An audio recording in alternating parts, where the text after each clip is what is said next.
to redemption on the other side. We're standing and we're burning right. Alright, 'cause we are timeless. Our future knows not your pain. Our past knows only victory.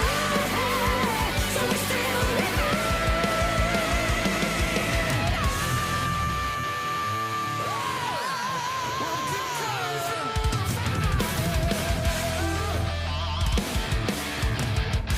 And we still remain. Yeah!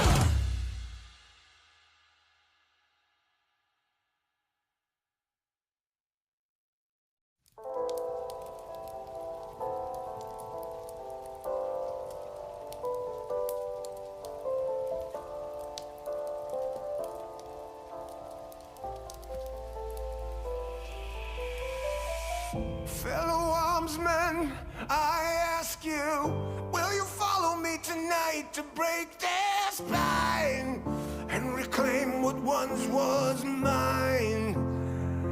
Those cravens backstabbed me, deceived me.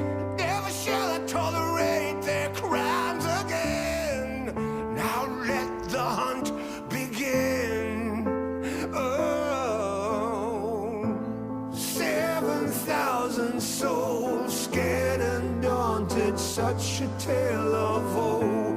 Not too long ago, this village was a golden scene of hope.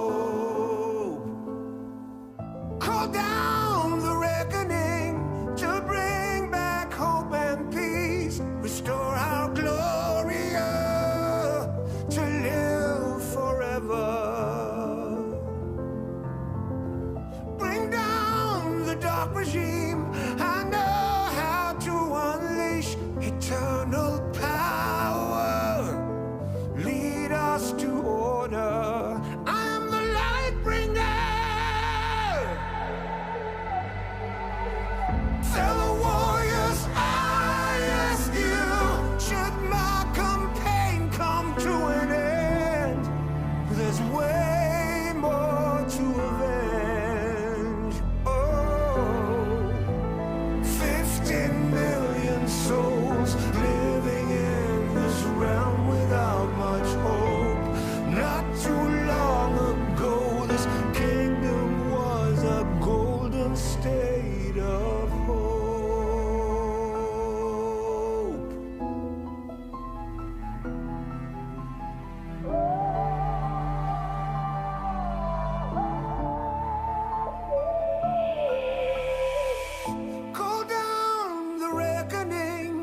It's never free, no matter how free you think it is. Cloud9 stumble at the last minute. 日本っていうリーグがついにここまで来たのかというのをお見せできればなと思います。 They come in to play it, take a hard loss to Cloud9. They leave in the tiebreaker games, demolishing them. Nation, focus me. Take this objective. Butter's dead. When NA happens to not be the underdog, I mean, they just managed to do it. I mean, it's me this time, right? So, sorry guys. I don't think we showed up on the day. Auto-qualifying into the main stage for the first time in LJL history. Sorry, Shinai. Thank you, Yor. And that's going to be it. It looks like PCE are going to take the higher seed. If we made it to group stage, we would literally be making history as a nose team. I am hyped for this series. We're still confident because they show a lot of information for us. We know that they play Kenny and Trindamer. We are a team that likes to play best of 5, so we are confident to play against them. For Red Canids, next time I'm gonna make sure I grab your bot lane. Doggo and Leon combined to do it beyond gaming. Are going to keep themselves here at Worlds. 我知道 BRG 的粉丝对我还有对队伍都有很多的质疑，但经过了下一场比赛之后，我相信这些质疑都会被消除。A great day for Beyond Gaming, able to stay alive in Worlds, so they'll have their chance at revenge against Galatasaray, waiting for them. Keep doubting us. It makes us more hungry and more motivated.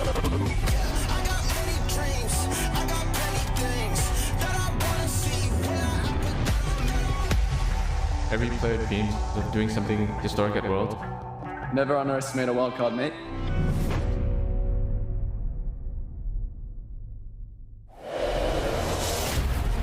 It all leads to this.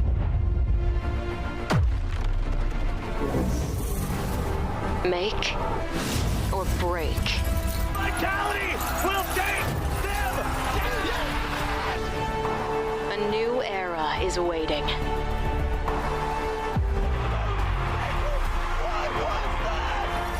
Make it yours.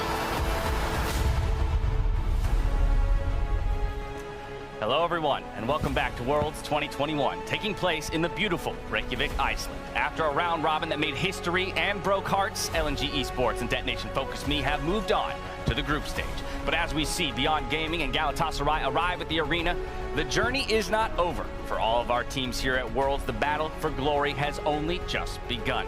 I am Dash, happy to be joined by Emily and Dagda. We'll also be seeing Raz a little later in the day, but we'll deal with him when he gets here. For now, though, I'm so happy to be joined by the two of you to break down the happenings of the day, get into our first best of fives of Worlds. That's the big story of the day. And while yesterday we did have to bid goodbye to both Infinity Esports and Unicorns of Love, it was a day of statement performances and historic achievements, starting with Detonation Focus Me. And I'm so happy for them. I mean, we talked about this before Worlds even began. This was the team. If the LJL was going to do it, it was going to be this team, the LJL Exodia, as people were saying. And they're like, just watching them being able to make it and being a part of that, it was amazing to watch. And, you know, they did it. We talked about how they were one of the most consistent teams in both of their wins and their losses. So it's cool to see that consistency and that coordination pay off. Also, just with this being such a long time coming for the LGL, right? You've seen so many times Detonation Focus Me make it to the international stage, not really get into their groove, but now we finally get to see it. Arya being rewarded, the whole team stepping up. It's phenomenal to see that Detonation Focus Me are that first LGL team to go into groups. Yeah, I just love seeing the smiles on the faces. If you're a Reddit user, you would have seen the LGL casters popping off as well on the call.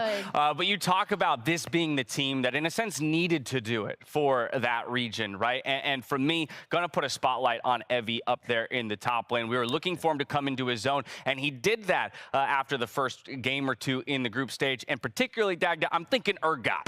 Yeah, it was nuts. It was so cool to see. I love that we're getting DFM coming in and playing their style, saying, screw the meta, we got our own style. And my God, the flash prediction on that Urgot was a thing of beauty. I was genuinely worried for him. in this game because like, oh, you're up against the Jace, not the greatest of matchups. And then we actually got him going, no, I'm just going to dip down to the bottom lane, come out with a double kill, and then just take over from there. It's the way you want to see it done when it comes to these emerging or minor regions. Play your own style, get it done in very much that fashion. So straight into the group stage for Detonation Focus Me. They got some time to rest and recharge before they step back onto the stage and look to make history yet again for that region. And while maybe less historic or not so historic at all, LNG, no surprise, 4-0 through Group A. Boom, there you go. Put a bit of respect on it, all right? How dare you? You got to watch LGD last year. I'm like, this is a welcome performance from LNG, right? Like they got out of groups as expected. I'm very happy for them. I want to recognize your trepidation around LPL squads and their propensity to maybe drop a game. But let's be honest, coming from that region, there automatically is expectation for any LPL team. Yeah, 100%. But definitely we were kind of a bit nervous about it because we've seen LNG looking phenomenal, like we saw in playoffs, having that miracle run, but also looking pretty scrappy when we look back at the regular season. Yeah, exactly. Kind of like, oh, God. But I definitely like that we're seeing them kind of still play towards that style, right? Ale looking absolutely great. The thing that I thought we were missing a little bit was Iwandi actually playing with Tarzan a little bit more, but I still thought they looked pretty good. Well, through in 4-0 fashion. I tell you this much, though, there is a team I'm a little concerned about, and that would be Cloud9. After a hot start to the group stage here in play-ins, all signs pointed to yes, but it wouldn't be a Worlds without North America finding a way to fall short when it matters most, Emily. Yeah, I was going to say, like, you don't say you're worried about them. I think the big thing for C9, again, isn't even like, oh, man, you had, like, such terrible drafts. Oh, man, you had such terrible itemization or whatever. It's honestly in-game execution. For anyone that listened to me at the end of the day, they could tell my displeasure about how C9 played out their poke composition, specifically around dragon stacking, because I did feel like they had a lot in their favor in those situations, and it was just about how they played it out in these really key moments in the mid game. And in order to now get through that best of 5, they will have to be so much more consistent with their mid to late game execution. Yeah, I was really tilted watching that last fight where I was like, okay, yeah, they just need to poke, play it slow, and then you just get the Amumu just flying in, and I was like, I am so tilted. And then I listened to Emily on the desk after. I was like, I'm glad someone's with me, because that was not good. The sad mummy made even more sad here at Worlds 2021. Not sporting the best of win rates, but we do have 2 best of 5s before us today, with Group B's Galatasaray and Beyond Gaming facing off in our first series. They'll be followed by Group A's Peace and Red Canids clashing in an encore of yesterday's showdown.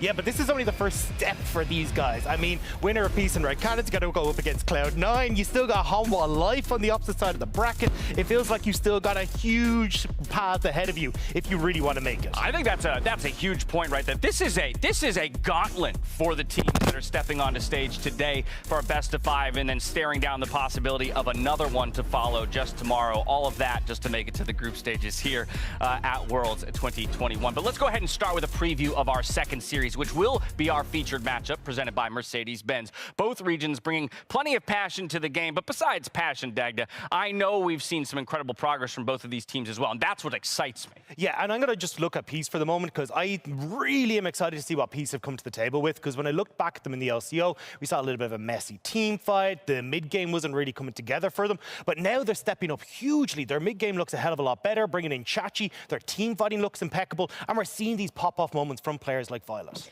Yeah, and the player I really want to highlight is Bobbit, because he's been so consistent, not just for this team, but for the entire region for years. Like, oh, it's Bobbit taking another team to an international event. He sets up so well. Like, I can still see that Lily asleep in my mind. It was so sick. And so when we're looking at their coordination and any sort of stability that they've been able to have, we listened to Tally yesterday, and he thinks that they've improved already exponentially through their time here. I'm looking at Bobbit. I think it all starts with him. Ali, like this guy coming back from the North American Academy League, he was like, well, I have my pick of the litter here. I can go wherever the hell I want to go. And he chose Peace because he knew he could get to the world stage. He could have the impact that he wants. And it's great to see that this team is coming together, because as you can see on the screen, like, the team fighting has been so good. Their coordination, how they address them, has been phenomenal. Made all that much more impressive to me by the fact that Vizichachi is such a recent addition. So normally when you see something like that, you know, a quick switch made at the beginning of an international tournament, you go, ooh, there's going to be much more reliance on individual playmaking, maybe small skirmishes or the already existing synergies. But we've heard the team themselves talk about how much of a boon he's been to some of the mid to late game shot calling and strategy for the squad. You're going to contrast that against Red Canids, who I do feel relies a bit more on the individual playmaking, Emily. Yeah, so I think when we're talking about Red, we're still talking about their mid game, right? And for this team, it's all about, do they hit the timing windows that they need to hit? And do they have a strong game plan for executing their compositions?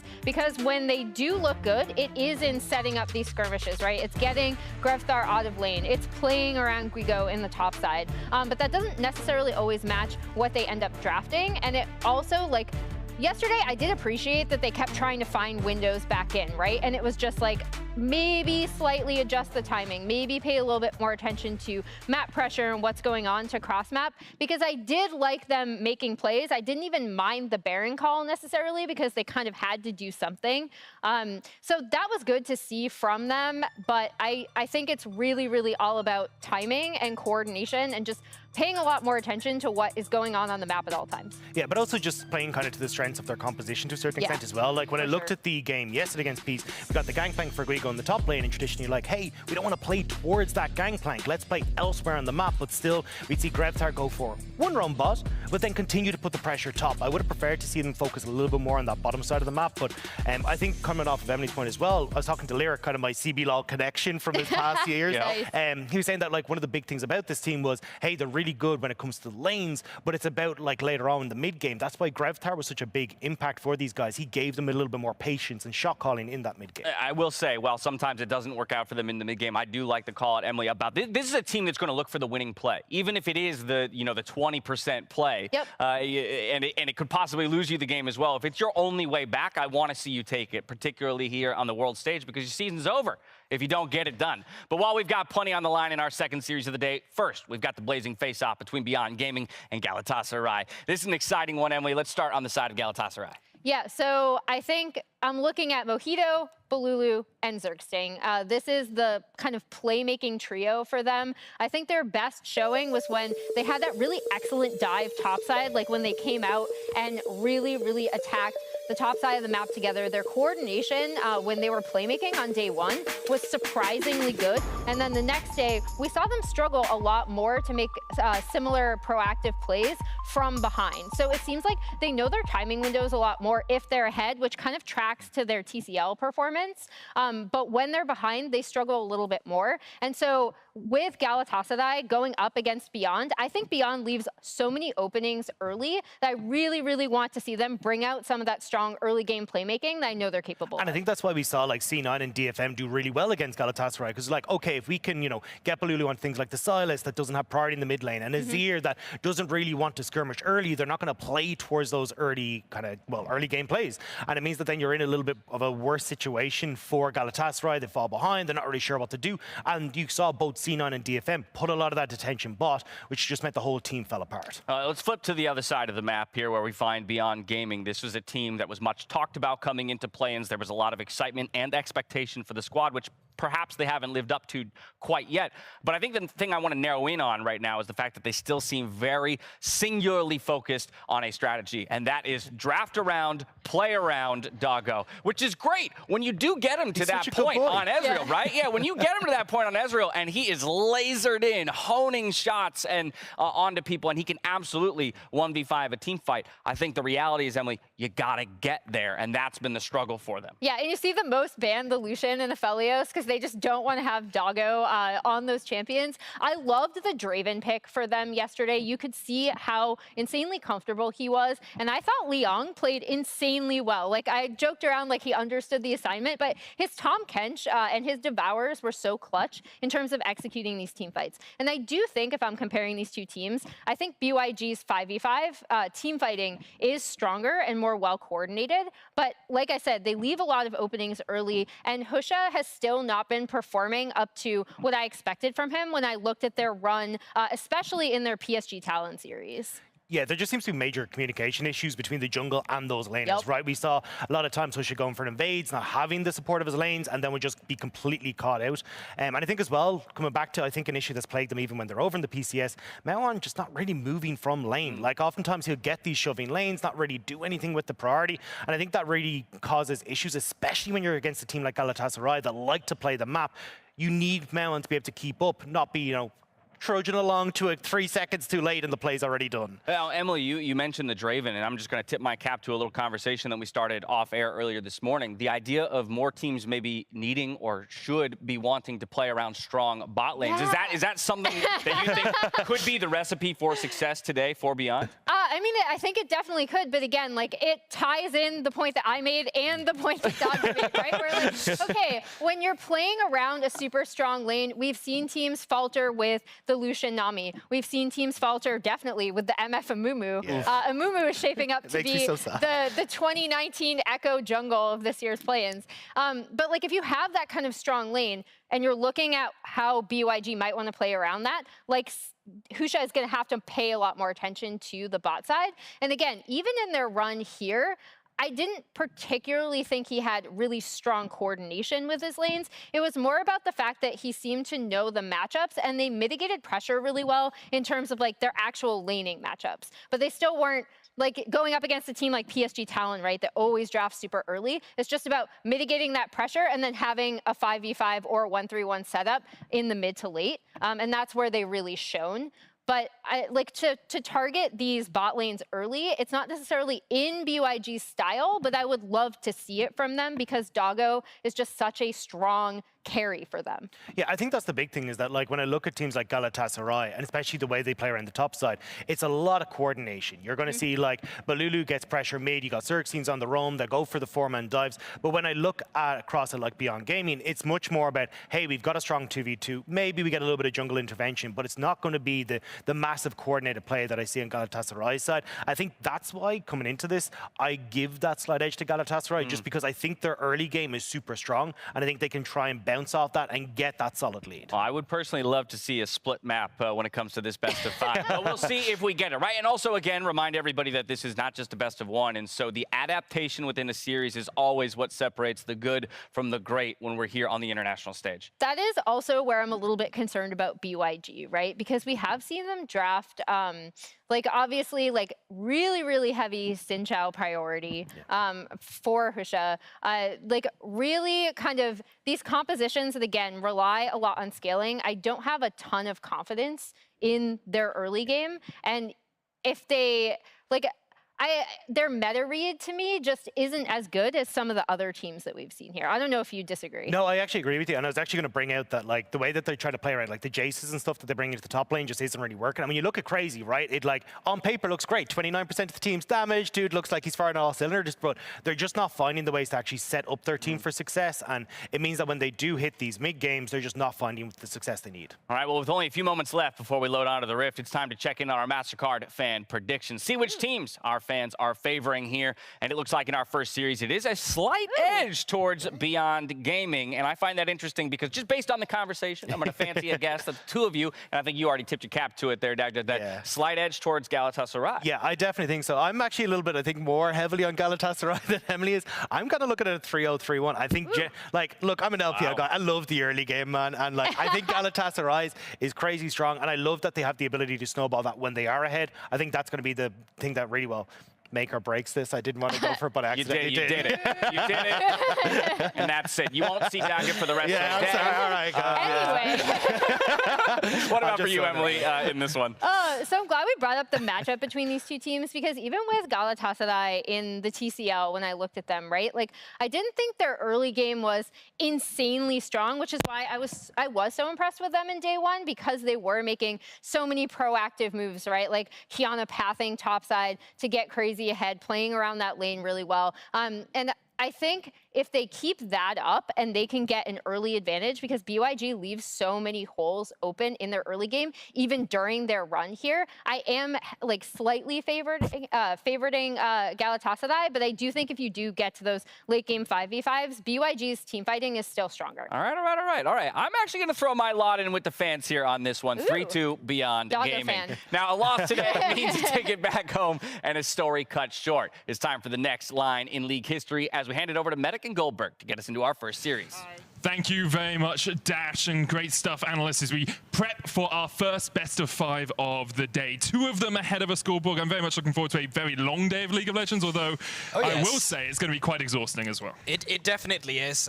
Best of 5s between these teams. I think all of them that's coming into it has a very not high level cap essentially, but I think they're very competitive in terms of where they are lying in their core strength right now. So if they're out both best of 5s, it's going to be insanely close between the teams. Basically, you're saying it's very possible we get 10 games of League of Legends today. That. Hey, more League of Legends is always better, especially when we get to the world stage, and these 2 teams have their final chance to prove they belong in the group stage. Winner of this goes through to tomorrow, would not automatically qualify for groups, but does give themselves another shot at that grand prize. Let's get on into Draft 4 Game 1. I know stylistically, these 2 teams have very different ideas behind their drafts. You can already see that, right? Doggos is receiving a lot of bans here. Felias has been hot banned 100% of the times against him. Draven coming in here as well, seeing yesterday how he had such an amazing performance on the pick. And on the other side, you can see Mojito as well with the jungle style. He's been able to accelerate for this tournament so far. It is the Kiana. He haven't won a Lee Sin yet, but it's also one of his signature pick to come out. Yeah, with the Kiana and the Lee Sin banned away, they are just trying to pinch Mojito's pool a little bit. I think Husha has been relatively quiet compared to what we usually expect from him, what we saw from him in the PCS. I agree with you, because to me, honestly, he's been a bit underwhelming coming into this tournament so far. Husha seemed like someone who was able to challenge River on PSG, and it seemed like it was going to be a very pivotal jungle matchup for this guy to bring out in this tournament. But as you said yourself, so far he's not been able to leave his mark. We'll see if this is the series where he can take some action. Lucian will be the first pick, one of our highest pick and one of our highest presence champions across the course of Plains. 95% of games he's either picked or banned. And here Galatasaray, after choosing blue side, elect for this to be their first pick. It's very interesting as well, because it is a pick that requires some play and attention towards the bottom lane if we are acknowledging that it is going down to the bot side. And that would be a bit interesting for Galatasaray, that has been such a top side heavy team so far. It's been what they were doing in the TCL playoffs. It's been what they've had success with on the first day of Worlds as well. But them adapting their style is not something I'm against. And speaking of adapting their style, if this Aurelia does come through on the side of Beyond Gaming, that would mean that they are focusing their attention elsewhere on the map. I love this Aurelia. Of course, we did see the Lilia flex from Beyond against C9. Didn't work out too well for them in the end, but here, Lilia very likely to go into the jungle. Aurelia likely to go up to Liang in the top lane. He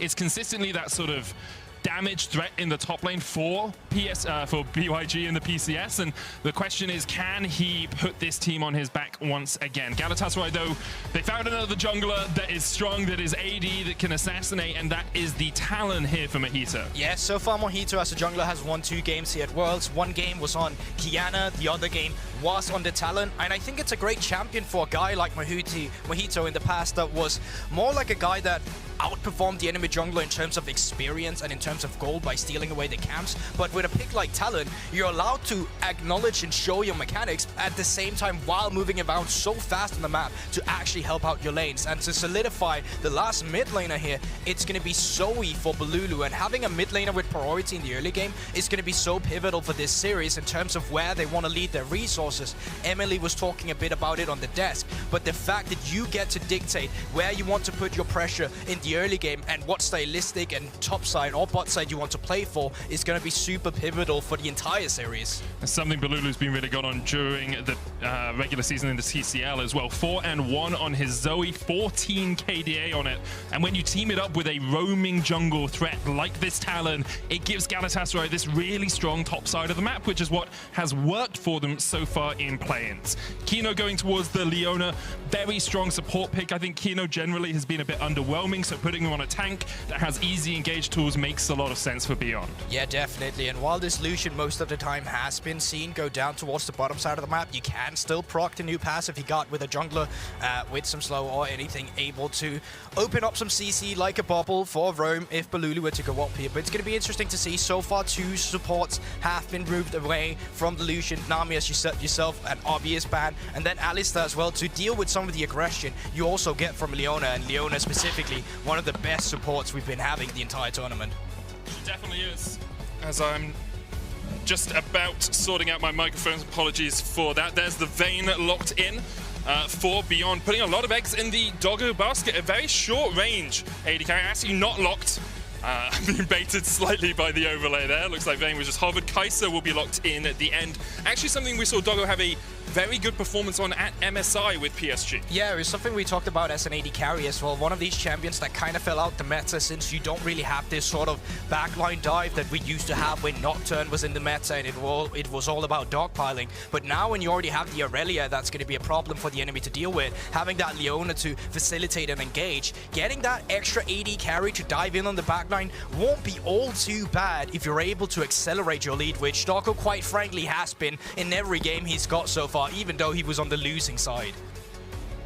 Beyond, once again, putting a lot of eggs in that doggo basket. Of course, having the Aurelia alongside, it does give you some more dive threat. It's kind of reminiscent of these compositions we saw throughout summer, where you had like Nocturne, Kai'Sa, who would dive onto the backline.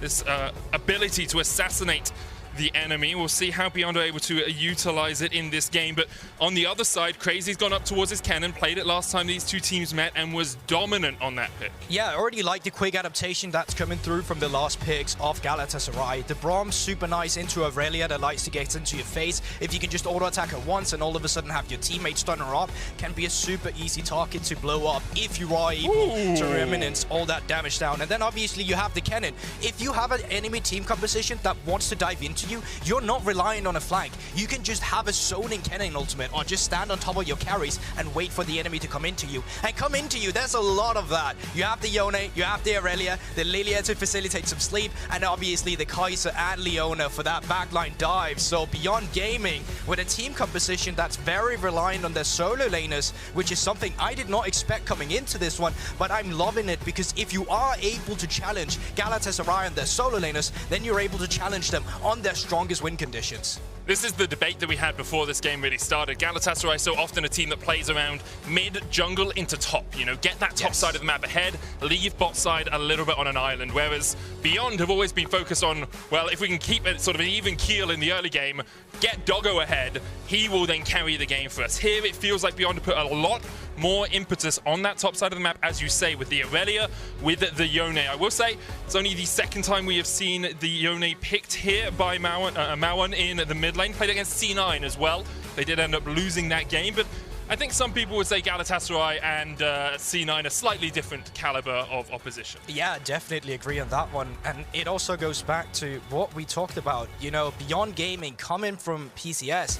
They look like an entire different team to what actually showed up here at the first stages of play-ins. Did not look like the team that was challenging PSG. Just quite frankly, looked like Doggo Esports. Like that was what we saw come out from Beyond Gaming. Galatasaray as well, a team that Emily was talking about that came in with actually some sort of weak early game from what they had in TCL. They weren't very proactive. Then all of a sudden, first stages of play-ins, they started to be proactive. And you need that as well with a talent like this now that you're drafted for yourself that has Ignite in the jungle to try and shut down the top side of the map. Because if this game snowballs in favor of Beyond Gaming, not only are the champions super scary once they get early shield bows in, Galatasaray as a team and stylistically does not perform well when they don't have a lead at 15 or 20 minutes. Galatasaray tend to lose games when they're behind, even if it's only a small amount of gold. And consistently in the TCL, they were ahead 19-1 in gold leads. That was their win-loss across the course of the regular season. Here we see nothing too inventive from either team to start us off. A couple of wards being placed down, but really just to get a small semblance of vision more than anything else. It looks like junglers might be starting on the same side of the map. Zerxing and Alive could look just to start in the lane here to get that early level 2. Yeah, really, to no surprise at all, I think obviously the top laners are going to be making their way up towards the top side when you have a lane that's so easily snowballable as the Irelia into the cannon. And a lot of pressure is going to be on Crazy as well. In the past, in TCL, he is a laner that has had a lot of forward percentage to the point where he's really good at getting an individual lead for himself, but also to the point where we've seen him get caught out a lot because he is making some ego plays, he is making some skill checks on his opponent to see how well they actually are doing. And that's something that can be punished by ganks. With Husha parting up towards that top side, that is definitely a possibility for Beyond. Early on, though, both junglers just looking for that first full clear. Looks like Husha has the slight advantage. Lilia, of course, strong AoE, a very good clearer through the jungle, and with all that extra movement speed, can work her way through these camps pretty quickly. But also just taking stock at it so far, it seems like it's the Galatasaray laners that are building up these slow stacked waves, and you know, having a talent that can move up to the top side of the map fairly quickly. I'm not saying they're gonna go for a dive just yet, because the Lilia is pathing up here and they should have the intel on that. But I'm saying that if there is a Scuttle Crab that they want to fight for in the early game, so far it just looked like Galatasaray would have the lead on that, with now Mojito making his way up here as well. I mean, all three lanes are pushed in for Galatasaray, kind of to be expected in the Kennen to Irelia, because you have range advantage. Zoe into Yone as well, you have the range advantage. And even in the bottom lane, well, Lucian can sling out twice as many bullets as Kai'Sa can. Kai'Sa's Q nerf actually really cost her in terms of her early lane clear. So all lanes pushed in for Galatasaray does give Mojito roam of the map. He can do whatever he wants, but usually what he does with this is he goes in and steals away jungle camps. He doesn't always go for early kills, early assists. Moreover, he tries to put his enemy jungler behind. Exactly, and with how fast the talent is clearing right now, you can see he's doing the the Grump and the blue buff at the same time. He could be looking to move into... Wait, what happened with the blue buff? Okay, he just decided to skip it and go to the Scuttle immediately to make sure that Husha was not going to be able to contest it, and now he's going to continue skipping it, it seems, and just move down to the bottom side or look around the mid lane for any potential engage. Well, the big thing with this is skipping that gives him time to get this double Scuttle, right? Lilia has backed off, but they don't know the fact that Husha's decided to back away. You saw actually Zerxing walked up into the bottom side river to track if Husha was on this Scuttle Crab, and because Mojito skipped his blue, he made sure he got that top side Scuttle Crab before Husha could get there, and now he gets the bottom side Scuttle Crab as well, and his blue's still up. You go back, that's like the chicken nuggets you left in the freezer, right? You know they're there, you can come, you can fry them up, and you're going to get them in the end. I don't know about you, but I like that fresh chicken nugget instead of the reheated hey, one. Look, we're not all posh lads like you, okay? Nah. I can't get all these posh chicken nuggets that are fresh. I'm a frozen chicken nugget man, mate. That's fair, that's fair. But with that, you know, he can still full clear the entire top side now. So the thing is, you're on this talent right now where you haven't got off a reset yet. Oh my god. Crazy just kills him here. Flash auto? Oh, he didn't quite have the damage. Liang will back away, did have to burn his flash for it.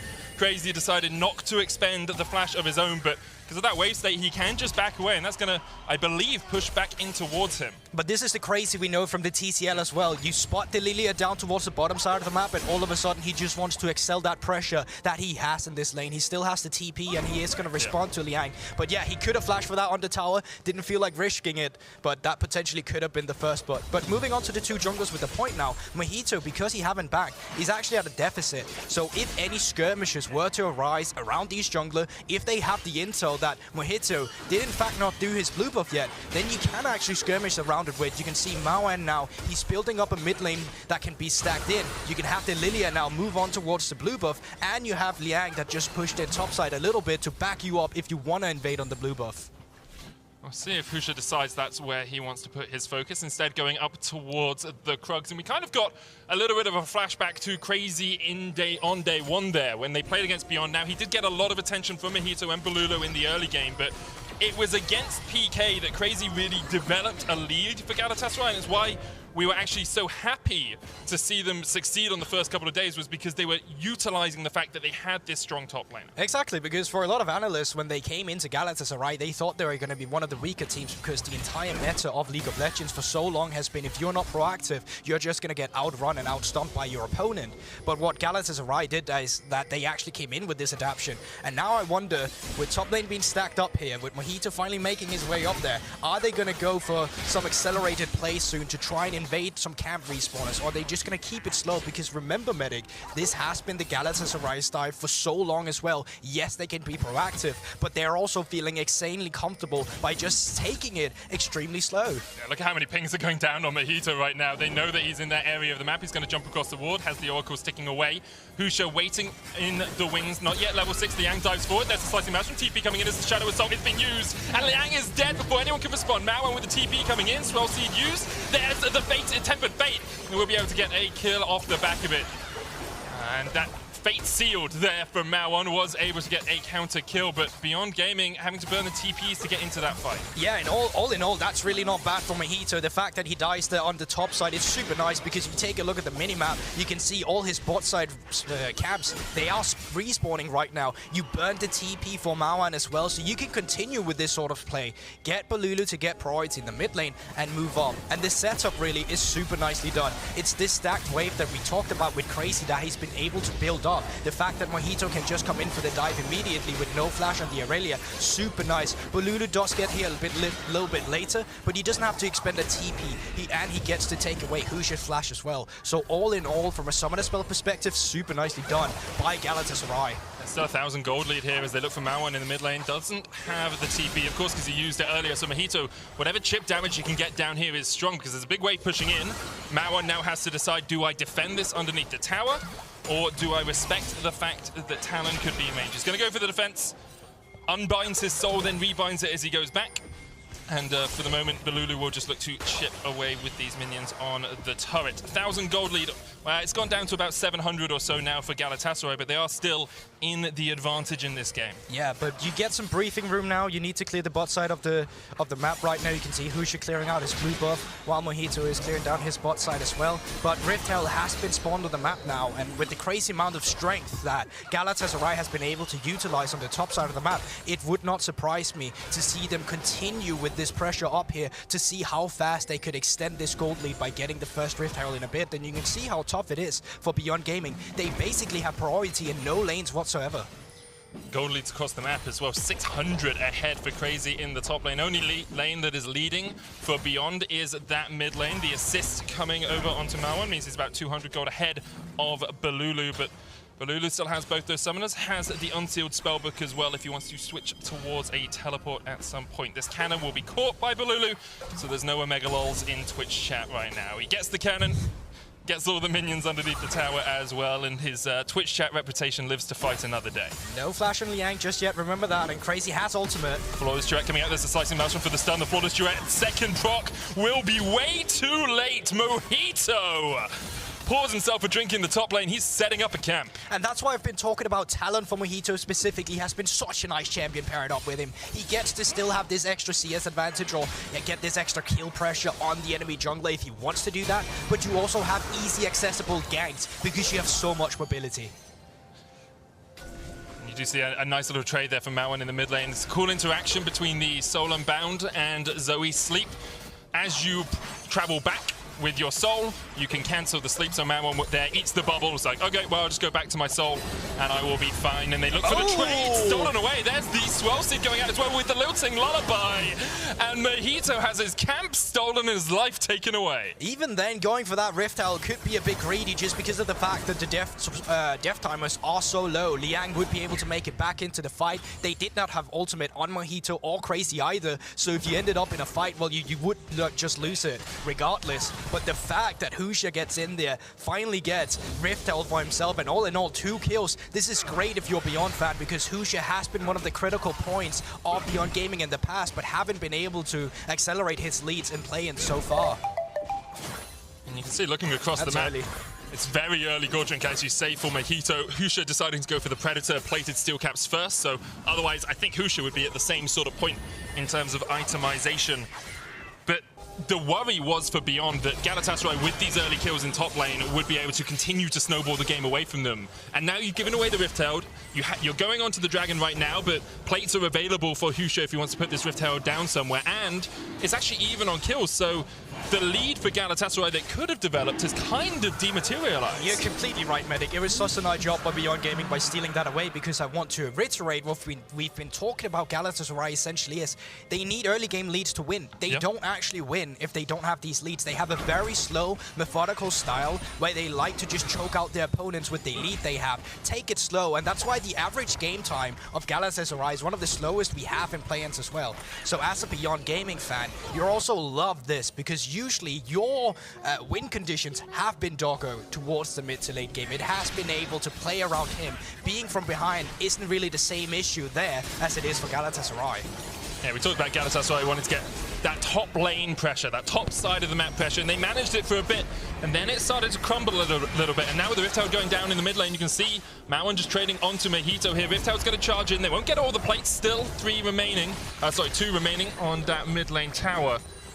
But for Beyond, this is a very nice state of affairs. Gold now even, and although Doggo has been put behind a little bit, he's about 200 gold behind in the bottom lane, he can still be really strong as the game goes on. There's actually a fight going on in the top lane. It's crazy, just solo kills Liang. Okay, Liang, I mean, I guess he didn't get any of the kills from the fights that happened earlier, so he's a lot weaker than he thinks. Yeah, not only that, I was about to say that Beyond Gaming had actually done a really good job at keeping some defensive vision for Liang up towards the top side of the map. You can see there's 2 pink wards in the river, so if Balulu were to roam, well, then they would have the intel. But, I mean, that just doesn't matter when Liang gets solo killed by Crazy. Husa's going to try and defend here, but the stun comes out, and Husa, pops the stopwatch, just survives for the moment, flashes away, the ignite is ticking, ticking, ticking, ticking, ticking, and he will manage to get out of that one. Stopwatch, once again, saving someone's life. Yeah, tick-tock on the clock, not enough just yet, but in the mid lane, the supports were roaming up from Kino as well. Finally, some pressure we see from the Beyond Gaming support. He's been one of a bit underwhelming, really, for me in this tournament as well at the same time, because in PCS, he was so pivotal in getting the top side ahead where they would be able to leave Doggo by themselves. This time around, so far in play-ins, it just seems like that haven't been the case, and a lot of supports have been out-roamed. But speaking of bot lane, I like that cleanse it. He can just cleanse that one out. Kino's going to get turned back on. The Solar Flare only gets the slow as they turn back onto Kino here, and with Glacial Fisher, he's going to have to try and flash away. 150 HP on him. Flash forward, exhaust, stun once again. They try and root up alive, but the Unbreakable from Zergsting keeps Doggo at bay. Killer Instinct, one more auto is enough. Husha coming in from the side as well as the concussive blows will proc onto Doggo. Mojito's here to join the fray. Lilting Lullaby available for Husha. He will put alive to sleep and then make him not alive anymore. Mojito a little bit too late for the play. Yeah, not only that, alive feeling a bit too confident, dashing forward in that exchange. And Doggo, once again, despite his support going down, feeling so confident and continuing with the 1v2 before Husha finally shows up. So Beyond Gaming, although they are taking blows, they are not out just yet. I did see as well Crazy dying during that play. I think Mauan perhaps roamed up towards the top side of the map because he's now got a kill on the board alongside 2 assists. And Liang, because of that, was able to get a couple more plates in the top lane. We'll have another look at it. I'm pretty sure this isn't a pure 1v1, but it might be. I mean, there is teleport in the mid lane, but it does look like a 1v1 from this point of view, Medic. I mean, okay, so... here he comes. Balulu ends up joining the fight, Bubble gets missed, and then as soon as Mauan is here, Crazy is caught off guard, it seems. Burns his flash to get away. Fight off towards the top side now as Mauan will TP back in, but being able to shut down Crazy a little bit is very good for this Yone. You can see he's already got Immortal Shield Bow and the Executioner's calling. Mauan, not usually a focus for Beyond. I mean, you could say that about any player on their team apart from Doggo. He's usually the one getting all the gold, but here, he's in a pretty good position coming into this mid-game. I completely agree with you, and you know, we've been talking a lot about Galatasaray solo laners in the beginning of this game, but now reaching this 15-minute mark and we take stat at where they really are. Mauan now finally showing up. I think he was one of the biggest weaknesses in play-ins just because it never really felt like there was any pressure. This time around, he is actually outperforming. No flash on Crazy. No Lilting Lullaby for Husha. There's a Slicing Maelstrom coming out. Balulu's going to keep Mauan at bay. And it will be all for naught in the top lane. Just like this, they keep the pressure going here. I still like it for Galatasaray, but Lulu, he's willing to give up CS to move up here. He's willing to continue to see if they can get some picks on this weaker top lane with the CC of Crazy.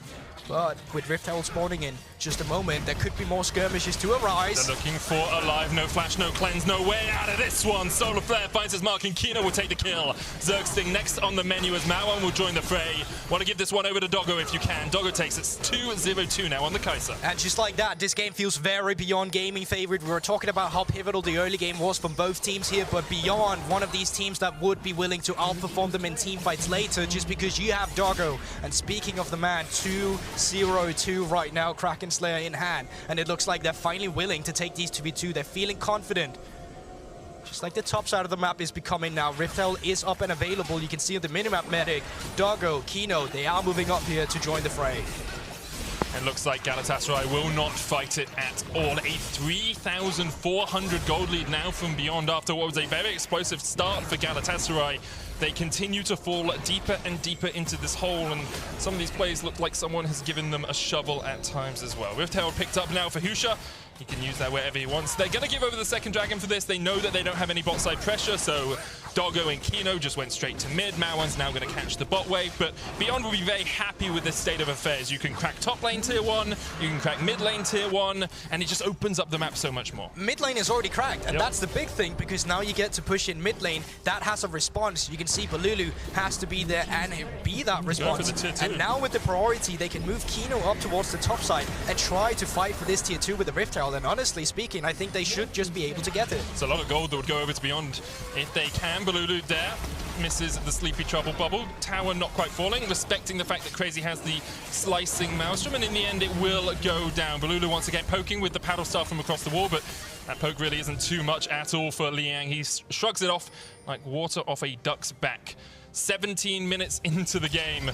Beyond very much in control of this one, and it only gets better for them as this game goes on, because a player that's been relatively quiet until the last couple of minutes is Doggo, but now he's sitting at Kraken Slayer, he's building up towards his next item, he's in a very strong position to actually start carrying these later game team fights. He definitely is. Doggo so pivotal for this team, and you know, he's that kind of player that doesn't mind waiting around either. He knows when he feels himself in these team fights. We saw it on the Draven yesterday as well. Honestly had a very slow laning phase up until the point where he started having his teammate members suddenly collapse on him, play for him, and that is who Doggy is. Look at that damage percentage, 38.9%. That should, okay, so we were talking about this, and we have seen AD carries have this in singular games, but as a statistic over multiple games, this is absolutely insane. This stat isn't there either, but Doggo also has the highest kill participation on his team, and that is almost never the AD carry that has that on a team.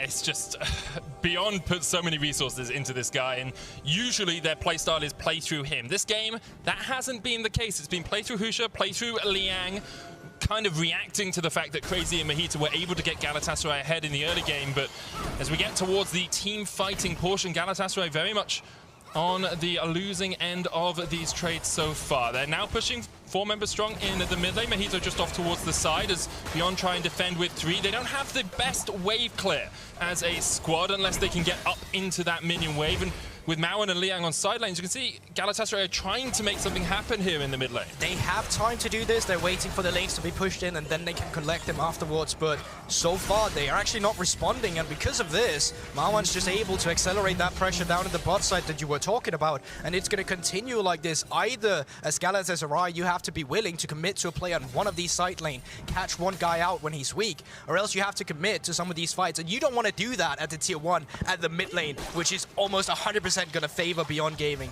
So for Galatasaray, you can see they are feeling a bit desperate to find this fight, but we have Drake at 2 minutes. They already have 2 for themselves, and this needs to be one of these team fights that they need to accelerate this pressure. They have the tools, they have the cannon, they have the talent, and they have the brawn. It really feels like that's the one saving grace, right? You have these 2 dragons, you can make sure that Beyond fight you for the 3rd, and then you have a strong composition to at least assassinate 1 player on the enemy team. The issue is, it's not just 1 threat on the enemy team. And alongside that, even if you say, we want to kill Doggo, he has Killer Instinct, he has Cleanse, he has Flash, he has not only shields, but also repositioning tools when the fight breaks out. And that's also one of the things I love about Beyond Gaming in this draft, is that Doggo is no longer just your only concern. Mawan, for the first time, I feel like in this tournament, is a real threat. Husha on the Lilia, 3-0. 2 items, building towards the 3rd. He's going to be so easy accessible in setting up the plays, really, when people come diving into you. And then I love the adaptation by Kino of grabbing an exhaust, because he knows that the backline threat of a cannon or the Talon is going to be nullified by this, and that's super important once we get to the team fight stages. Beyond very comfortable in this position in the game, following in the footsteps of PSG, who made it to the group stage last year through the play-ins. I think a lot of people will look at Beyond and wonder about their group, like their play-in group performance. Say, a little bit disappointing for a PCS team, but it's hard when you're in the shadow of PSG, because PSG are so consistently a step above everyone else in this region. I think people over-expected from Beyond as they look for a fight in the mid lane. Solar Flare coming out alive, is able to dodge away. TP's now used by both teams. There's a flank here for Beyond, but already Kino's dead, and the slicing Maelstrom will rip them asunder! Vanguard's Edge does nothing. Lian immediately exhausted. Now one trying to trade in here, but he will be shut down by Mojito. And Galatasaray, seemingly out of nowhere, find the fight they were looking for. And that was just so overforced from the side of Beyond Gaming, and it looks like Bululu, he's not even done yet. You are up against Doggo, and you are going to have to bail out after that one. Doggo doing some good trading there, but that was Beyond Gaming looking for that fight. They were the one who flashed in, and honestly, it leaves me with some question marks because they were the one who was pushing in the mid lane. They were the one with vision control around to Drake, and you could have just waited for Galatasaray to come into you rather than moving on the support here. Really questionable plays, really. Just a call that shouldn't have been made there by Beyond, and Galatasaray very happy to take everything that Beyond have given them here. You can see, as you say, it's TP into Kino Flash Solar Flare. It's super interesting because the TPs are not coordinated either. Solo laners are TPing at different times, so as soon as Liang finally joins the fight, it's already over. He flashes in to make the Aurelia highlight play, but you're not getting anything out of it, and now they've started up Perrin. Doggo having to cleanse. The third dragon was secured here for Galatasaray. That means Ocean Soul 4.5 minutes away for them. They are still a little bit behind in terms of pocket wealth, 3,000, 4,000 gold.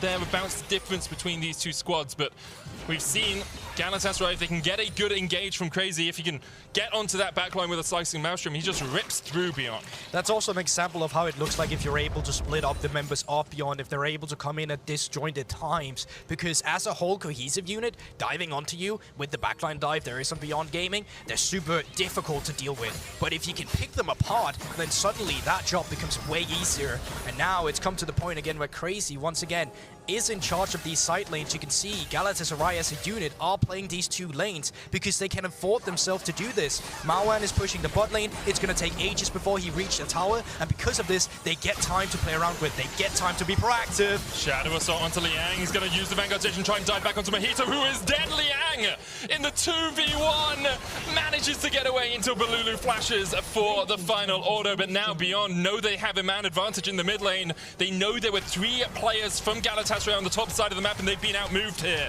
This is a tier 2 falling in the mid lane. Beyond can now back away and get vision around the Baron as well. Yeah, completely right, Medic. They used the extra time where they saw so many members of Galatasaray. They overreached. It's fine to go for the first turret, but once you leave yourself up towards the tier 2 turret, it gives Beyond Gaming so much more time to capitalize on the bottom side, and now they are waiting around. Alive still has cleanse and flashes. Going to use the flash to try and get away. Xerxing trading in with the Glacial Fisher. Fate won't be able to find its mark, and Maoan walks away.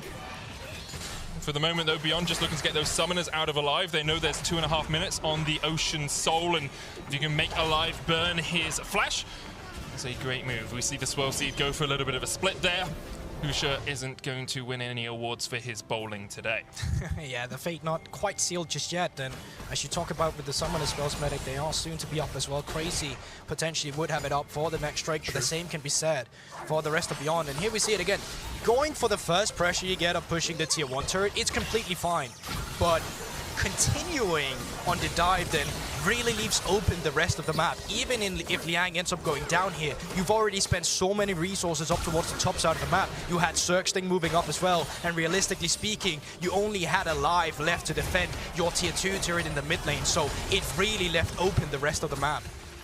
It really felt like Mojito and Bululu just overestimated the damage they could get through. You have to remember that W Defiant Dance on the Aurelia, that reduces, you know, up to like 70% physical damage while it's being charged, and up to 40%, 35% magic damage while it's being charged if you max it out. So obviously Liang won't have it maxed here, but there's a lot of damage reduction coming from that singular ability. And because of that, Mojito pays for it with his life. Second item complete now on Bululu, though he has that Rabadon's.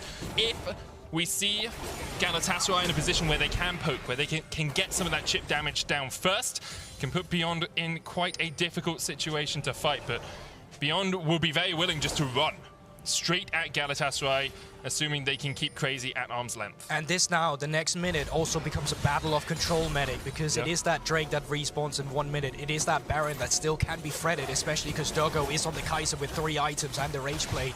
So you can see right now, Beyond Gaming just taking over control of the entire map. They have the top side in a favorable position. Bot side is slow pushing in towards them, but right now they don't care about that. Right now they only care about the mid lane control to just threaten the Baron, threaten the potential Drake. Of course, that Scuttle Crab helping Galatasaray out quite a lot here, as they know Beyond can't be walking straight towards it. Husha caught with a Sleepy Trouble Bubble. Takes about a 1/5 of his HP, and Crazy now in a really good flank position here. He's on a control ward, but pops out a Shuriken there and will be spotted. Doggo down, lost about 500, 600 of his health. Galatasaray continue just to step back into this fog of war. That ward is going to help out Beyond quite a lot, but it's immediately swept away by Crazy. You can see the sweeper on the Kennen, sweeper on Mojito, and sweeper on Zergsting. Definitely helping in Galatasaray gaining vision here. Beyond trying to set up around this dragon. Ocean Soul up for Galatasaray. In 5 seconds time would be Beyond's first dragon of the game, but Galatasaray are looking for this fight. Oh my lord! Where the battle's won, as you say. Husha forced away, can heal up from jungle camps, but there's a sleep once again onto Liang, and Balulu continues to land these. Liang forced to walk away. Husha's healed up, has used the smite, but has another one coming in about 10 seconds time.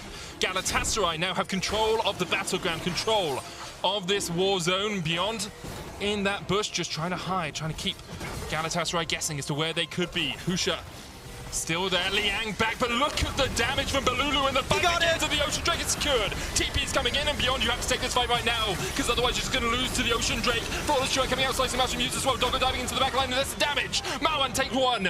Liang's able to get a kill up towards the back, as well as Husha tries to dive onto Alive. Balulu Zergsting and Alive, retreating, stepping back, walking away from Beyond right now, but Husha still on the chase. No losing Lullaby, but he gets the slow with a Swirl Seed. Kino doesn't have flash. He will go in for it. There's a Flawless Drake, but there's stopwatch from Balulu will keep him alive. He manages to get a 1-for-1. Alive and Zergsting now backing away. Will they try and contest at this Baron? They're going to go for it. There's still 20 seconds on towards the solo laners of Crazy here. He does have that teleport with this Baron. It is going down fast. It is Doggo, so they need to neutralize him. Cleanse have been issued. Cleanse away from the Winter's Bite to the slow. That's the Baron low. Husha, no smite, no smite, no smite. Alive, alive, but not for very long. Shutdown comes in. Husha keeps the Baron aggroed, and Beyond play that about as well as they could. They take the Baron and they take down Alive and Zergsting. And what a crazy turn of events really throughout the course of the first Drake fight that we get. It's such a split up fight, and all in all it really just comes down to the fact that Mojito, he's able to get in here untouched. Very early smite came out from Mojito, and once the fight breaks out, they're so split and they're just getting collapsed up from multiple ends. You have 3 members to the right, 1 from the downside and 1 from the north side. So after this, super easy for this chase down potential. You get in the Swirl Seed, you get from Kino's flash to get Balulu, and then afterwards turn on the Baron. Good flash Zenith Blade there to make sure they can catch out Balulu. And he's about to go to sleep, but Kino able to find its mark, and then the Baron fight afterwards. Good thing for that, of course, is it means Beyond can once again look to this 1-3-1 if they want it. We saw it for a brief window earlier on with Mawan and Liang in side lanes. Liang doesn't have teleport though, so has to be very aware of the fact that he couldn't join a fight if it did begin. But now it also leaves that priority open here for Crazy with his own TP if they are splitting it up with some flank wards. So while the Baron buff is issued by Beyond here and the Baron power play has been active, then there is still the potential of you getting collapsed if you open up the map too much. So you always have to be ready, and that's why you can see right now the only member they're feeling comfortable split pushing with, it is Mawan, because he is the only one with that teleport active. Steps forward into the Galatasaray jungle. Galatasaray on the back foot, 6,400 gold behind, but they do have that Ocean Soul. And we saw how much healing it can do just in the last fight alone. 3 minutes on the Elder. Feels like once again we will see a war at that Dragon Pit. Beyond trying to get the waves pushing in at the same time. 2 Baron buffs on them. Sleep's going to land there, but counter sleep used. Losing Lullaby there, expended by Husha to make sure that Balulu couldn't actually get any more damage down. Now one will continue to push in this bot wave, but has to be cautious, has to be careful, because Mojito and Crazy are on their way. The rest of Beyond on their way as well. It looks like Mawan wants to trade this one in. but doesn't get much more than a bit of chip damage on that tower. Yeah, but he's doing a good job at just accelerating the push in by himself while you have multiple members moving back and forth here. So they're trying to get control of the jungle, but you always have to be wary of that one guy. Balulu with the bubbles and the paddle stars. He's just saving grace for Galatasaray right now. Oh, and his third time representing Turkey at an international competition. Balulu continues to show just why he has been at the top of this region so many times before. Third time with 3 different teams as well. It was on super impressive. Fenerbahce, Supermassive, and now on Galatasaray. It was actually part of the Supermassive team that took down Mad Lions in this very match last year. Be looking to make it one step further. Last time they were knocked out in the second round of playoffs in the play-in stage. This time, of course, Balulu will be looking to pilot this squad to the group stage. Yeah, hopefully it doesn't go as last time, win this match and then get knocked out before you have your groups coming in. Yep. But this will for sure go down to a Baron fight or an Elder Drake. That's going to be spawning in 2 minutes. No team is willing to pull that trigger and just go for the backline dive just yet. And therefore, once again, controls become pivotal for Beyond Gaming. It's setting yourself up for success. It's setting yourself up for that team fight. Make sure Crazy can't come in from a flank and collapse on them, as you saw around the Drake pit earlier for Galatasaray. Finding these bubbles with Balulu, having Mojito to dogpile onto them and go invisible and just make his way out. Pivotal for you as well. So there are win condition for both teams right now, but in terms of ease of execution, make no mistakes, Beyond Gaming, they are in control. You can see that they're the ones pushing these waves in. It's Galatasaray catching them predominantly towards where their own tier 2s would usually stand. All the waves in a little bit of a tricky position because Galatasaray don't really have the vision here either. You can see they're stepping in, they're clearing out control wards, but you have to do this as a multi-man squad. You can't just go by yourself. Be like, okay, I'll clear out bot wave, I'll push in, I'll get control wards for myself. No, you need a couple of people there because if Beyond were just waiting in a bush, you'd have no knowledge of it. 50 seconds though on the Elder now. Beyond will do exactly the same, but in the opposite direction. They step in as a 4-man. Liang with the TP can join this fight if he needs. Kino's going to hex flash across the wall, and you can see Galatasaray. That one ward in the Dragon Pit may be their savior, and it may be Beyond's undoing. But they do still have pink wards ready to be deployed for Kino here. They can still clear out the pit. There's no need to do it just yet. You can't just wait till it respawns. All you need to take control of right now is this red side jungle. Make sure that the ground that Galatasaray has to cover before entering, it's so big, but oh my god. And that is your saving grace once again. That is what you're counting on as a Galatasaray fan. Finding that paddle star, finding these bottles before the fight break out. That is what you're looking for. Balulu just so strong at this point. Void Staff, Ludens, Rabadons, topping the charts in terms of damage, I am sure. Beyond, though, do have a lot of a lifesteal, a lot of health regeneration on their side, even if they haven't been able to pick up any of those Ocean Drakes. And they will start the Baron. They spot Zergstin. They do not know that Mojito is here. They put a couple of wards in the back of the pit, and Balulu's going to continue to put the paddle stars out.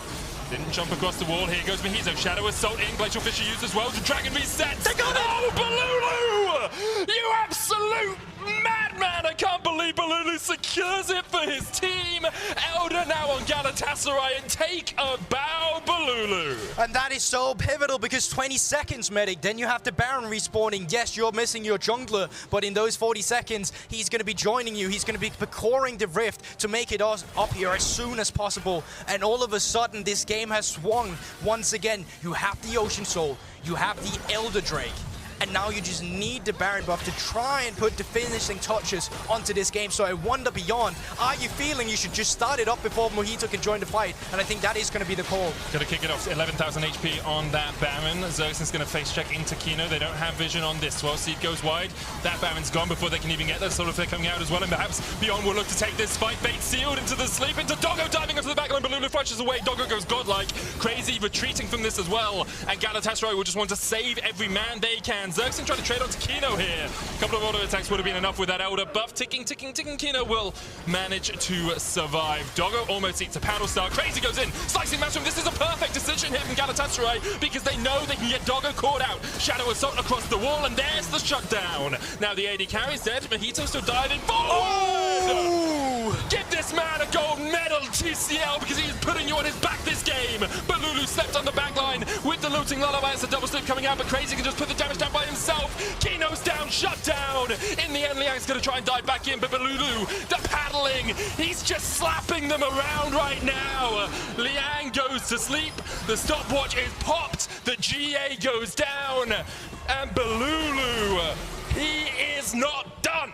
In the heat of controversy, he doesn't miss. In the heat of battle, he doesn't miss. And Balulu for Galatasaray is the man of the hour, keeping them alive. He stole the Elder Drake. He keeps finding these paddle stars for them in these fights. And together with Crazy, the solo laners once again are keeping their hopes alive of taking the first game in this best of 5 series. It's the poke coming out from this Zoe that just constantly changes this landscape of fights in favor of Galatasaray. They are 5,000 gold behind. They've been 5,000 gold behind for the longest time, and I just want to draw your attention back to that decision to dive on Doggo, because that's what really changed this fight around. Yeah, but I actually feel like this Baron call in the beginning from Beyond is so good because the death timers get so skewed. You have Mojito that's first respawning now. Now you have to wait for Liang that takes another 50 seconds, and because of this, you would have to wait for so long with fighting the Elder Drake.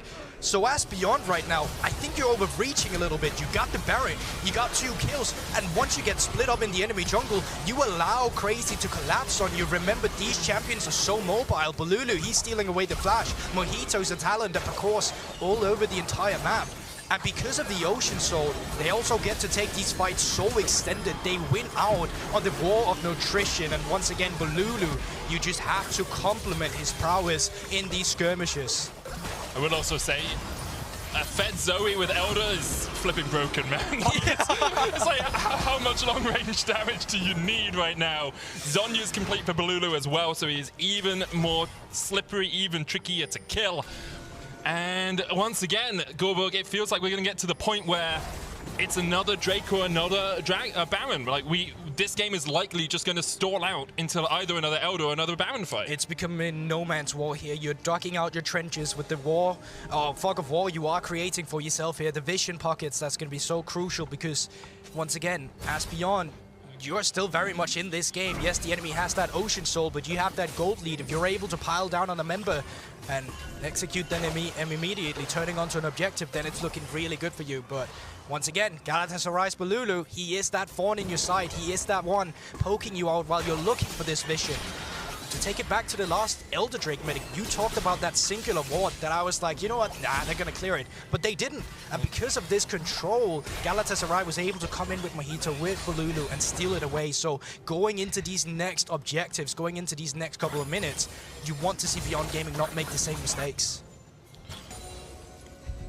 Well, let's take a breath before the storm, because it's waiting on the horizon. You can see thunderclouds in the distance, and you know we're about to get a little bit electrified. Crazy will be looking to dive onto that backline. No flash for him for about the next minute or so, but it will be up around the time the Elder Drake respawns. And now it's actually Galatasaray on the front foot. You can see Beyond giving a little bit of ground, moving back their trenches because they know Liang is pushing in this side lane. Eventually someone will have to answer that, but I'm not sure Liang is confident enough to actually pressure that inhibitor tower. It is chipped away, but he can't really step up there and start slapping it. It's also the fact if you don't have vision on all members, Mojito can be in the side lane and be back at Drake in the span of 20 seconds. Yep. So you really want to make sure that you're not the man costing you the team your lead in this one.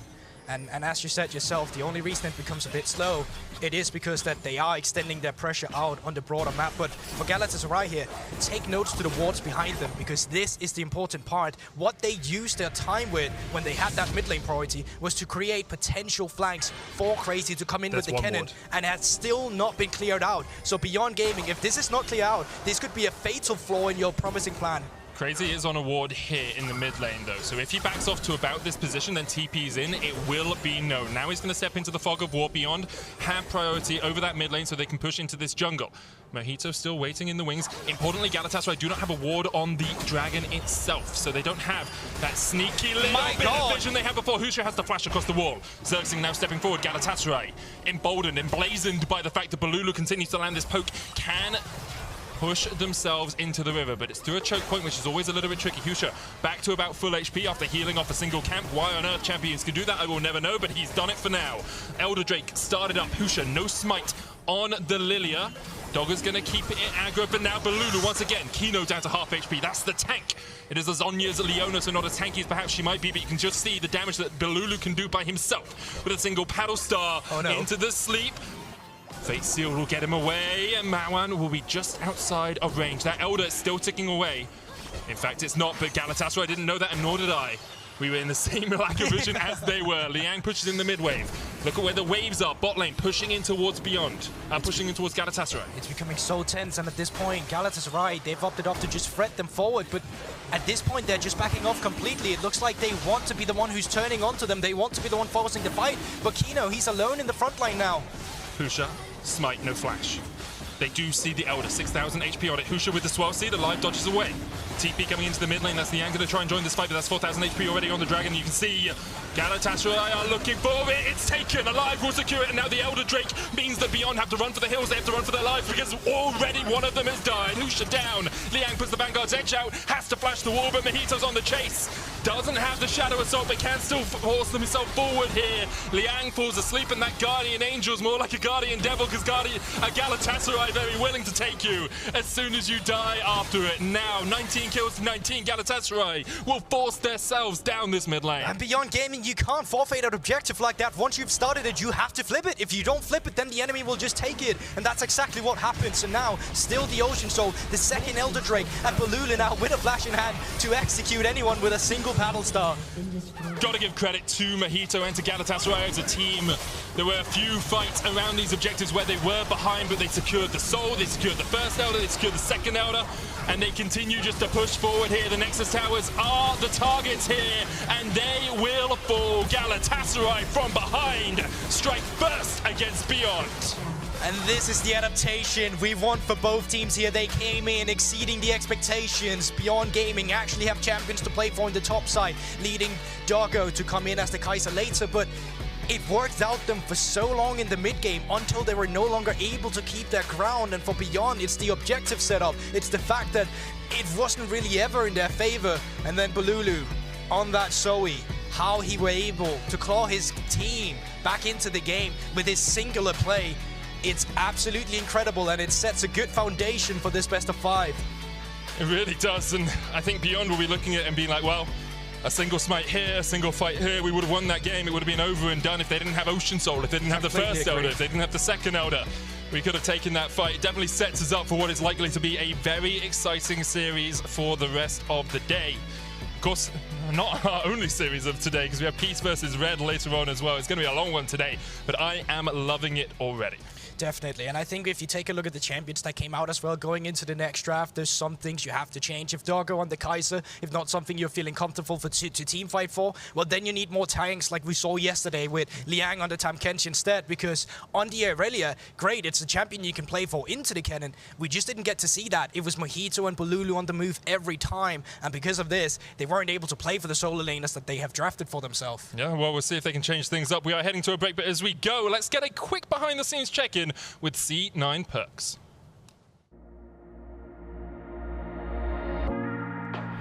We just got our first win against DFM, Japanese best team. They're pretty decent. But we showed up pretty strong today and got a good draft. We knew what we wanted to do.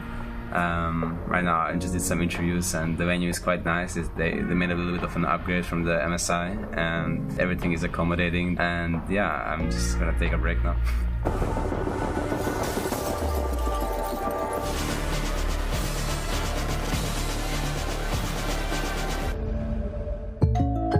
Hey, I didn't order any pizza. Jake from State Farm. After you saved me so much dough on insurance with that Parker promo, I devised a promo for you. Here's the deal, Parker. State Farm offers everyone surprisingly great rates. Yeah, right. Pepperoni pockets, an atomic brownie, cuckoo crusties. There's no promo, it's just great rates. And a cider ranch. You're the man, man. When you want the real deal, like a good neighbor, State Farm is there.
Welcome back to the State Farm Analyst Desk, where Game 1 goes the way of Galatasaray, but in surprising fashion, if I do say so myself. It's going to be heartbreak for Beyond Gaming fans, as the game was well within their hands.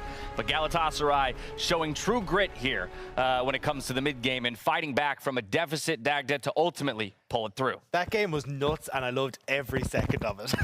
Everything from start to finish. It was something. I loved every second of it as a spectator, as the person who threw their weight behind Beyond Gaming to kind of pull it together. See, I would be in your spot if I hadn't gone for Galatasaray. I feel like I'm getting rewarded now. Yeah, I'm a little peeved. I'm a little peeved that they let that one slip through their fingers. It happened exactly like you thought, right? Yeah, that was exactly the game that I expected. We laid it all. Well, actually, to be fair to ourselves, in a number of ways, this game did play out to the way that we talked about each of these teams and perhaps the styles that they want to play.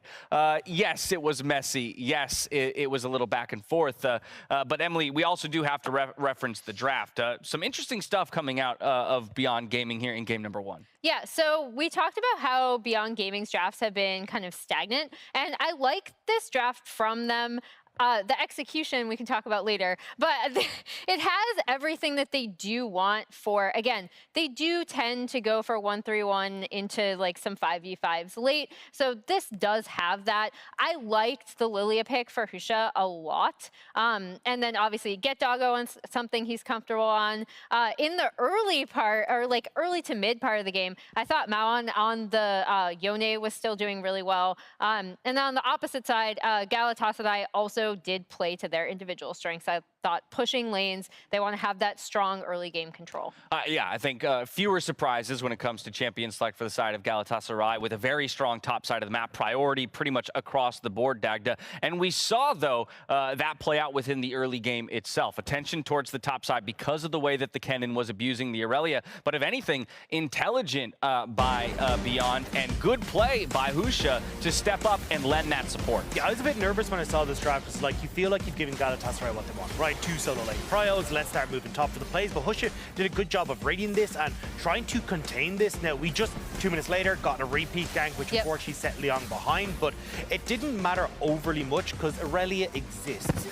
When you get to the later stage, is a champion. That she does. But I think as well, like Galatasaray, we were talking about it backstage, like overextending on some of these plays, which definitely gave a little bit more room for Liang to come back into it. And that's what we started to see in the mid game, Beyond taking over, right? We end up seeing the 21-30 fight, which was a little bit crazy, that ended up going over to Galatasaray then again. So a lot of back and forth, but I honestly think that for Beyond, they had control. They just need to play the map state better. Right. Yeah. They've got the gold lead. They've got the scaling composition if you ignore Souls and Elder Drakes, which we'll get to in a bit. But this is to your point, Emily, about how we'll talk about some execution and maybe some mis-execution in the mid game by Beyond Gaming. I'm thinking a team fight in the mid lane. And I know you like to talk about team fights in the mid lane, particularly when they're over nothing. What are we fighting for?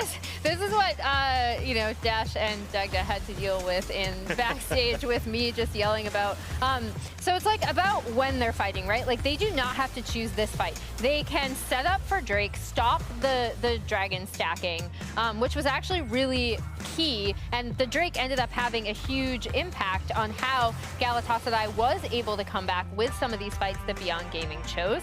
And I think you want to look at Beyond trying to close out this game. This is where we're looking at some of those mistakes, right? Because they could have set up a 1-3-1. They could have played around better with map pressure, and they just didn't. And they chose this fight, and that's where it started to unravel for me. You mentioned how that fight gives them the third Drake. That sets enough for this very moment here, Dagda, to steal a big one by Mojito. And honestly, a lot of that coming off the back of Balulu, right? The javelin thrower apparently in his previous life, because he did not miss with any of these battle stars. It meant that you had Hush, you had to back off, got the smite to come back into the play, but it meant that Belong Gaming had to give up a lot of that river control, which set up then for the steal from Mojito. But as you can see, Beyond Gaming, they didn't want to just give it there, chasing down, and it did give them the Baron, but already the damage was done. That Ocean Drake was huge for Galatasaray. And let's talk about Balulu, right? Because let's go for some Balulu stats. Would you like to know what his most played champion is? Can you guess? I wouldn't have the first idea. Yeah. It's Zoe. Oh, really? Yeah. Oh, who would have thought? I know. 71.4% win rate on that champion, most played. Just an insane pick to put in his hands because, again, like, if you're looking at finding these openings, and we talked about this with Galatasaray, we're not sure how well they'll do from behind. Like, do they find these timing windows? His Zoe was what set everything up for them. Yeah, well, then I guess it'll come as no surprise to you that he picks up our Oppo player of the game here in game number 1 of the series. When having to fight back from a deficit, he comes up big, not just in the team fights, but around the objectives as well. A massive Elder Steal out of Bolulu to give them the power they need to overcome what is the better scaling composition on the side of Beyond Gaming. Yeah, and he was such an impactful part of the game. Even when you look at the early stages, right, it was his roams that were setting up for the success on the top side. Then we get into those team fights, he's popping people right, left, and center and giving so much control back to where, honestly, you shouldn't have had Galatasaray having any sort of control in, like, their own bot side jungle, in towards the river. It was him chunking health bars that gave them that option. All right, so Emily, we're cruising along, but Beyond Gaming is going to choose red. No subs coming into this second game. So what, if anything, do you want to see from them, given the fact that they had the lead but let it slip away? So in terms of looking, again, like, I don't dislike their draft, but I also think, like, Husha played a lot better around his lanes, right? Like, I do want to give him credit for that. Going forward, if you're going to go for, like, a setup like this, play towards the map, play towards the 1-3-1, or, you know, maybe not over-index on your solo laners, because I'm not looking at Liang or Moan as, like, insanely strong solo lane carries. All right, well, either way, it was a competitive game 1 in this best of 5, but we'll see if Beyond Gaming can get it together in game number 2 and bring us to a 1-1 scoreline. You'll catch game 2 of this series right after the break.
welcome back to Worlds 2021. We're here for the second game of this series between Galatasaray.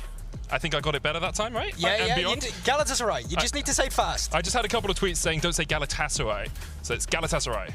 Yeah. We'll try. If you're Turkish and you hate my pronunciation, tweet at me. I need the engagement. Anyway, here we are into draft. Beyond Gaming picked red side, as we heard before the break.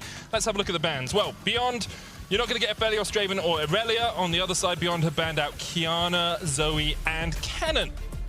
And this leaves up the Bululu's Rise at the same time, so a pivotal one. So since that's not getting first pick, yeah, that is still Mawan's most played champion in summer as well, so that's still comfort going through it. But I honestly think Galatasaray, they did Beyond a favor by banning away that Irelia. Not something I was a fan on, seeing Lian into getting solo killed as well by Crazy. But with a Rise pick now coming in through Mayan, you should have more pressure in that mid lane to accelerate some of these side lanes. And speaking of a side lane, Dogo himself have already locked in an AD carry. Delusion, he was pretty tired of being pushed in on a tower.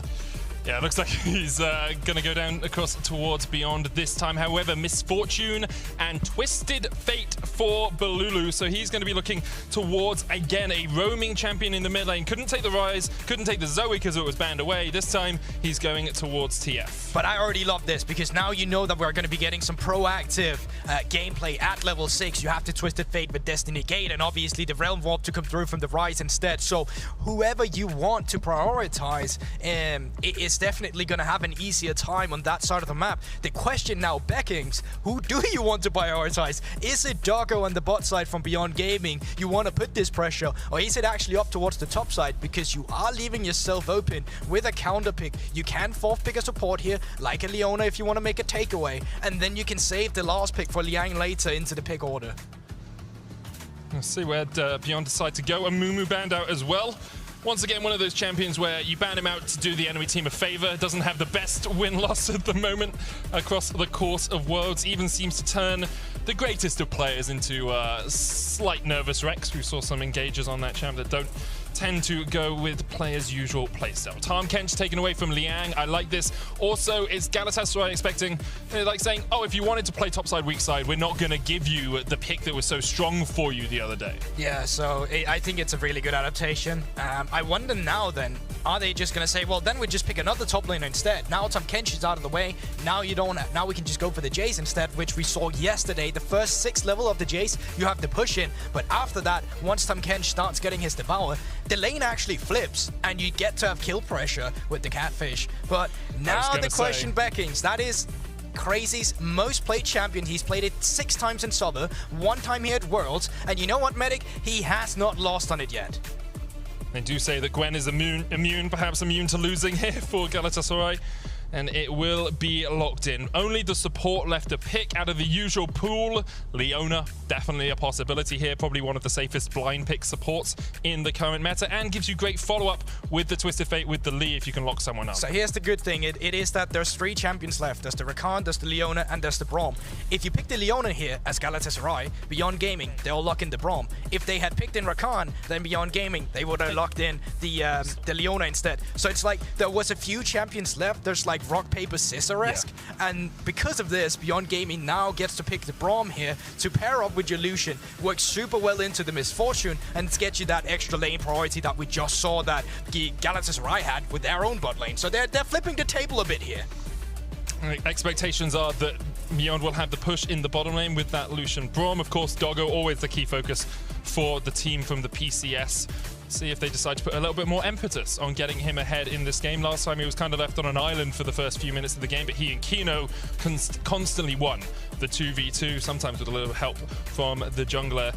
Let's have a look at these compositions in their holistic form here, Gorborg. Tell me a little bit about what you expect these teams to do. Well, I'm definitely looking at the 2 mid laners, and I'm looking at who can get that priority first, who can move around with their jungler first, because having this stale laning phase where you just stay in your lanes for the first 10 minutes, that's just not gonna cut it.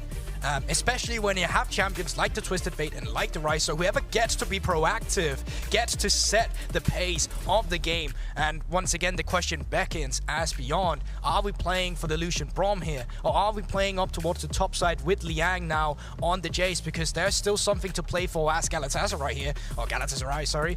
Weird. You put it onto me. I said it right the entire tournament. And then because of you guys, all of a sudden you start slipping up. But no, I think with the Gwen obviously up there towards the top side, it's a comfortable matchup for Crazy, his most played champion, and with the Twisted Fate to pair it up with, it's going to be interesting to see if Beyond Gaming attack bot, how will Liang deal with the pressure that he will be receiving in the top side then instead.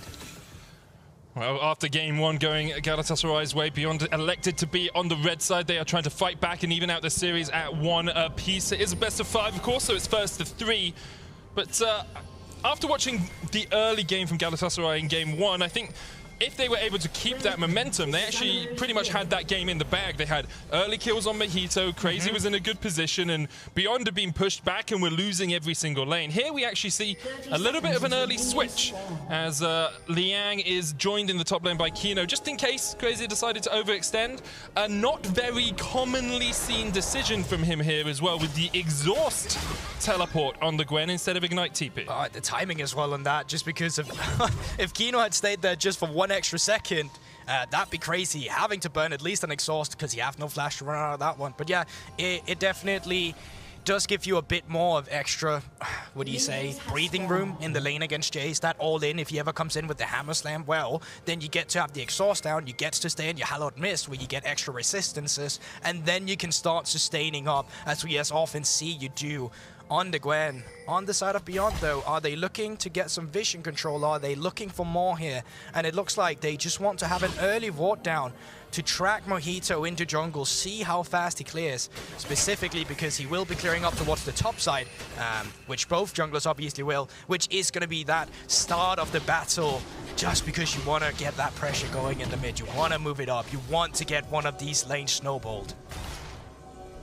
And the last game we saw just how much Balulu can do with extra pressure in the mid lane. Had a stellar performance on the Zoe, and will continue to try and trade in with Maowen here. Of course, Twisted Fate doesn't really have the same individual impact as a Zoe does, but Balulu's shown us across the course of his international career how well he can control the map for his team. Yeah, and we've already said this about Galatasaray from the beginning they entered the tournament. If you shot this guy down, you realistically speaking shot Galatasaray down, because they've been so reliant on their solo laners.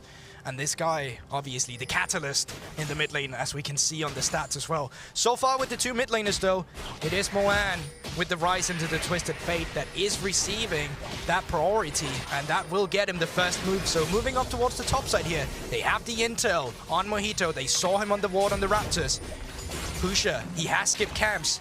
And with this moving up towards the top side, we could actually see an early dive here. You can see Maoan stacked a wave, Liang stacked a wave. It wouldn't surprise me to see the Beyond Gaming members move up towards this top side. You even see assistance pings coming out from Crazy. He knows that something could happen on this top side of the map. That ward will spot out Husha as he goes across. Maoan able to retreat. Balulu with a gold card locked in, uses it instead to take the cannon. Now Husha can go in here. Wind becomes lightning, does proc. Mojito with a safeguard will get himself away from that fight, but Mojito yet to take any of this top side of the map. He is level 3. Husha with a single extra camp cleared so far. We'll get towards that level 4 a bit quicker. Liang trading, and as we look back and forth, you can see Crazy getting knocked back a couple of times. So good you had to watch it twice there as Liang pushes in towards that blue buff. That one's come across as well. Looks like Beyond might actually be able to steal this one away. Mojito sticking on the wolves instead. Wildcards come out from Balulu, but Galatasaray will have to give up their blue. But this is so nice. Beyond Gaming, they actually have solo laners. What's that? Priority in top, priority in mid. I get to invade the opponent who didn't skip his camp. Super nice pathing for Husha in the early game. And you know what? We're not done in the bottom lane either, because they are coming in alive. Doesn't have any summoner spell, just dead. This is the pressure that you can put on with Lucian Braum, really, though. And then another stun's going to come out to Zeus, and Crazy's joining the fight as Doggo tries to flange away. Exhaust goes down onto him. 1-for-1 trade, and everyone now is down here as a party in the bottom lane. I should have brought balloons. Balloon is going to force Maowan away, but he flashes forward. And with the overload, will secure the kill. Crazy next on the menu. Galatasaray able to walk away, wounded, limping Kino. That's a lot of minions. Should have stand beside me. We'll be able to jump away to Liang. Finally gets out of that one, and it's so nice to see Beyond Gaming be proactive. It's what we talked about, Medic. The team that pulls the trigger often will be the team pulling out ahead here in the early game, and mid lane has been crashed here. So Balulu, despite him making his way down there, had to lose this minion wave while the enemy jungler picked up the minion wave. So here in the Axe replay, we get to see how volatile Doggo can be when he gets some resources from his teams as well. They're the one who's pulling the trigger, which is great, but as soon as the teleport starts challenging, they start to be a part of this skirmish as well. I mean, 8 people in the bottom lane is something I've experienced a lot of times in my solo queue. Beyond very willing to invest the resources into this, knowing Mojito was on the top side of the map, knowing he could get a man advantage and continually trading. And let's take a breath, let's take a second to really take all of that in and see where we are in terms of state of the game. 1,000 gold lead now for Beyond, and they're looking for Crazy on the top lane. No flash, hasn't had it all game, still doesn't have it, Goldborg. No exhaust on him either, and no TP. Crazy lives up to his name by overextending a little bit. Liang should be able to secure this, misses the shock blast, and Husha will dive in for the final auto attack for the kill. And this is some of the tendencies that we have seen from Galatasaray in the past as well. Crazy, he loves having a high forward percentage, he loves taking control over his own lane, but because of this, he will disrespect the enemy quite a couple of times, and this is why mid lane priority is so important for this game, because if there's no one covering up for your bad habits, or just, you know, the habits of extending your gold lead like that, you're gonna end up suffering. So Husha, once again, solidifying himself in this game. They will have to pay the price with the Drake going over to Galatasaray, but going off accelerating the early game lead here, you take it as Beyond. And the question for Galatasaray is, can they do what Beyond were able to do in the last game and actually mitigate some of this early bleeding? Because right now Alive is caught out once again. Galatasaray started up the Cloud Drake, and because of it, they lose 2 kills. They have to get out of there. They lose the Drake. It's 4 kills, 5 kills to 1 in favor of Beyond, a 2,000 gold lead and the first objective. Super nice from Beyond here. I was talking about having to give up the Drake. You know what? Don't care about that. Pick up the kills. Get the objective for yourself. You have a gold lead. You have the first objective. Rift Howl spawns in 1 minute and 30 seconds, and by then you can look to equalize even more. You know what? He's not even done forcing flashes off Mojito. And this is where Husha is just so good. Roundwalk coming in as well as Mawan looks to try and catch out that Lee Sin's going to chase forward. Mawan, overload? Okay, yeah, we don't talk about that. That was a bit of an oopsie. I've got it. Have you ever listened to Kobe? Yeah. That realm warp sucked. Man, you're a genius coming up with these things. It's original. Where do you get it from? I don't get it. You know how NA steals all the EU players? We steal all their catchphrases. You know what? Fair price, fair price. Dying there, obviously, it sucks a bit, but in the end of the grand scheme of objectives, you don't lose all too much of it. You'll still be able to come back into lane and pick up the minion wave, get the priority for a potential Rift Howl in the future. But going back to an objective we had just before, Galatasaray seeing the enemy jungler on the top side, feeling confident starting this Drake, but Beyond Gaming with a very quick response and punish in being down here so quickly afterwards to pick up the kills and pick up the objective, putting them in a very favorable position. As the Kalunga and Knight ticking on Zergsting as well, and Galatasaray just in such a difficult position here. Really no way out of it for them. 2,000 gold behind every lane, getting forced back. CS leads in top, CS lead in bot. You can see Doggo, most gold in the game by almost 1,000 over Alive right now. He is in such a powerful place on this Lucian. We saw like a semblance of this in the last game. Doggo and Kino were behind when they were playing into this Lucian Braum matchup, but here Doggo and Kino have just taken over that bot lane with these 2 picks. Completely, and you know, they have 3 lanes of priority and first move here, but Galatasaray, they're here to contest, but they don't have that bot lane here. There's going to be 5 members of Beyond and 0 of Galatasaray in a bit. Yeah, Balulu was on a ward. He's going to have to flash away, and now Galatasaray should just back away from this. Mojito's still looking for it. Liang's going to slow him up and force him away. Galatasaray still looking for this fight. The Rift Howl will go down. They want to continue pushing in. The Turkish representatives want a little bit more of the action. Unbreakable going out. That's a great bullet time's going to rip through them. Liang has to flash away, but he's already killed off Mojito. And Galatasaray just unwilling to give up an objective, continue to push in. The needle work goes wide as Doggo refuses to take his shot. And that's just a bit greedy. Beyond Gaming, they had the entire setup. Bot lane was pushed in first, which meant the Doggo, Kino, they would be up there. Jace obviously getting the priority against Crazy, and then Mawan in the mid lane. And Galatasaray, they just wanted to get in there and out-teamfight them. They wanted to find their leads that way when they in turn could have just pushed in the bot lane. They could have made a cross map, but they decided to answer the play and they lost out on it. And Beyond now in such a strong position because of that Goldborg. Riftherald picked up first Dragon of the game as well, 2,000 gold lead. In prime position to take over this game. Galatasaray looking very much on the losing end of this one, and we'll see if they can find a way back into it, because that's what Beyond did so well in game one. They were able to fight back from a losing position. Yes, they lost the game in the end, a lot of that off to, you know, a couple of great smites coming out from Mojito, but here Galatasaray do need to find an avenue to approach this game. Yeah, but the compositional difference here is just a bit greater than it was in the other game. This time around, you're relying heavily on Mojito to find a kick into you together with the Roam, with the Twisted Fate.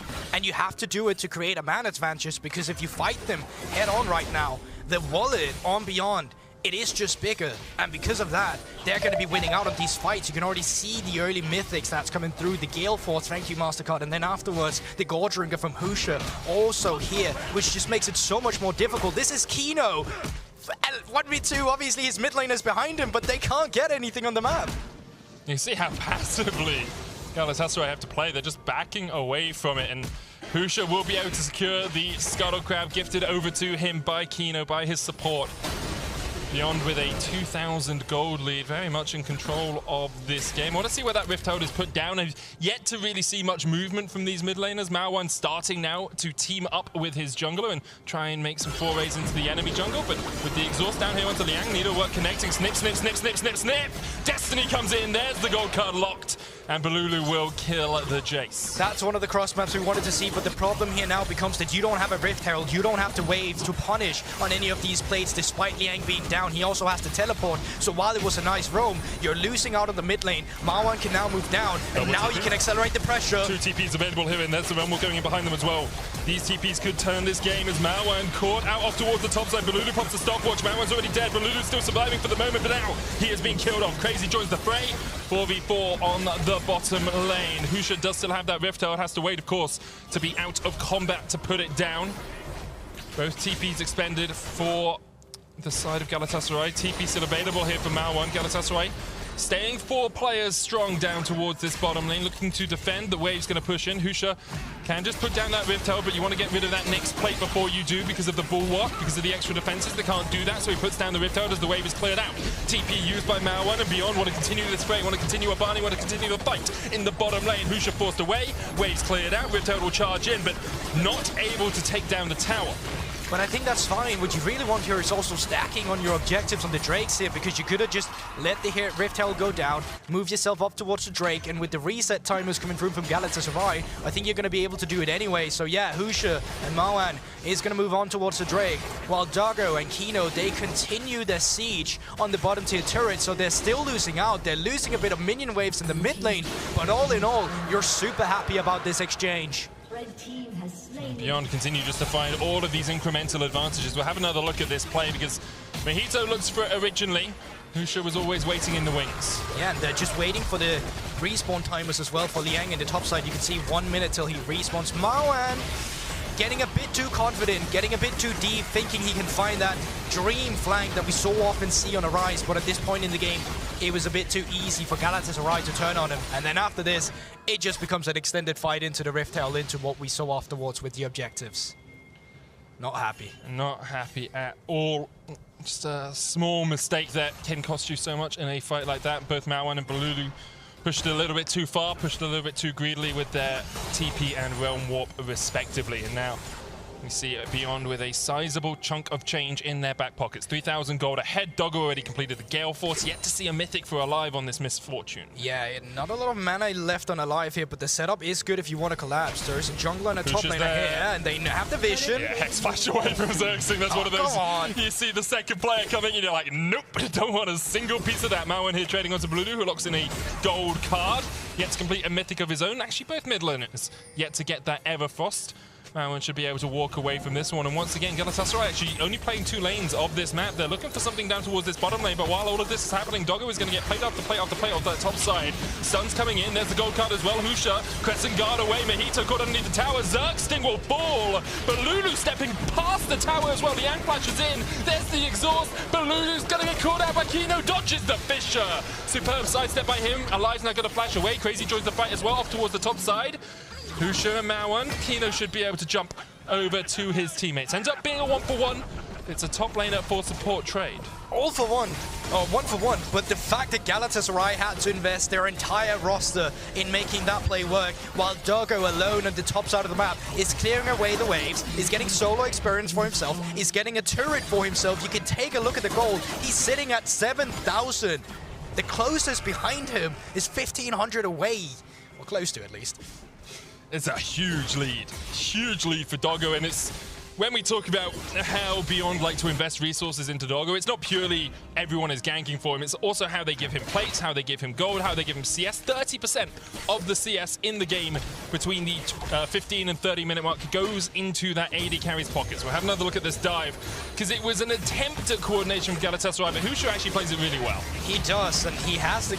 Does he have to go? Yeah, he already has the gold trigger as well, so going for this dive is just insanely ambitious. He already has the ultimate as well to make sure that they don't pile onto him, and after the fight really breaks out, I mean, but Lulu's just lucky that he's not getting taken out. Moan's ultimate could have been way better if they wanted to clean up these kills as well. So all in all, as Galatasaray, despite you losing the play as hard as you did, it could have been way worse.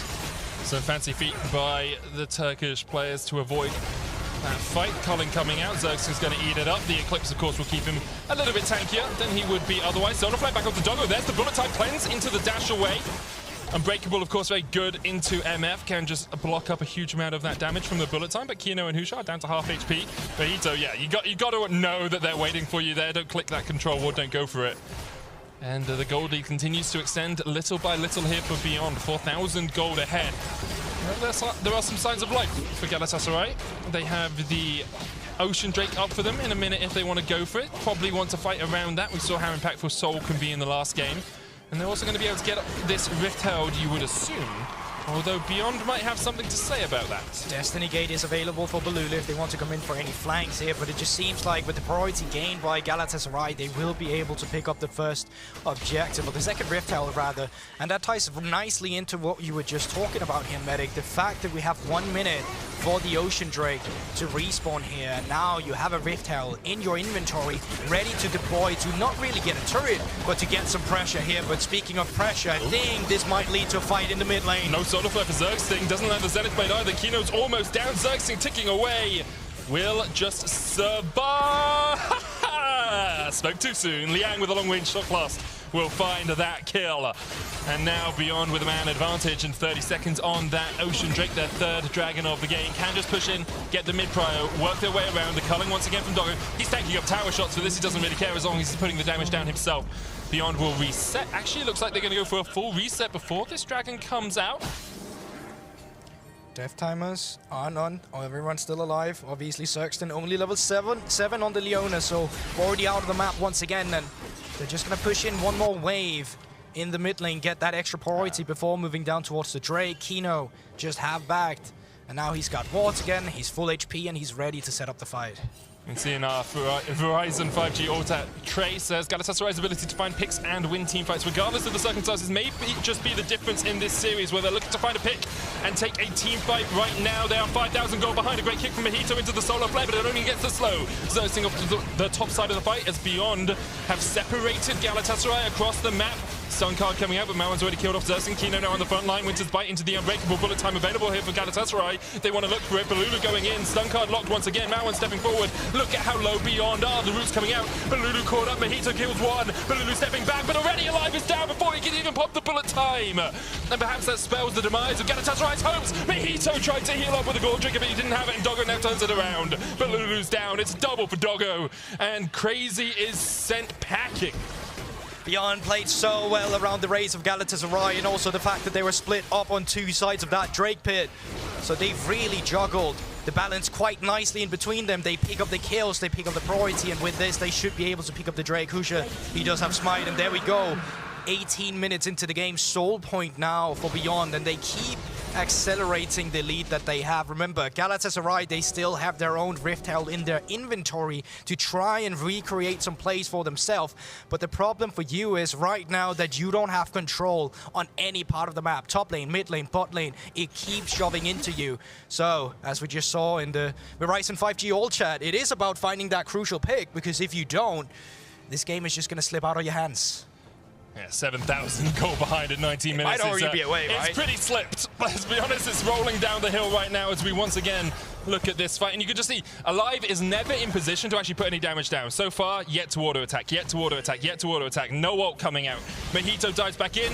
Couple of autos onto Kino. Great, he puts up the Unbreakable. Alive never has the opportunity to do anything. And it looks so good here because the HP bars are so low, but Alive, as you said, he doesn't have the opportunity to just straight up start with the bullet time. And because of this, there's never capitalized on the low HP bars. That's the call of the queue right there. Almost was a good play because we've already seen how many times a gold drinker can just get you up to full HP and you just clean up the entire fight. That's a fight. jungler's mentality right there. That's every Lee Sin when they die in my solo queue games. Like, oh, but I hit the queue. It was almost a really good play. It's like, no, you dived into 4 people by yourself. I mean, maybe I can see what he's trying to do, but didn't quite work out for them. We had to try and make some plays. Alive, almost caught out here by Doggo. Doggo's actually going to dive. He went too deep. Bullet time, ripping through Beyond, but not really doing as much damage as you'd like. Kino knocked back as well. And that dive was diabolically bad. Beyond just doing something absolutely absurd there. Doggo diving way too deep. Riptower's going to charge in the bottom lane here as well. Remember, the Baron's on the cards. Doggo is dead. All of that gold went over to Alive. And Galatasaray actually have the option here.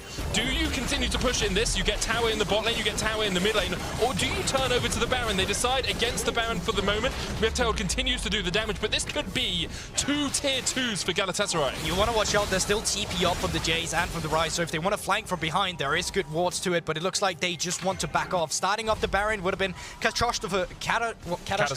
Thank you very much. Galatasaray, you know, it's a bit weird with these words, but in the end, it's the fact that the death timers were so low, so you wouldn't be able to just start up a Baron immediately. So reset timers are on the map again, and we will get back to a map state where Beyond Gaming still has a very favorable gold lead. They still are in a position where they will be able to open up the map.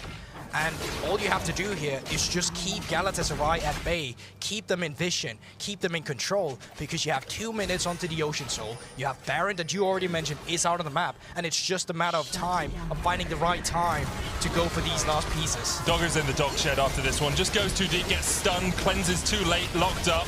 Shutdown goes over to Galatasaray. Actually, I thought it went to Alive. It going to Kino Zerxing, sorry, is not a big thing. Not great there for Galatasaray. If Alive had picked that up, that would be a second completed item on the MF. And Zerxing still on his way towards a locket, yet to actually complete it. And just taking a look at items in general, Liang sitting on 2 here. Super nice poke is going to be coming out from this Jace. We've already seen what he can do with the Shot Blast, and, you know, they got a taste of Balulu Zoe's last game. It's time for him to return the favor, not in the same extent, but, you know, still the idea is there behind it. And now it is just about keeping that control, keeping Galatasaray behind. We already know how hard of a time that Galatasaray have been having if they're not in the lead, how hard of a time they've been having if they don't get to dictate the pace themselves, but they did come back from a mid-game deficit last game, and looking to do it again, but Beyond Gaming not really letting them, with the minion waves now colliding onto the turret. A minute before the Ocean Soul, Solar Flare going out once again. Doggo has a stopwatch, the bullet time comes through. Balulu with a stun card as well on towards the backline. They're looking for the damage, but Zerxing's already down. Balulu has to flash away, Kino low as well. Balulu continues to step in. Kino ticking, but won't be down. Stun card once again, Alive and Crazy can step forward. So far a 2-for-1 in favor of Beyond, but Balulu, Crazy, and Alive do have the option here to step into the Beyond spaces. And you can see actually Husha down to about half HP. Now he's going to eat the honey fruit, and usually honey makes everything okay. So we'll be able to heal up just a little bit. Dragon up in 30 seconds time. That's the thing, we have 10 seconds onto Doggo, the same for Mojito. This is definitely not the last fight we'll be having, and right now it's all about the control around this Drake. Galatasaray being forced away from it, and now it's going to be a battle of who can push in the enemy laners, who can get control of this mid lane, so we have easy access to the Drake when it spawns. It's 10 seconds, and all the members are coming out on the map once again, Medic.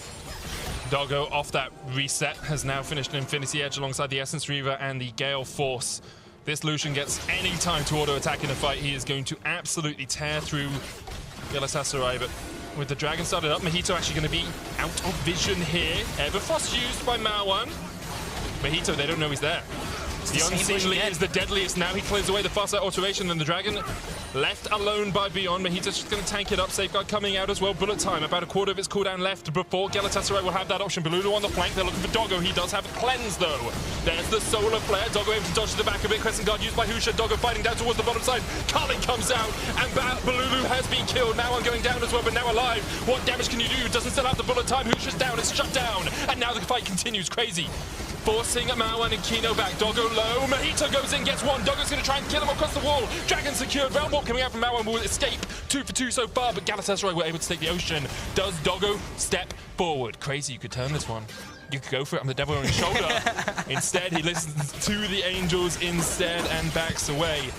Ocean Drake secured for Galatasaray is huge for them, means no soul so far for Beyond. But this is already a big weakness for Beyond. We look back to the game just before, and that bush in the ocean map, they just keep ignoring it. They forget that even exists, and because the vision control is not there, it's easy for Galatasaray to still contest it. And I think Crazy specifically in the backline on this Gwen did so much damage and scattered the fight despite Beyond fighting the good pick on Balulu in the beginning. I think Doggo is kind of distracted, and Galatasaray, they know Balulu. If Doggo focuses him, he's dead, so they go in at the same time. Yeah, so here you see Mahuta coming in that bush once again, and it's so easy for him to get access onto the pick. Here's Balulu going down, as you mentioned, Medic, and look at Crazy in the backline here, making sure he's zoning away 3 members by himself. Doggo has to dash away. Because of that, he's out of the fight. Mawan can't get in, and Kino does his best to steal it with a Winter Spite and pays for it. Because of this, they get the kill, but they have to get out. And they still keep Galatasaray in the game despite a 6k gold deficit. Mate, what are you doing? Zerxing behind enemy lines. He's going to be doing his best Owen Wilson impression as he tries to sneak past that one. Oh, he doesn't even get the room prison overload what is used, and Zerxing's able to walk away. Honestly, who blames him? Who anticipates? You're probably there, shot calling, talking about what the setup is going to be. You walk into the river, and all of a sudden there's a Leona in the top side, just casually walking away. It's like when you, I mean, living up to his name in StarCraft, when you send a single drone into the enemy base and they're just running away from the roaches as much as they can, just like trying to sneak away. Manages to escape, did get a little bit of extra vision for his team, but slightly surprised that he survived. Gwen pushing in the bottom lane, Crazy with that TP. It's actually in a good position. Realm used away here. Mahito looking for the flank. 4v4 right now on the bottom side, but Crazy's able to take a tower off towards the bot side of the map, so that's more gold going over to Galatasaray. Only 6,000 between these two teams. Remember, that was up to 7.5, almost to 8 at one point in this game. So Galatasaray actually slowly eking their way back, at least in terms of gold. Exactly, but it also just comes down to the fact that you haven't been able to fully extend the gold lead or actually capitalize on the gold lead you have on Beyond right now. You take a look at the inventory meta, you compare the 280 carries, and it should just be easier playing for Doggo. He's 3.5 item. Alive haven't even finished his own third just yet. And this becomes a good thing for Galatasaray because the further this game gets extended, the less and less and less the gold lead actually starts to matter. It's all a proportional thing, right? Like if you're 5,000 gold up and both teams have 10, well, one team has 10,000 gold, one team has 5,000 gold, you have 100% more gold than the enemy team. However, if it's even, then it's even. As the solar flare goes out, they look for Doggo. Zerxing force back. Mahito with a kick onto Doggo, but he's going to flash across the wall, and there really wasn't any follow-up for him. Mahito trying to trade on to Doggo. He is down, but bullet time! Dodge this, it says Alive as he takes down a double. And Beyond Gaming were hoping they could channel that in a Neo, but they got taken out. Husha now trading with the Crescent Guard. Crazy a little bit too deep. Alive flashing forward. Look at the damage on Soga, but he doesn't have enough to kill him off. He will still kill off Husha, and now in the end it's 2 on either side. Alive heard we've only been talking about the solo laner today and decided that he needs a highlight play of himself. That bullet time fighting 2 members, absolutely amazing. And then flashing in for the third one afterwards. Pivotal, but Balulu, you don't have vision up here. This is not your territory. You just TP'd in. Doesn't know, he doesn't know. He backs away. Doggo's going to jump across the wall. Balulu. How would he know? No stopwatch. Where are the cards? Destiny out! And he manages to escape. Smart decision making there. Could have looked to try and trade in. But unless he picked a gold card very quickly, and I mean, even with that, Doggo had a cleanse. It was a difficult fight for him to take. Look at the damage across the board for these two AD carries. Doggo 6,000 ahead, 3,000 ahead overall, but Alive started to catch up with fights like this. Yeah, still very much how we anticipated it to go, but it actually a really nice pick coming in from Galatasaray. The laners being out of the map once again from Beyond, and it's something they're struggling with every time they're in a 1-3-1 situation. The people who's clearing waves in mid lane are just messing up their timings, and you end up getting caught off guard in a situation like this. But you know what? 30 seconds, Medic, and there's still the Ocean Soul for Beyond to fight for, but Galatasaray obviously want to continue with their own game here and try to get any picks they can. Gold lead down to 4,000. Galatasaray slowly chipping away at it. Mojito caught out there. Glacier Fisher dodged away with the safeguard, and once again we have a battle for a soul. 2 games, and it feels like an infinite amount of battles over these dragons over the last couple of matches. Galatasaray now the ones on the back foot, but Beyond have been leaking money over the last few minutes. Cullen going out, Doggo chipped away at, and that's the ultimate out from the Lucian. Of course, can rebuild that relatively rapidly. Husha forces Bululu away down towards the bottom side, and Beyond do have the priority push into this. Solar Flare doesn't really do too much. How low Alive is. Bululu flanking, Alive down, shut down. The flash into the Rune Prison is enough for Moan. And now they're just getting control of the Drake Pit here. They're finally clearing out the vision of these bushes. I say that single bush still have not been touched. But it seems like Galatasaray, they're not favoring their chances on this one. Control and they're just forfeiting it. Yep, Galatasaray going to give it up. You can see Crazy working his way up towards the top side just to try and clear that wave. Destiny used by Bululu to get out. Kino flashed across the wall there, perhaps thinking that the Destiny was going into the tri-bush. I mean, yeah, okay, so that's a little flash there, but in the end, you did the big, forget that. The bigger picture here is still that they have the Ocean Soul now. Realm Warp on towards the Baron. You're still missing a member in Galatasaray, and there shouldn't be anything stopping you from picking up this Baron. Yeah, I really don't know how you fight this. No Destiny for the Vision. Mojito's going to try and get behind them.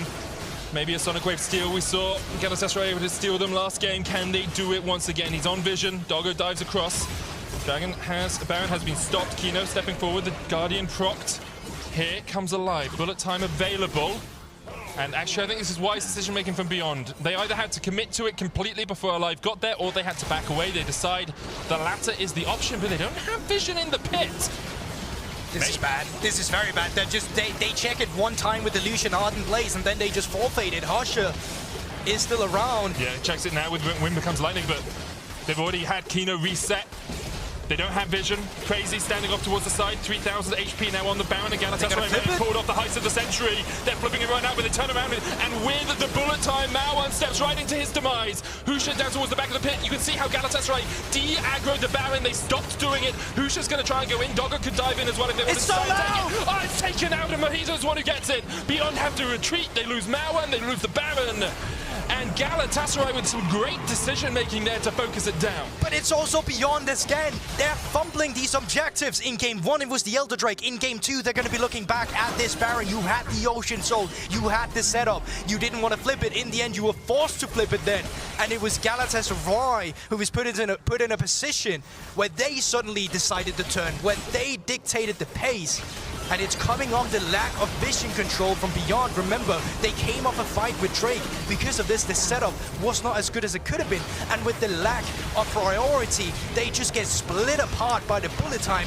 Husha gets stuck in the Baron pit. They're trying to burst it down for him. And 18 HP. It's all that's left. But it's still enough for Galatasaray to get it, and oh, they're not happy about that one. I mean, it's a game of inches. This series has been on a knife edge ever since game 1. Feels like we've already gone through a full best of 5. We're only in game 2. Could be going all the way to 5 this one. But have to give credit to Mojito, his first international competition. And alongside the rest of Galatasaray, he has been so on point with these smites, constantly getting those objectives, as you said, securing the Ocean Soul in game 1, securing the Elders in game 1, now securing this Baron. Has totally turned this game around, because Galatasaray were fighting back, but into an Ocean Soul Baron, doesn't matter if you're even-ish on gold, you are just so far behind in stats. Now, 2,000 gold the difference between the teams, and it's Galatasaray who have that Baron to push in. Also, before we came into today, we were talking about how Beyond Gaming in the late game, you know, finally getting to play for these team fights would be the essential way of them winning some of these fights. But Medic, from what we've seen in these games, it has been the exact opposite. Every time we get to a point in the game where it's about playing for the objectives, they start slipping up. When you play the bigger map, when you start going for the 1-3-1, a person is getting caught off guard, and it's letting the tempo go back into the favor of Galatasaray. So now with the Baron buff, they're opening up the map themselves. They're making sure that they're playing on their strong side now with a Twisted Fate, with a Gwen in a side lane that no one so far is responding to. And Beyond have to kind of recollect themselves, recompose themselves, understand they are still very strong. You still have a 4-item AD carry. More of Mount Morty is now complete on Doggo if in case he ever gets caught out. Has that little bit of extra magic damage shielding, but on the other side, Galatasaray are scaling as well. 3-item Gwen. Like, remember the days when Gwen was released and she could rip through you with 2 items? I don't want to. Well, 3 or 4 items is kind of where Gwen becomes that monster that she once was. Alongside that, you have Twisted Fate, who now has Void Stuff alongside the Rapid Fire Cannon, even has an Oblivion Orb for a little bit of healing reduction. And you can see 25 minutes, 6,000 gold, the deficit for Galatasaray, and now dead even or thereabouts. You can throw 728 gold out of the window. Give it as a tip for both these teams for how exciting this series has been so far. And Beyond, they're going to have to get better at this objective setup, because I'm going to be honest with you, Medic, it's going to come down to that Elder Drake once again. It's going to be what's going to be deciding the second game in this best of 5. And right now, Beyond, they're doing a decent job at it. They have top lane pushed in. Mark can now back. He can take care of the bot wave, and they can get control of this Drake area. But you take a look at the inventory, you take a look at the map. The pink wards and the ward in general, with the TP flanks you see as well, is favoring Galatasaray. There's not that ideal vision just yet. It is starting to be picked up now. I mean, where are the wards on the side of Beyond? Like, no control ward on your top, no on mid, none on jungle, 1 on Kino. It just feels like overall your vision is going to be lacking. Of course, they have put some down on the map, so I don't want to say they're not buying any, but it's a difficult road to walk when you can't replenish your vision. And the reason they have the vision down right now is because they have the control. Crazy was taking care of that top wave, so it went exactly how it should have. Maoan bought you time, you could lay the vision down, but now when they're going for resets, it's going to be Galatasaray that can take control of the mid lane again, or at least they'll try to. You can see Doggo investing in culling just because of how pivotal the setup is now going to be. Crazy out on the flank here, and there is TP wards as well, or just Balulu with a Destiny to come through. Crazy on the flank. Galatasaray looking for the team fight, and here we go. Kino stunned up. Look at the damage already onto that support. Sonic Wave hits a minion, the cannon getting in the way of Mojito, but the chase is on, and here we go. Xerxing in, the bullet time coming out as well, but it's immediately cancelled by the Glacial Fisher. Husha has to pop the Crescent Guard, Realm Warp used onto him, flashes, manages to get away. Xerxing low, caught out with the Spell Flux. What an escape by Husha. 1-for-1 so far, both supports are down. Both supports down here, but that's luckily not the worst case scenario going into this Elder Drake. As Galatasaray now, you can just start it off. You don't have the kick, but ultimates are missing as well on the side of Beyond Gaming. No Crescent Strike for Husha. Realm Warp not there either, so you can't make the great escape, and this is going down fast, Medic. 4,000 on it. Galatasaray looking for it. Husha, can you steal it? Can you get it? No, it's secured by Alive. Now Galatasaray should be able to turn this team fight in with a heartbeat. Stopwatch is coming out Alive, trying to keep himself alive. Balulu doing the damage from the side as well. Beyond trying to win this one out. Doggo doing so much work for the Elder. So low. It's just too strong. One more auto attack would be enough. Doggo still surviving. Doggo not quite down. The more keeps him alive. Balulu has no mana, and because of that, he has to walk away. Kino's on the chase, and he might not be able to escape. Flash, ward, Winter's Bite, concussive blows with one more auto attack will be enough. Didn't want to take the kill, gives the killing spree over to Mao1, and what a fight from Beyond at the Dragon Pit. How they navigated themselves with their summoner spells, not their summoner spells, just their overall control of their champions there to not get taken down by the wildcards or the Sonic Wave. Is this it? You're asking it. There's 15 seconds onto Alive. I don't think they can take it just yet, but they can get the inhibitor, and they can reset for the Baron. 17 seconds on Mojito, 15 on Crazy, and Balulu still 30 seconds before he's able to join the fray. Holy moly, what a series this is. Fighting for their world's lives, both these teams unwilling to give an inch. Beyond definitely sprung into life today, because across the course of the rest of groups, they have not been the same caliber. Baron started, Crazy TPing in, Xerxing going forward, Solar Flare, bullet time available. The solar time, Glacial Fissure coming out, there's the bullet time, really not going to do enough. Husha pops the crescent guard, Crazy on the chase as well, but Xerxes already low. Husha, the first target counter, TP gets who joins the top time. And look at the damage coming out from Crazy, but once again, the Realm Warp from Mauan is perfectly positioned. Stun card locked in, Kino will fall, Mojito onto the back line, Beyond have overextended for the Baron. The kick comes out, Husha chased out, a triple for alive. He kills off Dogger, one more left for him to take down. Crazy takes it, and only Mauan survives. Galatasaray can counter push. Over 30 seconds for all of them. They have a minion wave here. Mauan here has to clear this some way or somehow. But it's way too late. No, he doesn't have the TP. Realm Bomb is not there either. Galatasaray, they're going to try and close it now. They have to save the wave. Only the cannon's still alive. If that cannon dies, this is done. 15 seconds on Kino. Everfrost onto Mauan. The cannon's still alive. They're taking up the tower. It's alive. He's going to be able to do it. The first Nexus Tower falls. Mauan pops the stopwatch. But perhaps this Nexus Tower is just going to go pop while that's happening. The Nexus Tower is taken down. And Galatasaray, with an incredible victory, go 2-0. Who said this team cannot come back? Who said they can only win with a gold lead? Well, I did. And now I'm eating my own words. Galatasaray showing up around these objectives, but once again, beyond what is happening around these neutral objectives. How do you keep throwing it away at these stages of the game? You had close to a 10k gold lead, and I'm gonna take a breath while I say this, and they threw it. They did. Like, it was beyond making mistakes, but Galatasaray obviously capitalizing on those mistakes, finding the avenues where they could take a fight, where they could manage to get kills. And even after being put behind so much in the early game, you got to give credit to Alive. Those bullet times, his positioning in team fights was absolutely sublime, and it carries Galatasaray to a 2-0 scoreline. One win away from a matchup once again with Hanwha Life Esports for a spot in the group stage. Last year, Supermassive were able to beat out Mad and made it to the second round, obviously losing in the end to the Unicorns of Love. This time, Galatasaray looking to continue in their footsteps. The question is, can they do it? Beyond Gaming are down, but not out yet. So check out Beyond Gaming's pick, Heroes Tonight, is the song that represents their playstyle and the rest of the teams competing at Worlds on the official LoL playlist on Spotify.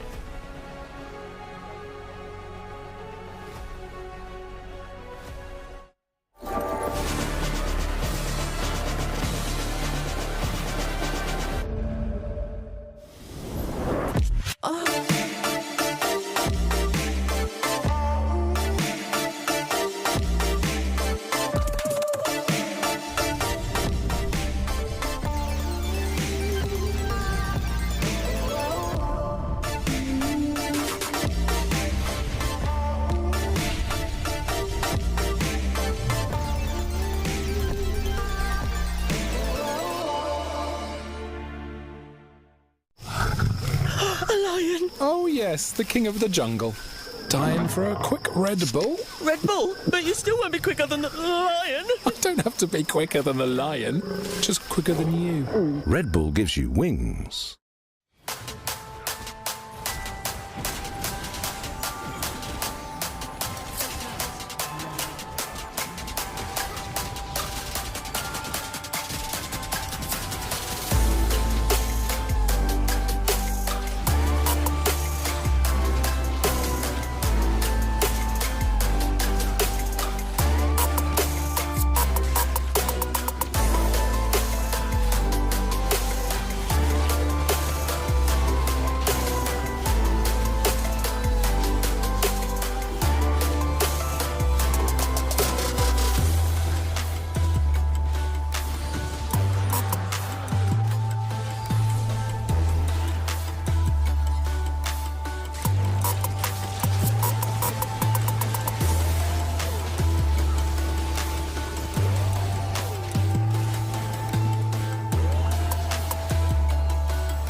In the play-ins knockout stage, it's do or die.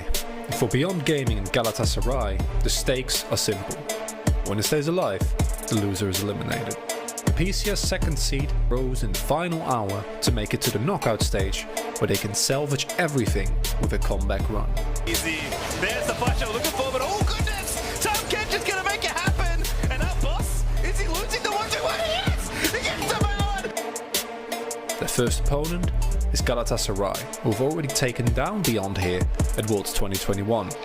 Led by their flashy supports player Zergsting, this team has been both hot. Triple stopwatch popped. Who's it going in? Crazy on the backline. That slicing maelstrom was so beautiful. And cold. Trying to get in there, but he's not able to get it just yet. Baloo, though, finds two with his big through, but Unicorn's still not dead. One will live, and one will die. Everything is on the line as Beyond Gaming and Galatasaray face off. Welcome back to Worlds 2021 in the State Farm Analyst Desk, where if Beyond Gaming is going to salvage their Worlds run, it's going to take 3 games back to back to back after they drop this one to Galatasaray.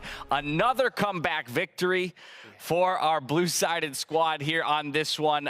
Again, I'm a little flabbergasted about how it all happened, because this one felt even more in the hands of Beyond before it went the other way, Emily. What are neutral objectives?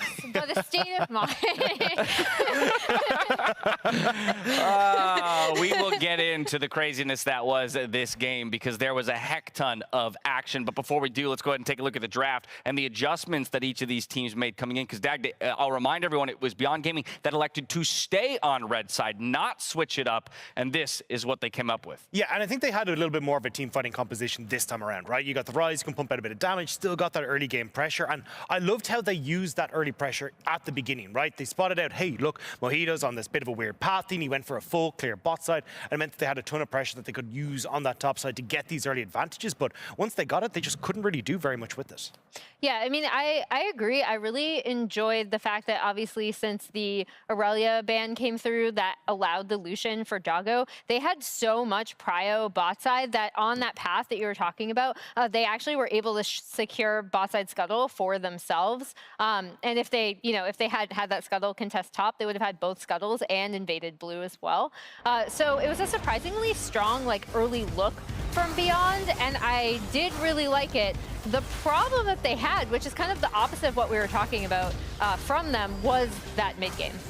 Yeah, I think as Emily was saying, strong early game, we saw them kind of utilize that at the levels, our 6-minute dragon as well. But when we got into the mid game, there just wasn't a huge amount of kind of working together. The communication that was so strong in the early stages really fell apart when we got towards these team fights. They ended up being a bit all over the place. They gave Crazy time to scale into the game, and then he was able at these later game objectives to just take over completely. And it's really sad because you see plays like this, right? Where they recognize, hey, we have the stronger team fight here. We can just go in and absolutely take this. We can control this area. We have it. You see, I actually love the last pick Braum as well, which is something we didn't touch upon previously. I thought it was a really, really good response. And if Beyond Gaming had been able to bring some of this early decisiveness that we saw from them into, better decision-making around neutral objectives in the big game, they should have had this game in hand. Yeah, and I think the big one was, we saw the Braum in these early stages having that big impact, but when we got to those later points, Alive was finding these magnificent misfortune ultimates. It really did feel like there wasn't that poor setup to be okay, as long as we got the Braum, we can play through this front line, we can actually play these fights correctly. But as you can see it in these team fights here, right, you've got the wraparound there where they're able to exploit the fact that you don't have a huge amount of vision control there for Beyond Gaming. Crazy's able to just completely disrupt Doggo, and from that point forward, you've got Alive who's kind of free to do what he wants in the back line. And I love this from Galatasaray, because when we were talking about them previously, we're okay, they do like to suffocate people early. They do like to play around lane pressure, which we saw in game 1, but we're not sure if they'll be able to act on the windows that Beyond Gaming can give them. Well, Beyond gave them a ton of windows, and I think they executed really well on them. Right, by all accounts, this was an action-packed early game, and as we have mentioned many times already, Beyond Gaming, a number of good looks from them to build build that lead, but you have to be able to close it out, not give those openings, because Galatasaray has shown time and time again that they are a team that will take advantage of it. And I found it quite interesting how big team fight for Beyond, which looked like, hey, maybe they can push the end off of it, and it goes the other way. 2 games, 2 souls, and the team with it this is the thing. loses. It feels like you've gotten like, all right, cool. Yeah, let's run this in scrims. We get to the 15-minute mark. Maz ahead. Right, lads, we got this covered. Let's just move on to the next one. Because once we get to this mid-game point, that's where we're seeing so much of this fall apart. It's the decision-making around these neutral objectives, like the Dragon and this Baron fight that you're seeing on your screen, that's given the opportunity for Galatasaray to find the comebacks, pick people off, and again, just not being set up correctly by Beyond Gaming. And I also want to call out the Gwen pick, because this is something that really partnered well with the Lee Sin, with the TF to set up those Misfortune ults that we were talking about from Alive. And this is something that we've seen from not only Crazy, but also Mojito. I don't think we'll see the Gwen jungle flex, but we've seen this banned against Galatasaray in the group stage previously. So it was nice to see that come out, and they obviously know how to play well around it, even if she gets set behind early. Not a gold graph that inspires a ton of confidence if you're on the side of Beyond Gaming, because yeah, just that little tinge of blue right up there at the top. But here's where I'm going to call something into question. Looking ahead at Game 3, Beyond again with side selection, choosing red. I'm personally not a fan of teams staying on the same side 3 times in a row if it's going to spell the end of their best of 5 career at Worlds. I'm kind of in the middle, right? Because at the get-go, they're playing very well, right? Like, they are getting the early leads. It's the mid-game, the decision-making there that's letting them down. So, honestly, when I'm looking at them, kind of going, well, what's going to change if you go blue side, right? Like, it's not going to massively change your decision-making around your mid-game. That's the actual issue here. True. Yeah, exactly. It's more about execution than it is about draft, right? Because I actually really like their draft here, and they played around it early really well. All right, we'll see if they can clean it up. We're going to step away. When we come back, Beyond Gaming has one last chance to keep themselves alive in this series. Game 3 coming up after the break.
back to Worlds 2021, where we are perhaps one game away from deciding the winner between Galatasaray and Beyond Gaming. We are going to jump on straight into draft very quickly, so let's get on into it. Already, Aphelios, Draven, Lucian banned away by Galatasaray, and on the other side, Canon, Zoe, and Kiana removed by Beyond, who picked red side this time. Yeah, I understand why Beyond picked red side. Honestly, let's be honest, they had 3 pushing lanes in the beginning of the game, and it wasn't really a drafting issue. It was more like of a in-game decision-making that faltered a little bit.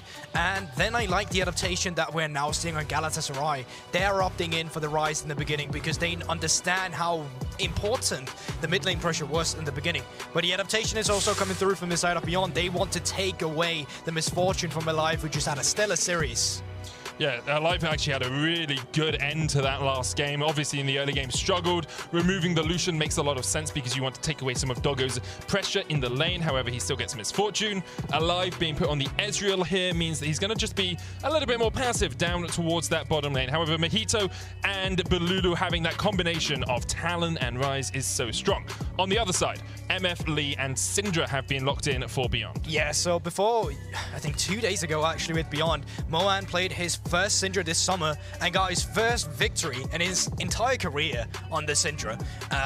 He's now looking to get his second, but I'll be honest, his performance wasn't that stable. He had a good early game performance where he got the priority to move down towards the bottom lane, but after that it still became a bit shaky and reliant on Doggo, and I'm not gonna lie to you, this whole series for Beyond Gaming so far still feels like it's relying very heavily on Doggo.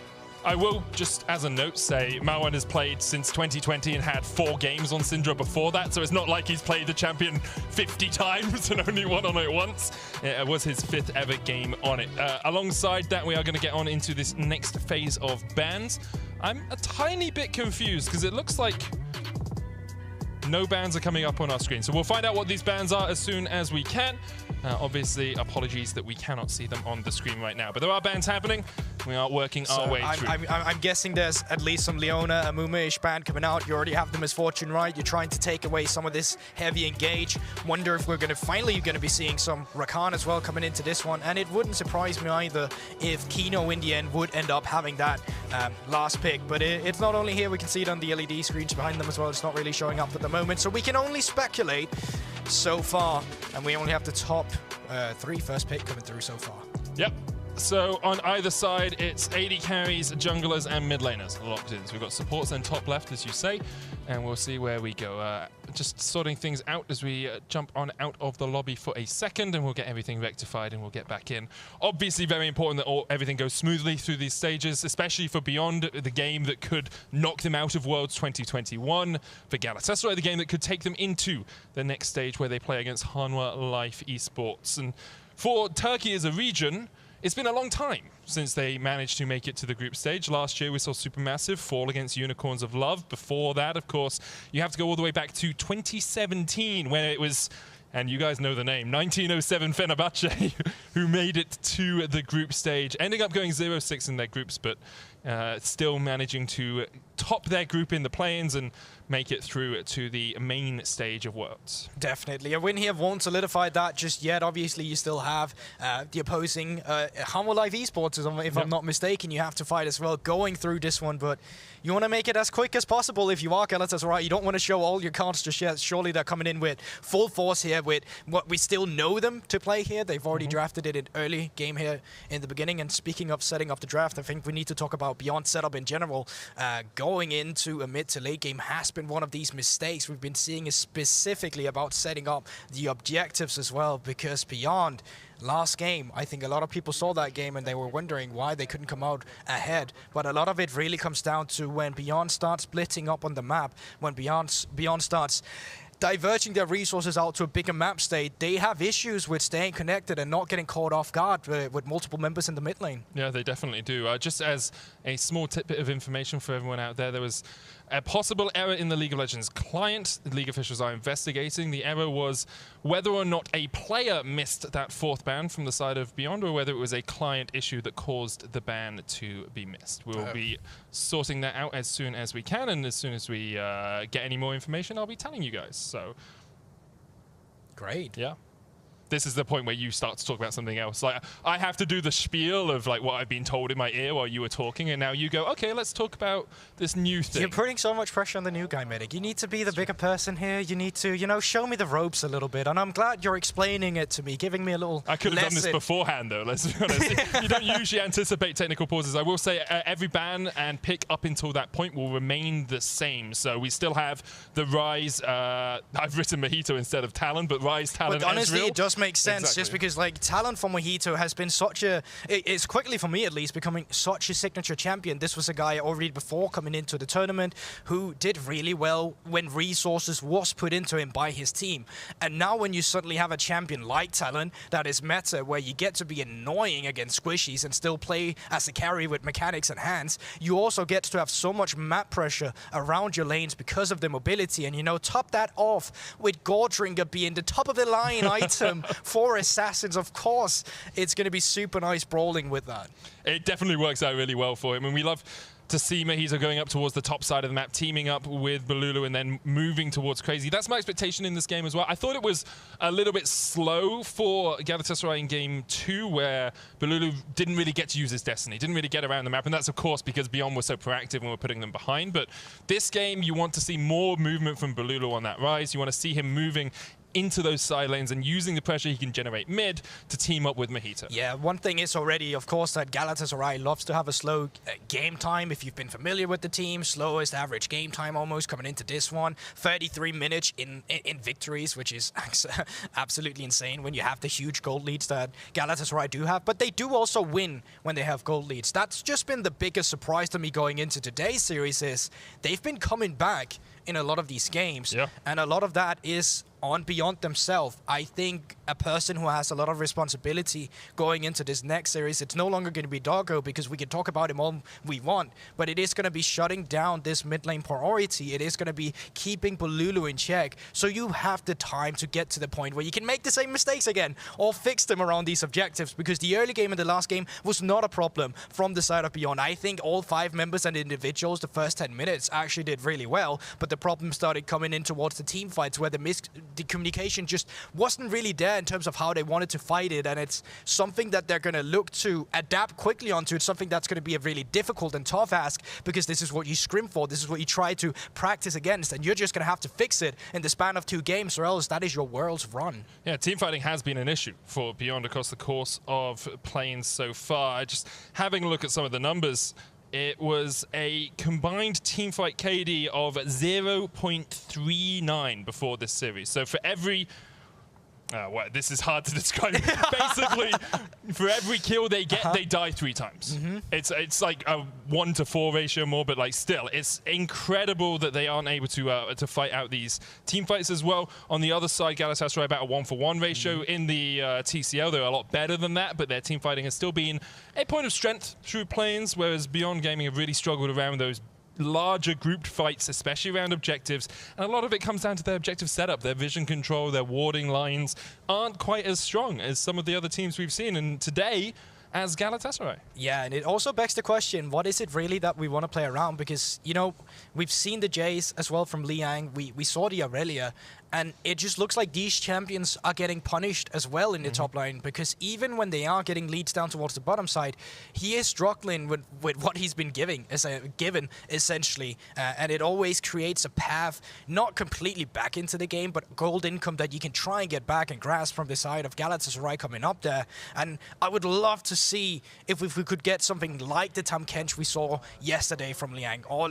like another tank or bruiser that's easier to survive with up in this top side. I mean, even an On, if you want to pair it up with Misfortune, Brom, or you already have the Misfortune for yourself here, really, so you obviously have your win conditions to play for. It is tough as well, though, for Beyond, because traditionally when they've wanted to play tanks, it's PK who's come in and played those tanks. Yeah. So he's the on player. He's, you know, Set is kind of an off bruiser, but PK is the one that you bring in to play Set, whereas Liang is much more aggressive. You know, Camille, Gwen, Jace, Kennen, people that can really put the hurt down in that top lane. And while we do have a moment, because we're still waiting to get this everything rectified here, I do want to talk a little bit about Beyond and about the PCS generally as a region, because I think watching them, they had a strong performance in their region. You know, they took PSG to 5 games. They beat them in the first round and then lost to them in the finals, losing 3-2.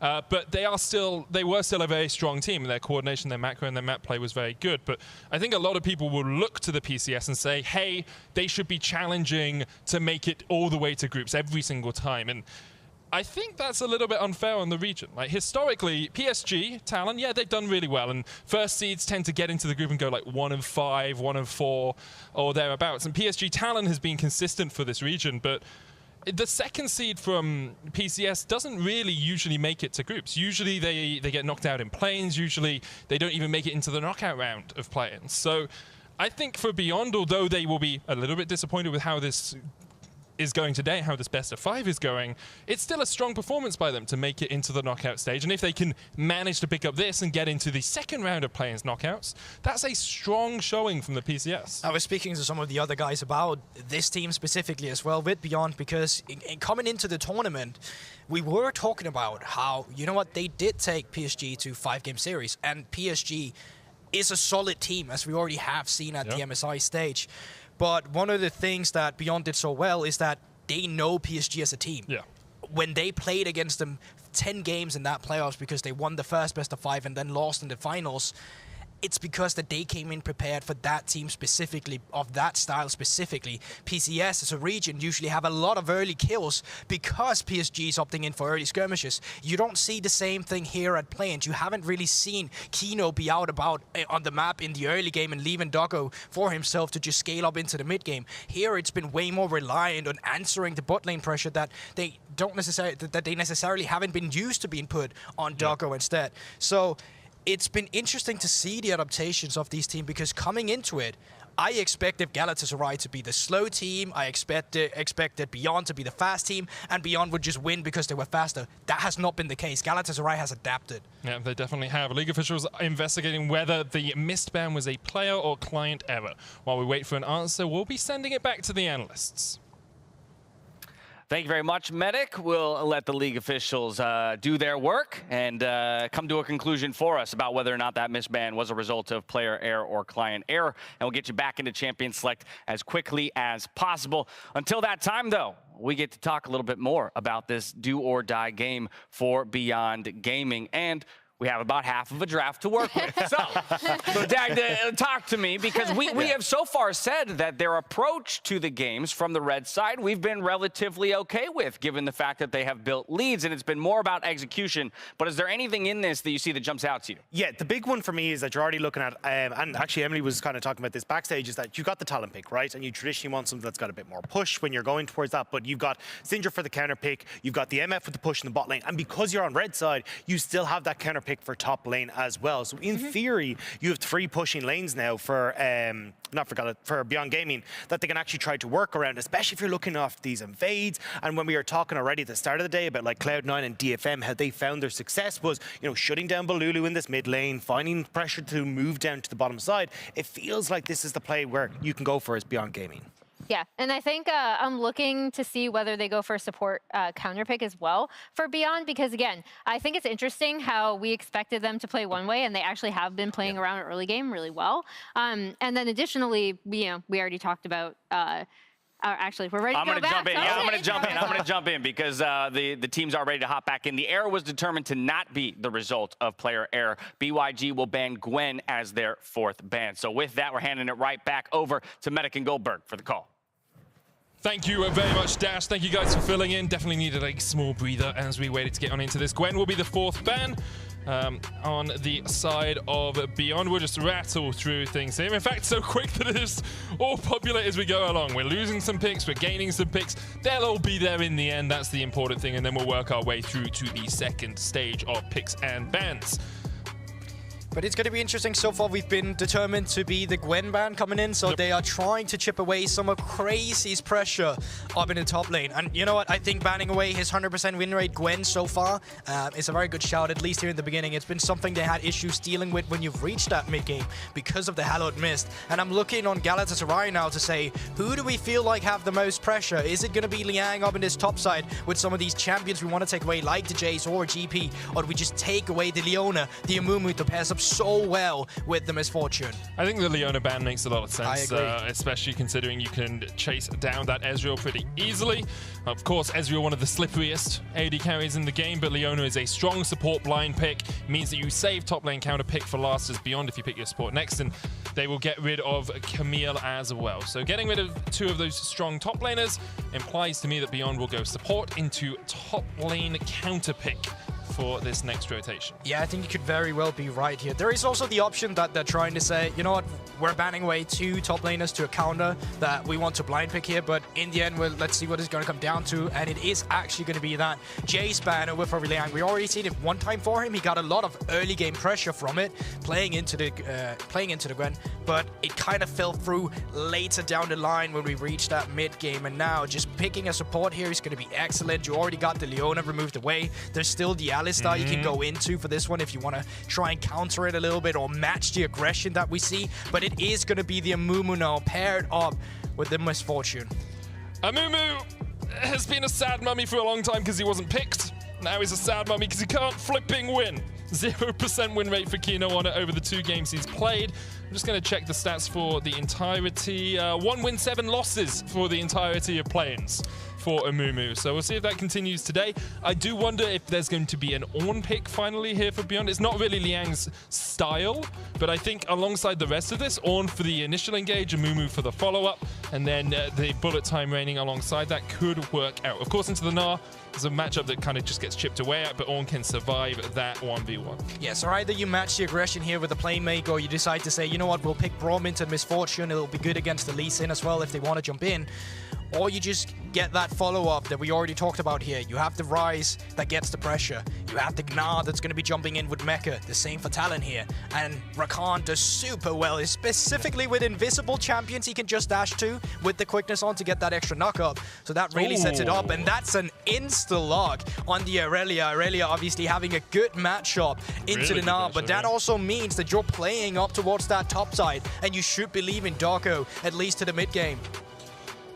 And Aurelia just slipped all the way through picks and bans. A very well-known Gnar counter pick. Of course, we've seen it throughout the history of these 2 champions existing, and with Aurelia being as strong as she is right now, it's no surprises that Beyond had decided to go for it, but there's a lot of weight on Liang's shoulders this game. Bot side likely to be left a little bit on an island. I do think Amumu into Rakan is an okay matchup, because whenever the Rakan dances to an Ezreal, you just queue towards whoever he's going towards is. So makes it a little bit easier for the Amumu to land some of those bandage tosses. Galatasaray 1 game away from a playoffs berth versus Hanwha Life Esports for a spot in the main stage of groups. 4 years since Turkey made it to the main stage. Let's see if Galatasaray can continue their winning ways and take this in a clean sweep, or whether Beyond will be able to fight back for the PCS, fight back for pride, and take us to game 4. Worlds always brings out the best in people, brings out the best League of Legends from around the globe, and I'm ready for another game of the action we've been having so far. Both games have had a Soul, both games have had an Elder, both games have had like 3 Barons.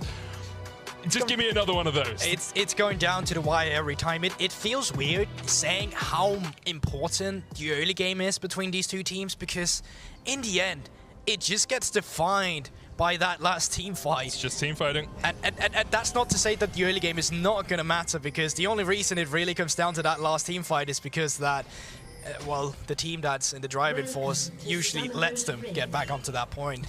Some level 1 shenanigans up here, trying to see if they can extend the outmost of this early game, if they can get a first blood. But no one's biting. Crazy's not checking up here. He's actually just sat in river. So no one should be going down here. And no one spotted out the 4-1 split there. What you do is you go through lack of vision through Fog of War for the top 4, and then Liang positions down towards the bottom side of the bush, hoping that if an enemy top lane is in that bush, they path up towards where their tower would be, and then there's 4 people with waiting arms out for them. 100 Thieves there from Kino. Feels a little bit weird that he decided to go against his own team, but sure. I mean, he just really wanted a hoodie. Anyways. Maybe he's a big Abadage fan. Yeah, that could be as well. Bot laners will be leashing their junglers here, moving up towards the top side of the map. It feels like it has been a staple for this series so far. And it certainly makes sense in the term of wanting to stabilize Yanar as Galatasaray, and on the side of Beyond Gaming, obviously wanting to extend the lead that you can get with an explosive matchup like the Aurelia into Nar. Crazy getting a little bit harassed down in the first couple of levels. Mojito showed us in game 1 that this Talon has a relatively fast clear. Of course, we all saw it earlier on in play-ins as well, but expectations are he should be able to outmatch Husha on this first rotation, usually by about a camp or so across the course of all 6 of them. Kino here trying to trade in, lands the bandage shot onto Zergsting, but Zergsting with the passive shield is still pretty tanky. It's a Guardian into Aftershock matchup, so Kino will be very happy to jump in like that because he knows he has his Aftershock to walk away, whereas the Guardian, of course, after that shield is procced, you don't get it. That's the mobility you're looking to work with, just because if you tank up the bandage touch, you can just battle dance. Oh, wow, Kino already forced a flash. Bandage touch available, and Kino's going to try and turn this one around, but the Ignite is already ticking, exhaust going down as well. Alive with the extra combat summoner there, forces Kino back, but Doggo does still have heals, so in terms of overall advantage, it's a summoner advantage for Doggo and Kino. Didn't even burn their own Ignite there. Yeah, this can become important later. Kino still has the pot that he's on right now, and obviously Doggo still sitting on multiple pots and biscuits, so the sustain game in general on Beyond should still be there. Now, as we take a look at the mid lane, as we've already established, important for the early game priority, but you can see how much mana Balulu needs to extend to try and just keep Maoyan in lane, and teleports might come out early from both mid laners just to establish more control as Zergsting dashes in, now gets the Ignite. Did have the Guardian proc, so knew that he could, assuming he could dash out, he'd be fine. Meanwhile, Liang in the top lane trying to trade on Crazy, who bounces on his head and jumps away. There's another bandage toss, lands onto Alive, he's down. Second on the menu is Zergsting, who tries to flash away, but a flash auto from Doggo would have been enough, decides to hold on to his summoner. Yeah, the aggression that's coming through from Galatasaray is just a bit too much here, and with the summoner spell advantage that Doggo and Kino already had, just not the play you were looking for, but nice to see from Beyond that they're able to find individual leads. Oh, Zergsting underneath the towers down. Doggo actually flashed for that, but he manages to survive. It is supportal combat. 1-0 in bottom lane, and Kino didn't give an assist over to Doggo. Meanwhile, Mojito trying to make something happen on the top lane, but this wave not in the best of states for him to go for the dive. Instead, Liang will back. And actually, looks like he'll probably have to TP into this, because otherwise it's just going to really slow push against him.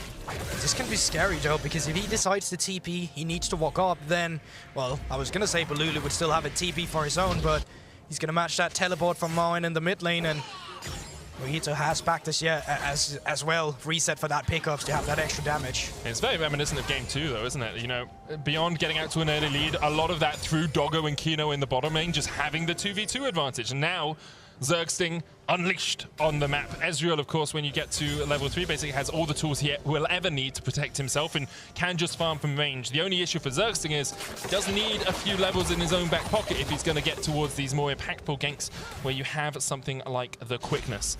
Expectations are Zergsting will try and get up towards that level 6 and probably just leave his bot lane partner alone for a while. Yeah, but especially if you can get level 6 on this Amumu and Misfortune before the Rakan starts having his flash up again, the CC chain that you're able to put down on people there is going to be too much. And now, speaking of that priority, Maoyan get the priority in the mid lane, moves up towards the top side, forces Crazy to bag, so they don't get the dive, but Crazy's losing resources.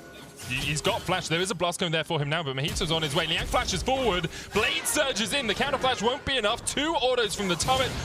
Well, Mojito dives in and will smite the kill. Also going to catch this entire wave, instead given over to Balulu. Yeah, so they won't lose too much. Crazy can just TP into the mid lane, so that means Balulu won't be losing any waves there. So there you see it. Yeah, it's a one-for-one trade and a super nice little macro play to go for here. So once Balulu pushes in the top side, he can recall himself, go back to the mid lane, while Crazy is clearing in the mid lane here. So super nice to see from the side of Galatasaray, but also Liang stepping up in a position where he has been giving the counter matchup in a series where he so far haven't been able to leave his mark.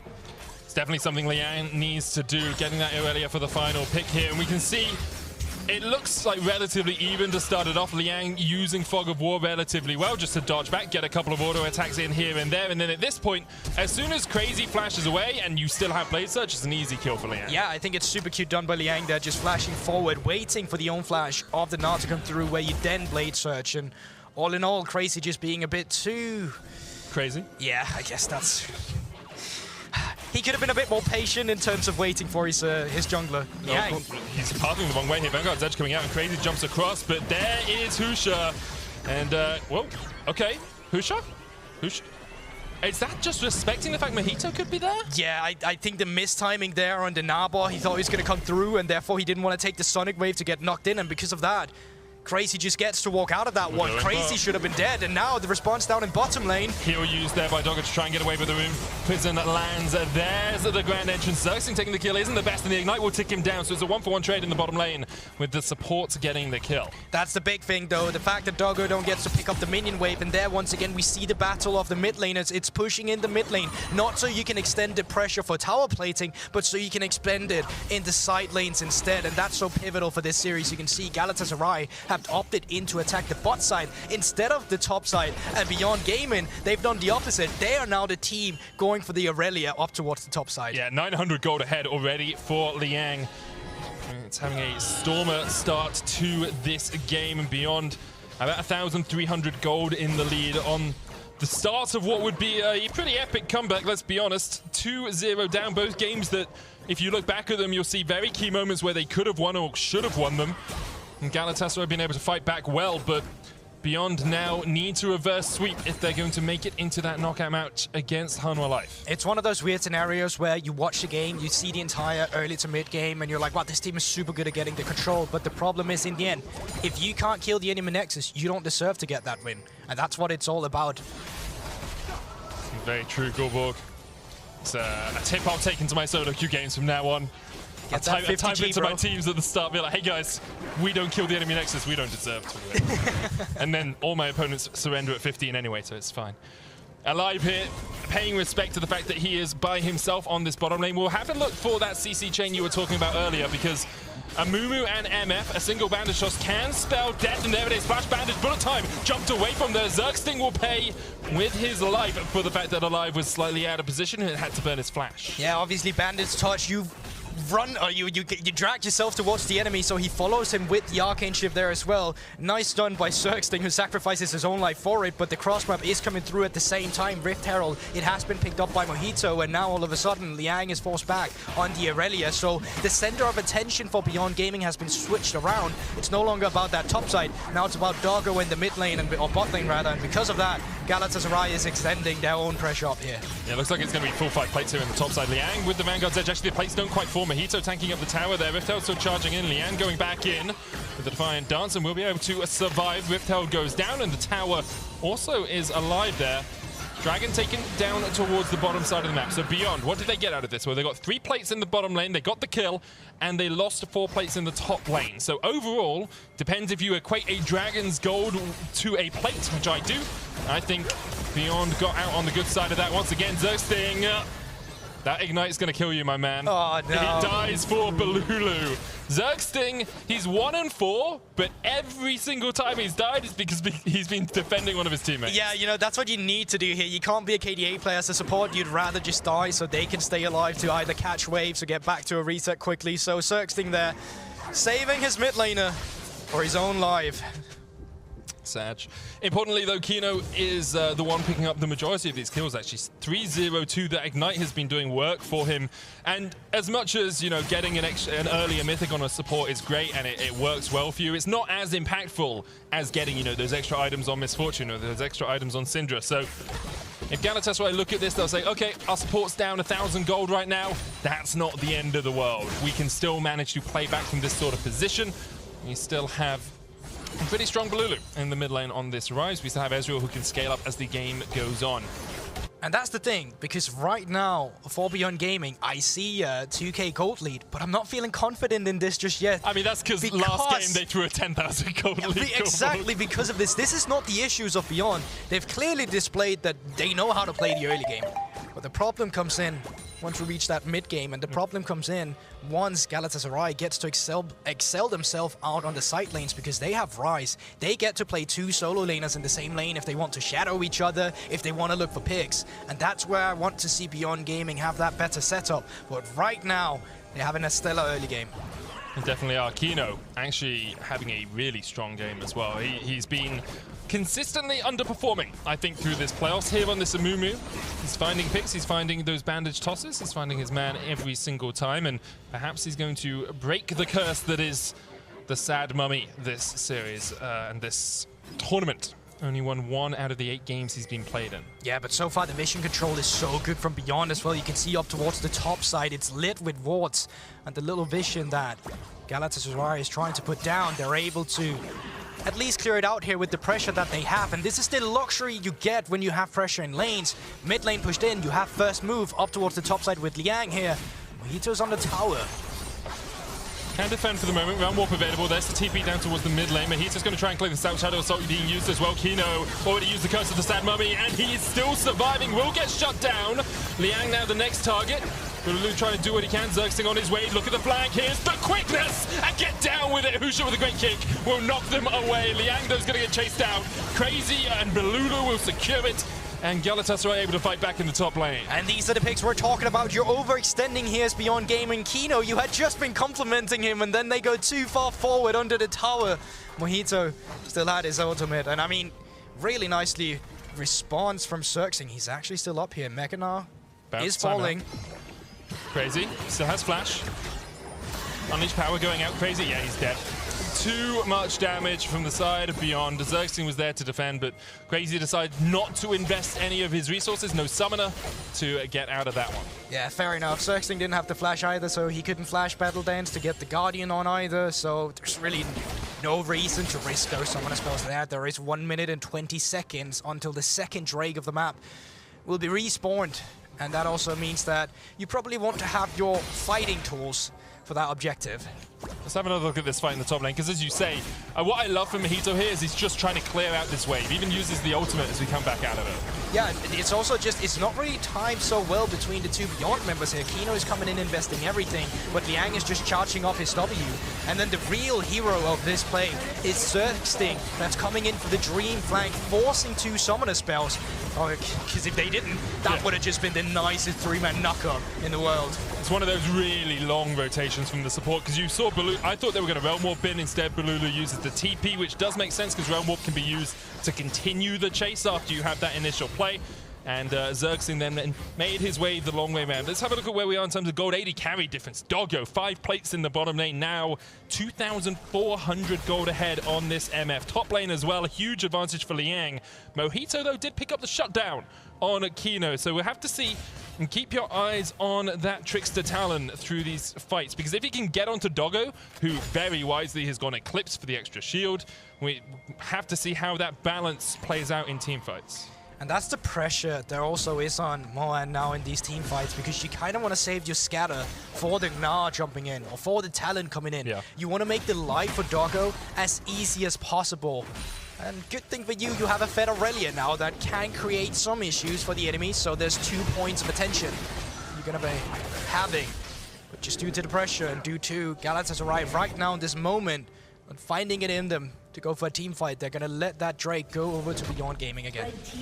Liang respecting the fact that he might meet a jungler off towards the top side, backs away before the tower goes down. First tower of the game for Galatasaray, up towards that top lane. Dragon secured, as you say, for Beyond the Cloud.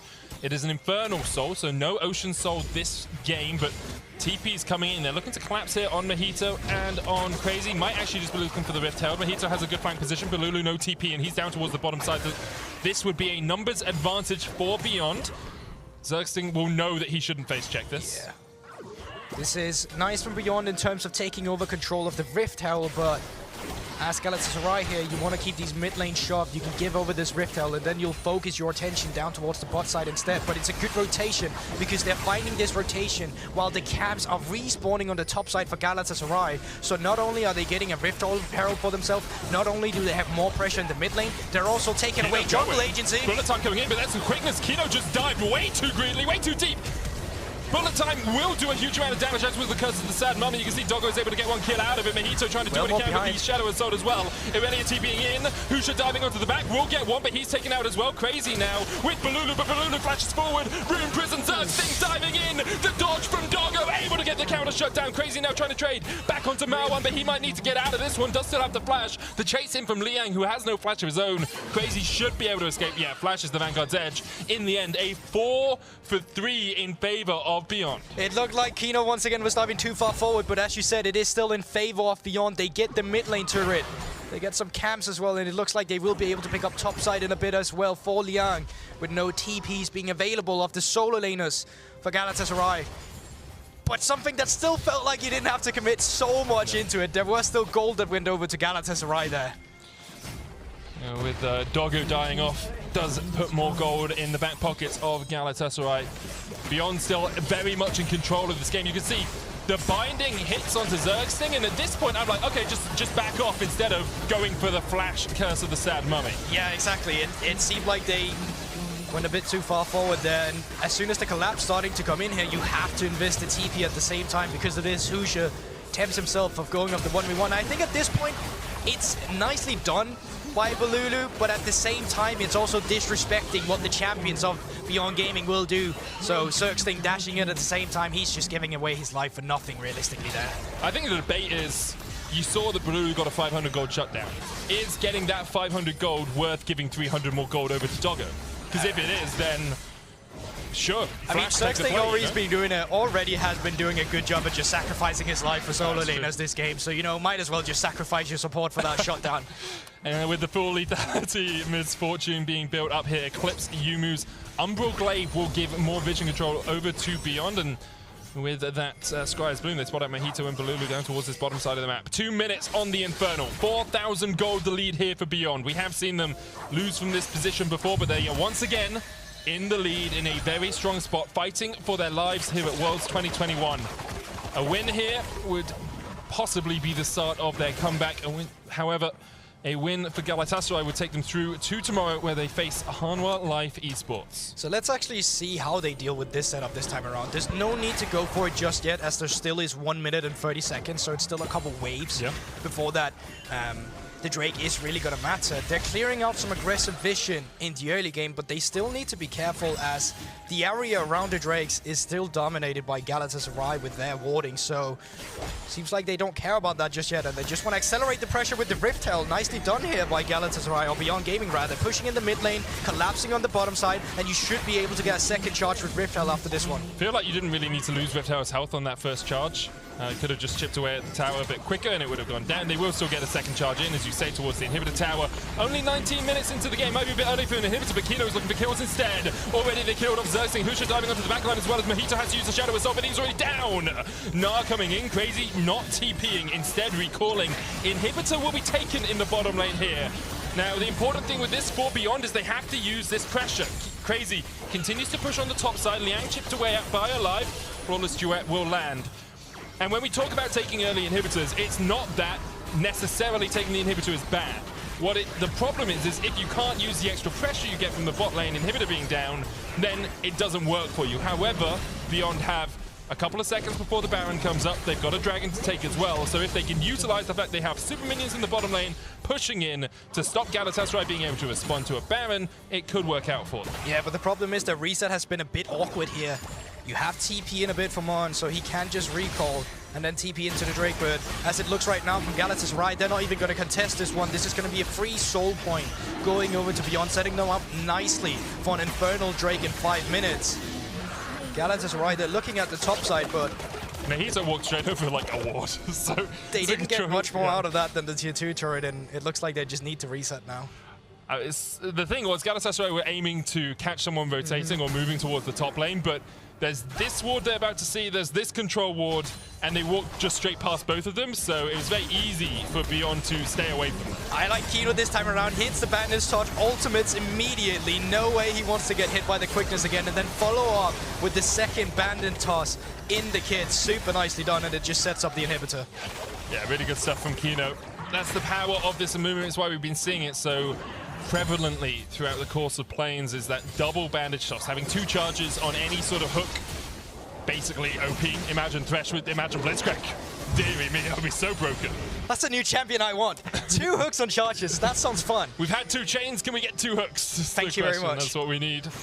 We've also had 2 Shens.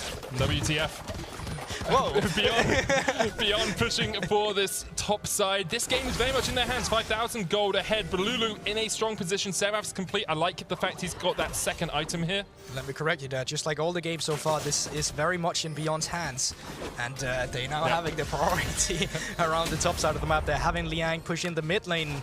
And there's no counter response from Galatasaray because it is essentially there's nothing you can do right now. You're waiting for that one key moment where you catch Beyond slipping, where you catch someone off guard. You start getting that pressure back on the map.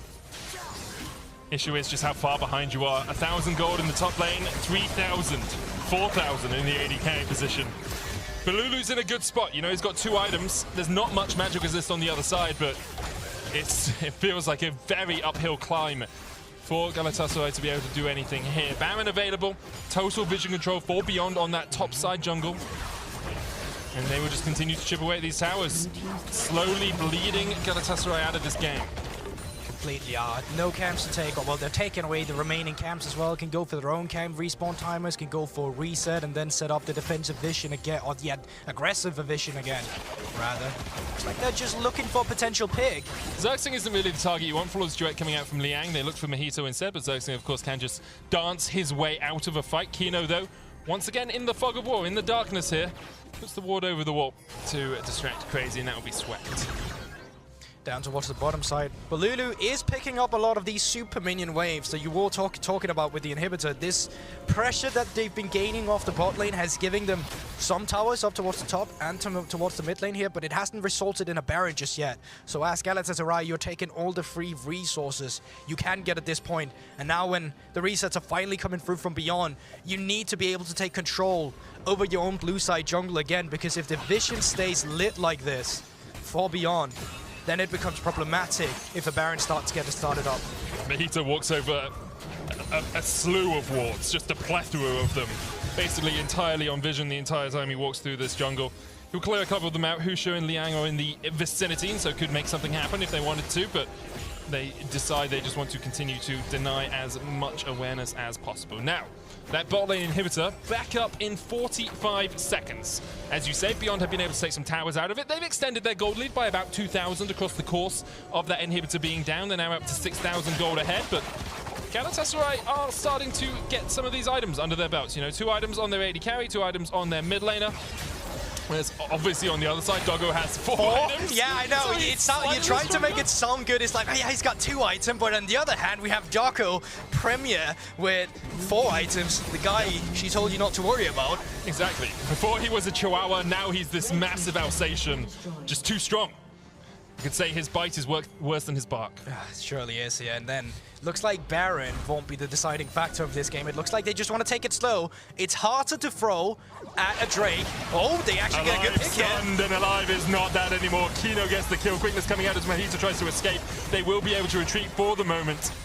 But Baron immediately pinged here. Now, do you fight this if you're Galatasaray? I think no. I think you just back away, but they might want to go for it. They do have Mega Gnar building up. It looks like Crazy's Gnar bar is actually very low, so it would be a long time. It's a problematic philosophy, because statistically speaking, after them getting Baron, they should be able to have the pressure around the Drake as well, and then they should be having Baron buff, and then they should be having the Infernal Drake. So what is going on?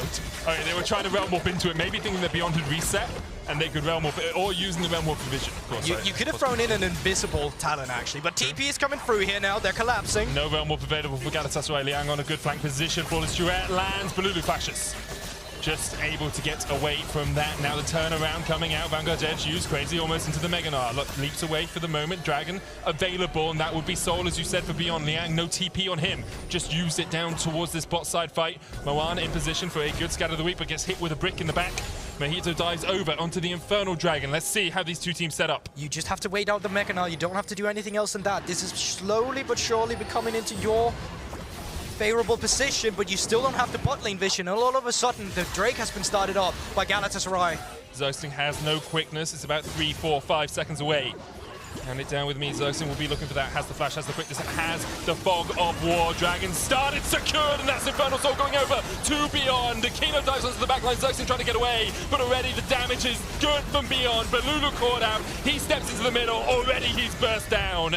And you have to feel this is it. You have to feel this is done. Beyond will strike back against Galatasaray. Yeah, Beyond is finally making it happen. Crazy, he's doing his best. Going into the Mecha now here, actually. Yeah, he's not going to be able to get away from this one. Doggo flashes just for good measure. But Beyond finally able to use the fact they had a huge early game lead to hopefully close this one out. Although Mojito's up in 12, Xerxing's up in 8.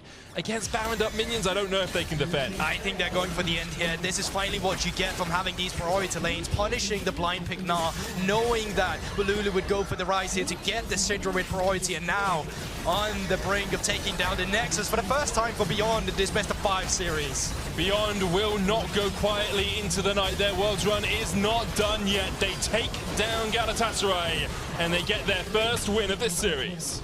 And that's how it's supposed to be done. That's what we wanted to see from Beyond. Take control of the early game, bring that control into the mid game with the objective stacking, and then just take care of your opponent with the massive gold lead that you have. Obviously, it does help having 3 winning lanes. Something has gone a bit wrong there from this side of Galatasaray going into this one, and obviously with the bot lane, Dogo and Kino getting to be 2 kills, finally seeing Kino on the map. Despite him having some slip-ups here and there, I would say that the overall performance in this game 3 from him was really nice. I think that bot lane for Beyond really showing up in this game. They have been doing the entire series, but this game especially, they were just able to keep Galatasaray on the back foot for the entirety of it. As you say, Kino having a stormer of a game. Only the 2nd win for Amumu in the course of play-ins. 2-7 now. Still not the best record overall. I'm very much looking forward to the next game of the series. Of course, Galatasaray just need to shore up that early game, because in mid to late game team fights, when they're even, they're in such a strong position. They're so good at team fighting. We'll see if they can continue it through the rest of the series. There is more of the series still to come, but for now, here's a listen in on Pieces team communications with sounds of the game presented by Bose. I'm gonna TP. Go. TPing. Going. Yeah. We kill everyone. All no flash. Leona. These two no flash. Leona. Graves. Nice guys. I reset on top. Get the f out, mate! Good. Yeah. Focus. I'm going Graves. No flash, Graves. Just go forward to trend. Clister? Okay, barrel. I'm hitting barrel. I'm hitting Clister with Chachi, okay? Yep. No flash. GP. I'm throwing GP. Kill him! I think we do. Both. I don't want to get them back. We can win. Just slow. Slow. Kite back. 3 seconds. I'm catching over the ball. Rise. Come here, mate. Kill that guy. You got him, Chachi, mate? Yeah. Nice fight! Let's go, baby!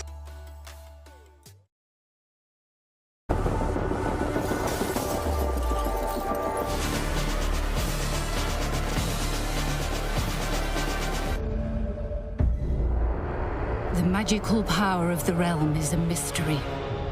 Like a guardian, it is with you always.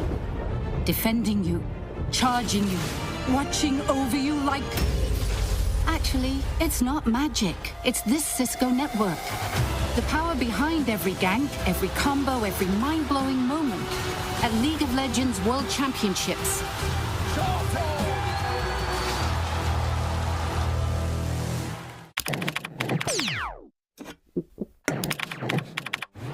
Red Bull gives you wings.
Welcome back to the State Farm Analyst Desk. Beyond Gaming showing signs of life here in our best of 5. The series score now stands at 2-1. Still plenty of work to be done, but it's good to see them get a win and do it in the fashion in which they did, and we're going to dive straight into it. First, by closing the loop on that draft that we were able to see just half of before the game started up. So, Emily, turning to you first, when it comes to how each of them ended up rounding out the compositions, how do you feel? So when we talked about, like, okay, are you going to play around your pushing lanes again for Beyond, right? Because we've already addressed, they've actually had a surprisingly strong early looks. And this draft, again, completed it out. Amumu, which we brought up, this might be, I think, the best Amumu game we've seen thus far in the tournament. Which it's not the toughest competition up to this point, if I'm being honest. But that's all right. Hey, we're on the upswing. And hey, you know, it wasn't perfect, but and this is what gave a lot of Beyond yet another early game lead. Yeah, and I honestly, I wasn't really a fan of this draft from Galatasaray. God, my brain's gone on it. That's all right. Yeah, I wasn't a big fan because Medic's infecting us all. I know, yeah. But basically what I was looking at was, okay, cool. We already talked about it a little bit. Was like you've already got the losing lanes around the Talon, but then you go and you pick the Rakan into the Amumu. Like one of Rakan's big strengths is, hey, I can dash and flash and move around, and you can't really catch me. But Amumu's got the double bandage charge. He's got that big AOE. You end up blocking him down. We see the early double kill on the bot side as a result. Like it really felt like there was no real answers here for Galatasaray. Well, Galatasaray, I got you. Don't worry about it. But that's the thing. I think it's important that we call out that, hey, the Amumu, yes, found success, but a lot of it is because the lead was generated in the bot lane. Yes, we're going to see an early kill here up to the top lane, but at this point, it had already been in the 2v2 that the MF and the Amumu had found, a win. And here again with the flash follow on the ultimate, while there was still some messiness on the side of Beyond Gaming, they did continue to push that early lead forward. Yeah, and one thing that Goldberg brought up on cast when they were talking about the draft was how both of these teams have approached that bot lane 2v2. There hasn't been as much roaming from them. And we saw very early on, Galatasaray contested. So, like, you already have your losing lanes topside, right, that Dagda already talked about. But then Galatasaray, this bot lane 2v2 was testing the contesting the MF Amumu. And then they lose out on that trade early, which yet again snowballs this early game for Beyond Gaming. And then, hey, guess who fought better around objectives this game? It was the team that won. It was Beyond Gaming. That one I know the answer to.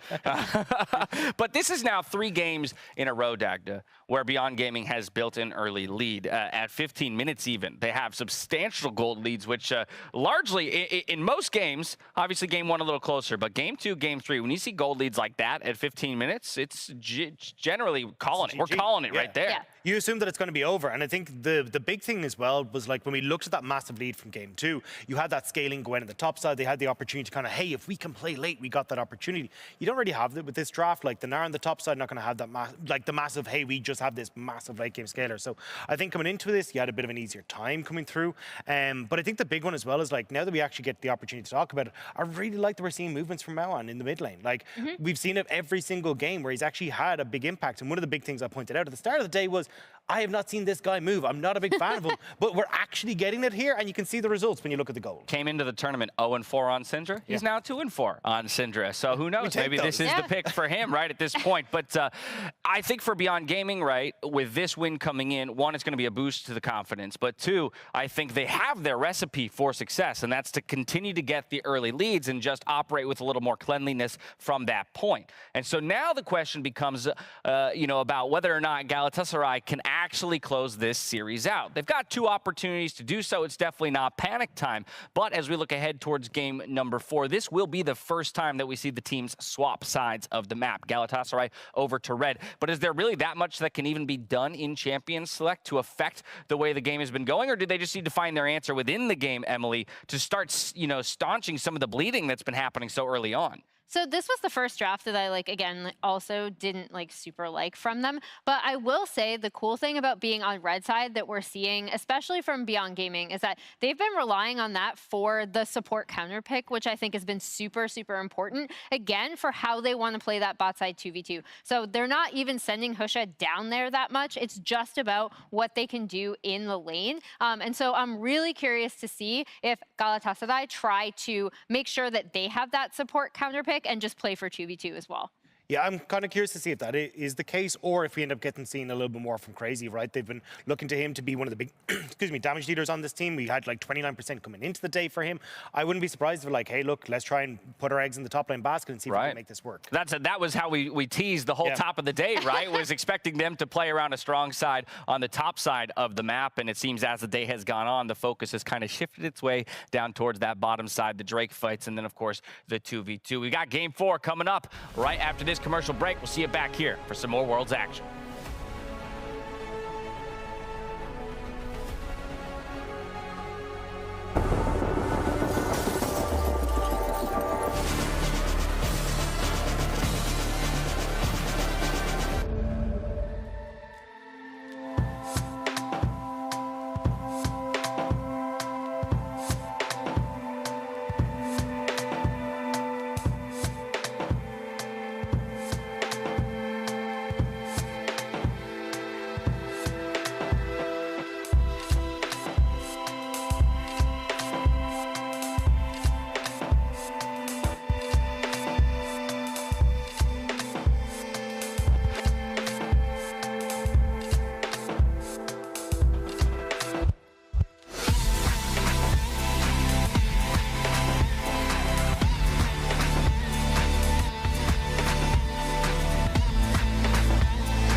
Welcome back to Worlds 2021, where we're here for the fourth game between Beyond Gaming and Galatasaray Esports.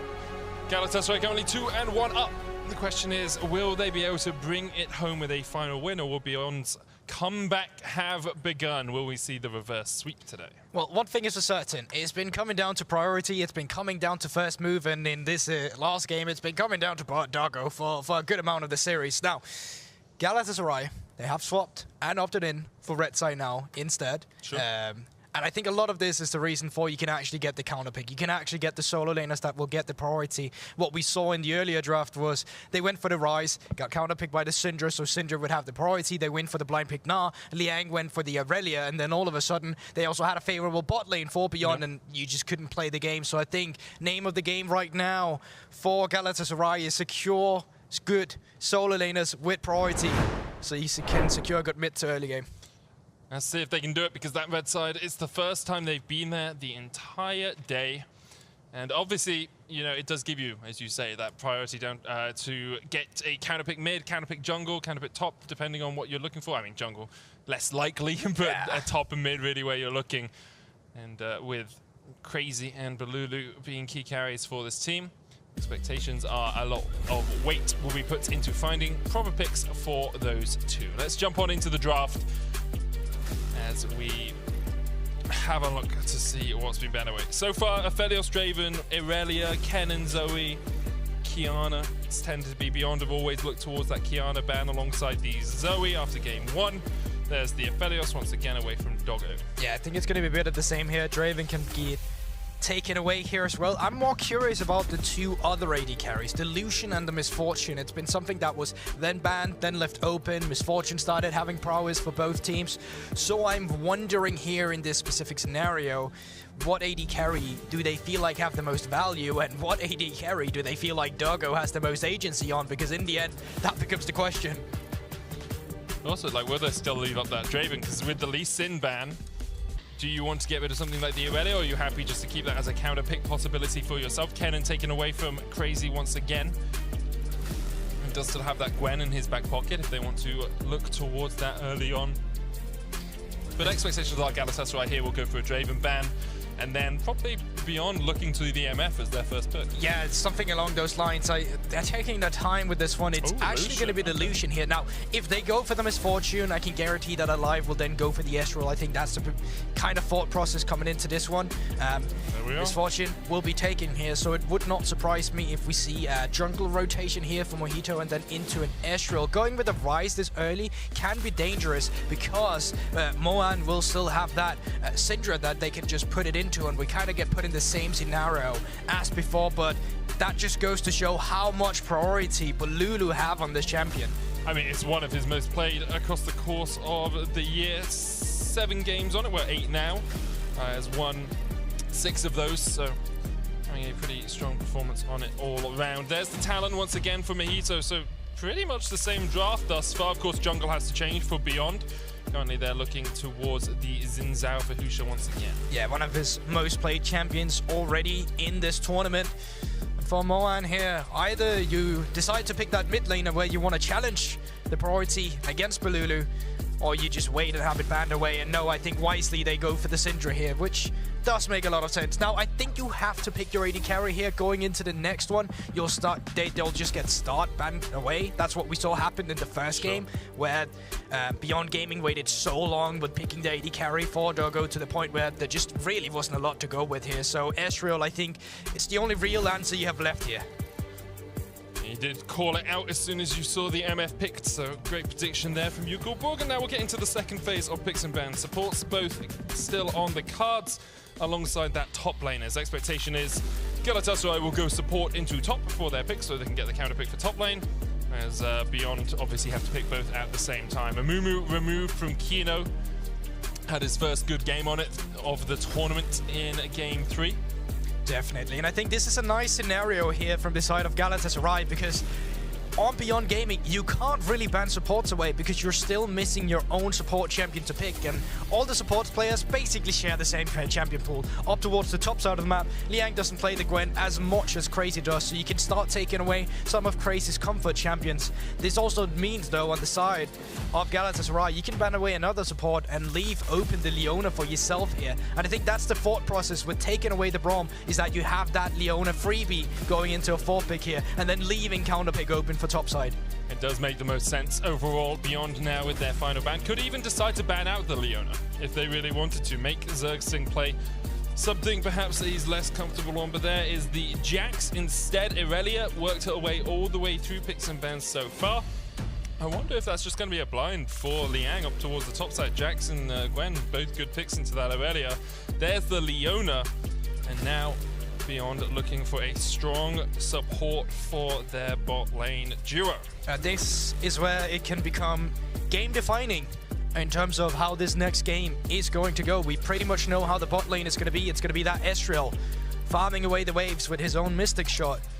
And then obviously you can have Zergsting either challenge the 2v2 or go out and roam for the map. I think as Galatasaray, you would prefer having him out roaming, helping the top side of the map. So Rakan gets to be the champion paired up with the Misfortune. Rakan obviously not the best pick into the Leona, but it's not the worst pick either. And it sets you up nicely for the follow-up engage with the Sensao or potential top laner that Liang will be locking in for himself.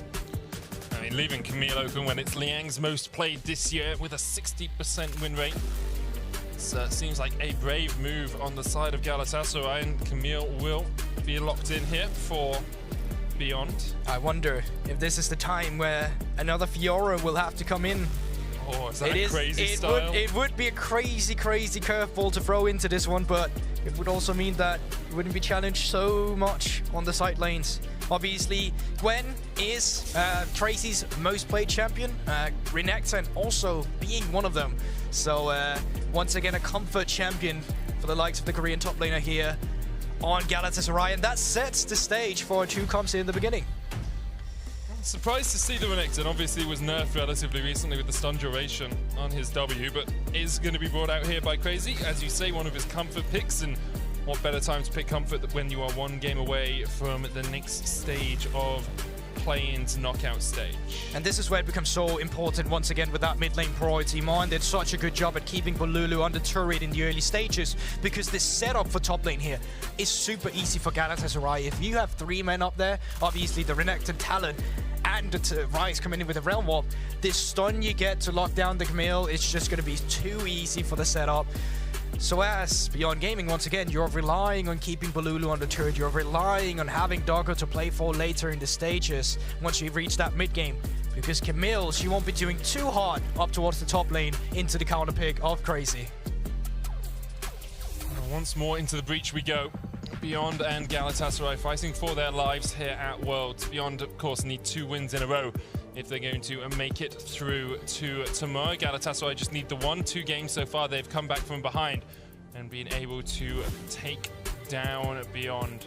But currently the momentum lies with the PCS representatives. With a win in Game 3, they are looking to continue that trend into Game 4. First time we've seen Galatasaray on the red side as well. Let's see if that Renekton last pick was worth it for them. It is a champion that has received some changes on this patch as well. Obviously, with the W locking himself in place, the stun timer, it's not as long as it used to be in the past. And this time around, it seems like we'll just be having standard formation against each other here. Junglers, I am still expecting them to path off towards the top side, so just seeing them up towards the top side right now, I think it's just to guard the entrance in terms of if any teams want some early vision. And then I'm expecting them to start from the bot and pathing up to top. It's kind of been the story of the series, hasn't it? Both junglers love to get up towards that top lane as early as possible. Kino with a deep ward there will spot out if Mojito starts down towards this bottom side. And keeping track of that talent early on is very vital for Beyond's chances. Both top laners going for the flash instead of an Ignite TP or something on this Camille. But Mojito continues to run that Ignite Smite combination on the talent. Yeah, it's just something on Camille that normally you can try and cheat the lane matchup if you want to, but when you know you're going to be the receiver of so much pressure, you just kind of have to go with the flash just to be safe. And here we go, just to get some early jungle intel, and here we are. They are actually starting bottom. They will be pathing up towards the top, and they will be getting some extra experience from Moen in the mid lane, who cleared out a ward that the Kino helped him with. This actually means, if you didn't know, if you clear ward as a mid laner, you'll get level 2 on the first wave, and that gives you a bit of pressure when we're talking about priority. Yeah, we'll keep our eyes on that mid lane because Bolulu will be pushed back just a little bit. Crazy trading with Liang in that top lane. His grasp on the Camille to the Conqueror of Crazy. So Conqueror will be, Crazy will be enjoying some of these slightly prolongated trades. And there we have it, level 2 has been hit first here. That's what happens when you give over the ward. It's a bit tilting as a mid laner, because there's not really much you can do about it. Didn't come down to the wave pressure, but all in all, it is how the situation have been established here. And this also gives some extra leeway to the side of Beyond, because if it's not going to be about a dive towards the top side, then it's going to be about who can get the top side scuttle. And how the mid lane is postured, at least right now, it should be going over to the Beyond. That's why we'll get level 2 first in that bottom lane. You can see the respect that Doggo and Kino were playing, just backing all the way off. Crazy continuing to trade on the top side into Liang. That Cold and Meek doing quite a lot of work as Liang continues to work his way through his potions. Does have the Doran's shield, so we'll be able to passively regenerate quite a lot of health. Husha here spotting the fact that he was on a ward, continues to go for the flank. Doggo trading in the bottom lane as Zergsting continues to press forward. Alive took quite a lot of damage there, and the double up onto Zergsting as well, going to chunk him out. Both of the Galatasaray bot laners down around 300 HP. Yeah, wait a minute, I've seen this one before. You don't want to go too far forward as the Galatasaray bot lane and get caught up in a bad position again. I think Mojito as well was spotted on a vision, going over the wall. Scuttle's obviously not respawned just yet, 5 seconds. Husha clearing out the blue buff, and top lane priority is in the favor of Crazy, with both mid laners at their moment being able to move if any Scuttle skirmish should arise. It really feels like which top laner gets down here first. Crazy does get the wave pushed in. Liang's going to be able to catch it, and Husha is down towards that Scuttle Crab. Does have Smite. Mojito does not have one of his own. Balulu's trying to trade in here, but with the Smite, Husha should be able to secure this one pretty easily.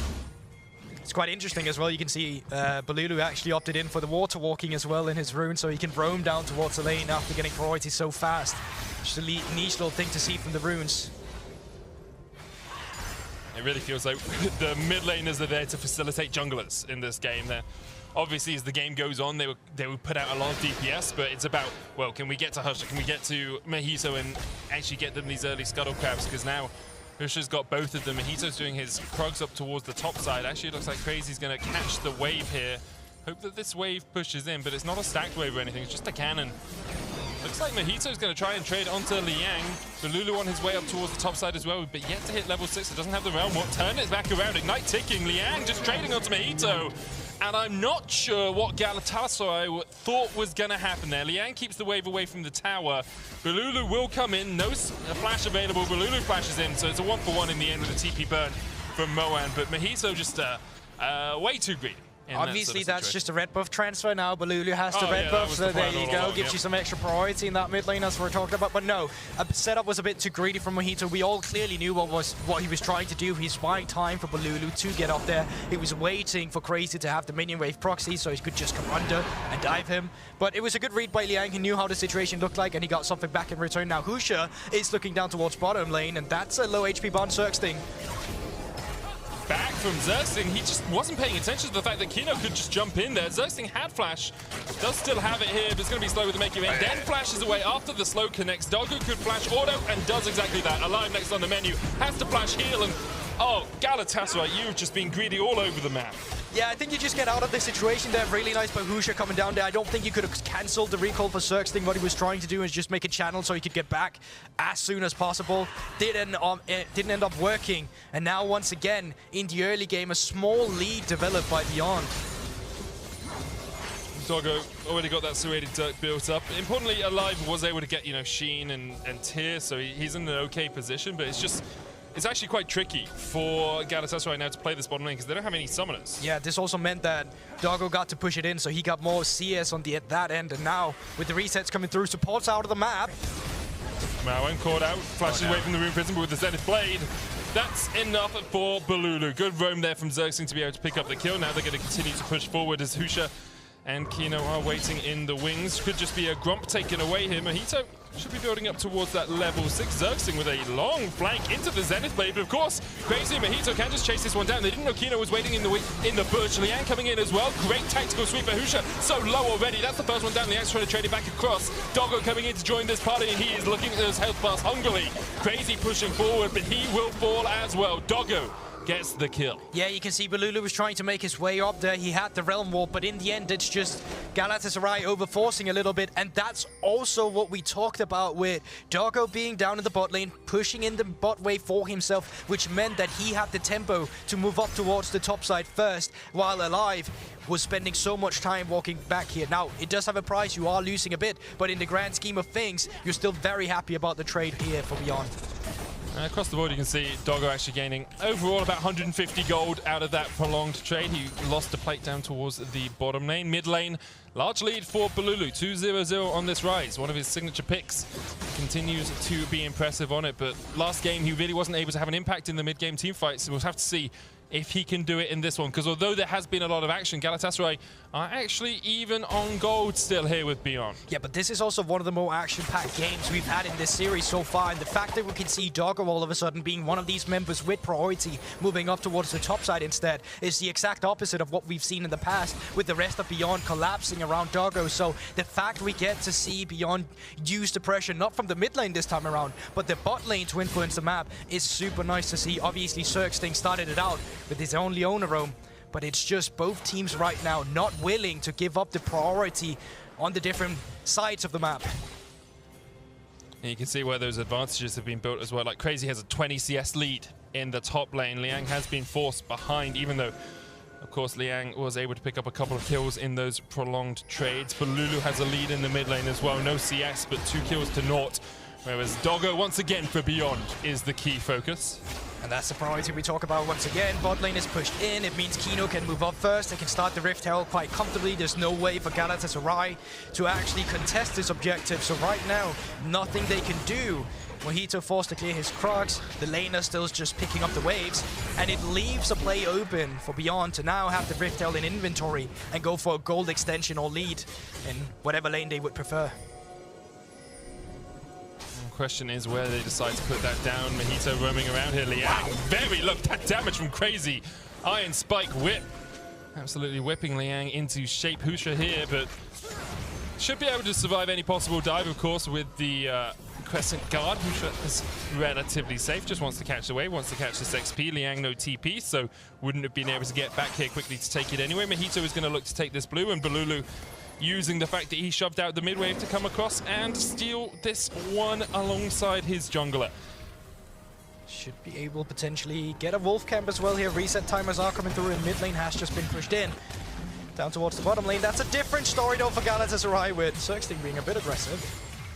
I was wondering if perhaps they were looking for a TP. Balulu's is only a couple of seconds off cooldown. He has shoved in that wave once again. They might just be trying to keep Liang away from this wave. 2 plates have already fallen in the top lane for Galatasaray. Liang is here, and no one from the rest of his team is on this side of the map. Liang's going to be able to get away for the moment, but the Realm Warp will chase him down. Liang now rune prisoned, has already flashed. There's a great Hexa ultimatum to keep himself alive. The Ignite will tick. Liang forced away once again, but now this means the Rift Herald can be used in the bottom side. Doggo wasn't taking up the tower. That's the Rift Herald coming down. Bullet time used as well, and Zergsting should be the first to fall here. Great Solar Flare will get the stun onto Husha, who has to flash away with the Crescent Guard. Rift Herald comes in, does not take down the tower, so Alive will survive. TP's coming in, but that's Balulu to the mid lane. Yeah, so nothing is going to go on later in the exchange here for Galatasaray. They're leaving Alive alone, and he's fighting Doggo right now. He should be able to walk away from this one. Actually burns the flash just to make sure that Kino couldn't go for the grand entrance. 5 plates once again in the bottom lane here for Doggo as he gets one more auto attack down to take down the turret. Mojito trying to catch out Kino. Kino does still have the flash grand entrance and can battle dance as well as the case may require. And no ultimate for Mojito just yet, but they're still fancying this one. Teleport is coming through from Crazy now, but the rest of Beyond, they're just going to reset. This TP is not going to gain you anything significant. You can start up the Drake, but I think you are going to be able to do that regardless. So Galatasaray really fetching, seeming a bit desperate here.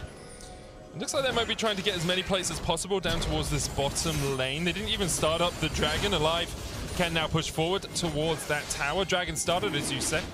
Galatasaray will be able to secure it, but because of this, they're actually going to lose some time and some tempo on the top side. You can see Liang, who had been put miles behind in this game, is now going to be able to get at least a plate, although Balulu might have something to say about that. Yeah, they make the adaptation once again of putting Crazy in the mid lane then and then moving Balulu up towards the top side. It's something we saw earlier in the last game as well, so still some nice play around their waves here, but you're gonna need more than that heading into the mid game. But so far, despite a game that's been feeling like it's Beyond Gaming who's been attacking Galatasaray, they're actually a small amount ahead right now. Yeah, 100 gold or so, nothing monumental, and we see that switch as we talk about it. But I think the important thing for Galatasaray is that it's still even, at least, right? Like, last time at 11 minutes, they were 2-3k gold behind. Here, keeping it even, getting towards those team fights where they do thrive, where they do shine, is a big win for them.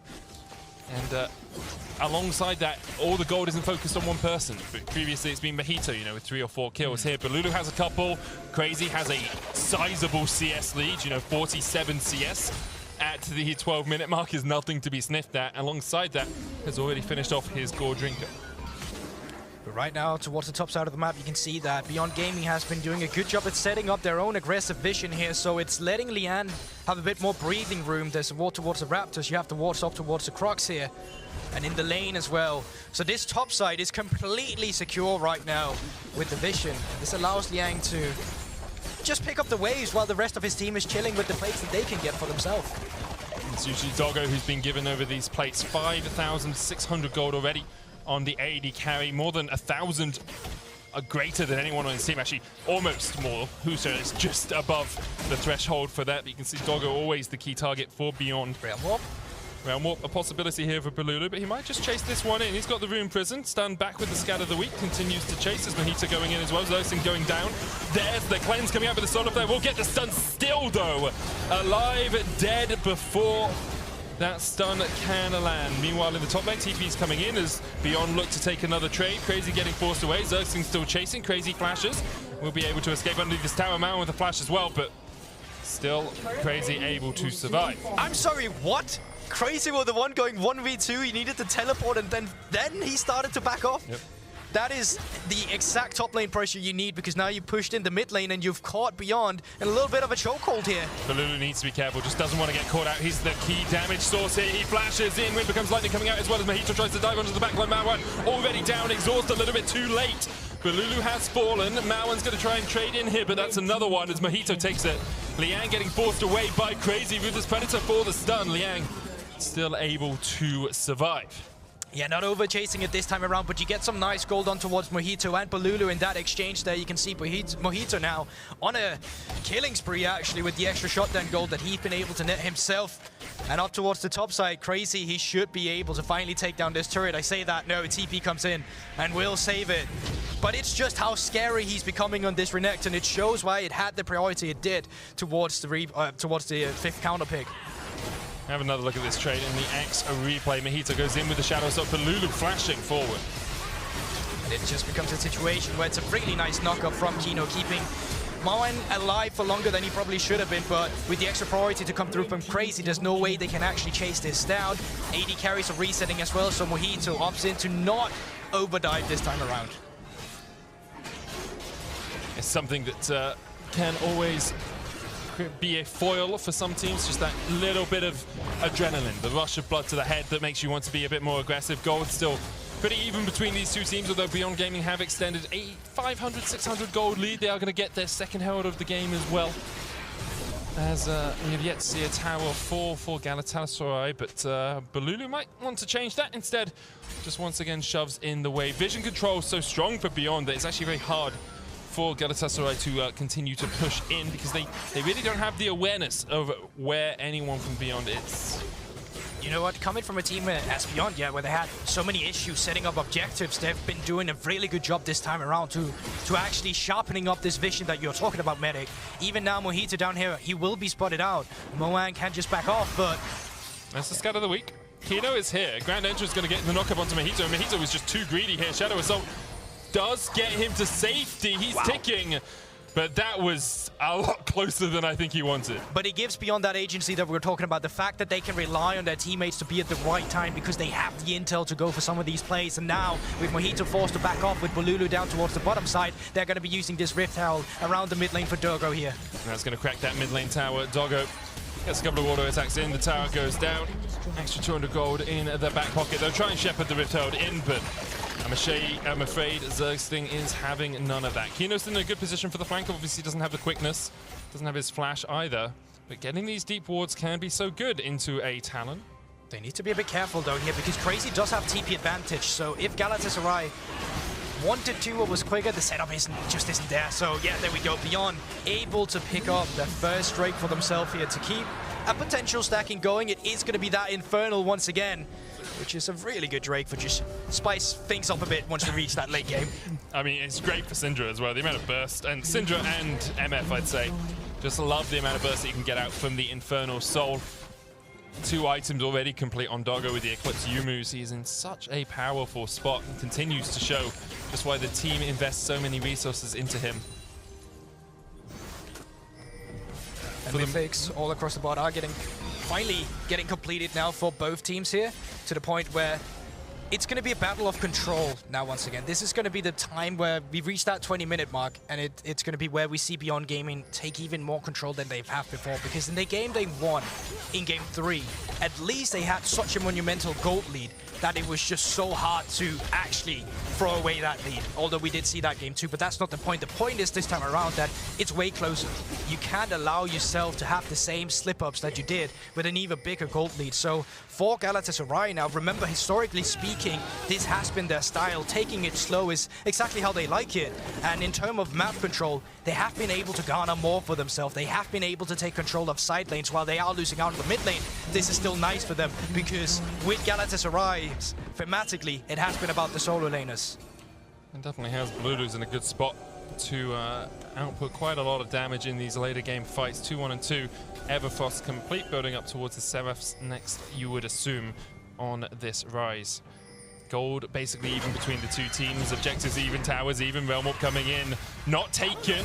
Unleash power available for Mauan if he wants it, but Mojito just stepping forward. Quickness coming out from Kino. There's the charm. Mojito, though, goes on a killing spree. Kino now underneath the tower. Xerxes going to try and tank it up. Bullet time used. Mojito walks right into it, and there's 2 quick kills. Over to Doggo. Yeah, unfortunately, the Solar Flare doesn't connect, but Doggo coming in with the strut there, and the misfortune and reason why she's so powerful as well is the fact that she can rotate so goddamn fast in between these 2 lanes. Bullet time, absolutely perfect as well for Doggo. Just beautiful, fantastically done.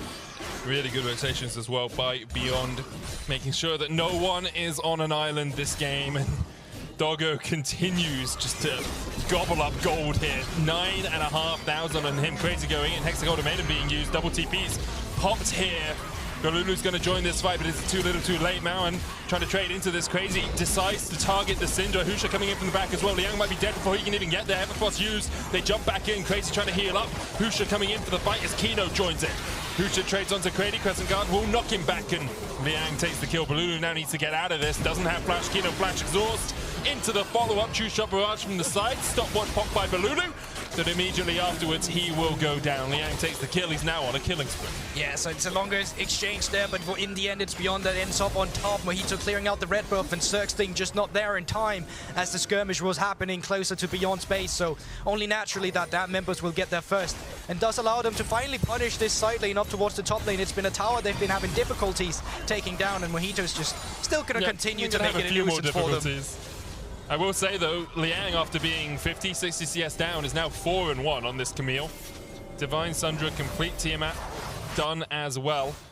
And you wonder whether or not they've shut that Camille down well enough. Crazy, of course, does still have Flash, Ruthless Predator for later fights. You can just jump onto a single target, but can become a little bit tricky as these fights go on, especially with how strong Doggo is. Mojito coming in here, Xerxing flash, Zenith Blade, lands the stun, there's the Solar Flare chase, Shadow Assault, and that is a very dead Syndra. Great stuff from Galatasaray. It's super nice done by Zerxton. He navigates himself in the enemy jungle where he's not on vision. Mojito does get spotted out, but he's a Talon, so he's just gonna jump over the wall. The flash to punish, no summoner spells on Moan. Nicely done here by Zerxton, finding ways for his team to stay even in this game.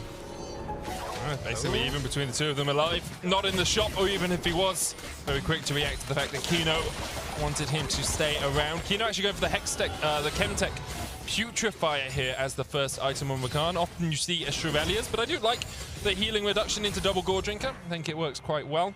And it does mean that no one else on your team needs to go down that Executioner's route. Yeah, but it also means that I think, well, that doesn't mean this, but the objective setup is now coming in for 30 seconds. And it's going to be not a soul point for either of these teams, but getting this Infernal Drake stacking in a game that's this slow can create a lot of pressure for the enemy team. So taking control of the mid lane and bottom lane now to get the vision around it is going to be so important for a potential fight that might occur around it. I mean, the big thing is, for Galatasaray, they just can't be caught out by this misfortune. If she ever gets a full bullet time off, you're pretty much dead. 3 items already complete. Cold Meat used by Crazy to start up the Dragon. Ward behind, cleared out. Beyond now stepping forward. Kino with a good flank position, has the quickness, doesn't have a flash. Dragon down to 3,000. Both teams eyeing each other up, wary. aware that a single misstep could start the end of your series as they go in. Zerxing so low already, and there's the bullet time. He's gone through two quick kills over to Beyond. Balulu caught out as well, pops the stopwatch, but Mojito was nowhere near this. That's 3, make it 4. Crazy's not going to be able to escape from 3 members of Beyond, and it's a clean fight for Beyond. Mojito also on the backline trying to do something here. Dives into Fog of War, trades back onto Doggo, gets 1, looking for 2. Doggo still has a stopwatch. 5 for 1 in favor of Beyond, and they take the Infernal. League of Stopwatch, baby, it's coming in there clutch for Doggo, and here we see the composition of Galatasaray not on the map, but together, clumped around the Drake, with a team fight composition of Beyond Gaming just flourishes. Does that kill Doggo? I mean, does that kill Doggo? No, but it doesn't kill anyone. They back off. But it makes them back off, and in the end, you can see how many difficulties Galatasaray all of a sudden face. They don't have that backline access. It's super hard for them to get on the key members of Beyond, and even if they do, there's the Crescent Strike to just take care of you and knock you away.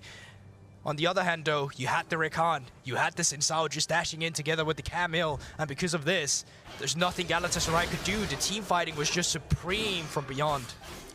And that was team fighting at an even keel, maybe 700 gold difference. Now it's up to 3,000 in favor of Beyond. They have their second dragon, of course, didn't take the Baron off the back of that, but you have a 7-0-5 Misfortune who's at 3 items, almost bit her 4th, the last Whisper sitting there, waiting to be completed. And it just becomes trickier and trickier. And Galatasaray got early leads in the top lane. Have another look at that dragon fight in this Axe replay. I'm curious as to why they started it as well here. They get split up here, Zerxing trying to look for the Syndra, but even if Zerxing finds it here, you'll have to fight your way through a potential zoning bullet time or just the other people waiting around for you, and it's just so difficult to team fight. Oh, what are you doing there, Liang? Hexa Golden comes out. That's a shutdown. That's huge for Balulu. 600 gold in his back pocket. I guess he just didn't expect Galatasaray to be in the area because Beyond were pushing in the mid lane tier 2, but Galatasaray willing to give up that second tower to make sure that they can find a kill. Yeah, so the power right now of Beyond is them staying together, being a team, getting these objectives taken down. But on the other side for Galatasaray, it's about these individuals making sure that they can find the picks on the side lane, and Teleport has now come through. No way. They might try and sneak it. They might have been looking to see perhaps if Doggo overextends. Marwan now down towards the bottom side. There's the Dominus with this Predator stun. Marwan pops a stopwatch. We'll have Scatter the Weak. Can Crazy dodge it? Flash away. Scatter the Weak still used. Crazy should be able just to slice and dice, but Doggo's on the way. TP coming in, and immediately Galatasaray like, okay, you want to invest everything in the bottom side? We're just going to go for the Baron. Crazy will sacrifice himself for the good of the team. Baron will be taken for Galatasaray. And that gives them a very big window to get back in this game. TP's expended, but that's way too late. Great bait by Crazy there in that situation to just get a TP expended as well, and no one paying attention to the fact that Baron has been on the map. So Beyond in the mid game as well, just a little bit of a slip up here, pulling Galatasaray back into the game. They're still going to struggle in the team fight scenarios. It doesn't all of a sudden just make your composition better at that than Beyond, but it allows you to open the map up on the side lanes instead, and that's exactly what you want to see as Galatasaray. And it does deny that option from Beyond as well. Just keeps you in the game a little bit longer, means that you can get to 3 items on the right, 3 items on the Ezreal before you lose too much more. You can see that Red Bull Baron power play is going to start going towards those negative numbers pretty rapidly, only plus 500, but importantly, they have taken it away from Beyond, and Galatasaray find their windows, find their opportunities to get something out of this game. Yeah, but they also need to wait for Crazy to respawn before Galatasaray can fully utilize what their composition wants to do now. So you have Balulu in the top side clearing away the enemy jungle, and then he's going to be taking care of the top tower. He's going to be pushing back a little bit to buy his own teammates room towards the mid lane, towards the bottom lane. That's the thing with 1-3-1s. You don't want to be the only member who's pushing forward. You want to take into account where the enemies are before you step too far forward, or else you'll just get caught off guard. Yeah, especially since this Beyond composition is very good at diving on you. You know, a Camille, a Xin Zhao can isolate you pretty quickly, and of course the Rakan is there for any initial CC that you might need. Galatasaray will be hoping to break this tier 1 in the mid lane at some point, but all of Beyond are making a beeline for the mid lane. Beeline to defend the hive that is this tower. Live continues just to chip away, but won't have enough damage to really make a meaningful impact. Yeah, and you can see both solo laners are recalling now. Balulu doesn't have TP, but Crazy does, and I think they want the last reset before this Drake starts in 30 seconds. So now you talked about 3-item power spike medics. Balulu finally sitting on those 3 Unfortunately, the rest of his teammates just not at that point just yet. But it looks like they still want to threaten the idea of it, at least with the Baron buff they have to get that extra pressure. Mojito up into top side. Obviously, he's playing Talon, so he can be down in bot lane, as soon as he wants to, realistically speaking. I wonder if there's just an argument just to give this up. Do you give up the Dragon, you put pressure down towards the side lane, you have Baron buff for the next 40 seconds, just be like, okay, we'll take some tier 2s. That seems to be what Mojito's decision has been here. It's not Soul, it is only Soul point for the side of Beyond, assuming you can apply pressure in a couple of different lanes. This can work out. Balulu is shadowing there, but Khan still in the mid lane alongside Doggo. Kino there to defend. Liang going in as we look towards the mid lane. The Dragon about to go down, but Liang is already dead. Baron buff remains. Dragon secured, Alive diving in. They're looking for Husha, who has to flash. This is an inhibitor tower for Galatasaray. Maybe even an inhibitor if they can continue to push in here, but Kino is on his way. Mojito and Balulu will have Realm Warp to get out if they so desire. Quickness popping. There's the Shurelias as well. Mojito still on the chase. Kino going in. Rune Prison would have been enough, but the bullet time comes out. Balulu pops a stopwatch. Can you turn this around? Balulu, you need to do so much. Can't do it. Doggo chased out. Alive now in a bad position. Zenith Blade goes wide. Alive is down. TP coming in. There's the Solar Flare as Crazy goes in with the Dominus. Husha underneath the tower. Zergsting there taking it up as well. Good scatter of the week. Zergsting flashes, but he will fall as well, and it's all over the place for Galatasaray. Looks like they tried to bite off more than they could chew. Crazy's going to try and run away, but Husha will just be able to sustain up through this. The exhaust comes down as well. Crazy. Well, that sequence of plays it's an ace for Beyond in Galatasaray. They just tried to do too much. I like what they did initially. You called out the play medic. We're talking about how they were going to give up the soul point and then try to create their own pressure on the top side, but they wanted too much. They got too greedy.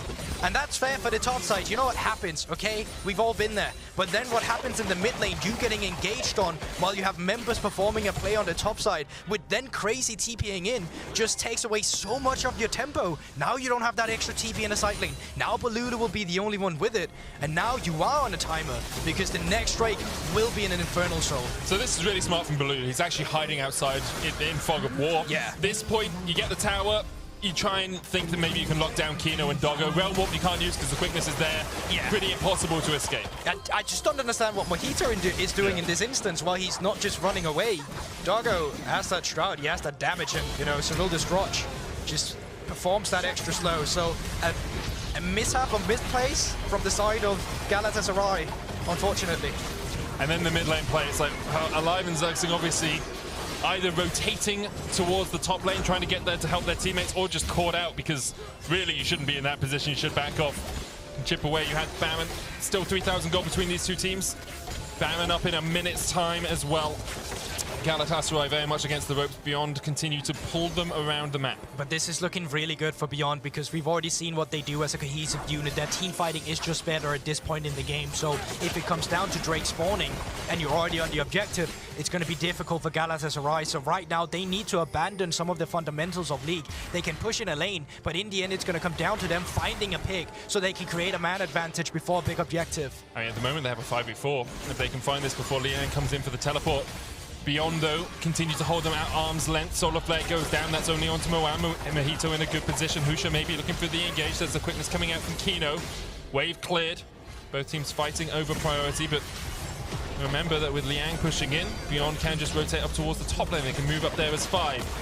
Zergsting continues to look to clear out these waves. Alive chipping away as much as he can. Another ward goes down. And Beyond do exactly that. They move all 5 players up towards the top side. Tier 2 is going to go down. They might even look to open up this inhibitor. Of course, and that's one of the disadvantages when you're only playing one lane. But as Galatasaray, you try and you kind of have to. Yeah. Now it becomes a 5v5 though. Hexagon Domain coming out. There's a bullet time as well, and the quickness. Oh my god, that bullet time was absolutely disgusting. Doggo kills Mojito. He will fall to the tick. Doesn't even do that. He survives in the end. Balulu was nowhere to be found as he was clearing the mid lane, but Beyond Gaming, unwilling to give up, are taking us all the way to 5. It was a tough game this time around for Beyond, but they actually kept their pace, they kept their mentality going, and they had good setups towards this end here. Amazing done with Beyond, adapting and fixing some of their issues throughout the series to try and pull off a reverse sweep. One game away from it. A lot of people would have looked at the first 2 and said Beyond should have taken those. Well, now they are starting to get rolling. 2 in a row so far, looking to make it 3 Galatasaray. Early game was much better. Didn't fall so far behind, but they just couldn't quite make things stick when it got towards those mid-game fights. And once again, some of it has to go back to the performance, some of it has to go back to the draft, because at this point of view, you could only play the side lanes. Once it came to a group fight, which all of the series so far has come down to, you did not have the tools, you did not have the agency and the champions, and therefore it was easier for Beyond to close out the series than it had been before, because it was the comebacks mechanics in Galatasaray's team fighting that allowed them to crawl back from a goal deficit. Just great stuff all around from both teams. It has been neck and neck, back and forth, and I'm looking forward to our final game of this best of 5. We've still got a whole other one after this. Next, the State Farm Analyst Test will break down that game 4 as we head into some silver scrapes. Stay tuned.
稍微松了一口气吧，因为我们下一次对上 GS 会是 BO5 嘛 ，BO5 也是我们比较有自信的。我觉得就做好我们原本会做的，减少我们的失误，然后我去多帮助中上野，我们就能拿下了。Beyond looks a lot better than they looked on their initial days. We talked about these teams ramping up. 因为我觉得首先，我们赛区卡在16强已经很久了。那我觉得，首先要先到达16强，才有机会突破。我知道 BYG 的粉丝对我还有对队伍都有很多的质疑，但经过了下一场比赛之后，我相信这些质疑都会被消除。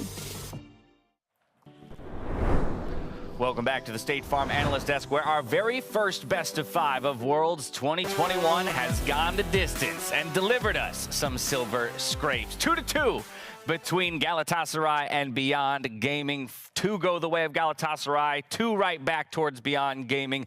But I gotta be honest, everything I've seen out there on the Rift today has made me question everything I know about the game of League of Legends. And so, Emily, I turn to you and I ask you basically the same questions. Well, what has been your impression so far? What do you take away from what we've seen? Well, I was going to bring up, since you were the one who picked Beyond in the first, like, did Kino, he said, you know, you might have a lot more confidence in their team. So, Dash, do you have a lot more confidence in Beyond Gaming after this series? I don't know. Yes. Yeah, you know what? Yes. And I think I'm just going to make the argument for it. Yeah, absolutely. Because I'll tell you what. Hey, they've had the lead 4 games in a row at 15 minutes, albeit this lead was their smallest of the 4. But beyond that, what he said about the fact that in a best of 5, they feel like they've got the time to warm up. I think they've got the momentum squarely on their side of the matchup. And I would probably put my confidence in them to fulfill my 3-2 prediction. Just saying. All right.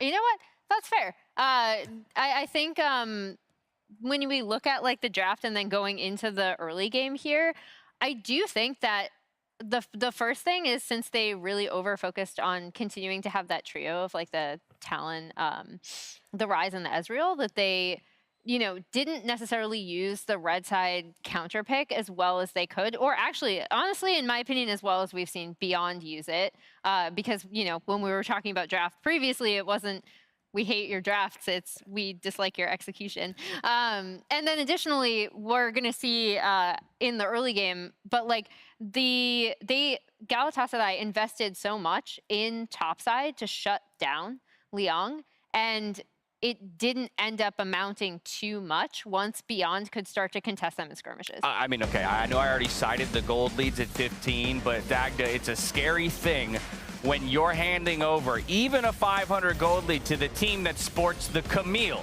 in the top lane against a Renekton. Yeah, and that's the thing, like, we actually saw them, as Emily was saying, there was a lot of resources dedicated to this, but they kept messing up the execution. You see it there, Mojito ends up giving a kill to Liang. Okay, cool, we kill him, he ends up losing 2 waves, but now he's got to kill him. We saw when we got to like the 20-minute mark, you'd given 4 kills over to this Camille off of plays that, as you can see on your screen, really shouldn't have gone this way. They overcommitted, they overextended, and it meant that you were able to get a lot of those resources still given to the Camille regardless. And especially for Galatasaray, when you're playing the Renekton and you're going this Blade the Rune King build, you are on a timer.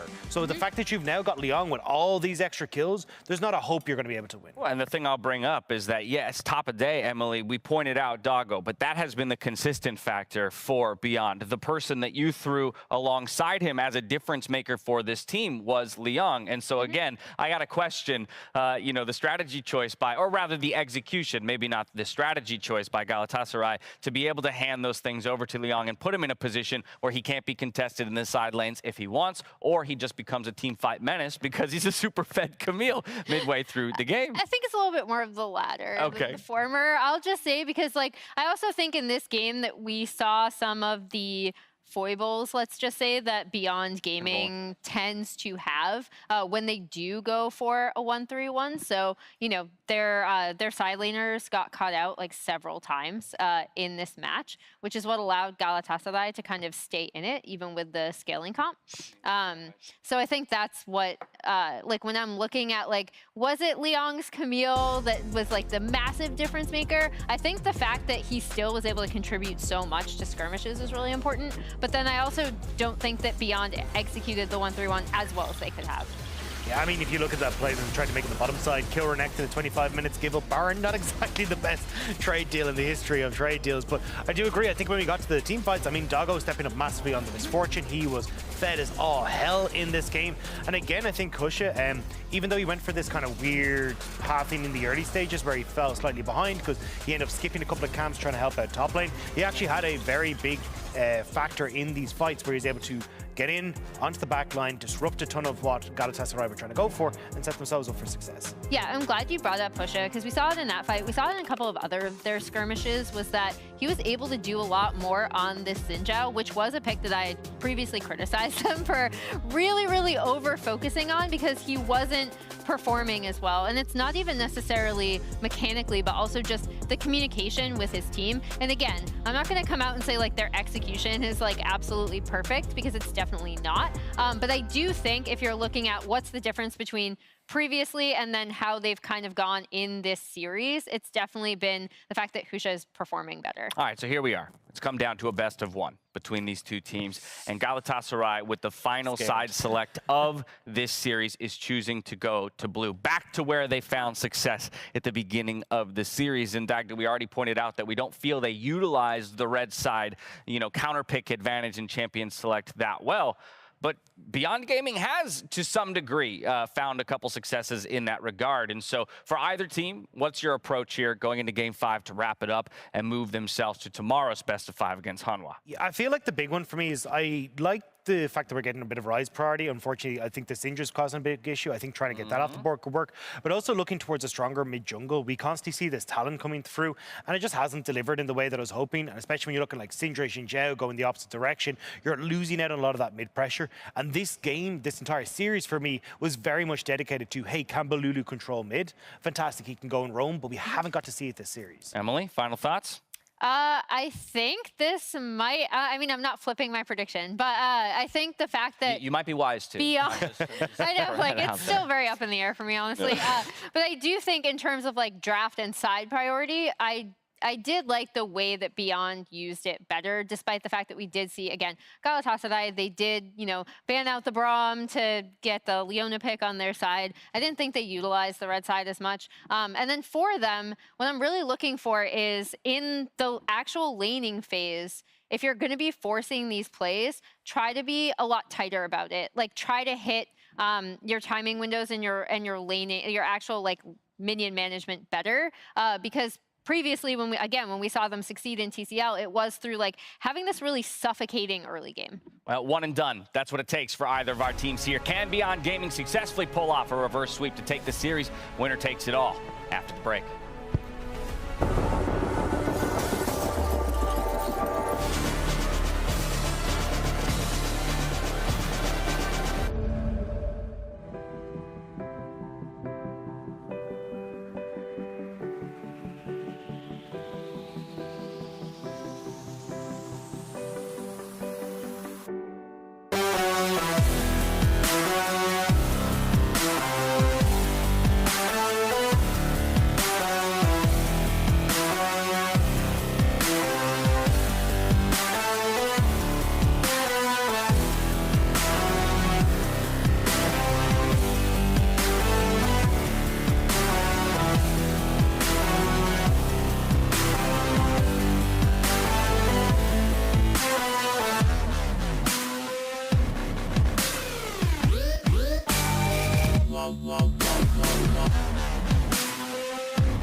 Hello, lads.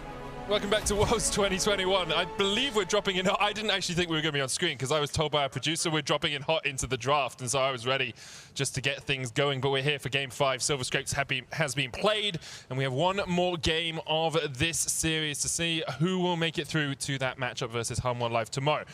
Galatasaray have decided to be on the blue side for this game. They banned out the Afelos, the Lee Sin, and the Jinzhao, whereas Kiana and Zoe have been removed by Beyond. I think a lot of that, in terms of priority, I think a lot of it goes down to the misfortune now. The fact that you can actually first pick it instead. It is still leaving the Lucian open as well, so now you're in a position where the AD carry pool is quite wide, and it's down to who do we prioritize. Obviously, it seems like they're going back to the Lucian, which was the pick we saw for the first time today in our first game. And in the first game, Alive and Zergstin had a 20 CS lead in the lane. They were ahead of Doggo and Kino. It was the only time that bot lane has not looked like a Grand Canyon between these two teams. Alive and Zergstin were able to get ahead. They put Doggo behind, and still that game didn't go as well as perhaps Beyond would have liked it to in the end. There's the misfortune picked up.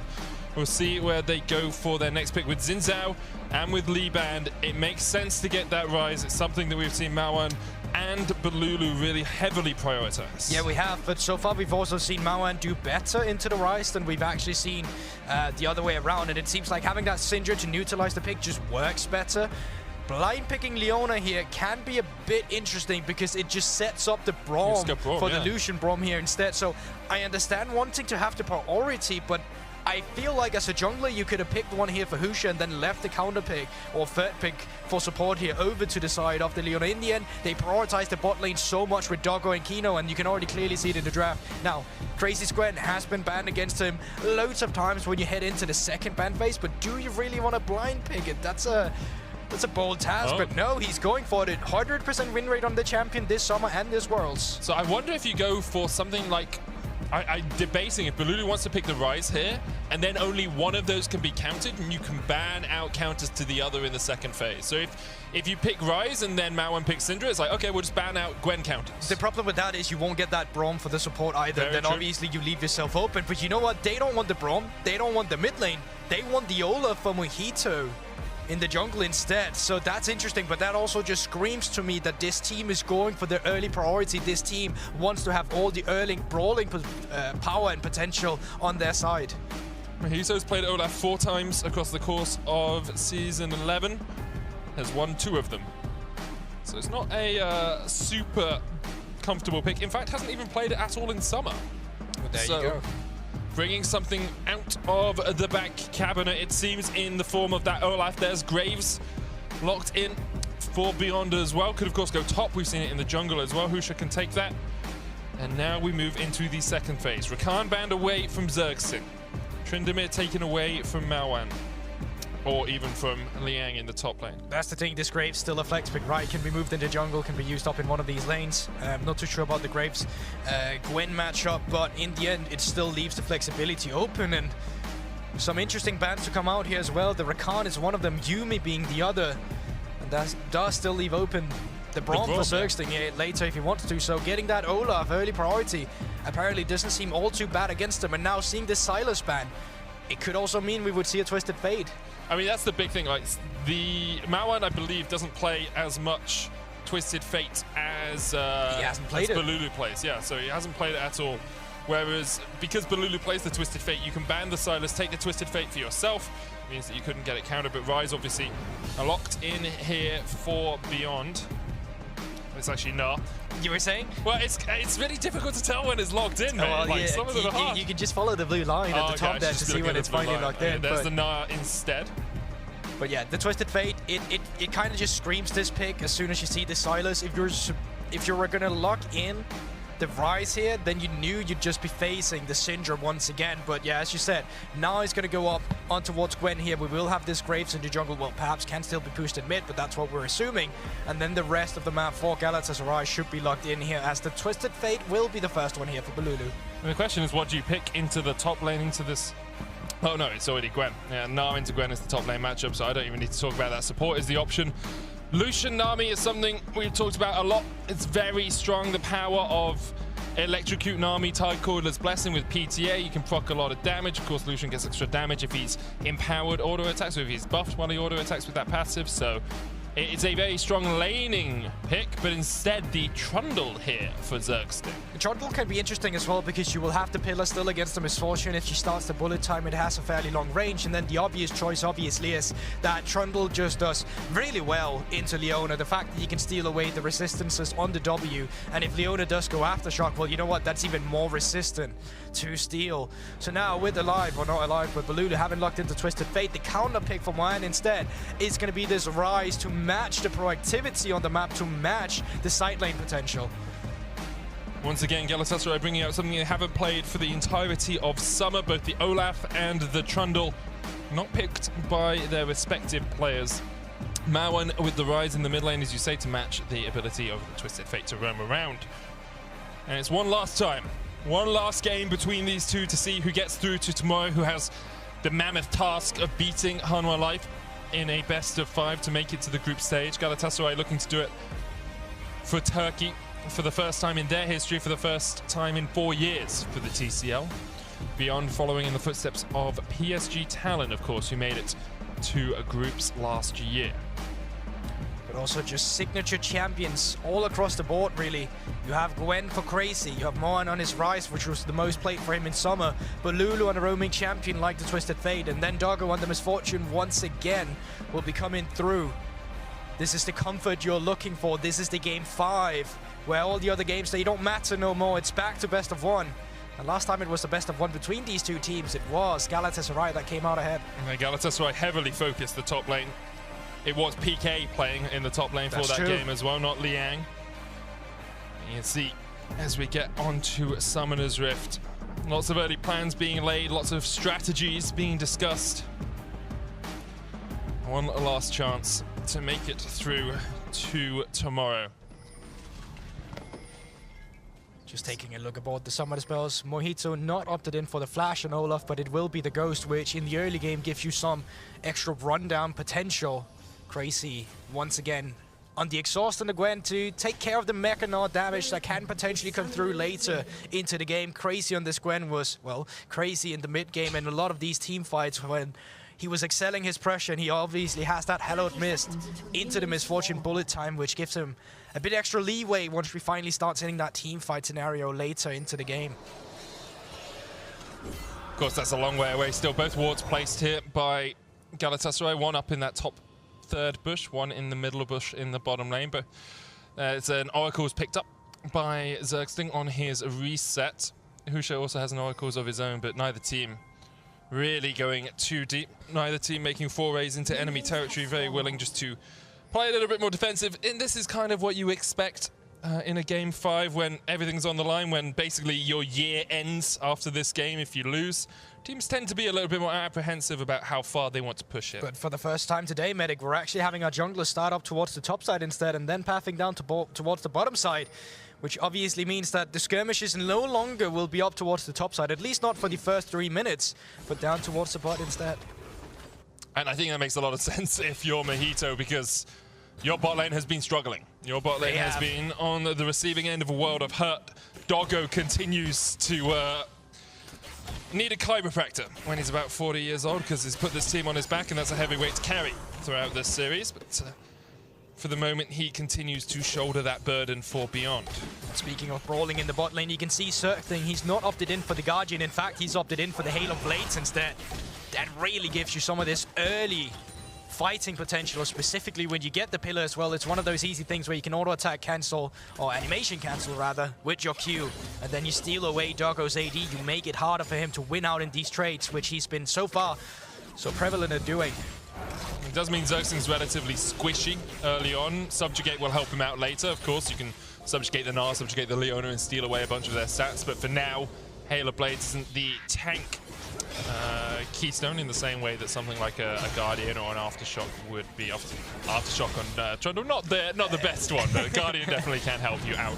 Both junglers spotted on wards. The Razor Beaks, respectively, have been sighted by their opposition. And so far right now, priority up in the top lane for Galatasaray, priority in the bottom lane for Galatasaray, and mid lane is actually the only place where Beyond Gaming right now is having any priority. It's going to be interesting to see if they fancy their chances for a Scuttle fight here in the early game. Of course, there is 15 seconds until it respawns. Both junglers has made their way down here. And you can see Kino, he was trigger happy just a moment ago, looking for that center plate as well. Now with Husha coming in from the jungle. Mojito is 2 camps ahead. They're going in the bot lane as Kino dives onto Zergsting. Ignite is ticking. They're trying to turn it back onto Kino, and Burstblood goes over to Galatasaray. And now here comes Mojito. Double TP's expanded. Once again, it's a brawl in the bottom lane. Everyone wants to come to the party. Balulu flashes away immediately. And the root goes down. Mojito falls. Doggo with the kill. It's a double. Mawan takes the second.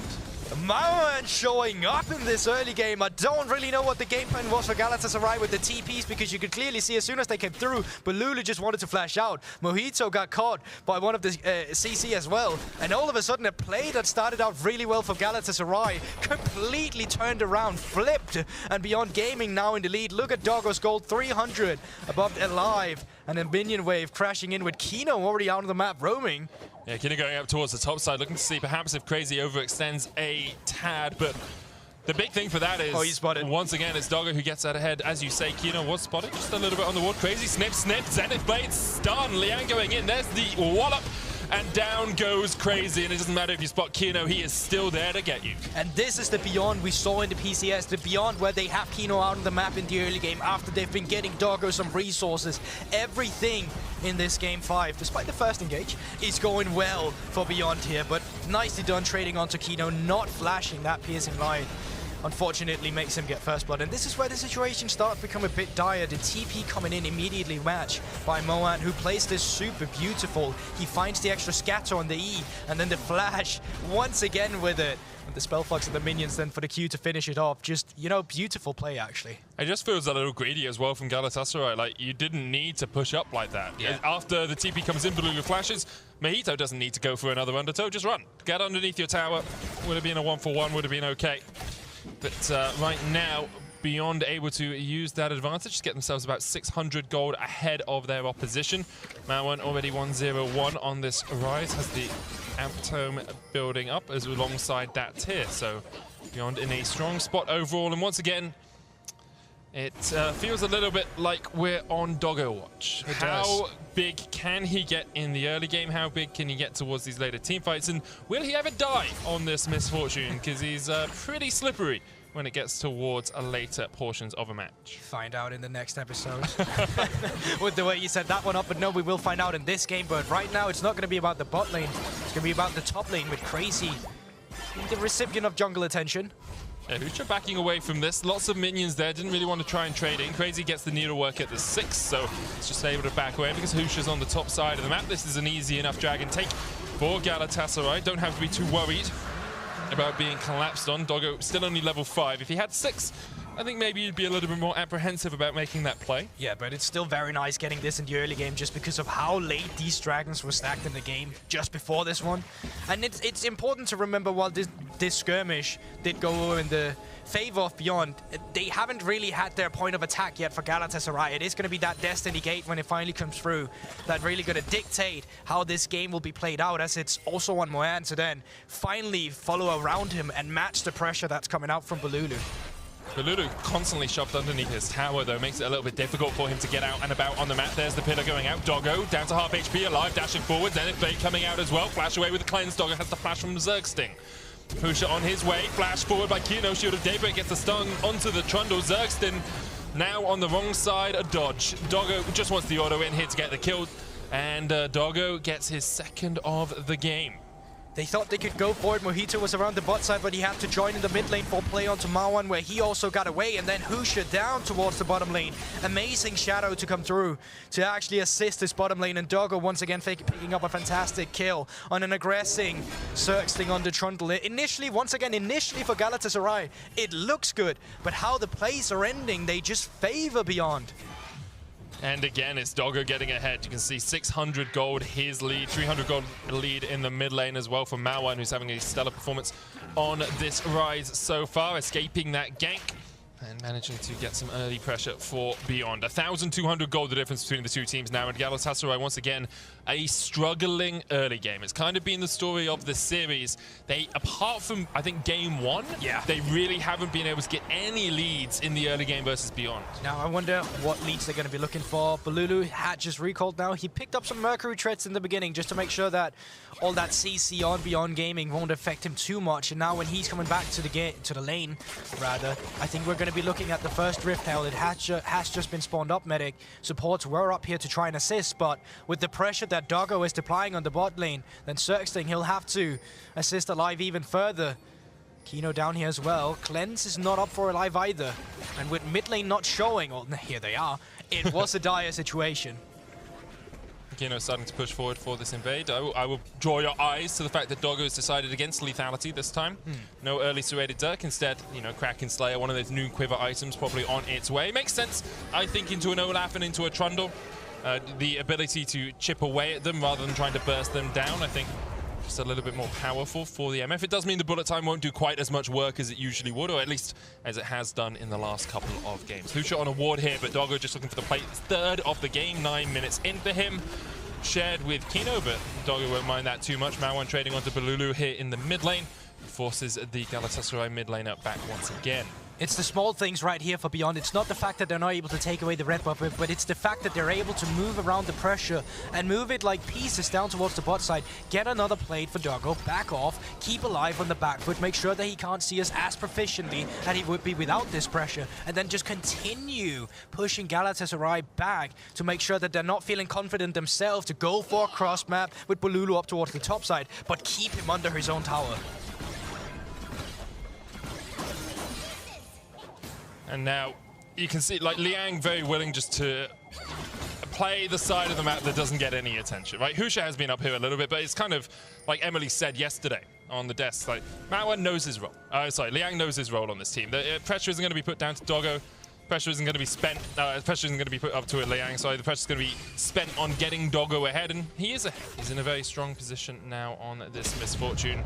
800 gold between these two teams. Galatasaray will be looking for some sort of play to get back into this game. But this game also highlights the first narratives we were building throughout the day of Galatasaray. It is that top side with Crazy that gets lead. You can see it here in the CS department as well. Yes, a big minion wave is being pushed in towards the top side. He will be able to pick that up and then continue to stay further ahead of Liang. And then on the opposite end of the coin, of course, it's been Doggo the entire day. It's been Doggo the entire tournament. That has been the driving factor for Beyond. It's these two differences of style that clashes together. And I think this game, with how close the early game is, with how easy it is for anyone to join a fight from the mid lane with a Rise, with a Twisted Fate, then this is going to be an interesting series. Zergsting has to flash away as Husha able to push forward here. Gale Force complete for Doggo. Medium Quiver, 1,300 gold. Long Swords, Cloak of Agility, 600 gold. Pickaxe, 875. Doggo being fed. Priceless here for Beyond Gaming. For everything else, there's MasterCard. One of the earlier one today, actually, with 9:29 being finished here. At least that's what I think was the timestamp I saw on it when it popped up. And the next Drake is active here. Remember, Galatasaray, they picked up the first Cloud Drake, and it looks like they want to extend it here. TP's coming through from Moan in the mid lane. And both top laners also have TPs should they want to join the fight. But right now for Galatasaray, there really isn't a ward in a very good placement for it. So I think Beyond Gaming, they'll be getting the mid lane priority now, and they'll be moving down towards the objective. Yeah, I think this is a really greedy contest from Galatasaray if they decide to go for this. TP's coming in below them right now. Liang actually about to time out for Mega Gnar, so this could be dangerous. Will he still have the Gnar bar when he goes in? Bullet time on the backline, Crazy diving in. Marwan's already killed off Zergsting. Importantly as well, Doggo still alive. Crazy turning it back in though, and Kino's down. It's a double. And I thought it was greedy, but Galatasaray had other ideas. A double kill going over to Alive alongside the Drake. Super crucial that Bolulu finds Darko in that fight to make him flash over the wall, and once the priority now is there for them, they can pick up the kills, they can pick up the objective, and they can pick up the waves with the CS now, which should also in turn give them some nice reset timers to get out on the map here. So Galatasaray, despite having a small deficit, able to find it, and here we see it with the TP. You can see it's a split fight already from Beyond. Darko caught off by the gold card. Liang Crazy joining it, as well. And it's actually not a flash over, it's Mawan who's finding the Rail Warp to get them back into the team, but when it finally happens, it's just too late. And speaking of too late, Kino's flash. Yeah, definitely too late there from Kino. The fact that Liang TP'd in and then went Mininar immediately just totally changed that fight. Seems like it's good timing from Galatasaray, understanding how the Gnar bar works, and because of that, Alive now 3-0-0 with the Kraken Slayer complete on this Lucian. Where's this AD carry been the rest of the tournament, the rest of the day? Alive has definitely been a point of weakness for Galatasaray here. He's sitting in a pretty strong position. Question is, with all that weight on his shoulders, can he carry Galatasaray through these other fights? Yeah, I think he's definitely in a good position to do so. And I also think the fact that he's able to keep them stable in the early to mid game is allowing the rest of the members to catch up. Players like Crazy on the Gwen, the further we get into this game, the more annoying he's going to get. The scaling on this champion is absolutely absurd. And once again, remember how it fares into the ranged champions of Beyond are super nice. They're forcing you to walk into them. That's not what you want to do when you're against a Gwen. You can see the gold lead that was developed in the bottom lane now extinguished. Both AD carries on an equal amount of gold. Doggo here eats a pillar, but it should be fine as the Cullen comes out just to clear out that wave. Pusha's down on the bottom side of the map. No rift hold for him, as that was taken by Mojito and can be used to try and push the next tower. Plates have fallen though, so no extra turret plates coming out from that. Still 1,000 gold the difference between these two squads. But I still like what Beyond is doing here. They have Moen in the mid lane, push in the mid lane, move down towards the bottom side of the map, create pressure. There's no flash in Bolulu, so no way to extend the gap there. And because Moen is able to push in the mid, move down towards the bottom, Alive and Zerx think they have to respect it. They're already being pushed in by Doggo. And it's how Beyond is moving around the pressure like this. These key pieces on the map. They're able to get these small gold leads in the early game that just, you know, piles up on top of each other. In a very strong position. 2,000 gold ahead. Crazy's going to be given over the blue buff here. Is he though? Oh, Bolulu might take it. I mean, either one of them having it is fine. I think Bolulu will be happier for it. And Crazy seems to be comfortable just continuing to go back up towards that top lane. On the way to the Rift Maker, very strong in the hands of Gwen. Speaking of Rift Herald also been picked up, still in the inventory off. Why are you looking? Don't That's a good one, man. That was a good one. That was a good one. All right, well, fair enough. They are going to be having the Everfrost come out from Bolulu soon. I think he's going to be recalling now for it. And once you have that, it's the extra CC layer you really get on the gold card that makes this champion so obnoxious to play against on a broader map state. Specifically, Crazy now as well should be backing and getting that Rift Maker you were speaking about as well. And it's now when you're finally matching Beyond in the item department that you can try and look for something with this Rift Helm. We'll see where they decide to use it. Obviously, a bunch of options. Usually, if plates are down, you want to crack open the tier 1 in the mid lane. Opens up more of the map for you, gives you many more avenues into the jungle. And with Alive being there, that would make sense. But you could also just try and focus down someone from the enemy team. Right now, that man seems to be Mawan, as Mojito is running in behind him. Did run over a ward. Mawan steps forward, and Mojito will just retreat back towards the river. Yeah, the problem with going for the mid lane is that it's always going to be pushed in by Doggo, and because of that, you won't have the agency to actually drop down the Rift Hell and then just make it work. Well, a little exchange here. Yeah, with the exhaust, Liang should be able to dodge away from this one. Does still have the flash, continue to try and trade in. Flashes away, bullet time used in the mid lane, and Zerx thing is down. Solo kill. Doggo is a flipping monster, man. This guy. Get him a bigger backpack, because he needs to put all 4 of his teammates in it from time to time. 3-0-2 now on the MF. Yes, super nice to see from Doggo. That's finding his team in a position where they'll have to fight for the next Drake, which potentially is soul point for Galatasaray, but the fact that they're able to excel so much pressure every time Doggo is around is absolutely insane for Beyond. This guy, what he's doing for this roster. We were just talking about how Galatasaray could use the Rift Tower to hopefully open up a tower somewhere. I mean, immediately Beyond like, oh, well, we'll just bullet time kill someone and then it's fine. Use the Gale Force as well. Everfrost used onto Mojito there just for the slow. Does have the Ragnarok. Doggo caught out a little bit, but flashes. There's the gold card into the culling. Kino can eat that with the Eclipse. Liang looking for the flank. Has that Gnar. He's exhausted right now. No Mega Gnar building up. Galatasaray continue to defend. Crazy does have TP. Rift Tower's going to get a charge in here, but should be able to take out the tower as Beyond are strong enough to defend. Ocean Dragon is up. And the question is now, do Beyond want to take this fight? Because Doggo is half HP, doesn't have flash, doesn't have heal. It looks like they might be giving this one up. And they are. Doggo, when I see Doggo recalling, I know, okay, that means the rest of Beyond, they're not coming for that one. And they're not going to threaten it with the steal either from the side of Husha. So they push in the mid lane. Obviously, tower has already been taken, and it's just going to be pushed in. Now, catch rather by Crazy. And Circling in the mid lane with Alive. So Soul Point now for Galatasaray. So despite Beyond, once again being the team ahead, the objective setup is where it falters. Feels very much like game one. And two. At the moment. And two, yeah, it's very true. Galatasaray 4.5 minutes away from a possible Ocean Soul.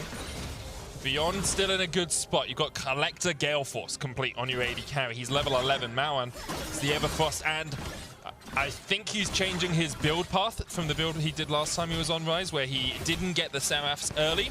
He actually had 3 items. He had Zhonya's, Morellonomicon, and a then Tear. Just sitting on a Tear, yeah. Which was a little bit sad. I think he's going for the Seraphs early here, which does give you such a huge output of damage on the Rise. But we'll see if he decides to complete that, or whether or not he's going for the Zhonya's, because he does have Stopwatch as well in his inventory. Then waiting before they really get pressure on the map here. Moan stepping up, will be forced to burn flash, I think. As well. TP coming in. Not forced to burn the flash because of the TP. Good dodge on the Undertow. Some fancy feet there from Maoan. Liang's TP'd up here. The rest of Beyond are actually on their way. Remember, Maoan has the TP to rejoin if he needs. Kino behind. Alive is not here. Sick here. Bullet time could be sick here. Could just be not used. Solar Flare misses. Turning it back around. Maoan there, Doggo standing, just waiting in the wings, waiting in the darkness. Now he steps back forward when there's vision. Undertow coming out. Ragnarok available for Mojito. Does have the ghost. There's the bullet time. Xerxes stops it with a great pillar though. Almost goes down. No flash taking on Doggo. Away. No flash on Doggo. Balulu dived in, but Balulu died because of it. Alive going with the culling. Kino will tank that up. It's exchanged to Husha, and Beyond will be able to walk away from this one. Get one kill, get out. I can't believe he lived there, but the fact was that Alive just wasn't there to join the fight, so it's a 4v5 from the beginning. And because of that, Beyond, they're able to accelerate the lead once again and get one of these picks. They're so good at doing it. As long as there's not an objective involved, Beyond are really good at finding ways to get further ahead into the game. And now 4,000 gold ahead, Goldborg there in such a strong position. You could see like both teams were eyeing something up. They were like looking across the room at each other like, we're gonna fight, we're gonna fight, we're gonna fight. And then the bullet time comes in. Xerxes with a superb pillar across the wall. Looked like he'd caught them out. But in the end, Beyond just that slight bit better. It's an interesting play as well. It was opted into from all the way back in the beginning, with Crazy just waiting to see if Moan would step up, and then all of a sudden all the teammates were here. Mojito holding on to his Ragnarok for so long. And if you take a look onto the minimap, yes, it's a good pillar, but Alive is just not there to capitalize on it. So Balulu dashing in here is just dashing into the enemy team, and I think he could have just walked up and hit that gold card instead of porting it. Yeah, there's no range as well, because Alive wasn't there, right? What's Olaf going to do? Swing at the wall with his axes and hope he chops through it in time to get to Doggo? Couldn't do it. Doggo now 3-0-3 on this misfortune. Alive now by himself, caught out a little bit, but able to force Beyond away. A minute and a half on the Ocean. You have to feel that is where the fates of these teams will be decided. Galatasaray take it with an Ocean Soul in this composition. They're pretty much unkillable. Only execution is sitting on Liang. But they also have some defensive items this time around, with Stopwatch for Moan, with the Stopwatch for Doggo. The fact that you have that one extra is super nice in terms of Galatasaray only have one of them right now. So if Alive is caught off guard, or anyone else for a matter of that fact, they don't have that extra survivability to go through one of these exchanges. So Beyond Gaming, all they have to do now is just keep these lanes shoved up, get control of the objective, in a good manner's time. I mean, already now you can start doing it if you feel like you need to be extra thorough about it. You can see pink wards are finally out. It's an Ocean Soul map as well, and that has not been the map that Beyond has been enjoying because it creates extra bushes, and these extra bushes are just something that they haven't really taken into account around it, but this time around, they're doing a good job. They have the pink wards, and they're creating some space around the Fog of War. Yeah, across games 3 and 4, I think their vision control has been a lot stronger than it was, especially in game 1 where they really struggled. Here, we see them clearing out all that vision, no wards in the river at all for Galatasaray, complete darkness, and as you say, this is nice. Galatasaray will probably just give up this dragon. You don't have to fight it. The issue is, of course, Beyond could do something like this where they look for you. Solo flare coming out. Doggo waiting. Has the bullet time. There's the TP coming in alive. Trading onto Liang. There's the bullet time. Really doesn't do as much as Doggo would have liked here. Color going out. Crazy going in. Liang forced away. Mawan unable to join the fray in time. Realm Warp has been expended. You need to be fast about this one. Liang doesn't have TP, so if you're able to start up the objective before he gets there, that's super crucial. They won't have that Mega Gnar available. Well, he will now. He's stacking it up on the walls. This could be a disaster call for Beyond. Crazy expended his TP. Beyond unwilling to give up the ocean. Smoke screen coming out. Now it's down. Kino down to 400 HP. Crazy stepping in. Mawan with the great root there. Ragnarok not used by Mojito. Just ate the damage. And Liang back to half HP because that Mega Gnar has been proc. No vision still for Galatasaray. Do you go back to mid or do you take it? You're looking for the fight. Mojito stepping in. Mojito's just dead. And once again, it's Doggo. What can this man not do? He dives in. He gets the Gale Force. He gets the kill. And because of that, Beyond get the dragon. And it's perfect with the setup this time around because Galatasaray had no vision. They couldn't opt into it, but they're still looking. Pillar could catch one out. Liang could be key target here. It's Galatasaray looks to try and chase him down. Mawan, though, able to walk away. Overload coming out. Good Pillar. Stops the jump, but they just don't have the chase.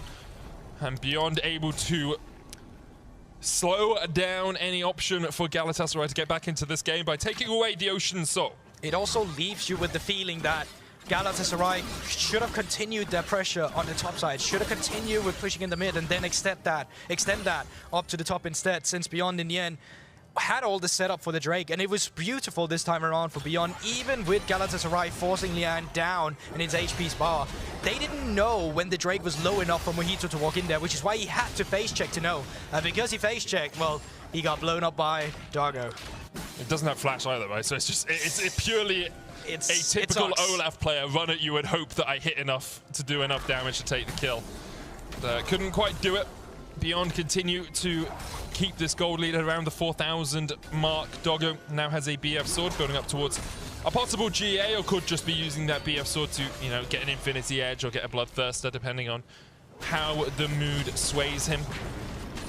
And it becomes harder and harder for Galatasaray to do anything. Importantly, though, for them, I think Crazy's now in the position where he can kind of split push into Liang without too many worries. You know, item and a half on the Gwen. Maybe wants that full second item, but for the moment, I think Liang will struggle in that pure 1v1. The Cosmic Drive is going to be the pivotal thing for Gwen here. The fact you get that extra movement speed ability here is super nice to work around with and really does help a bruiser like, AP bruiser like Gwen here in this scenario. And there we have it. It is finished up. So you have the ability haste, you get up those Ionian boots, you have the extra ability haste off the Cosmic Drive now. And this is what you're looking for in these fights. But the problem for you is that you've been struggling to find these beneficial fights because Beyond finally adapted and improved and overcome their issues with the vision control around these neutral objectives.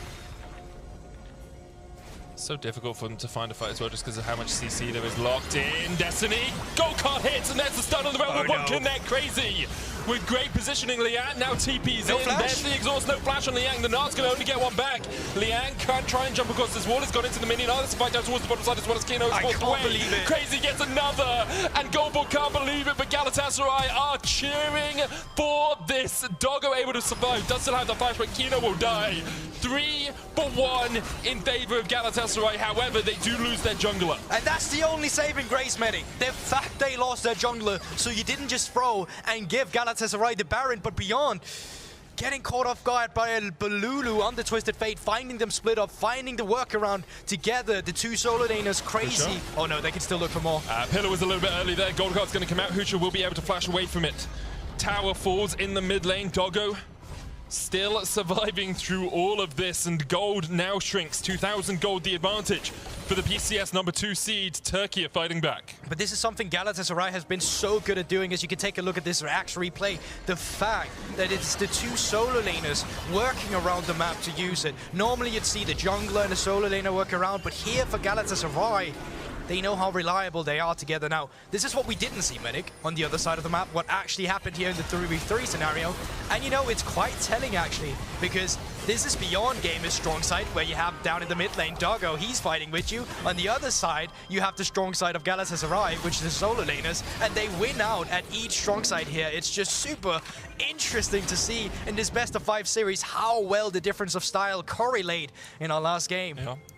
I will say as well, it's very rare to see an Olaf pop Ragnarok and Ghost running down an AD carry and be the one to die. Usually, it's the AD carry that is on the losing end of that fight, but Doggo continues to impress. Ah, you're approaching me.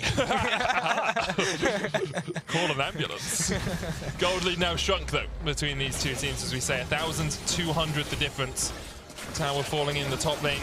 Ocean Soul available in 30 seconds for Galatasaray. Beyond Gaming obviously sitting only on 1 dragon.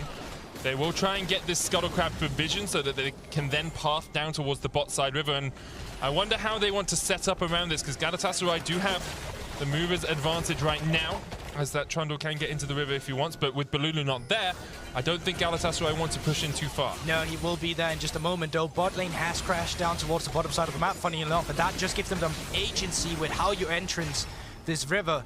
Obviously, though, Beyond have pushed in the mid lane, and they need to take care of this vision control now, Medic. The Drake is spawning in 1 minute, and you barely have vision around the Drake. Ragnarok popped.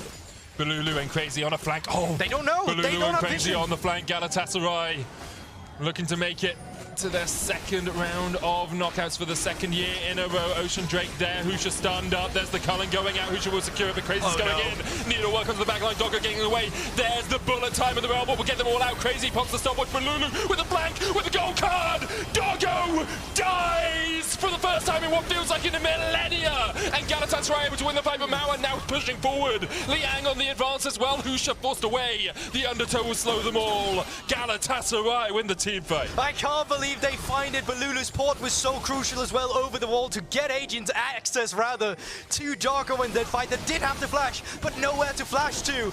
And these fights just get crazier and crazier. Beyond, luckily, they do pick up the Drake, but the setup was there 10 seconds before Drake respawned, and it allowed Galatasaray to come in from the bottom side of the river, and it's making this game 5 so goddamn competitive. Gold basically even between these two teams. Once again, you can see Husha stunned up, Dragon secured, and then Crazy is the one to initially advance. Yeah, you know, good ultimate from Moan in the beginning, because if you get caught in that chokehold with Crazy being able to do so much AoE damage, that's your entire team just getting aced.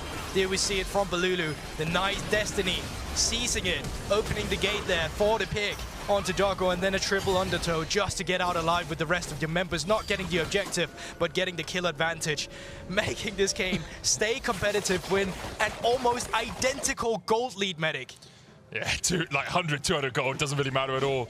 Importantly as well, Doggo hasn't got a QSS. He went Infinity Edge 3rd item, there's no Mercurial, there's no way out of the gold card for him. There's no Mikhails, if he gets caught with a gold, he is stunned. He is locked there until that stun expires, or until, you know, the CC chain has finished. Alive 5-0, 3 and a bit items as well on this Lucian. Having the game of the series for him, right? He has definitely been struggling, but here, basically even on CS, you know, 10 CS at this point really doesn't matter too much. Kino going in, Zerxing caught with the Zenith Blade. There's the bullet time going in as well, and Zerxing is down. Collateral damage into the Ignite, into the bullet time is enough. Balulu, though, with a gold card stopwatched by Doggo. Guess that acts as a QSS. Liang on the flank.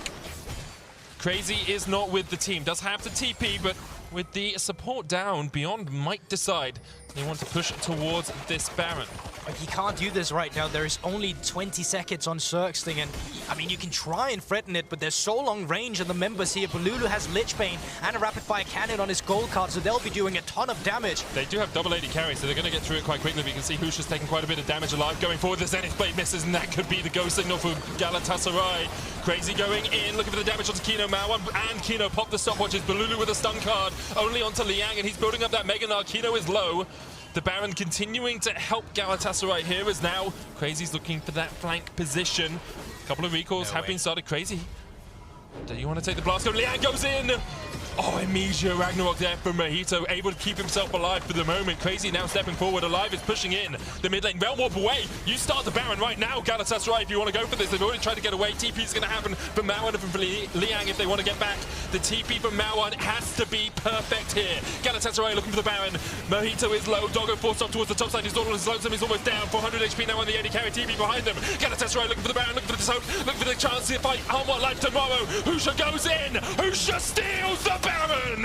And once again, Beyond Gaming are able to find the clutch factor in these fights. What feels like the first time for Husha. He finally gets that smite down over Mojito, and he keeps his team alive in this one. That Realm Warp almost solidified the fate of Beyond, throwing once again at the Baron, but this time around they flip it, they're confident, and they take it. Oh, just look at how close this was. You can see Doggo forced away. Alive does such a good job of hitting the culling. And this is the moment you think, well, do you turn for Mawan or do you stay on the Baron? Yeah, and I think Xerxting and Mojito, or Balula rather, they're doing so much to try and zone away the other members that they weren't taking into account that Husha was going to come directly over the wall. And because of this, it all just came down to a steal, and he's still cool and calm and collected when getting it. Now that's a happy man in the coaching staff instead. And that's so the opposite. On the other side, of course, Galatasaray do still have options in this game. Ocean Drake, Ocean Soul for them. It's about to spawn in 30 seconds time, but against a Baron with 4 members of Beyond carrying, actually all 5, I believe, are carrying that Baron. Husha was able to get out alive. Doesn't have the flash. Doggo has both his summoners for this next fight. Galatasaray has shown us just how strong their team fighting can be across the last few battles on this Rift. Across the whole best of 5, they've continued to impress, but right now, Beyond in the driver's seat. Ocean Dragon up, 8, 7, 6. 5 seconds, and here we go. Really, Galatasaray don't seem to want to contest. They're going to push forward, but that Dragon is gone before they can get there. Galatasaray, too little, too late. Crazy jumps in. Skip and slash Balulu with the flank. Mojito and Xerxting going forward as well. Alive pushing in. Husha stunned up with the gold card. Realm Warp's going to get him out. Gets Kino out as well. Pops the stopwatch, but the time turns back around on them. Alive solo. Doggo going in. Ragnarok just able to keep him alive. Xerxting will be isolated off towards the top side, but Alive dies. Xerxting dies. And perhaps with it, any hope for Galatasaray to make it through to tomorrow dies as well. These defensive Realm Warps has been so good. The fact that Moan isn't even near him, he's just creating the portal for his team to go into, and now Crazy maybe caught off guard as well. Kino just looking for the stun. Flash, stun. Liang on there. The chase as well. Hallowed Path will get Crazy out for the moment, but that's the slow. There's the Zenith Blade. There's the shutdown. And meanwhile, both Husha and Doggo are pushing in this mid wave, and they're just going to keep pushing in. Alive, 19 seconds away. Xerxting 6. Galatasaray had a hope. They had the Baron in their hands. Doggo stunned up. Wildcard's going to eat through him as well, but that first Nexus Tower is low. Beyond. 1 Nexus Tower away from glory, 1 Nexus Tower away from the reverse sweep here against the TCL #1 seed. Beyond. From the PCS, the #2 seed will take the win. They'll take the Nexus and they will make a matchup with Hanwha Life tomorrow. They get the reverse sweep. Crazy scenes from Beyond in terms of what they had to overcome. In the end, it wasn't really Galatasaray in the end. It was themselves they had to overcome, their own mistakes, their own demons. And they're able to do it here in the last game as well. It wasn't clean, but it came down to one of these objective slips again. The fact that Husha gets that Baron, the fact they get the next 3 Ocean Soul. When Galatasaray has the soul point, it keeps them in the game for so long, and what a great best of 5 to start out the day with. Medic, we're not even done. This was just the first one today. What a performance by both teams. Of course, commiserations to Galatasaray. They were looking to follow in the footsteps of Supermassive and making it through to the second round.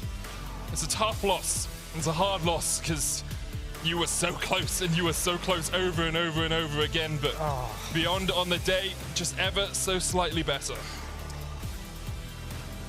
And you know, it's the beauty of the esports. It's the smiles of the victors, it's the cries of, unfortunately, the losers in this case scenario, but they had a really good fight rather. I think Galatasaray pushed Beyond Gaming to be better. They pushed them and punished all these mistakes that we saw, but Beyond Gaming, they also keeps the hopes alive for the second seed of PCS. That would be a huge performance by them against Hanwha Life tomorrow if they're able to take the win. We are going to a break before the State Farm analyst breaks down that Game 5 and looks ahead to the next series. We've got 5 more. Worlds 2021 continues when we come back.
Welcome back to Worlds 2021 and the State Farm Analyst Test, where we have gone the distance in our very first best of 5 here in the play-in stage, but it will be Beyond Gaming, getting it done and in reverse sweep fashion to push themselves into another series just tomorrow against Hanwha Life Esports. But I got to be honest, it happened exactly as I expected. Of course. Oh, yeah. Naturally.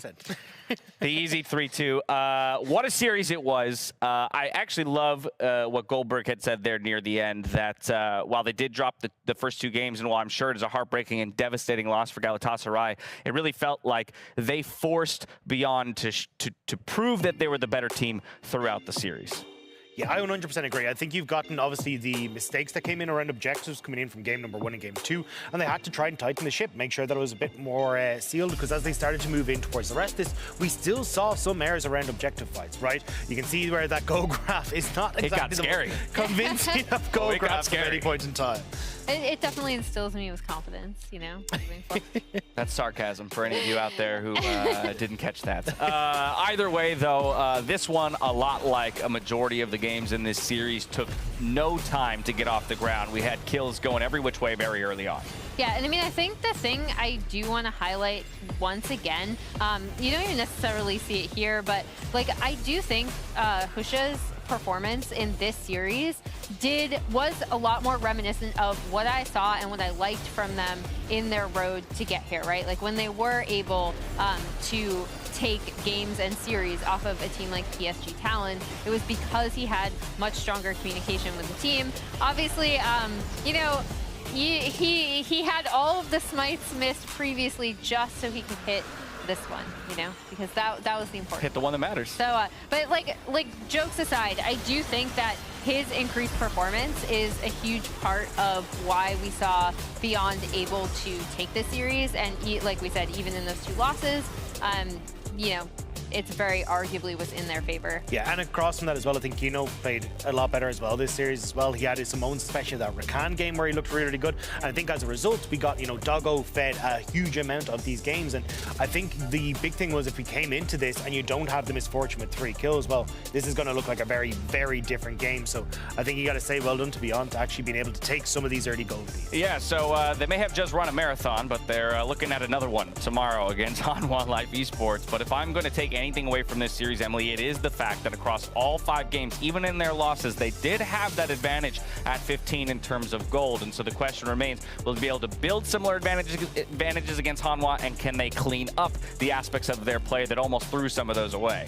So I don't think they'll be able to build similar advantages against Hanwha. I was actually really surprised, like pleasantly so, honestly, because when we talked about what Beyond did well, even in their losses, it was that they did play around the early game well. Like I said, Husha was performing a lot better with his lanes. They seemed to have a clear-cut understanding, and they were drafting for that more as well, right, with some late-game teamfight insurance. And so I think going up against a team like Hanwha Life, much stronger laners, particularly Chovy.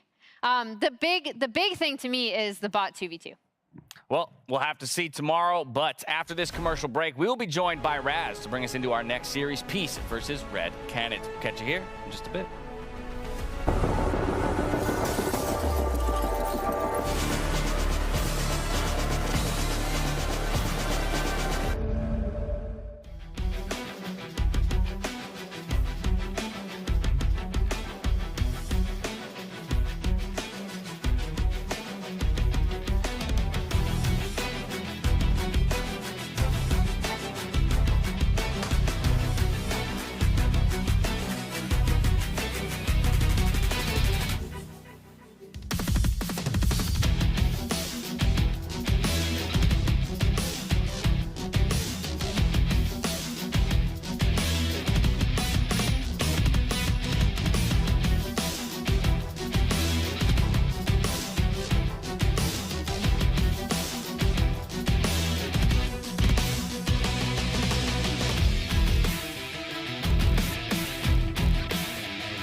Welcome back to the State Farm Analyst Desk ahead of our featured matchup presented by Mercedes-Benz. It's Peace versus Red Canids. And we've got Raz here to help break us all down. Raz, how you doing there after a marathon 5-game series, my friend?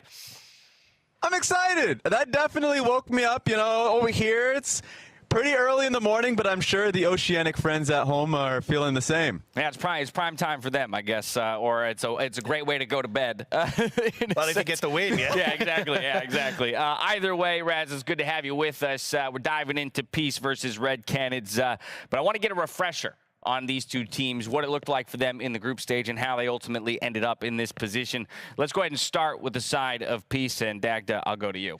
Yeah, I think Peace have really leveled up when it comes towards their mid-game and also their team fighting, right? And I think when we're looking at their team fighting specifically, adding Vizicachi, having that guy who's used to playing those frontline tanks, it's really leveled them up when they come towards how they want to approach these fights. We've seen them coming in from multiple angles, playing around the way they want to set up these engagements well, and especially the ability for the frontline to actually play alongside the backline, setting up Violet for success has been crucial. And I think when we look towards Bapip as well, an incredibly strong jungler. Things like the Lilia have really been stepping up massively and giving them far more control in that mid game where they've been finding success. Raz, where are you at with this squad? Yeah.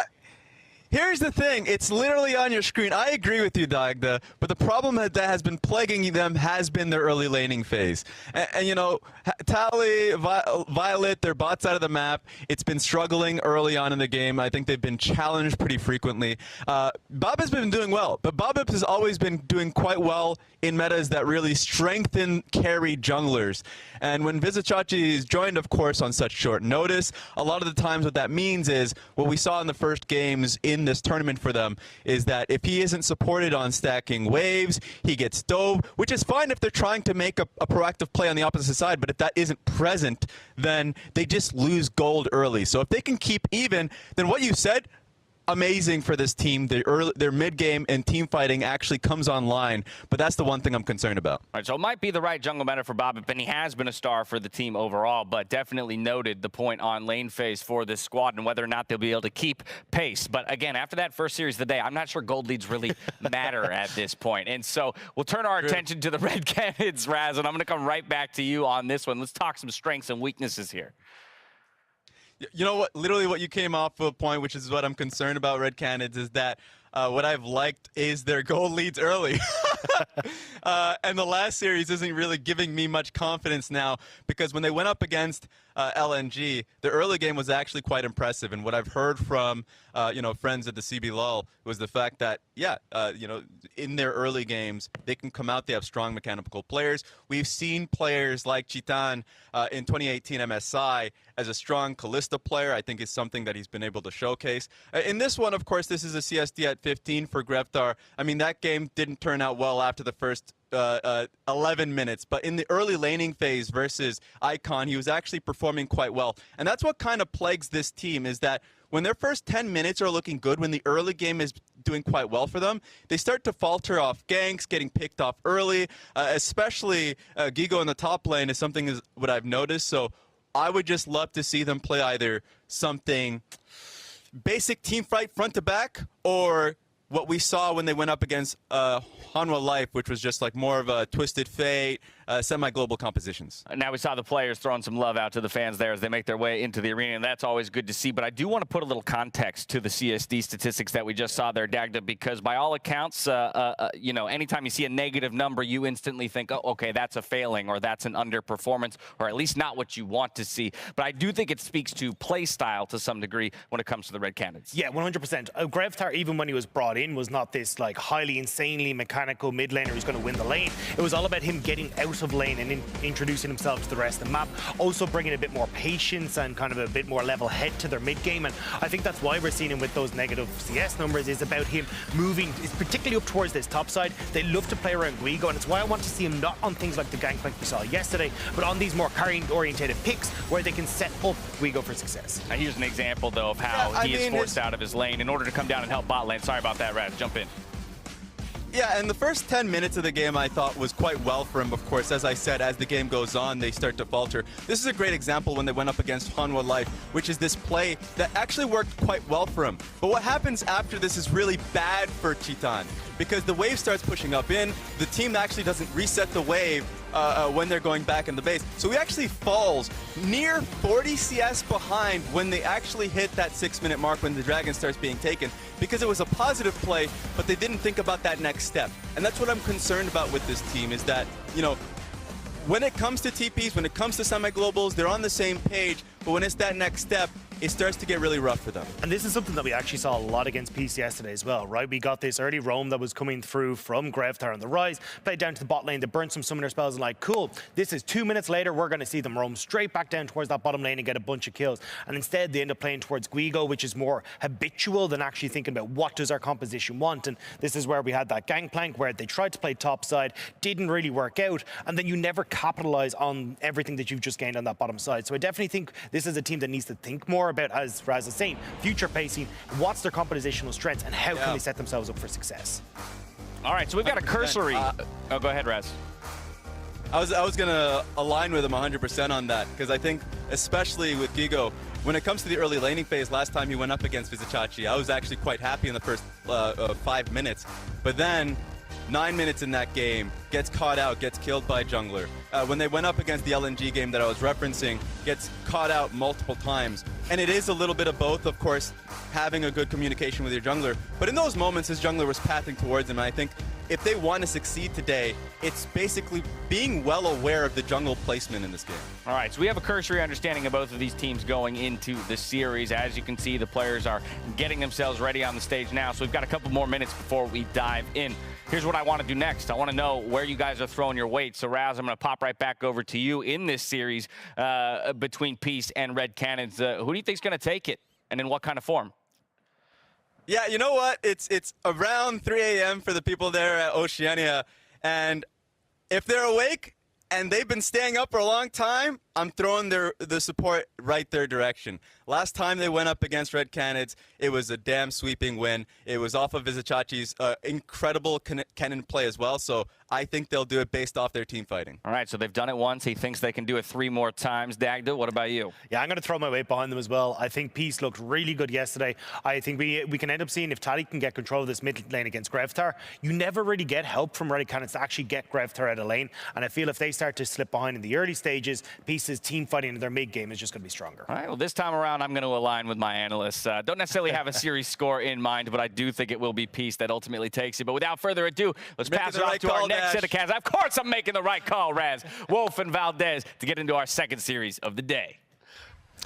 Thank you very much, guys, on the desk. Thank you so much. We are here live from LOL Park. It is me, Valdez, with Wolf, once again, bringing you this second best of 5 of the day, Peace versus Red Canids. This is going to be a fun one, as they were mentioning, for all the OCE fans. It's pretty late for them. It's also a bit late for us. It's currently 1:10 a.m. about, but we're going to power through and get this one done, Wolf. How are you doing? It's going to be a good one. We had a pretty exciting series just before this. Did end up going the distance all the way to 5 games. This series, I'm personally leaning towards Peace taking it. I think that it might not be quite as long of a series. It might not be quite as back and forth, but we'll see what Red Canids bring to the table here tonight, because it's going to be such an important match for either of these teams. Whoever ends up taking it will advance, of course, to play against Cloud9. The loser will be eliminated from Worlds, won't have that opportunity to go to the group stage. So the analyst desk really hit on a lot of the key points going into this matchup for me as well. Is the laning phase seems to be where Red Canids can get an early advantage, but this is a World so far that has really been dictated and dominated by those mid to late game team fights, how you engage, if you get a pick before a team fight. So I'm very concerned about Red Canids when we do reach that stage of the game. And Peace, on the other side of the coin, have been so good at actually pulling the trigger and going for those really strong engages. Something that I really want to focus on the draft is, when we get to the draft, is with Bobip, will they allow him to play that Lilia? Because he's been so fantastic at setting up sleeps and winning so many of those impactful team fights that have led to Peace's victories. Absolutely. I'm pretty much on the same page with you there, Wolf. I think that Red Canids have shown some really nice stuff in the early game. Even that game against LNG was highlighted, and it wasn't even because LNG were taking them easy or they made a big mistake or anything like that. It was because of players like this. The big stare down. Soul. Well, we'll see if Tally can pull some stuff off like that today. He was able to carry a lot of their games in recent times, last couple of days, so definitely has been a Nice welcome here to the stage as well. Violet getting ready for these games. And this is a whole new scenario, right? Because when we were watching these two teams, it was best of ones, and it was against a plethora of different teams. They had to prepare different things for the different teams. Now we're getting a best of 5. We have multiple drafts that are going to come in, and it's really important, Wolf, that you did highlight the draft, because we saw even in that last series how big of a difference it can mean in those mid to late stages if you can get a draft lead there. Exactly, and what you do with the draft and how you push those leads. But we're kind of generalizing now League of Legends as a game, but for these two teams, it's not quite as cut and dry as our previous series, right, between Beyond and Galatasaray, because both of those teams had very stylistic differences and very small champion pools, I feel like, compared to what we know that Peace and Red Canids are capable of here.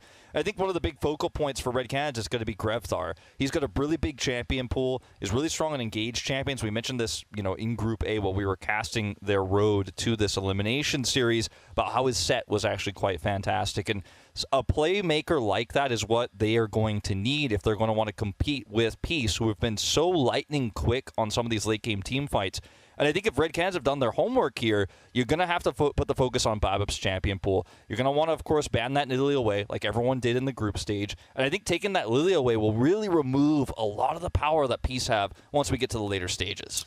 Yeah, absolutely. And you were even talking about this first series about how Husha got his Xin Zhao 4 times in a row, and then they eventually did ban it away.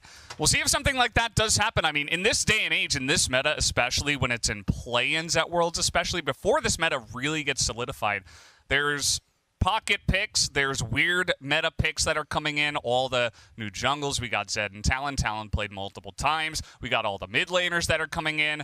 It's hard to really get those bans to a place where you 100% like them, right? Because you can say, well, we're going to focus on Babip this time, but then, all of a sudden Tally gets a Strindamere, or they're able to first pick the MF, which has had so much success in this tournament, and even in this last best of 5 we just watched. So it's going to be difficult. It's not going to be easy, and I'm just really curious to see where they put their priorities here. Well, it looks like we are getting closer to that really exciting draft that is going to be coming towards us in just a moment, because the target bans I mentioned earlier, in terms of shutting down the champion pool of Babip, right? And for the laning phase for Red Canids, trying to get a winning matchup for Gigo on the top side of the map, putting a lot of the focal point on those solo lanes for them to get that lead that they've been so successful with so far in the group stage of play-ins here is really, really important. And I think if we end up seeing a draft that looks pretty slow, or a draft that looks fairly neutral, where both teams are going for a more scaling type style of play, I really feel like that is going to favor Peace, because they have been better at decision making when it comes to fighting over those late game objectives. And if we could see also a big shift, right? If Red Canids can actually showcase a lot more better positioning, right, of their carries in the later parts of the game, and a little bit more decisiveness around those objective team fights, and they can play that same style. Based on what we know, though, in this play-in so far, I'm a little bit worried if the draft goes down that path. Yeah, would absolutely agree. Sorry about the delay, guys. Looks like there is just a small equipment issue at the moment, so looking to get that solved before we do go into the best of 5. As I always say, better to get it solved now before, we get into the middle of Game 2 and somebody's like, oh, I just realized I have this problem. So stick with us as we will try to get this solved and get the show underway. Really curious to see how this one is going to go. Everybody's got their coffees and their World Cups, and everybody's just chilling out for now. But as we saw in that first best of 5, some of those players were looking really stressed. You were even talking about Doggo, how he had this kind of fierce look on his face as he tried to drag his team quite literally over the line. I wonder if we're going to see any big heroic moments like that here in this best of 5. Well, and that's a really good point that you bring up, because, the OCE region, historically speaking, has had some of the most fun players, some of the players who seem to be affected by pressure the least, actually, in these high-pressure situations. If you think about Pendanet GG earlier this year, that's one of the ones I think everybody remembers, is how well they played and how well they stayed cool under the pressure. Red Canids, on the other hand, don't look too stressed out going into a series like this. But Doggo, you mentioned it. I was talking to you about it earlier. Yeah. He looked really frustrated after those first few games, and they were able to bring that series back at the end of the day. He was able to kind of keep himself calm and collected even through the frustration. You could see it on his face. But player emotion in an elimination match like this where it's do or die, and this isn't even the last step, right? You will have to play against Cloud9. You have that additional extra match tomorrow. Then if you can win that one, then you go to the group stage, and that's when it really starts, right? Like This is the point of play-ins, right? Is the road. Can you actually walk this extremely fine line between are you going to be able to tackle those major regions? Are you going to be able to face off against players like Faker, in that group stage? Are you going to be able to play against the defending champions, Damwon Kia? This is where you're really going to try to make your mark. And then against the Red Canids here, it's a best of 5 now. It's no longer that best of 1. It's no longer okay, we've got one plan, we've got one strategy. This is going to evolve over time. Yeah, and evolve it will once we do get this show on the road. We talked about nerves. Always something we need to talk about is experience coming into plays, playing stages like this, as we do have a game delay. That is one way to put it. But, yeah, there are multiple players, on the stage that have been here before. You think about Titan, you think about even Tally and Bobby. They've been here before, right? Yeah. These guys, they have experience on a world stage, and they're trying to push it even farther, right? You get those, first Worlds jitters out of the way, and then you can go on to the next time, the next Worlds that you get here, and you can kind of set your sights further and say, okay, well, we made it to this so-and-so stage in play-ins. Let's try to make groups this time, and they can kind of bring their team along with them. So we are moving to backup equipment here. Peripherals were not working, not playing nice with the software, so I'm told. So we are moving to backup. That should be resolved as soon as that is sorted out. But it's really interesting you mentioned the experience, right? Because you have Tally and Bob, both of the star players for Peace so far in the play-ins. They were the clear playmakers on the Lilia and on the Aurelia. Those are the two champions you think of as big wins for them, even in the loss against Hanwha Esports. We also got to see the Nocturne, the Tryndamere end up being really big plays for them in that final match yesterday. But when you look at the other side for Red Canids, one of their big star players is a player who didn't play until playoffs in Grevthar, their mid laner, and he's a rookie player who's coming up, here to try to make his mark on the world stage, trying to get to that group stage, and he's playing against veterans, right? And that could be quite stressful, but so far from what we've seen, he doesn't seem to crack under pressure. He's been one of the big carries for them with his engaged champions. He's played the set, the one that we keep mentioning, in particular, is one of the best standouts for him. So if he can survive the laning phase against Tally, if he can get through that part of the game, then I think there's still a chance here Red Canids take it. For me, they're the underdogs going to this best of 5, though, for sure. Yeah, maybe that's the secret. Maybe you just got to start playing from the super high-level, high-pressure matches, and you can kind of just be molded by it. You were born in it. And, yeah, I mean, that could be the case. Another player, obviously, Vizitanti, has been around forever. He's been here before. Definitely looking towards him to see if he can bring some experience to this lineup as well. And, yeah, still getting this game delayed, guys. Sorry about that. I know you guys must be spamming the chat with your resident sleepers. That's okay. Maybe take a little nap. Maybe not if you're from OCE, though, because you might actually fall asleep. So, get a Red Bull in that case, maybe, and stay with your eyes open, because we still got to wait for this issue to get solved. That's right. And it shouldn't be too much longer. We've got a lot of people working on it here, as you can see on screen. But it is going to be, I think, a lot of the pressure that comes into a situation like this, even a technical problem like this that can arise in any scenario, in any tournament, no matter where you are, no matter what stage of the tournament it is in, how you stay cool here. As you mentioned earlier, the fact that this happens before the best of 5 starts is definitely a big boon for everybody, because once this really gets rolling, you don't want to have your rhythm stopped at any point in time. And obviously that last game was quite long. It was a very grueling one for both teams involved. And so even for these teams, if you've ever played a multi-game event, or you've actually, for example, run track or in field and you're waiting for your event, like your 200-meter dash guy and you're waiting for the 100-meter dash to finish, if you're either of these teams, you prepared so much last night, you've talked about drafts, you've talked about how you're going to play this best of 5 out, and then suddenly the previous series just doesn't seem to end, and you're starting to get more and more stressed out. You're starting to get, excited, and it's like, I want to start the game. I want to get in, right? I think that's definitely on the minds of a lot of these players right now. Yeah, and sometimes that can even, rev the nerves up a little bit more when it's like, oh, I just kind of wanted to get this over with. I wanted to get in and, you know, do my thing and get out. And, you know, sometimes just waiting all that time, it can really get under your skin. So will depend how this does go. Feels very LCK what we got going on over here, because this happens a lot where we, you know, whether it be due to delays, generally not due to delays. We have some really good production over here, but sometimes some downtime during the games. You've heard it called a lull state, and we go into a little bit of a podcast. So I feel like we're kind of slowly shifting in that direction, Wolf, because this delay has been going on for a good 5 minutes. Yeah. And might need to rev up those podcast engines here. Well, usually with a delay like this, as soon as the problem is identified, it just ends right at that moment in time. And again, like I'm pretty. If we're gonna scale and put like on a 0 to 10, another good LCK word, by the way. Yes, there scale. you go. Yeah. If we're gonna put this like on a scale of like 0 to 10 in terms of disaster, like this is closer to the 0 end, because I mean all the good things. Let's talk about the positives about this pause, okay? Yeah. It's a hardware issue. It's a peripheral issue. So this is not something that's going to affect any gameplay whatsoever. That's the other second positive, that the game hasn't started yet. So that momentum thing we were talking about, where you're not going to stop in the middle of the game, yeah, we've got that going for us.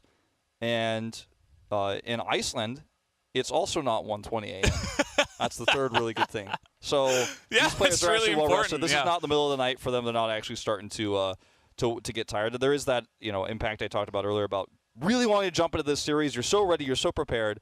But yeah, that's the positives I got for this one. Okay, well, we got 3 in there. That's good. I feel like, you know, when this happens, slowly the referees come out like one by one, and it's like the ants come marching in, all trying to do their best job if possible, as it does look like we've lost a player. Just gonna maybe hit the restroom while we do have some time. He also might be grabbing another backup peripheral to see if that one is going to work. That would be my guess. It's back already. Well, that was quick. Yeah. Well, I do want to give shout-outs to everybody who's bearing with us through this technical problem, as well as the Riot staff who are diligently trying to solve it, because obviously this is not a comfortable situation for anyone involved, but everyone is working their best towards it. And most of the players seem to be in pretty decent spirits regardless. Yeah, shout out to all the fans. You know, we shouted out a lot of the OCE guys staying up really late. I think in some areas in Oceania it can be extremely late. But also shout out to the guys in Brazil who are getting up early to watch this one. Shout out to you guys as well for joining us, as looks like we are getting a look at some of the replays from their first match that they did. Yeah, and we could talk about, you know, some of the stuff that happened for Peace on the way here. You saw it in that game, right? Vizitachi on the Cannon, right? Another engaged champion where they can make those sort of decisive moves happen. And that is certainly the style of play that Peace has been finding success with in those later team fights. Yeah, it's really cool to see. And that's another reason why maybe we're going to see some stuff like the Tryndamere or other picks get banned away. But, yeah, I shouted out a lot of the fans from the 2 regions of these 2 teams. But shout out to everybody else who's also joining us from other regions, just watching to see some high-level League of Legends here on the world stage. It's been fun so far. Our second time here casting Wolf. That's right. Glad to be a part of it. Yeah. Shout out to all the Brazilian fans who stayed up late to watch Red Canids. They might not be on the English language stream here, but if any of you guys are out here, shout outs to you guys. Well, if they stayed up late, it's probably like the next day for them. So, shout out to those guys as well. Yeah. I remember those early days of esports, staying up all night, trying to watch the games. But guys, we are getting a word that we are going to toss it over to the analyst desk. So we'll see you guys in a bit when we do get this delay solved, and I'll toss it over to Dash.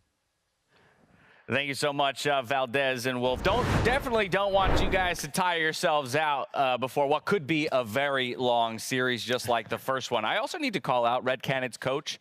That coat is fire. Fantastic. That is a fantastic coat. So in the wardrobe department right now, oh my goodness, I am a Red Canids fan, Raz. Oh, snap. Wait, are you changing on me? No, just in the wardrobe. In the wardrobe best of 5, they definitely won game 1. That's all I'm saying. He's not. Are you expecting Peace to just go in game 2 and start changing it up? That'd be great. Steal their coat. I would love that as a new mini game if coaches all came with a full 5-game wardrobe, right? And they switched it up every single time as well. We need the fashion walk, the catwalk in between these pauses. You get the sneakers out, you do the whole shebang. I think that would work perfectly, yeah. Now, unfortunately, Unicorns love already out because Sheepy is somebody who I think would be a top contender in that department. Yeah. Either way, as we have seen a small peripheral issue on the stage, we've even swapped out a mouse, and we still haven't gotten it functioning. So league officials continuing to investigate that. We will get you updated as soon as possible and back into the game the moment it is ready to go. But we have a little bit more time to talk about it. And I actually kind of want to continue talking about the previous time that these teams met. While it's only, one sample size in terms of a game, I think it's important to kind of recognize the fact that, yes, it went the way of Peace, but also how it did. And the casters themselves, you heard them calling out Vizicachi's champion pick of Kennen. We saw it today early, definitely a lane bully, and then people moved away from it. But I think as well, besides it giving him or rather affording him the ability to control the lane, it's a massive team fight pick. And that's what the team themselves has said Vizicachi has really brought to the table here. Yeah, and I think it works beautifully, right? We saw when it got to those team fights that the execution was so well orchestrated by this squad, because you had the Nocturne, you had the Kennen, you were able to come in from multiple different angles, you had great deep TP wards that were always an option for Vizicachi. It really felt like you had a really strong understanding from Peace how they wanted to enact the fights when they got to him. I also think one of the big things for this squad is that when I look at Tally in the mid lane, when you look at his success back in the LCO, it's very much been on these roaming style champions. Like the Twisted Fate, 100% win rate. He's got a 63% win rate on the Rise. When you look at how he's been able to enact his pressure on the map, that's been where they found the most success. And I was a little bit worried when we saw the Tryndamere coming into the equation, because okay, cool, you get this very cool team fighter that can do a lot of work, but where does that map pressure come in? And I was really excited to see that was the Nocturne that we got picked up for Babip that was still able to provide the much needed pressure that Peace found success with. Raz, what about you when it comes to that first outing? I wanted to bounce off that point because I actually fully agree on that one. I think the biggest thing about Peace is their ever-changing identity. When they were in the LCO, as you mentioned, Tally being the person who's on the Twisted Fate and Rise, constantly moving. We even saw him last international event on the Galio because that was his identity, right?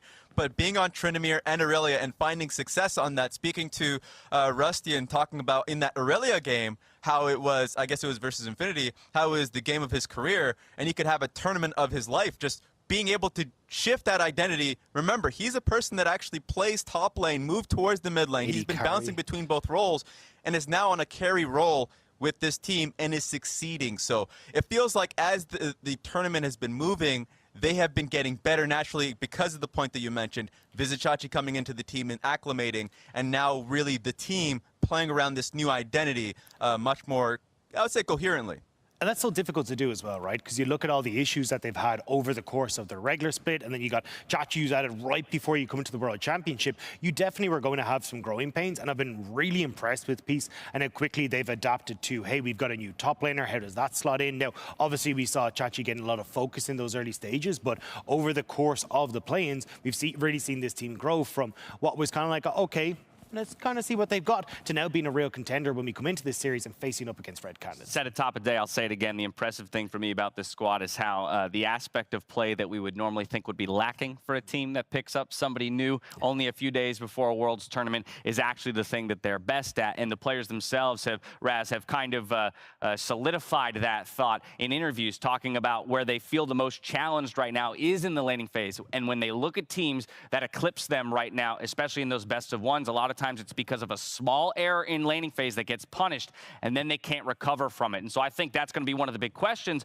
recognizing that Red Canids isn't necessarily, an LNG or a Hanwha or something like that might be able to just absolutely take over in the laning phase. As much as they can stem the bleeding early, I think it only bodes better and better for them as time rolls on. Exactly, and I would view it more of a training arc. The fact that they were in a group of Hanwha Life you love and your LNG anime. going up against, exactly.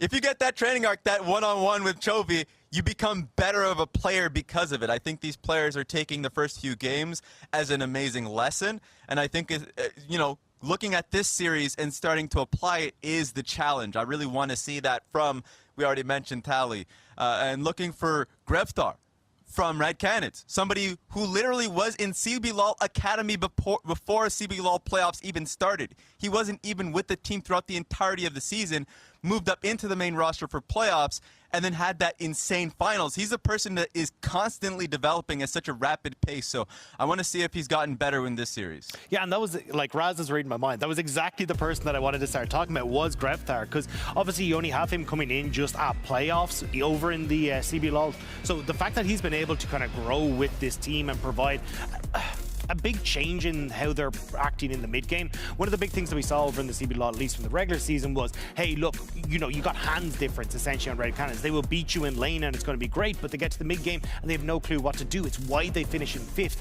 back in the regular split. But you add Grevstar into the mix, he comes in, their playoffs look absolutely spectacular. He's having, as you can see, massive kills and assists at 15. It's about getting out onto the map, having the impact with, well, very similar story to what we talked about. Tally rises, Twisted Fates, get this side lane rolling and set up Guigo for success. Those are the stats for me, Raz. I'm going to jump in here real quick just because, again, it's that K plus A and the KP being first and second in the group stage. And yes, you might contrast that to the CSD differentials where he does seem to be struggling. But again, to me, that speaks to the play style of the squad, the sacrifices that he's willing to make in order to get others ahead. And ultimately, I would expect to see that across all of our games today.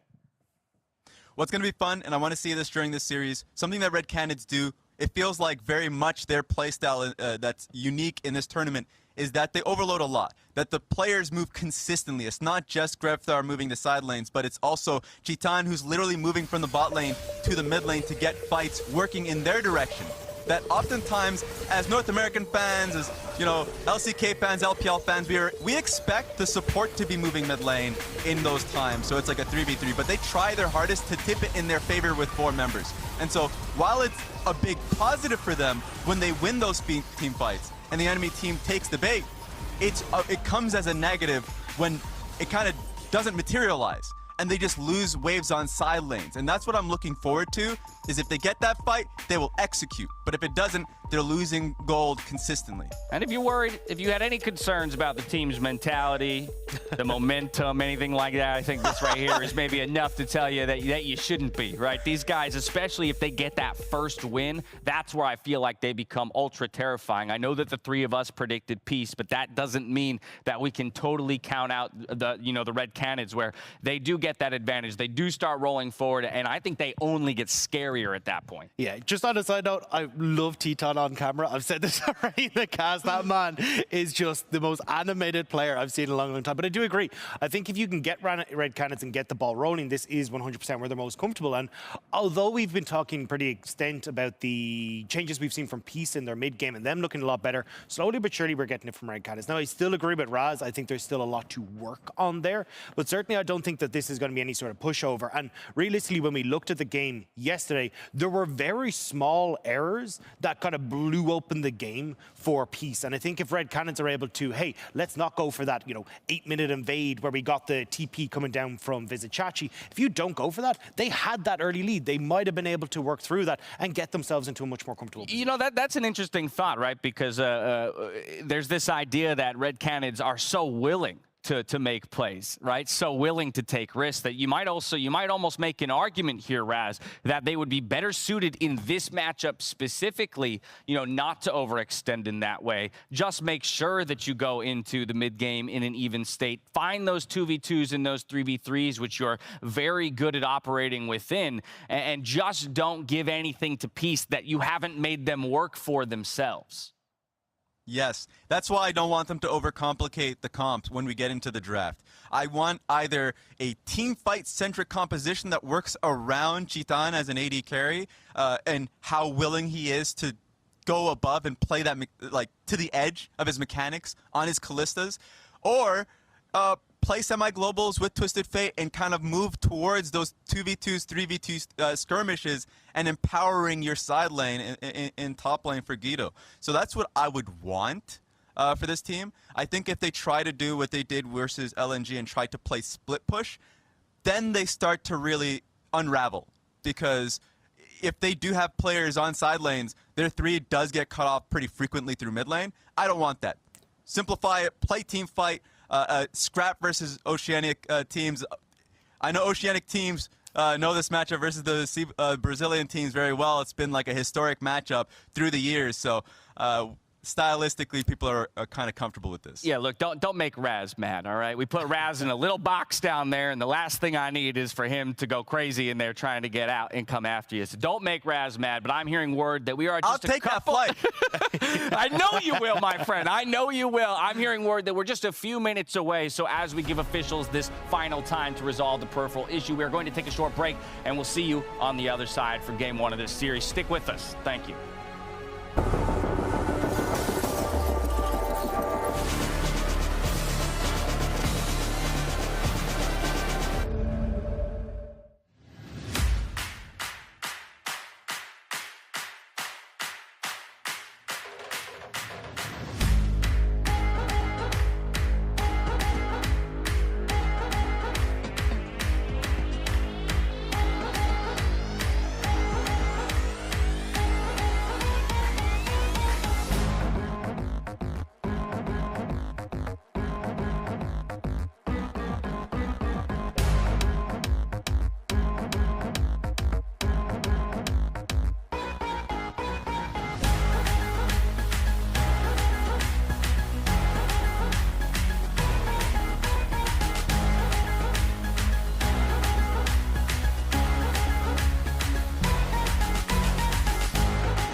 Welcome back, everybody. We are here at the desk at LOL Park, bringing you the action for Peace versus Red Canids. And we have started the draft already. No more issues. Everybody in OCE, get those eyes wide open because we are beginning Peace on blue, Red on red. And now, Red Canids will ban away the misfortune. They've taken away Tally's Irelia. So already, coming prepared to the series, it's not the first team to ban the Irelia away. One of the most highly contested picks here at the World Championship for 2021. The question is, what comes third? Because the Rise will be taken away, and this does mean the Lilia is available. Not going to be first pick priority, but something to consider here for Peace moving forward in this draft. They'll take the Lucian, which is very strong right now. Compare that with a lot of strong supports on the bottom side of the map. Second highest tier in terms of the 80 carries. But now you've taken away that Visitachi Engage tool that we found so much success with there in the group stage leading up to this elimination match in the Canon. They'll also grab Aegis's Lee Sin, which is one of his stronger champions. Yeah, definitely a couple of good choices. You're not really going to pick away any supports at this point in time. And we'll see if they give more thought to their AD carrier if it does get third picked for them on the side of Red Canids. But the Tsunami, definitely one of the choices alongside of Lucian. Everybody heard about how strong this duo is coming into Worlds. And of course, Lucian will be popping off with that help. So we'll see how that does go for them. It hasn't been as successful, I think, as a lot of analysts predicted, and it's even been often ignored by a lot of teams. But, you know, considering how strong this bot lane can be, I think it's a really strong option here this early on the draft. Now, moving away from both the Nidalee that's open that we've seen so much out of Baba, and also away from the Lilia. We've seen them find so much success with late game engages. They're actually going to take the Rumble here. So a very unusual pick here this early in the tournament. Now, could be flexed, of course, to a solo lane. But right now, the assumption is going to be that it's going to be for that jungle. As we will see the Leona, very hotly contested pick, will be taken away before the AD carry here. So now, on the side of Peace, you have the ability to narrow down what Teton can play with this. Yeah, definitely will be a good option for them. Of course, I mean, there's so many mid lane champions that are still left available, even with a couple of bans that we did see. So I don't think banning away mid lanes is going to be a great idea, unless you want to specifically target one thing away. But we will have to wait and see, as Nocturne is going to be taken off the board here, so not going to see that from Peace this time around. Yeah, taking that one off the board means that Red Canids also are thinking this is going to be solo lane Rumble. We see the Callista removed here as the first option to take that away from Teton. Can definitely be something that you can have a lot of power with early on in the lane against a duo that is so oppressive in the Nami and Lucian. Could also now remove, as you see, the Tryndamere gets taken out. They're just banning all the champions that Peace have found success with in the group stage. You could now see the Ezreal potentially banned here as well. End up being fine for the later stages of the game. We've already got really nice engage and pick potential with the Lee Sin, and the Kennen. You have that later scaling. It's going to be quite strong. They decide to take away the Kai'Sa because the Kai'Sa does also go into that sort of theme, especially when you do have that Leona. But I think the Ezreal is the stronger pick here. Hovered for a moment there for Teton, and that's what I expect them to lock in, and there it is. Yeah, Ezreal definitely one of the best things that is left available. That lane can be a bit weak, especially early on, so we'll expect Violet and Aladoric to have a pretty fun time early, but we'll see how well Teton can do as this game does come along. Now we're looking at more picks for the side of Peace. There will be one Sylas that does get taken off the board. Already a lot of great ultimates to steal, especially in terms of utility and damage. You think about Leona and the Kennen that is there. And we should be expecting Tally to be picking that one up, as Red Canids had not been showing their mid lane just yet. Jarvan to be the final pick here, coming through for Peace, looks to be, as it's hovered here. The real question now for Red Canids is what's going to be the mid lane here, because Grevthar has such a wide champion pool. He's one of the most talented players to come out of the region. A lot of pressure on this player, and we'll see what he ends up having to lane against Tally Sylas with. Obviously a really, really strong pick where you can make high impacts through the mid game, control a lot of those early objectives. Yeah. As we see how that pick comes through, I think it's really going to shape how Red Canids draft works, because right now it's got good engage, it has pick potential. And Kled is one of the picks that Grevthar actually used as a counter pick to the Sylas specifically. You go back to playoffs, he actually played it twice in the regular season, or actually once in regular season and once in playoffs, specifically against the Sylas in mid lane. It's a really odd pick. It doesn't scream something that you'd normally see, but it has a lot of dual potential, and it's something that Grevthar has found a lot of success with. It's one of his specific counter picks from his region.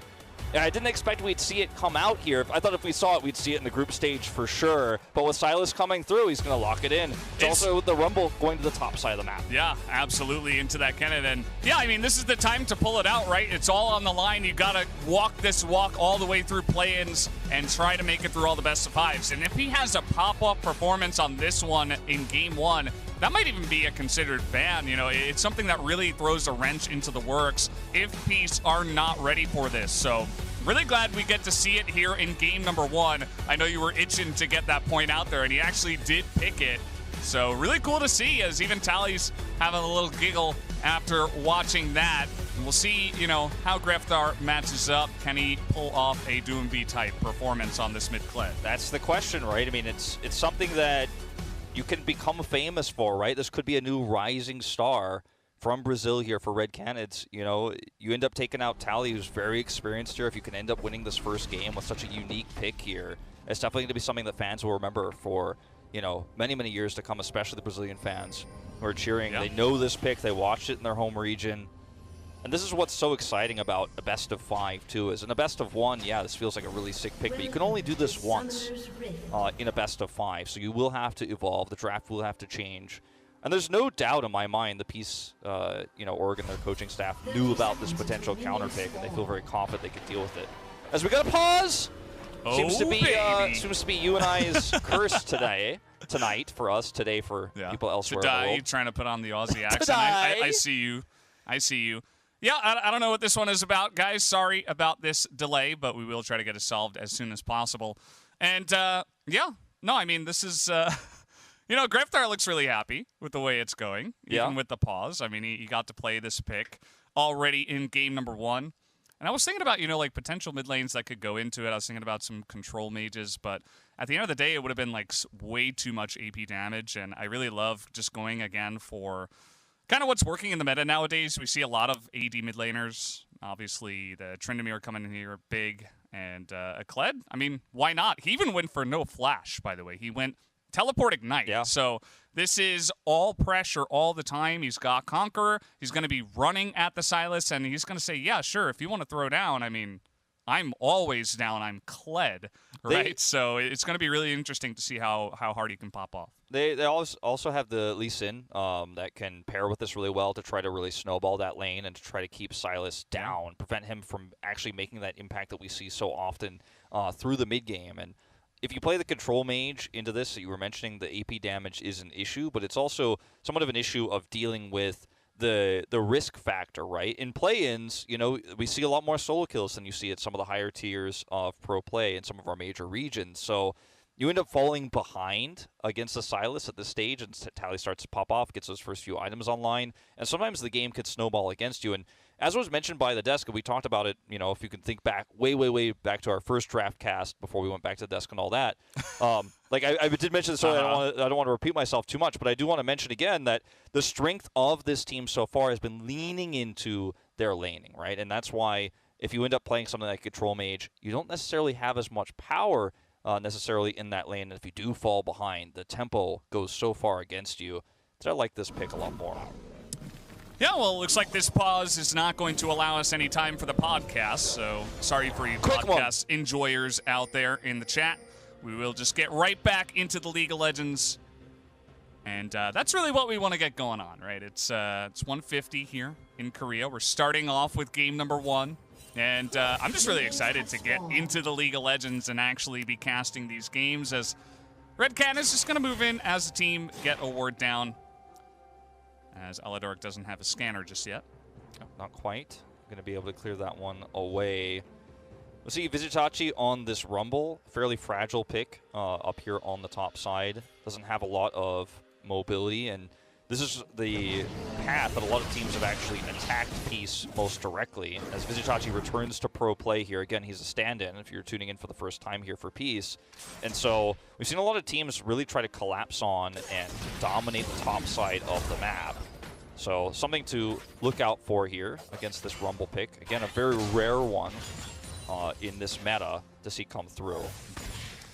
And as we did mention about 20 minutes ago, Violet and Aladoric here on the Lucian Nami should be dominating this lane early on. I mean, the Lucian Nami, we know what it can bring in terms of dueling potential. Its lane power is pretty insane.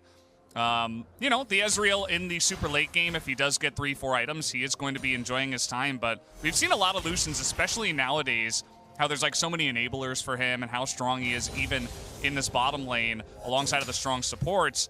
How much work he can do even as the game goes to 30, 40 minutes long. Yeah. And the reason why this is so oppressive is because Nami has insane sustain, but she can also empower Lucian's auto attacks with her E. So she becomes a really oppressive duo to deal with, and that's part of the reason why we did see that Kalista ban come through, because it's one of the champions that can deal with this early. But look at the damage. Oh, he's going in. Violet's already looking for the kill, but the Ignite is down from JoJo as 1Q is going to do it. Titan moves forward and gets the kill. First blood to him, but Aladoric trying to fight back. He's going to miss on that Zenith Blade, and now he's chasing JoJo down with this range advantage. The one stun goes the way of JoJo, but it will be one ability and an auto from Aladoric, and at least he will pick up a couple of kills. Very greedy to look for that fight as Red Canids here, because you're looking at dealing with, if you end up losing out on this exchange completely, if they end up getting a double on the Lucian early, this lane is basically over. You're going to be sitting under tower. You're not going to be involved in this game. Like, you might actually lose a game off of that moment. And if he doesn't hit that Q and actually secure that kill, this could look even worse. Luckily for Red Canids, 2 of the kills, both of them, go to Aladoric on the Nami. So that's going to be a little bit less gold going over to Violet here. But looking for the re-engage is so aggressive because they're not in turret aggro range here. And yes, the Ignite will hit. They do get the stun there. And look at that. If that does not connect, this situation is way more dire, and it still ends up being a double going over to Aladoric. It's just a crazy reaction time from Titan to communicate with his support and say, okay, I'm going to land the stun, even with this flash. And just, you know, a big gamer moment there, I suppose you can say. Was the idea to go in there the right one? Not 100% sure, as you were highlighting, Wolf.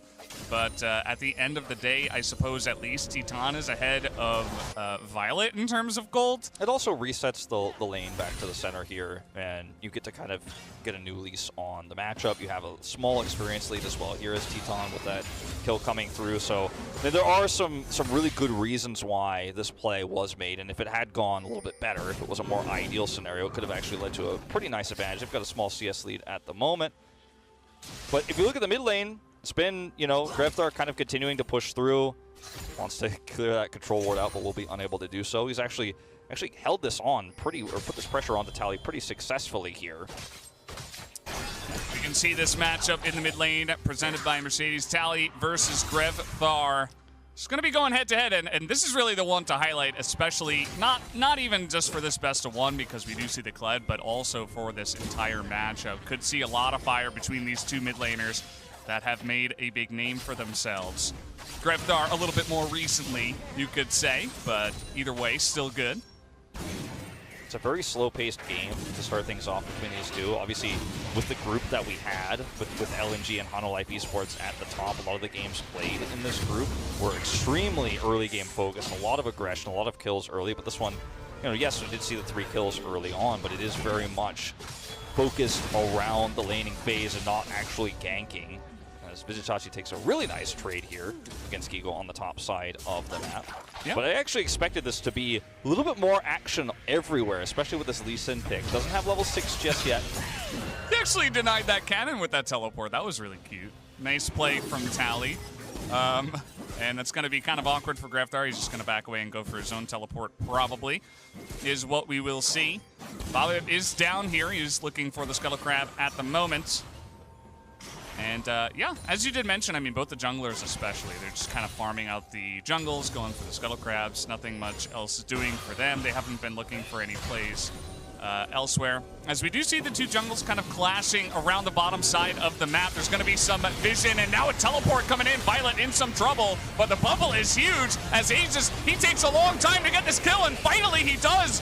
But can they get a bit more? Bobif is going to go down as well to the side of Kled as JoJo is trying to frontline here, and Grevthar is just going to leave him out to dry. Not much he can do to try to help him as now Gigo comes into the fight. They're going to try to take this 2v3, but the exhaust comes in, and Red Canids have overextended. Aladoric is right there to shut that down. It's going to be a lot of extra gold going over to the side of Peace, and you can understand the idea there with Gigo coming in and looking for that engage. He hit level 6, he wanted to teleport in and hit that slicing maelstrom, but sometimes you got to know when it's time to just step back and go, okay, I used my teleport here, but this is no longer a situation where I want to engage, because now you've kind of gone all in on the sunk cost fallacy, use your flash and the slicing maelstrom and don't come up with anything, end up giving more gold over the side of Peace. So you can see how this engage starts here. Ward gets dropped. Violet in a very, very vulnerable spot. That's such a huge Aqua Prism there to actually slow down the chase. Still ends up going down here, but now you're so deep as Red Canids. And you see the teleport is so delayed here from Gigo. By the time he gets here, his teammate is already dead.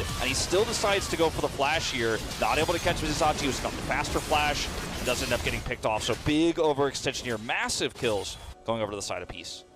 Yeah, good response from Peace. Just get the wraparound there, as now Gigo in a little bit of trouble. He does not have his flash. He had to burn it on the play in the river. And that is a perfect follow-up. Look at the timing right here. 7 minutes 55. Bobip goes up to the top side, has some help on the gank, and they will start up that Rift Herald. Yeah, it's going to be such a massive play here because you know that not only have you gotten that tempo advantage, but Gigo has to rush back to lane as quickly as possible. He's desperate to grab that CS. He doesn't have flash. You're the perfect spot to turn that pick into a Rift Herald. Even if you don't get the kill, you should be able to force him under turret, but they get the kill and they're going to get the Rift Herald with this. And unfortunately for Red Canids, they didn't have enough control over the bot side of the map at that stage to look for a Drake play counterwise. So everything looking great for Peace right now. They've got full control over this map.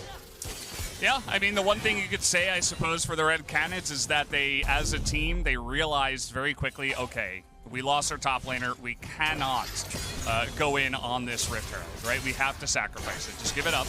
And so they looked for opportunities elsewhere on the map. They were actually able to zone away Violet from about, you know, half a wave, maybe a full wave down in the bottom side. You see, even the plate didn't go down, but, you know, that's really the one thing they were able to get. But I do like that they don't do you know, what some of our lower LCK teams would do, which is just bang their heads against the wall and run at the Rift Herald and desperately try to challenge it, because they just said, okay, we lost that objective. We don't even have teleport on Gigo, so just let it go and get something else on the map.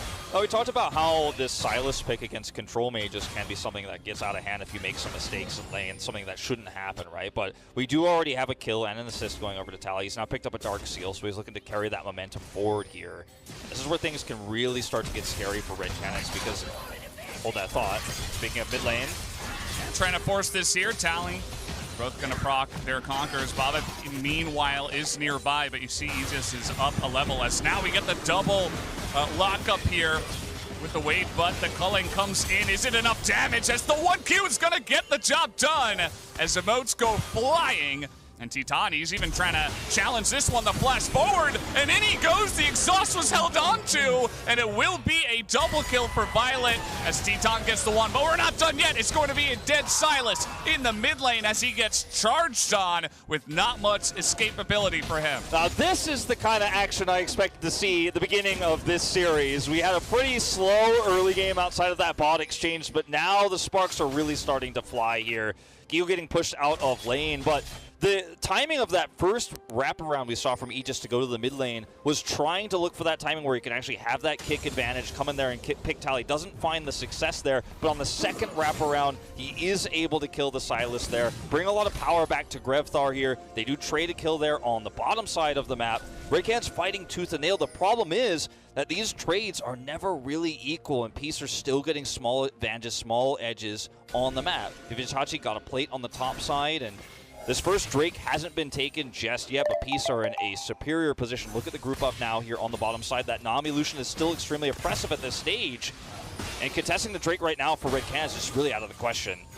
Absolutely, as we do have Gore Drinker here very early on. Thank you to MasterCard for that one, as now the Rift Herald will be placed down on the bottom side of the map. Try to give some gold over to Violet here, as he will not get any, actually. 320 goes into the pockets of Bobip, but it's still a lot of pressure to get this Drake, and that's really the big play anyway. That's what they were going for, so they're going to get this one at about 11:30. So these are the small advantages that you use, you know, in a game like this to try to keep your tempo advantage up, right? You've got a tempo-based bottom lane that has so much pushing power. You have that Rift Herald that you got early off of a big misplay, where Gigo loses flash, gets ganked on the follow-up, and all of the steps that Peace are taking here are pretty standard pro play, but the way they're utilizing that pressure, yes, they didn't get the perfect plates there on the bottom side there to Violet, but they utilize the pressure to grab the first Drake. They've got such a nice tempo advantage right now, and we talked about it so much. Red Canids' successes so far have been around this part of the game where they're the ones who get the tempo advantage. They're the ones who start the leads. They fall off much later on in terms of the decision-making around those late-game objectives and engages, especially when Grepthar's not on something like the set where he could really be that playmaker. And this time they're already starting off a little bit on the back foot. The tempo was against them, so it's going to be a really challenging game to recover from. Yeah, absolutely. We'll have to wait and see if guys like Grepthar, who is currently 2-0, keeping up in CS as well, or maybe even the Ezreal, who, as we can tell, Titan looks very angry. He sees action, he goes in on the action. There is no stop button for this guy. And he's picked up a couple of kills. So in terms of that, it's going to get his Ezreal online a little bit faster. As, yeah, that's a little bit unfortunate down there. But it is okay. They wanted to get their better backs in. As it does look like the Sports might go for a little bit of a roam. Maybe JoJo up to the top side. Top lane, Vizicachi, after all that's happened early on, though, he's been really enjoying one of the most comfortable top lanes we've seen. Yeah, no, he's definitely having one of his best so far of the tournament, taking a very comfortable nearly 30 CS lead right now. He's got 2 kills and an assist of extra bank. Ego finally does have his flash, his slicing maelstrom, and his teleport available, but there's no objective to gain value out of this teleport right now, so he's just really sitting under turret here and trying to manage his farm, which is really unfortunate because if he had those summoner spells earlier when those fights did break out, he could have actually made such a huge impact. His teleport was so late the last time he used it. So we're going to see a big roam here, spotted by that massive control ward here. Yeah, that ward gets so much value for them. And maybe Grepthar just assumes that there's a regular ward around them. But let's see how long that control ward will get value here for the side of pieces. We're going in. The exhausts are out as well, able to dodge the wave coming on in. As now the ultimate is going to get the job done here for Titan, as he finally will get the upper hand down here in the bottom lane. Yeah, Bob is around, though. They can try to turn this. Looking to try as JoJo in a little bit of an unlucky spot, trying to get aggressive, solving some vision, and he should be taken down here eventually. Titan not able to help him out all too much, as it's not like he brought heal. He has exhaust this game. Still a lot of really important gold for the Ezreal that is going to come online much later to be picked up. And these trades we're seeing from Red Canids have really started to help him get online. They're accelerating him forward faster than he would be. Yes, it's at a cost because the Lucian is getting some power too, but the Ezreal is going to be so strong the later phases of the game. And trading like this makes his road to that late game path a lot more comfortable. You can see as we go back down to the bottom side here, Bob and Aladork are going to go ahead and take the turret away from him.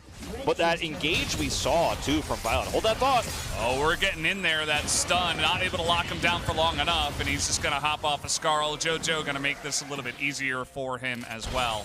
And Grepthar will be just fine. Nice little trade, though, as now the charge has been picked up by the hijack of Tally.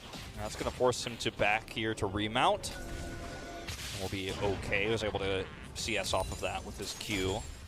His dismounted fled. Loves to do with those weak minions is once again another exchange up here going to force the rush out of Gigo. And this has just been, you mentioned it earlier, I feel like the most comfortable Vizicachi lane we've seen all tournament long. Nobody is really able to put the pressure on him. He's not being capped. He's so ahead, has his Proto Belt up super early, or Rocket Belt I should say, so early that he's so survivable, can actually chase and harass. I mean, the control that is in this top side of the map is so comfortable right now for Peace that they can keep their focus on the bottom side. So we'll see a rotation up here from Titan. Yeah, looks like they want to make a play here with the charge and the Rift Herald, but have they gone too far? That's a lot of Lucian damage for free into the back of Grepthar as the stolen charge is going to get on in there. A 3-man knockup from Bobbit, but he's taken a lot of damage. Down he will go as here comes Gigo now. He's going to pick up a bunch of them in the backside. Does get exhausted, but still is going to get a lot of damage done as Titan. He's going to get bubbled now. Has to flash that one, as that was looking so good to start here for the Red Canids. Yeah, Titan here actually buffering that away, just barely escapes getting locked down. He's looking for a kill. Oh no! He just got totally outplayed. Titan's like, sorry dude, you can't stay here. Titan, he is so angry in this game, he is out for blood. I feel like Titan is just like, I don't care what's happening, I don't care what I'm up against, I don't care what the stakes are, never tell me the odds. He is just forcing these kills to happen, and this time he's like, well, you know I'm ranged, you know I'm going to keep autoing you. Down Tally goes, and that's a kill that just should not have happened. Grepthar is actually going to come up here and pick up a flash. It's action everywhere in this first game of this best of 5. And as it stands, you know, this is now an Ezreal. I was talking about how he's trading kills, coming back at this, but it's 5 kills at this stage of the game, and this just shouldn't be happening. So watch how the start of this fight goes. You feel very comfortable, you feel very safe as Peace here, because you have the Nami ultimate to kind of buffer this attack and then re-engage. And look at the engage here from Bob. He gets all the way to the back with the flag drag, but Greftar doesn't get dismounted until too late, so they're easily able to turn this. And yes, Gigo's finally able to get some value out of the teleport, does get traded down, and then this happens. The buffer allows Titan to survive, and then Tally just walks right up. This is the most puzzling part. It never ends, Wolf. Are they going to go in on this? It is Kled, and he still has Skarl, so will not actually play out here. As Gigo now just going to go down to the bottom side and look to push this turret, and immediately, like we were saying, you know, this Ezreal gets some time. The Kled, he's also still online, still 2-0-1. Rift Herald's going to be dropped down here. Red Canids, they're coming back with the force in a mid-game. That is really nice to see. Yeah, it really is, and now they're going to look for this extra inner turret value, worth more than the outer, and they're going to get it here. And that's a lot of extra gold going into the pockets of these Red Canids members, including Titan, who's already getting quite fed. What's scary about this for Peace is that, hold that thought. Greftar is so confident right now. He's charging quite literally into the 3 of them. He hops off Skarl, though, as his team takes forever to get here, and down he will go. As Bobbitt, now he's got a stopwatch. It's going to buy so much time for him to survive. And there's the double kill now into the pockets of Violet, and this is going all Peace's way. Look at Tally. He has no chill right now. He's in the enemy jungle alone. His own team is like, why are you going so deep, buddy? As down he will go. Maybe it was just a great bait after all as the flash comes in, and at least they will be able to pick up Gigo. As Titani might not be done yet. He picks up a kill, and this is just getting out of control right now. I didn't think anything could top the last series. I didn't think anything could top it in terms of kills per minute and the amount of action we were seeing, but Red Cannon said, hold my Ezreal, because look, now he's got 6 kills here, so we will see a teleport. Bob abused his flag. He doesn't have flash either. And yeah, just going to wait on that one. A little bit of BM coming out. He might have his flag now, but still not going to be enough health to survive. And that's a nice kill onto the jungler here as they're running towards the mid lane. Doesn't look like they'll go for the Barons. Some of that deep vision is going to be key when these teleports are available and getting pickoffs. You know, both teams are really wrestling for control of these waves, and when you're not really playing a 5v5 game of League of Legends when there's action non-stop and part of your team is always dead, clearing those wards away is essential, but it's also dangerous. So I'm not sure which action we're going back to here for the new Axe Effect replay. We're actually going back to Greftar. How long he holds us. Now, the problem with this play initially is that there is no teleport to match, and this is not a game where you're looking at Ghost Blades on your AD carry, Ghost Blade on your jungler.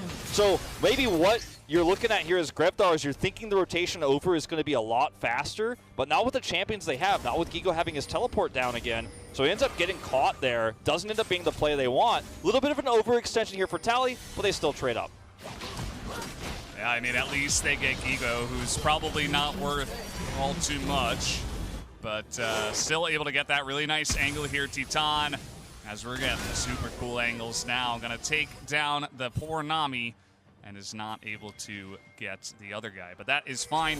Still great for Titan. He gets another one, and Bobby, he's having some trouble. You know, he's gone for this Gore Drinker combo, as you will normally see, but he's kind of falling apart like paper because he's getting so far into the back line, but he's ending up being the only person there, and Red Canids just focused him down, and he just dies so quick. The other thing is that Titan is so fed at this stage, and no one can really threaten him. There's no assassin that's going to be able to chase down this Ezreal because he's so mobile already, and Silas can't be everywhere he is. He needs to sit back and farm. So whenever you get caught out like that, you're just going to get picked. Speaking of getting caught out, Visit Chachi, you know, just taking a nice little long walk by himself through the jungle, and at least he's able to get out of that one alive. This dragon about to spawn as well. Both teams have a dragon apiece, one Infernal, one Mountain. It is Cloud Soul. Yeah, looks like Red Canids want to focus on that one. Yeah, and if that was the vision control is map split. The bottom side of the map is much more controlled by Red Canids. The top side of the map obviously controlled by Peace right now in terms of that warding. And it's a bit of a battle in terms of clearing that vision. But what Red Canids have been able to do so successfully here is actually look for picks when Peace decide to go into that vision to try to clear it away. And yes, you're going to see Peace get a little bit of value there on the top side, but Red already got that earlier turret. They're now going to pick up a second Drake here. It's going to be the first Cloud towards the Cloud Soul. And the value that you get here without getting this turret is not the same for Peace. So having that vision on the bottom side of the map is a lot more successful. It's a lot more impactful at this stage of the game. Later on, yeah, you're going to want that vision control around the Baron pit. But at this stage, very much Red Canids favored. In this game, which looked like it was starting off so well for Peace, they had such a great control over the bottom side of the map, got that early gold lead. It's kind of withered away a little bit here. It's still a very close game, don't get me wrong, but the power of what you're going to have between this Rumble versus the Cannon is the Rumble is going to have a lot of late game damage in that initial fight, but the Cannon is going to have a lot of lockdown to start off the fight. He's going to have the CC, so that vision is so important. You've got to make sure Gigu can't teleport behind you to set up for those Maelstroms. And look at the vision control once again. Now Red Canids going to take it away from the top side of the map. Yeah, you know, they feel very confident, kind of Teton with rip buff, and speaking of which, they're looking for a bit more. Bobbin just goes the other way. He's like, no thank you, sirs. I will not buy what you are selling. And he just gets the hell out of there really, really quickly. Actually, that was a really cute maneuver from the side of Bobbin. But you can see just how scary Teton and crew are. They're looking for the engage. That's a nice idea. Teton doesn't have anything up. He doesn't flash. He doesn't exhaust. Accepts his death. And there's Bobbin finding the perfect time to engage, and it looks like they'll start up the Baron. This is such a huge moment for Peace. I said it was really hard to lock Teton down, but from that angle, they just didn't see it coming, and without that damage, you just can't fight this anymore. This is a really awkward spot to be in for Red Canids. There's the teleport. Yeah, we have the teleport coming in. They're just trying to kill the enemy jungler, and the stun comes down with the solar flare, and it will be enough. Gigo is able to take down a lot of the damage, though. Takes the bottom lane away from the side of Peace, as Gigo will eventually hit the ground. But you can see that Peace now with the Lucian down. They cannot do the Baron. Now, this isn't a great trade for Red Canids in terms of kills per kills, but the investment in the teleport, the flash that Gigo had to use there, these are tools you have to expend if you want to stop the Baron, because without Teton here, you're not going to have the damage to actually push them off of it. Luckily, they had that control ward with that deep vision they've had so consistently throughout this first game. He gets into the back line there, is able to get a kill, push them off it, had to expend both summoners to do so, but it's so critical. And how many times have we seen the choke point around Rift Herald, the choke point around Baron, be such a death grip, be such a chokehold when these cannon teleports come through? And yes, Peace do get that pick onto Teton, which allows them to start it. It's really unfortunate you've got to expend both summoners here as Gigo. But look at the angle he comes in here. It's so late, but it's so necessary, because if he doesn't come in here, they just clean up Aegis, they clean up Grevdar, and they just turn right back on the Baron. So this is so important. You're not trading up in gold, but getting that Baron at this stage of the game would be so massive for Peace. It's a lose-lose scenario, but they took the lesser of the two evils.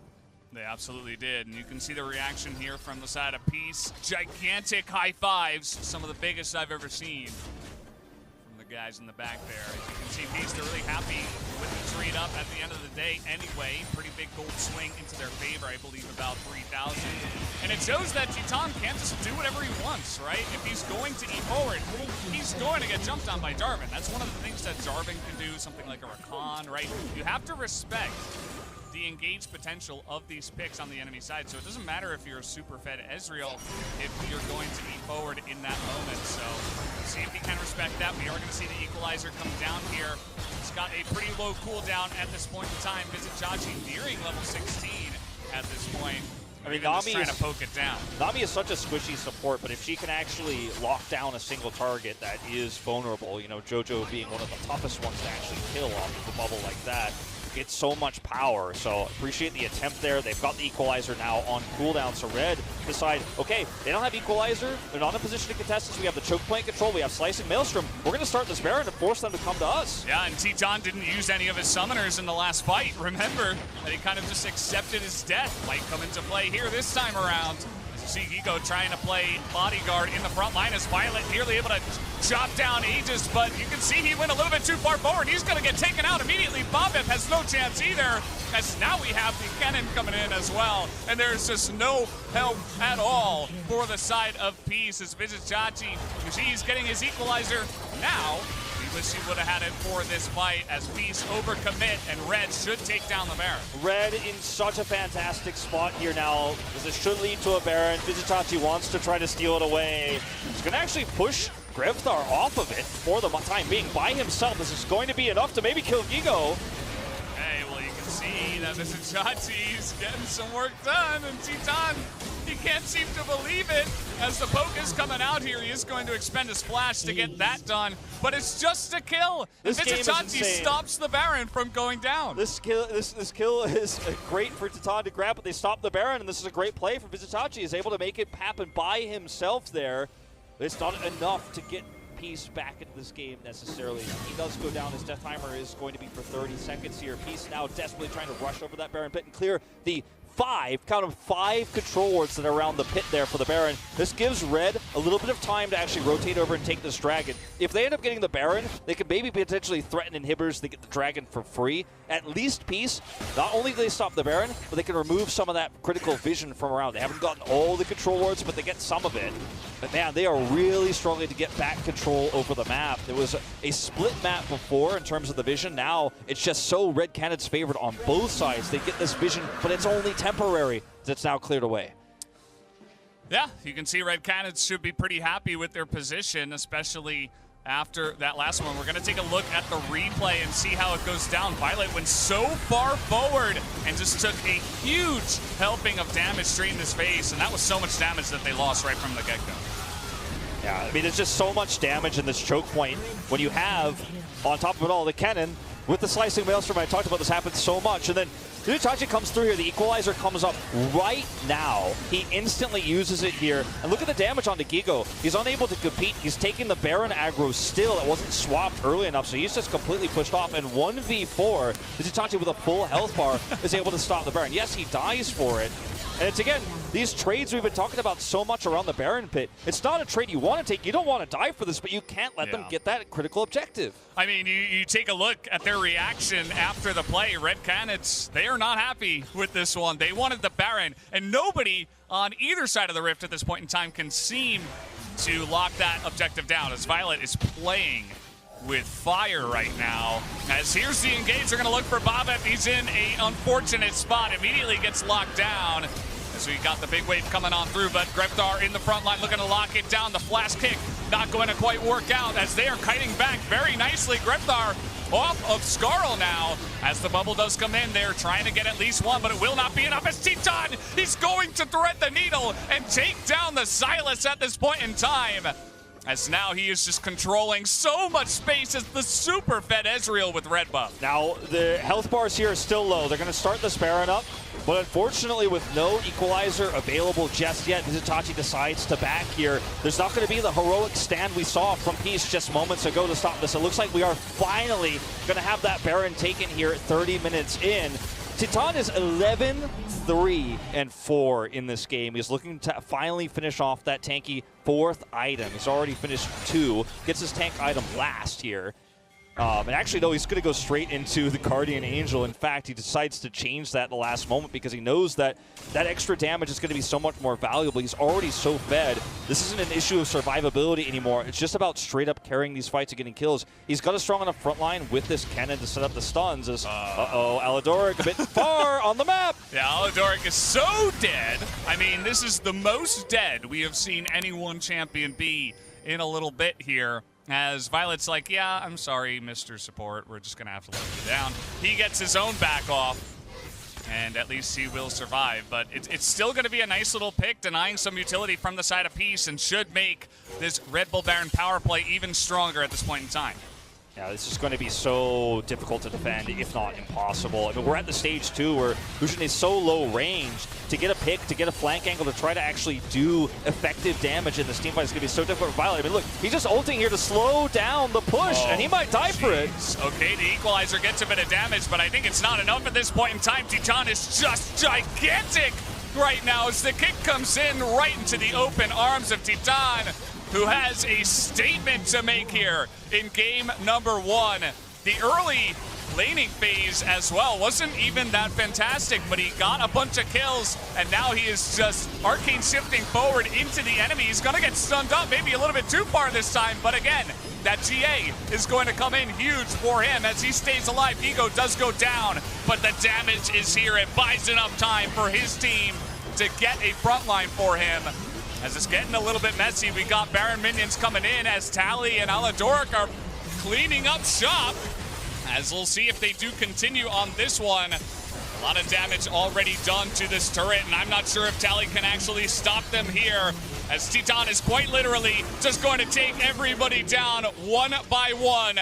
The Nexus, not enough health to sustain against the damage that this Ezreal can do. Game 1 goes into the hands of the Red Canids. And it looked like a series start that you dream of, right? I mean, so many kills this game, so much action. There were very rarely 10 living players on the Rift, but at the end of the day, it's Titan who trades kills early, gets through. He shows everyone that Ezreal's not a late game champion. Ezreal is a mid game champion. Gets a few picks that were unnecessary. Piece overextending, becomes so fed. He picks up the GA there at the end, makes a statement, and closes out the game. It looks like a game that might be defined by how well this Kled does. The unusual counter pick matchup there into the Sylas. We got to see the Rumble top. We saw some great plays. Visitaji, for the first time, actually having a stable laning phase here in this tournament, but it wasn't enough at the end of the day as the Ezreal just completely shuts them down. I think we're going to have to see some draft changes here, and I think we're going to see a lot of hype for the rest of the series to come, Valdez. Yeah, I mean, this is kind of what we talked about in the draft as well. There's a reason why Greftar is super happy. He got to play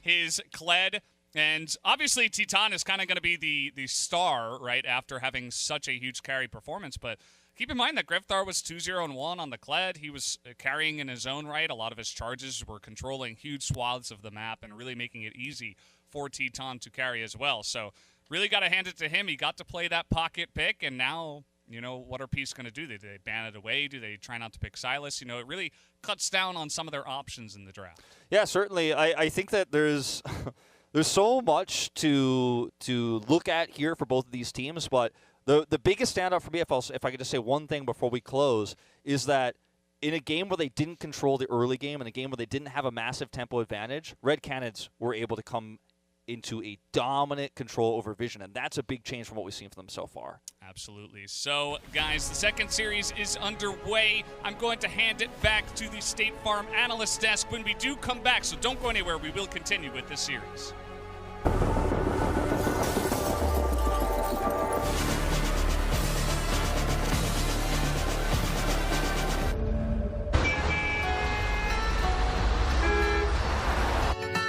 I woke up to the morning sky first,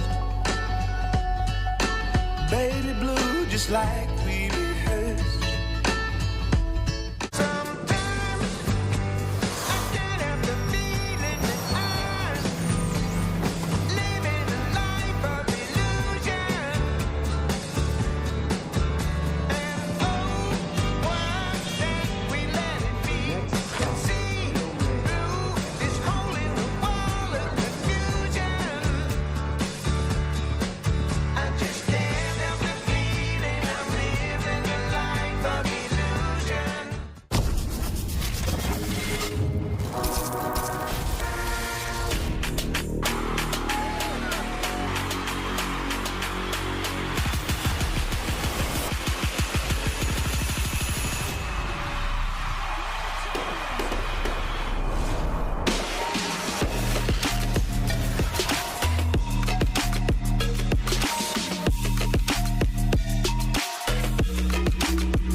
Welcome back to the State Farm Analyst Desk, where after that first game, we had to get up on our feet, just like Raz, to celebrate that one. We had to give him a bigger screen because the energy of that game, my friend Raz, it absolutely demanded it. Both of these teams just pulling off the gloves and going at it.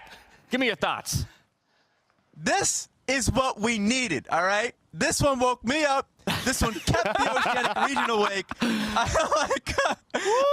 I had a can of Red Bull. I was drinking some energy drink, and I said, nah, I don't need the rest of this. This was just fun from the laning phase. When I see Lucian and Nami bot lane, I'm like, okay, let's see what Violet has to offer, because we know during the domestic region, I thought he was the best AD carry there, and we were waiting to see him get empowered. You see it here?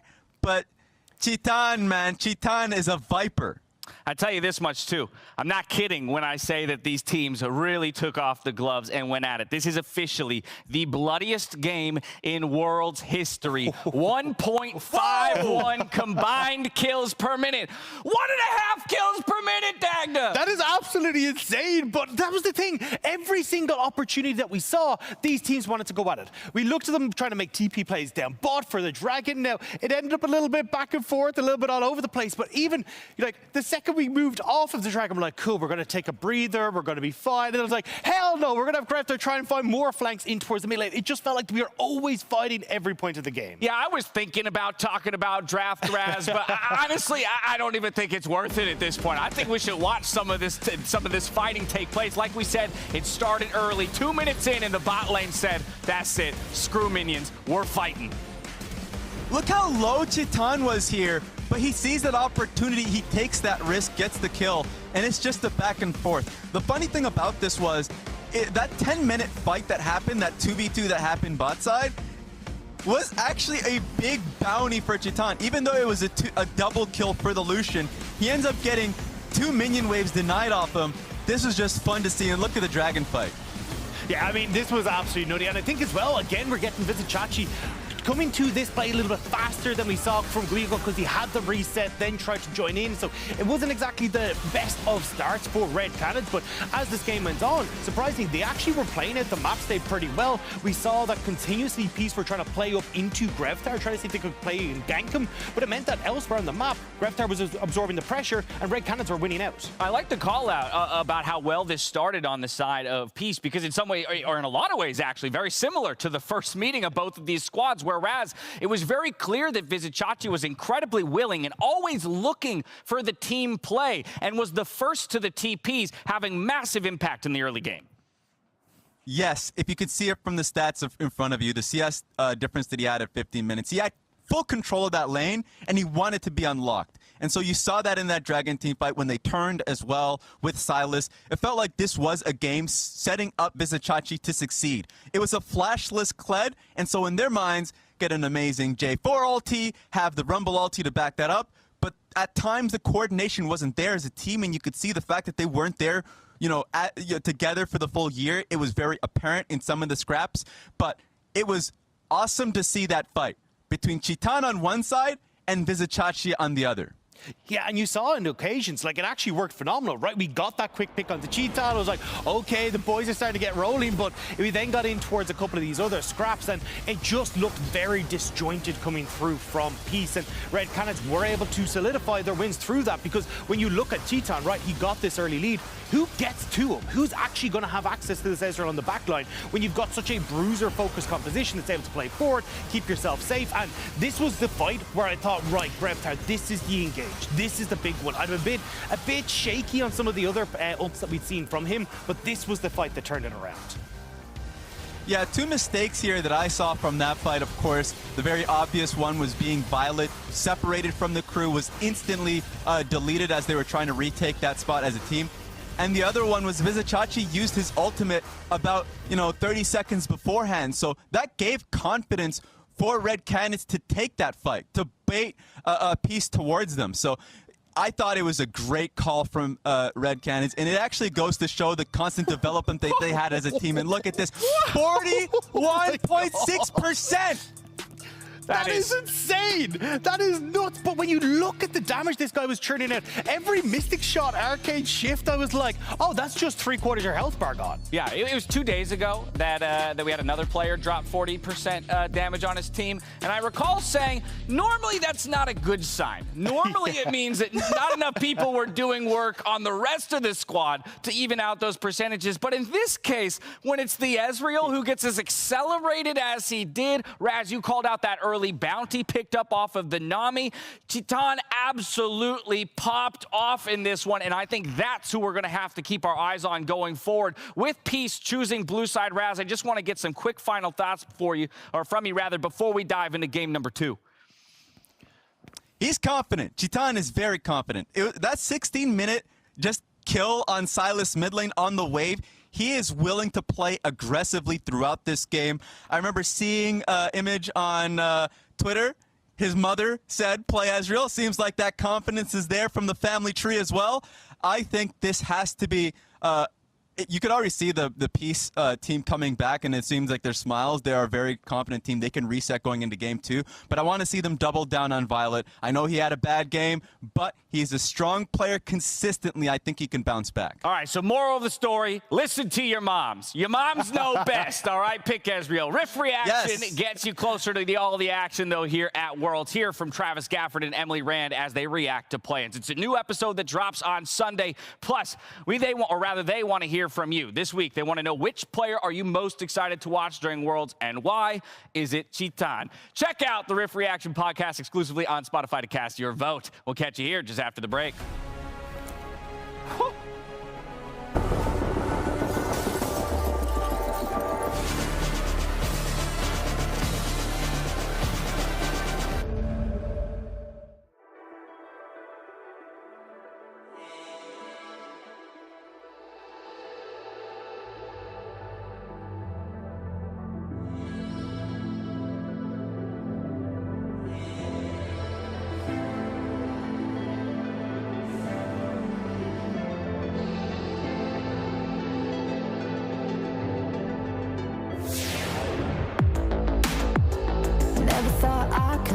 I was down to the wire. You took me on by surprise. There was summer inside.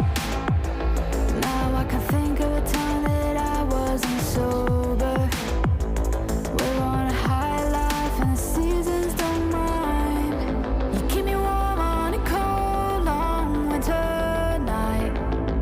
You always know where to go, where to spend our time together. Don't mind. Wherever we are, we'll be fine. You keep me warm on a cold, long winter, December night, December night. You know what I like. Do it once, do it twice. Heat up by the fire, December night, December night, December night, December night.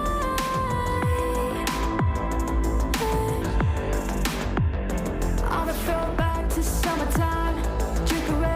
And see the lights, and with the burning heat we just fall asleep till the seasons change. You said I'll be your fire, I'll be your savior, I'll be your lighter, lighter, no,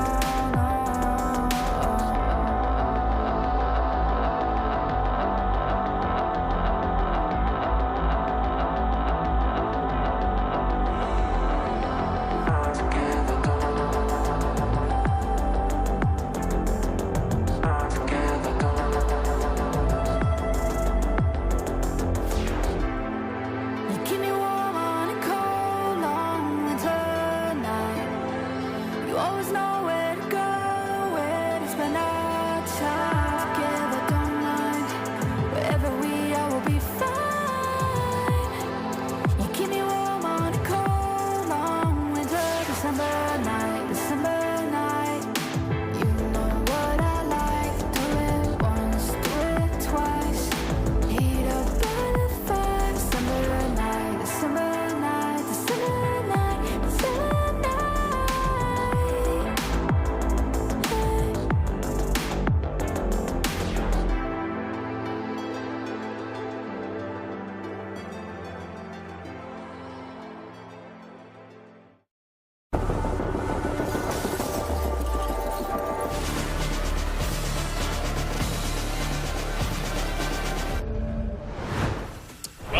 back, everybody. We are here with the second game of Peace up against the Red Canids, and already we are dropping hot into this pick and ban. As you can see, the bans and the picks. Why don't you walk us through it, Wolf? Well, I mean, you could see that there's already a pretty big parallel between what we saw in the previous game and the second one here. Is we will see Titan once again on the Ezreal. Gigo's going to be on that Cannon.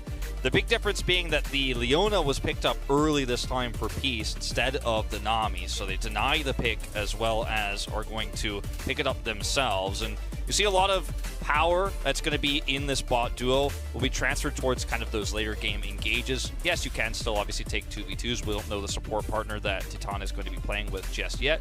Taking a look at some of the bans across the board that we're looking at here. See the Camille was taken away from Gigo. See those same bans we saw last game in the Misfortune.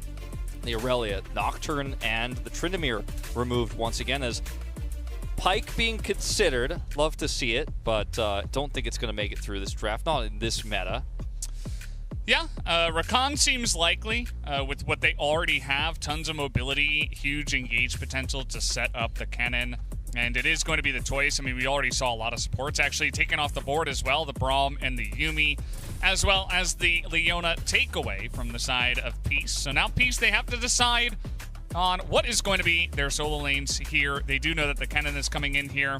Do they want to run back the Rumble? Were they happy with that?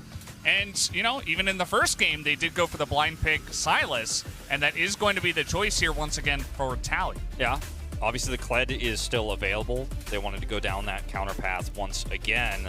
So a big question here. Did end up working out for Grevthar at the end of the day as, hey, that's something different. Ooh. Looks like we're going to have the solo lane here with the Jarvan because it is still a flex pick. It's kind of a bit of a running joke here. It could be flexed in all 4 roles, but we finally get to see Bobib's Nidalee, which was target banned against him in the beginning of the group stage, and it's something he hasn't been allowed to play outside of that previous game we just watched. Didn't pick it up then, but he will take it to the Rift here in Game 2.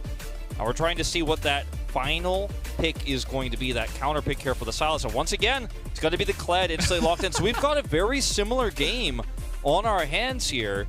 The difference being the supports, of course, and the swap there of the Jarvan into the top lane.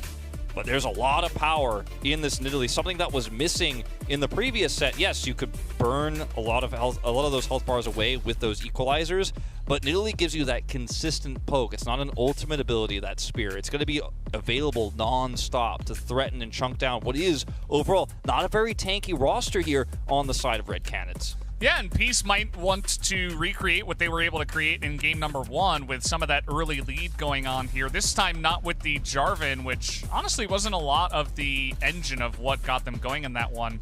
But the Nidalee can absolutely do it. You got a couple of solo lanes that can be gankable. The Jarvan and the Sylas, of course. The Kled's going to be getting in there a lot.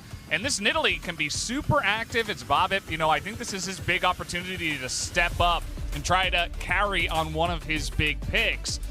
Again, though, on the other side, we are looking at an extremely similar draft from the side of Red Canids. This time, though, they just have Rakan instead of Leona, so you have even more hard engage, especially in team fights, and everything else is the same. Yeah. The Rakan is going to struggle a lot in terms of being able to engage into the Leona, especially in the early part of that laning phase with an Ezreal that's still fairly fragile at that stage, but we made the same sort of claims about Titan's early game when he was against the Lucian Nami lane, and he ended up trading a lot of those kills back, getting a lot of gold in his pocket early, and obviously the rest was history. We'll see what happens here in this second game as Jojo has a lot of agency on this Rakan to set up flanks, and when you have to deal with both the potential of a Rakan flank as well as Lee Sin, who could maybe kick somebody and get a pick, then you have to deal with Gigo's ability to slicing Maelstrom in, and Grevthar's long-range engage on the Kled. It's very strong. Absolutely. So, guys, hashtag Verizon 5G all chat. Just go out there, get on Twitter, do the hashtag, and let us know what you're thinking about this series, about today, about anything that we have here at Worlds. Any opinions or cheers or well wishes that you do want to throw out to any of the people involved is always welcome. Make sure to hashtag Verizon 5G all chat, and we will get your tweet up in the broadcast. So always a fun little thing that we do have going on as we are getting into this game. Trying to see what else we can see here. Once again, it's no flash from the side of this Kled mid, just looking to get ultra aggressive with that Ignite. And it worked out for him in game 1. Yeah, very powerful duelist, you know, and if you end up getting in one of those scenarios where Tally falls far behind or ends up trying to take a bad trade and gets picked, it's one of the ways that this roaming Kled can become such a great threat. We didn't really see it happen last game, but as I was mentioning just moments ago, there's a lot of tools for Red Canids, as we saw in the last game, to fight room, you know, constantly throughout the map and then control that vision, because that's something that we talked a lot about in the first game, but their consistent control of vision made it so difficult for Peace to actually get back into the game around those objectives. And when you have to go into choke points dealing with that Kennen ultimate, it's often just a disaster, not a fight you want to take. But sometimes you just don't have the option to not take it, right, when you're that far behind in the later stages.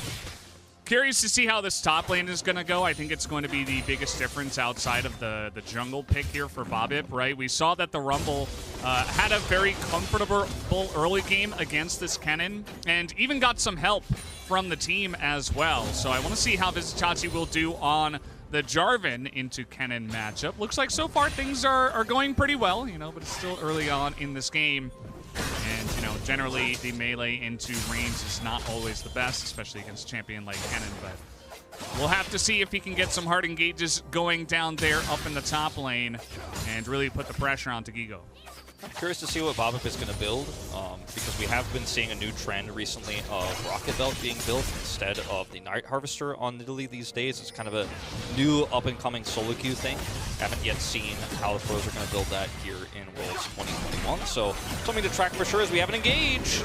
Getting in there is Aladoric, but immediately trying to run away. But now they're trying to get on in there. The exhaust will come out, but Titan is going to flash away, get some room to get away from this. We also got a fight in the jungle that's going on, and a re-engage in the bottom lane. Aladoric's getting so low, but Violet has the upper hand on the enemy AD carry. Now going to the jungle, we finally see that he just went a little bit too far in the enemy jungle, and Peace were able to collapse onto him. Looks like Tally comes over, gives Bobip the assist, is going to be able to help take him out, take out Aegis, that is to say. So, I mean, there's 2 kills here going over the side of Peace to just the one on Red, and this time around, once again, Titan isn't going to pick up the kill, is only going to get the assist here on the Ezreal, so not going to pick up that first blood. That's going to go over to JoJo. So a lot here in terms of this early game, shaping up to be a similar, yet significantly different, as we do see once again an aggressive game. Aladoric with a roam is unseen, did sweep this brush. Grefthar respects the fact that he doesn't know where the enemy Leona is. Yeah, he's got Bobip here as well. Just going to take down the Scuttle Crab. Not really without any hitches here. Aladoric can just return back down to the bottom side. So, yes, very much the same, but also very different, as you can see he was getting very aggressive. He lands that Q and he goes in for this. Yeah, goes in. You can see that on the mini-map that, yes, Grefthar is trying to contest this rotation coming up from Tally, but he's not able to do so, and Tally will be able to take the Blast Plant. And just barely saves Bobip's life there, connects there with the chains. You can see how hyped he is about that kill. It's so important. Yeah. Huge Nice comes in. Looks like he just isn't really bothered. You know, he knows it's still early on in this game. But still, that's a rough kill to give over to Tally, especially with how good he looked on the Sylas in game number 1, even though they didn't end up winning that one. As Bobip was getting a little bit aggressive, this is something you can do after getting a nice little trade over the enemy jungle. As Visitachi not going to know that Aegis is here, as he does get stunned up, and the flash still available, but so much damage being used already. Waits for that Q, the follow-up from the Lee Sin, and he will be able to flash to safety. Does escape with his life here, but does have to use that flash. Will, of course, have to back. Doesn't have teleport either, so this is still a pretty significant exchange here on the top side of the map. All summoners down now for the top laners, but this does give Gigo the opportunity to catch up with some of that farm, as it's going to be a long walk back to the top lane. See if Tally decides to go in on this teleport, because it wouldn't be the first time we've seen that in this series. We'll just decide to back away. But I gotta say, you know, the more things change, the more they say the same, right? We have a very slight lead here for Peace. And yet, you know, mid lane control going over to this Kled. Now, the question becomes, will we see more effective teleport usage out of Gigo this game? Will we be able to get more slicing maelstrom pressure in the mid game as Tally getting collapsed on? Yeah, he's going to get roped up here as Aegis is looking for the Q, but this is level 6 Silas, who is not exactly going to be too scared of you just yet. Just went back and bought and teleported back to lane, so you could see why they were trying to put on that pressure, but Tally with the lost chapter and a refillable, he will be just fine as now Red Canids trying to get aggressive. They know that Vizicachi does not have flash, and just a little bit of pressure on the map is all they need to get him to back off of a big wave on the top side. They're really playing this nice tug-of-war game as well with Tally, just forcing him to bounce between the pressure there from Grevthar in mid, as well as that pressure that's coming on the top side. So just trying to make him lose waves. He's actually managed the waves really well regardless, and is going to be able to stabilize there in the mid of the map. Grevthar once again walks over a ward here. He's such an aggressive mid laner when he's on champions like this, where he has the lead in the matchup, has that pushing power. And those control wards are getting so much value once again here for Peace. Yeah, definitely a good one placed down there, probably by Aladoric a little bit earlier on.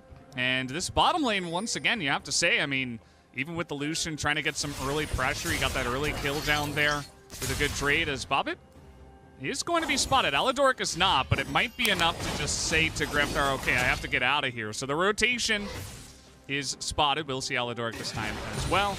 And Grevthar's totally fine even without the flash. Like, as long as he doesn't go super ham all the time and he plays respectfully, he will be okay on this Kled.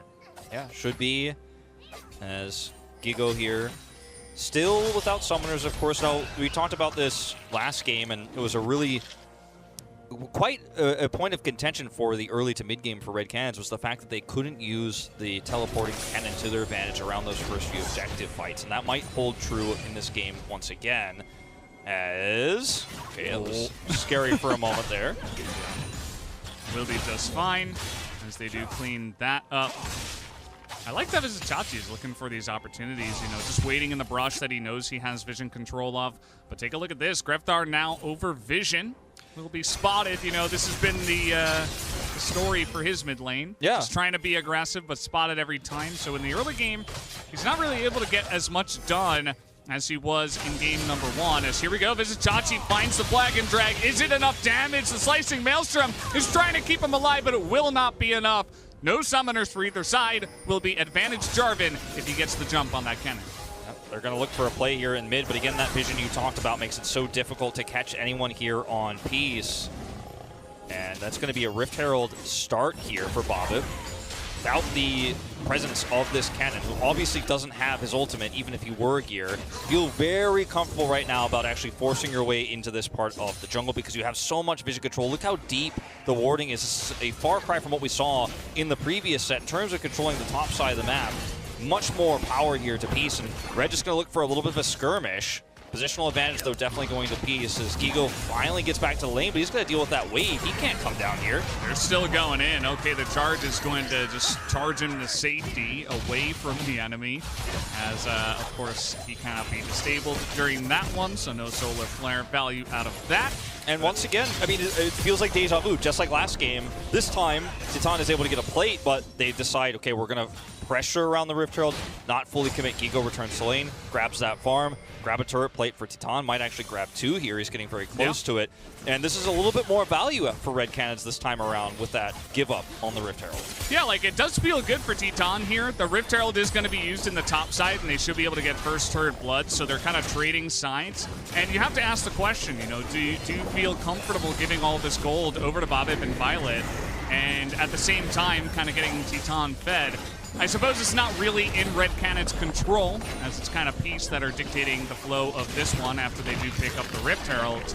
But still, I mean, this is another fed Ezreal. It's not 2 kills this time, but it's a lot of plates and value here for Titan. Still going to be good on the scoreboard for the side of Peace, of course, after getting that big objective and pushing into the top side. I just want to see what Violet can do this time around on the carry. Exactly. It's going to be very different than the last time, as you mentioned, with Titan not having the same amount of kills. And we're still at a stage where the Lucian isn't quite online yet, but he is going to be very powerful very soon. Just picked up his Gale Force, and that's going to be a really huge opportunity for him to have a lot more mobility, look for these fights around the objectives. Unfortunately, you know, this last objective that was just taken here for Red Canids was taken without a hitch because there was such a commitment to the top side of the map for Peace rather than splitting. And that means that, you know, you get a lot of plates for free. You also get a Drake. So in terms of losing Rift Heralds, this is about as good as it gets. Yeah, that is definitely true. As you see them rotating now down towards the bottom side once again here. Red Canids, if possible, trying to get some value. Vision. And Violet goes right in. No Q from the Lee Sin first, and no level 6 for Jojo rather is so important for making sure that Violet stays alive. But now we do have the dash forward and exhaust. This time he is going to have to flash over the wall as it is a man-on that's coming in. But now they're getting it turned on top of them as in goes Aladoric. Going to get this one started. Gigo does not get a lot of value here on the Slicing Maelstrom, as we do have Vizitachi super deep in that one, trying to get on top of Aegis, and he will be able to pick up that kill.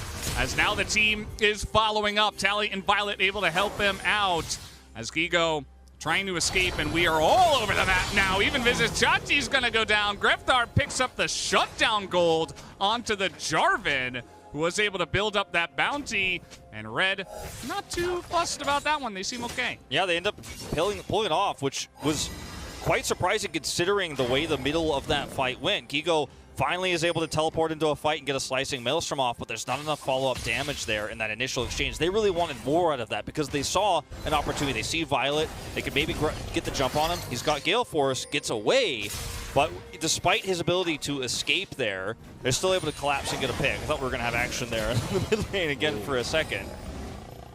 As, you know, for Gigo here, once again, his ability to really turn these teleports into game-changing plays hasn't been there, but this time more successful than the last. But we do have to keep going back to the fact that this time Titan is playing kind of on a fair, even playing field. He's actually, in fact, about 600 gold behind Violet right now. This game is going to feel very different as a result. He isn't just going to be able to pop off in 5 minutes' time. We're going to have to wait and see that late game Ezreal. It's going to be a much slower road towards that win condition. Yeah, absolutely. This is Violet's turn to shine, essentially, picking up one of the first mythics in the game on that Gale Force. As Vizitachi now, he's got some very deep vision in the enemy jungle, as it seems like the enemy team now is collapsing on them. There is this blast plant here that might get him to safety as he knocks over the Lee Sin, and he leaves himself over the wall as Flag and Drag actually gets him some room here, but he will be eventually taken down as he has to avoid the charge, and he will just emote his way to the kill. Emotes his way to the kill. The trade-off is that a lot of minions will be lost in the mid lane.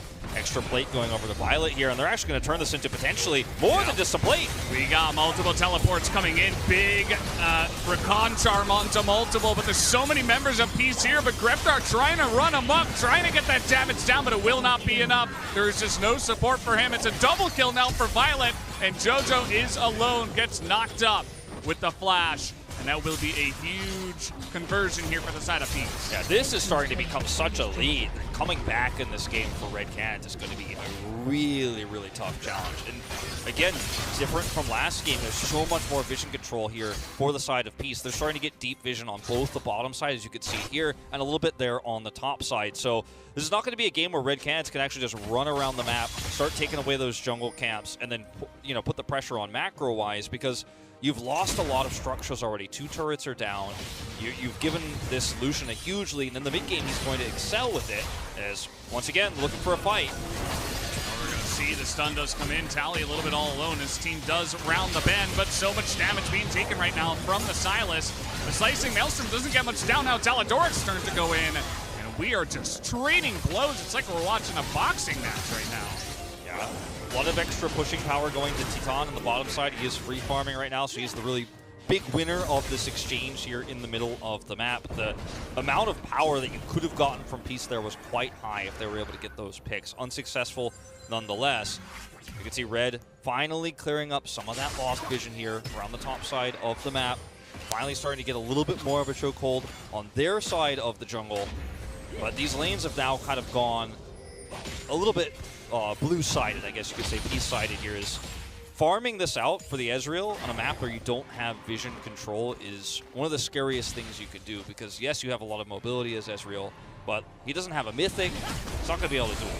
Oh, everything missing here. Peace doing a good job of controlling the vision around this objective, but it's going to be this solar flare now down. Tally has good position on this bottom lane, but we'll see how Red can play around the solar flare being down. The Rift Herald was trying to be taken here by Visit Chachi for quite a while. And one thing I want to turn your attention to is that Gigo is up 2 levels on him so far, even though the CS is not that big of a difference, and Jarvan even has 2 kills. So Gigo's been doing a much better job of just soaking experience around the map. That's something that Visit Chachi will have to be careful about. He picks up level 10 as he reaches the top lane. Yeah, as soon as that 13 is reached as well, it's going to give Gigo a lot more power in these upcoming team fights. A bit concerned about him going down to the lane right there with obviously Tally nearby. We will see, by the way, that Rocket Belt picked up for Babip that we were talking about earlier. He is going down that path. Ooh. Just waiting. Any chance that he can get. Very Maybe scary. now Visit Chachi can go for this objective. Yeah, they are going to look for this objective now, and part of the power of this Nidalee is going to be her ability to hit a spear onto someone like Titan or Gigo, then use that Rocket Belt to close the distance and actually look for the follow-up kill. If you can execute someone or put them so low that they're irrelevant in the fight with this Nidalee, that's where the power is going to lie, and that becomes a lot more deadly later on. He's picked up 5 assists this game. Doesn't have a huge amount of hold that thought once again. We're going in. Okay, that's going to be the charge blocked here from Aladoric. Very nicely done. He hops off the Scarl, but this is just way too many members of Peace that are around. Tally was going to Kingslay his way to the kill. And that was multiple members that did have to go up there, but it's still a solid kill to the side of Peace with no objectives on the map at this moment in time. This is really frustrating for Red Canids, but it's not without warning, right? I mean, you know the enemy is around that part of the jungle. You know they're doing Rift Herald. You can't push up that far in the lane. There are consequences. You will get pushed down. And yes, Kled is one of the most survivable champions on the side lane like that, but there's just too many players on the Peace side. They're going to collapse in, and speaking of collapsing... There we go. The exhaust, though, is immediately going to come down, but the CC might be enough to keep Aladoric around. The charm doesn't quite hit a lot of members here, as they're even struggling to take down the support. They finally get that done. Meanwhile, though, the top lane getting a lot of value there, as Shirley was getting into the inhibitor even. And so Aladoric will take that every day of the week. He's definitely going to be happy with that. Not able to quite kill the inhibitor, but sub 20 minutes. Everybody knows, you know, there's been that YouTube video going around talking about this. One of our LCS casters posted online about whether you should kill inhibitors pre-20 minutes or not. Getting one this early might actually end up being more of a detriment, but if we go back to this new Axe Effect replay here, I want to watch how this fight breaks down. The teleport comes through from Ego. He's able to get right over the wall there because he has his flash available. Likes to use both summoners every time he goes in like this, but the trap is here. This is one of the deadliest places you could run into a cannon. It's a really nice deep ward there. He's able to teleport on to get that pick. The trade-off, of course, being that damage there on the top side of the map. But you're definitely happy as Red Canids to get a little bit more gold on the board here for Gigo. Really liking Peace's vision control, and they're going to find another opportunity. JoJo just disappears off of the map. Seemingly had no idea they were there. There's no dragon up at this moment in time, so you might not expect that they're pushing in this hard for the vision, but they will get the knock-up as well onto Aegis, as he will have to flash to safety, and Peace are just chopping down bit by bit here. They get a kill, they get a flash here and there. Now they're going to get a mid-turret. They're keeping the ball rolling in a big way for the side of Peace. And last game we had Titan explode into relevance so early. Even by this point of the game, it was so ahead. As we do have from Ant Phillips, today can only be described as absolutely mad. First best of 5, why not have a reverse sweep? Do I see another one in the making? Let's go Peace. Hey, it's not even a 2-0 just yet. Peace might be able to turn this into a 3-1, but I'd love to see a 5-game series, and we might be heading there. But as I was saying moments ago, Titan is not in a place this game where he can carry early. He does have that late game scaling that he can fall back on, but this is becoming so Peace dominant. This is becoming so difficult even for Titan to farm freely in the side lanes or farm in mid, that yes, you trade a tower on the top side of the map with Drefthar. Yes, you're trying to get value elsewhere while Peace has this vision control, but you're not really trading up until we get way later in the game, because Titan is not going to be able to fight these next objectives. This Mountain Drake that's coming up in 1 minute's time, you're not really quite online right now as Red Canids, especially because you don't have that teleport for Gigo. You don't have that teleport flank.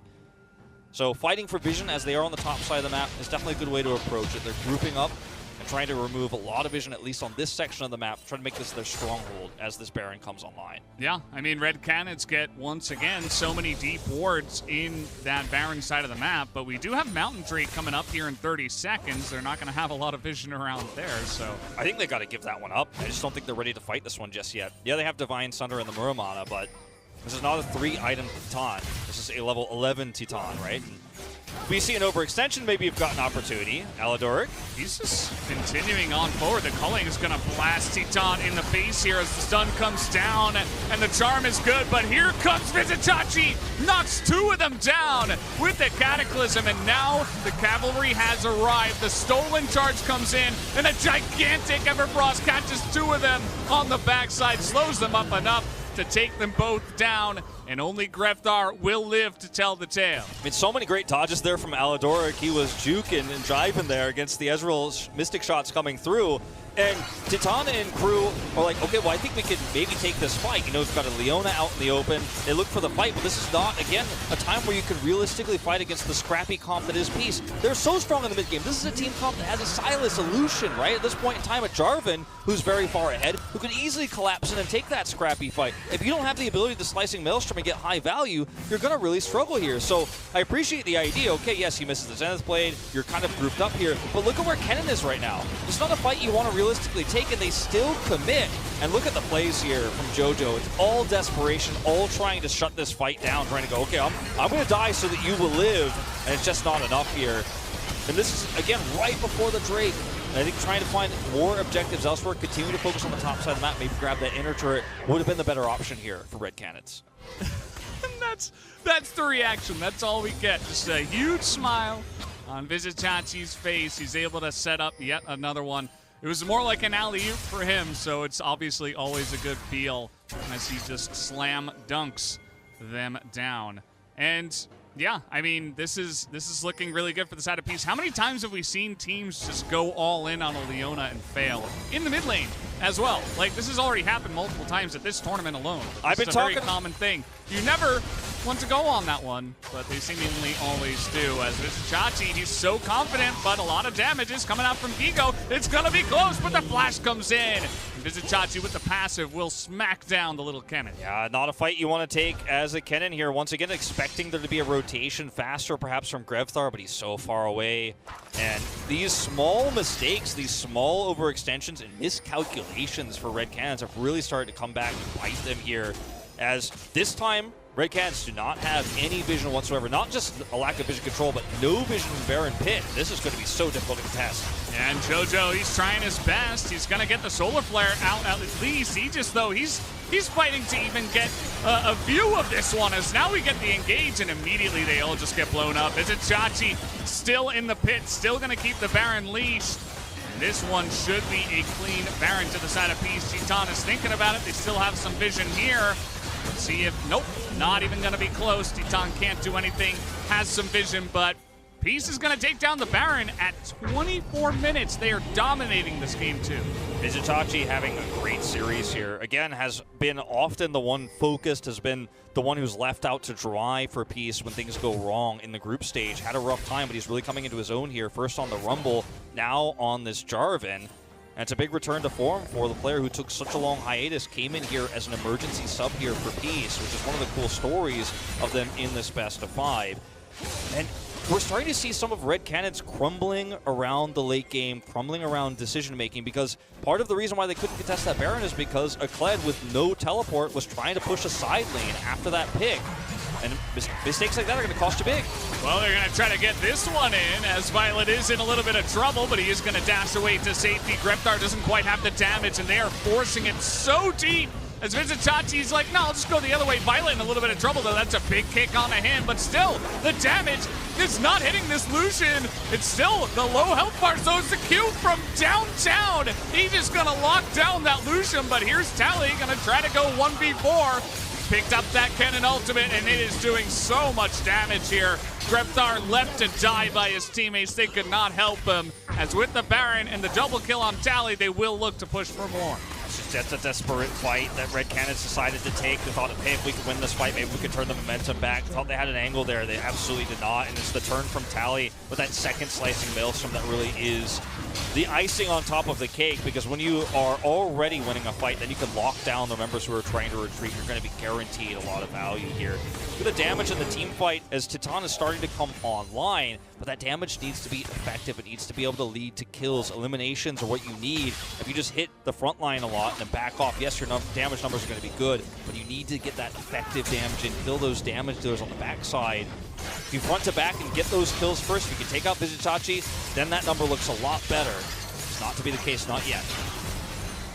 Yeah, definitely not yet. He does have a couple of items. We'll see what he can do as this game is coming along. Teton's case is now Tally is getting locked down here, and this is a lot of what this game has been.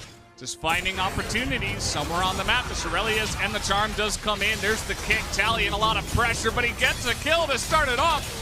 Nobody seems to have the damage to get him. He already has Zonia's as well, as the Cavalry once again coming on in. The 2v4 in big effect as Tally picks up another one and becomes godlike in this game. Bobbit is on the angle. And he's going to be... Take it over, Wolf. You got this. It's the spear, gets the kill on Aegis. Uh-oh, but he might go down for it as well. Has to use that Zonia's. All right, let's see if they can catch up. That is going to be Titan in a lot of trouble. Has to flash the wall as he will not get away from the legendary Tally as the ace comes through. And they might just push for the win right now. Vizitachi's trying to win the game by himself here on the top side. That inhibitor that stayed up for an extra 8 minutes finally does go down. And they are breaking into the base from two fronts. And this is already starting to be a great best of 5. Now, just like this, Peace are right back in the game. They will take down the turrets, and they will take down the Nexus. We'll see if he just has anything to say about that. It doesn't look like it'll be much, just a bit of fun there at the end. Peace will be taking down game number 2 and tying up the series. This Ezreal pick has been so pivotal for so many teams, but you could see the difference here between when you get an early lead, control the mid-game play around putting an Ezreal on the blue side of the map. You're red Ezreal and you're on the blue side of the map, threatening the jungle, threatening kills. It wasn't that game this time around. He was farming fine, he was getting those turret plates on the bottom side, but the objectives that we saw from Peace were much more impactful. They controlled the map better, controlled vision around Baron, and there was some big macro mistakes again from Gigo on the cannon. Teleport never available when it needed to be, never able to get in there in those fights and make that big impact. We saw several times Grevthar as well, trying to side lane, wasn't there for the Baron fight. So some big macro mistakes here. And this is the storyline we had for Red Canids, is if they don't get an early lead in the laning phase, can they come back and control? The late game was not true in game 2. Absolutely. So, guys, that was the end of game 2. We're all tied up once again. We're going to go to a quick break and bring back the State Farm Analyst Desk. Don't go anywhere. We'll be right back.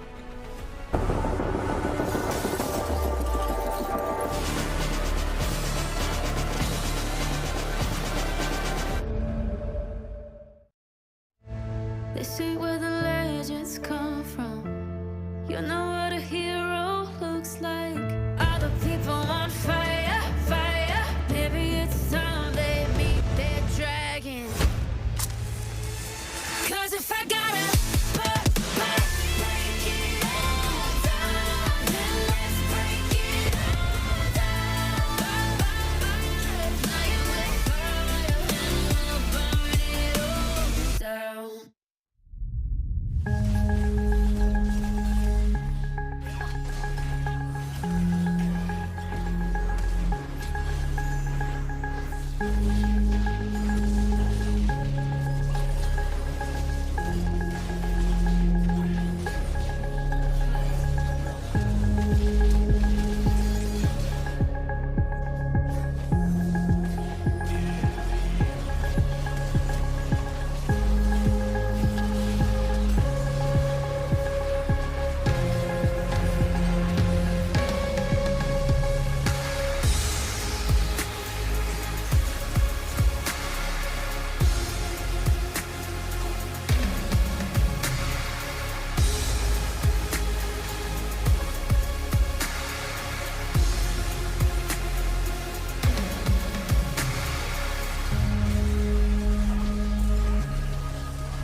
Welcome back to the State Farm Analyst Desk, where Peace strike back to bring our series score to 1-1 in our featured matchup presented by Mercedes-Benz and Dagda. I want to jump into Champion Select almost immediately because there was one very crucial adjustment here on the side of Peace. A lot of familiar picks from Game 1 to Game 2. In fact, Jarvan, one of those few picks.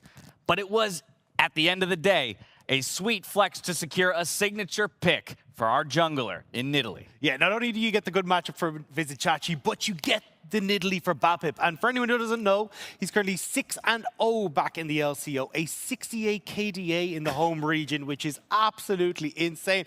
And we were counting backstage going, how much is he going to add to it? Eventually he does end up dying once, but you can see the difference, right? Early game jungle control, able to set up brilliantly, and using the fact that you've got CC across every single one of your lanes, Bapip was an absolute monster on this pick. Yeah, I mean, this is as you said, this is Babip. This is what he's known for. When he went to TSM Academy and then went right back, he is a carry player to his bone, and he's known for his Nidalee play. And on top of that, I thought the composition was just smart. Adding the Leona to the mix, and then, of course, making it so Leona Aladoric, fantastic game, able to set up for Babip consistently when they went for invades. I felt like they had those early snowballs that happened from bot lane and, of course, in the top lane matchup like you mentioned, and they were able to play accordingly through Babip. So it was a great game overall. I think this was a big difference maker from the previous game where, you know, Titan ran wild and it was a hectic game to now a far more controlled game on the side from Peace. Yeah, coming right back to you on this one, Raz. But akin to Game 1, there was a lot of early action in the bot lane, but I do think there was one crucial difference, that this time it was not Titan getting a bunch of kills in terms of a trade between himself and the Lucian pick. And so being able to create that lead for Violet that we see here on your screens while keeping Titan down was a massive factor in the victory. 100%. And another thing that comes into play here is the support matchup. The Rakan wasn't able to do much at all versus the Leona. I thought that's what Aladoric was able to bring. And the communication to say, yeah, I have TP, we have stacking wave, let's make the play happen. That's going to be the weakness of an Ezreal play. The fact that Ezreal was able to find trade kills in the first game was more of a mistake of just the players rather than the draft itself. So now there has to be an adaptation from the side of Red Canids. Yeah, and I think Peace actually made that really good adaptation in this game. We saw that they were moving Violet up towards top side. He's the one that was the recipient of all that turret gold from the Rift Herald, and then as well playing towards him to shut down this early pressure. And I think it highlighted, one, great adaptation coming through from Peace, but two, Red still falling back into the same bad habits that we talked about in the group stage of play-ins, where, hey, Guigo's on this champion where, yes, the Kennen is fine, but they're trying to make a ton of plays up towards him, and it meant that the bot lane was falling apart. And when you're looking at your Ezreal, Cheetan being your big carry for this game, leaving him high and dry is never going to end well. Right, it shows you to a degree how important it was that those kills came over in Game 1. Otherwise, we could be looking at a 2-0 series score, because in a lot of ways, Raz, this feels like the intention of the Game 1 draft played out here in Game 2, yes, with a couple changes. And so Red Canids can fall back on the fact that this is a tied-up series, but I definitely think they need to start asking themselves some questions about how they're going to respond to a similar style draft perhaps in Game 3. 100%.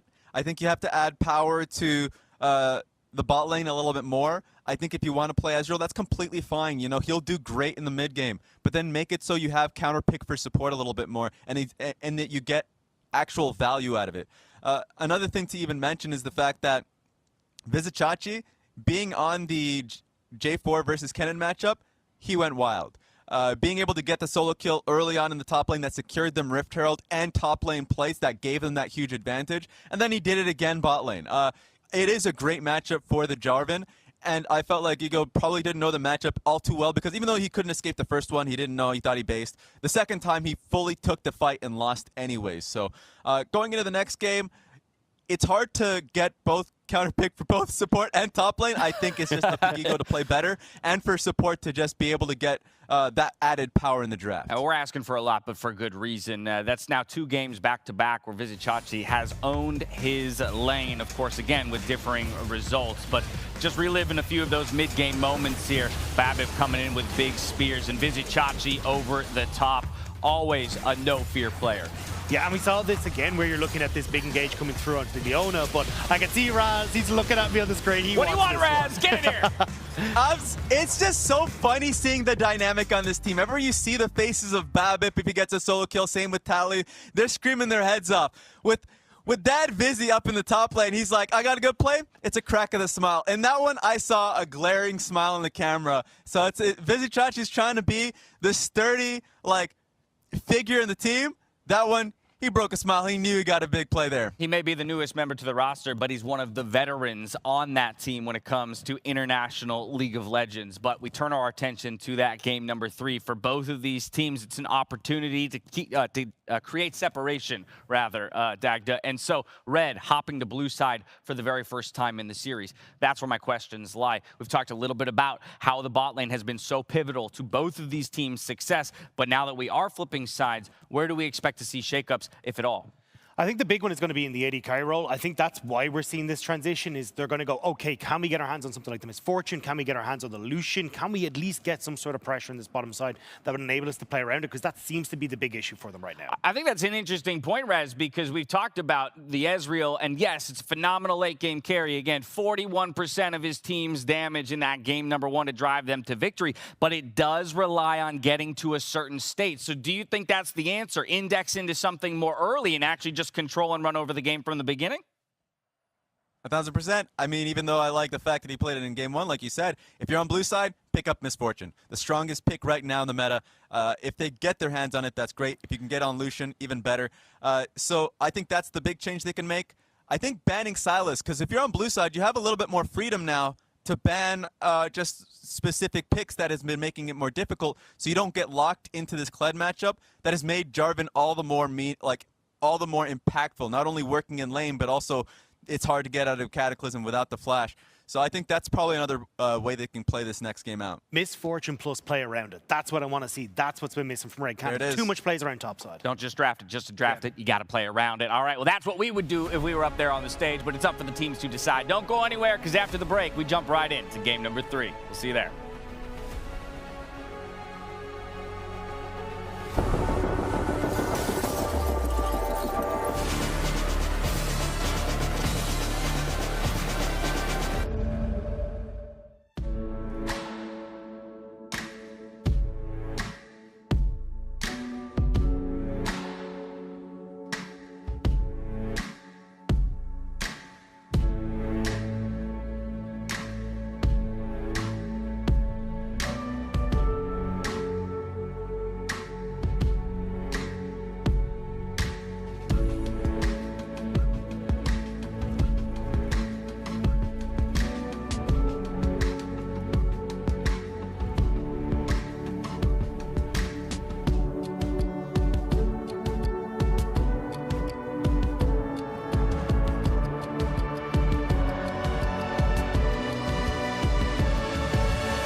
Welcome back, guys. We are here in the midst of Peace up against Red Canids for this second series of the night. This best of 5 is 2 games in. We are about to jump into game number 3.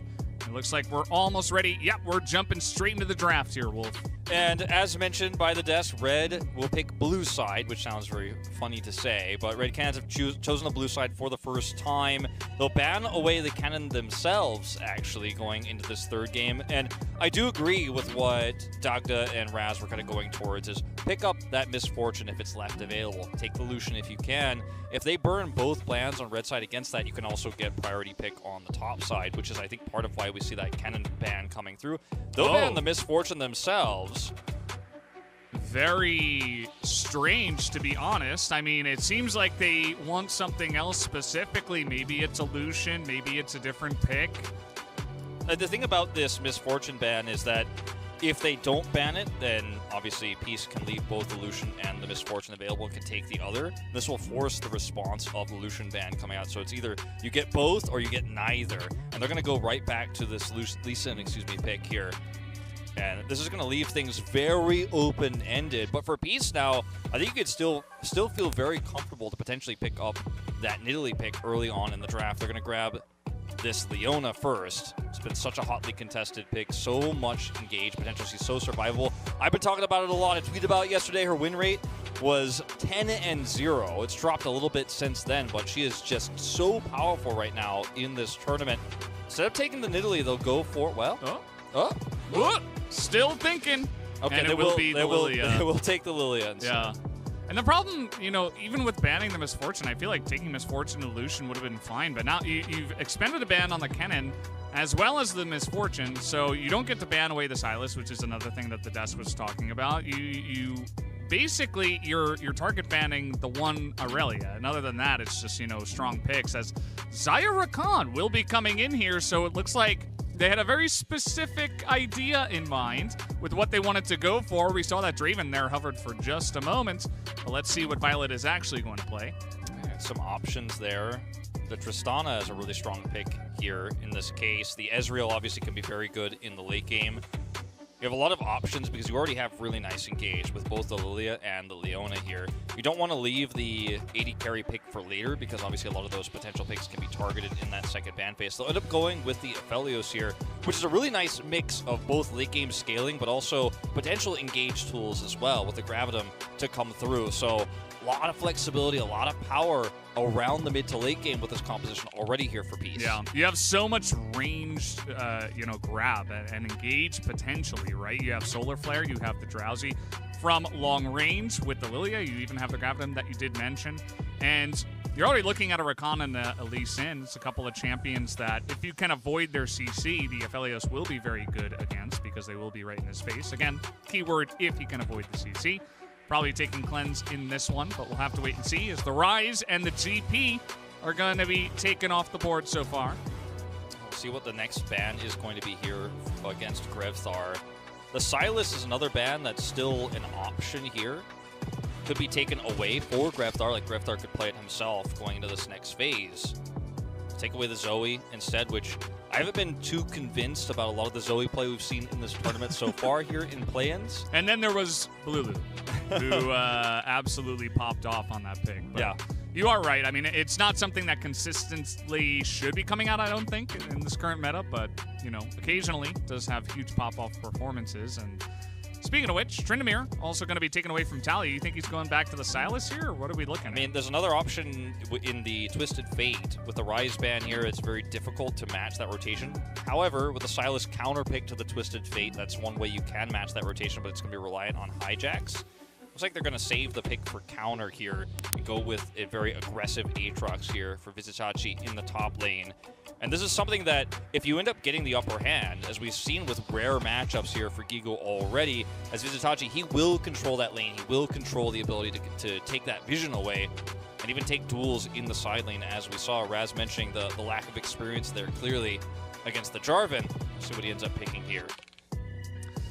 Well, he had a little smirk on his face, so I don't think it's the Nico, but it will actually be the Yone that does come in here for Grevthar, you would have to expect. And Seems like they're all smiles about that as well, as we are going to have to see the response to the Aatrox now.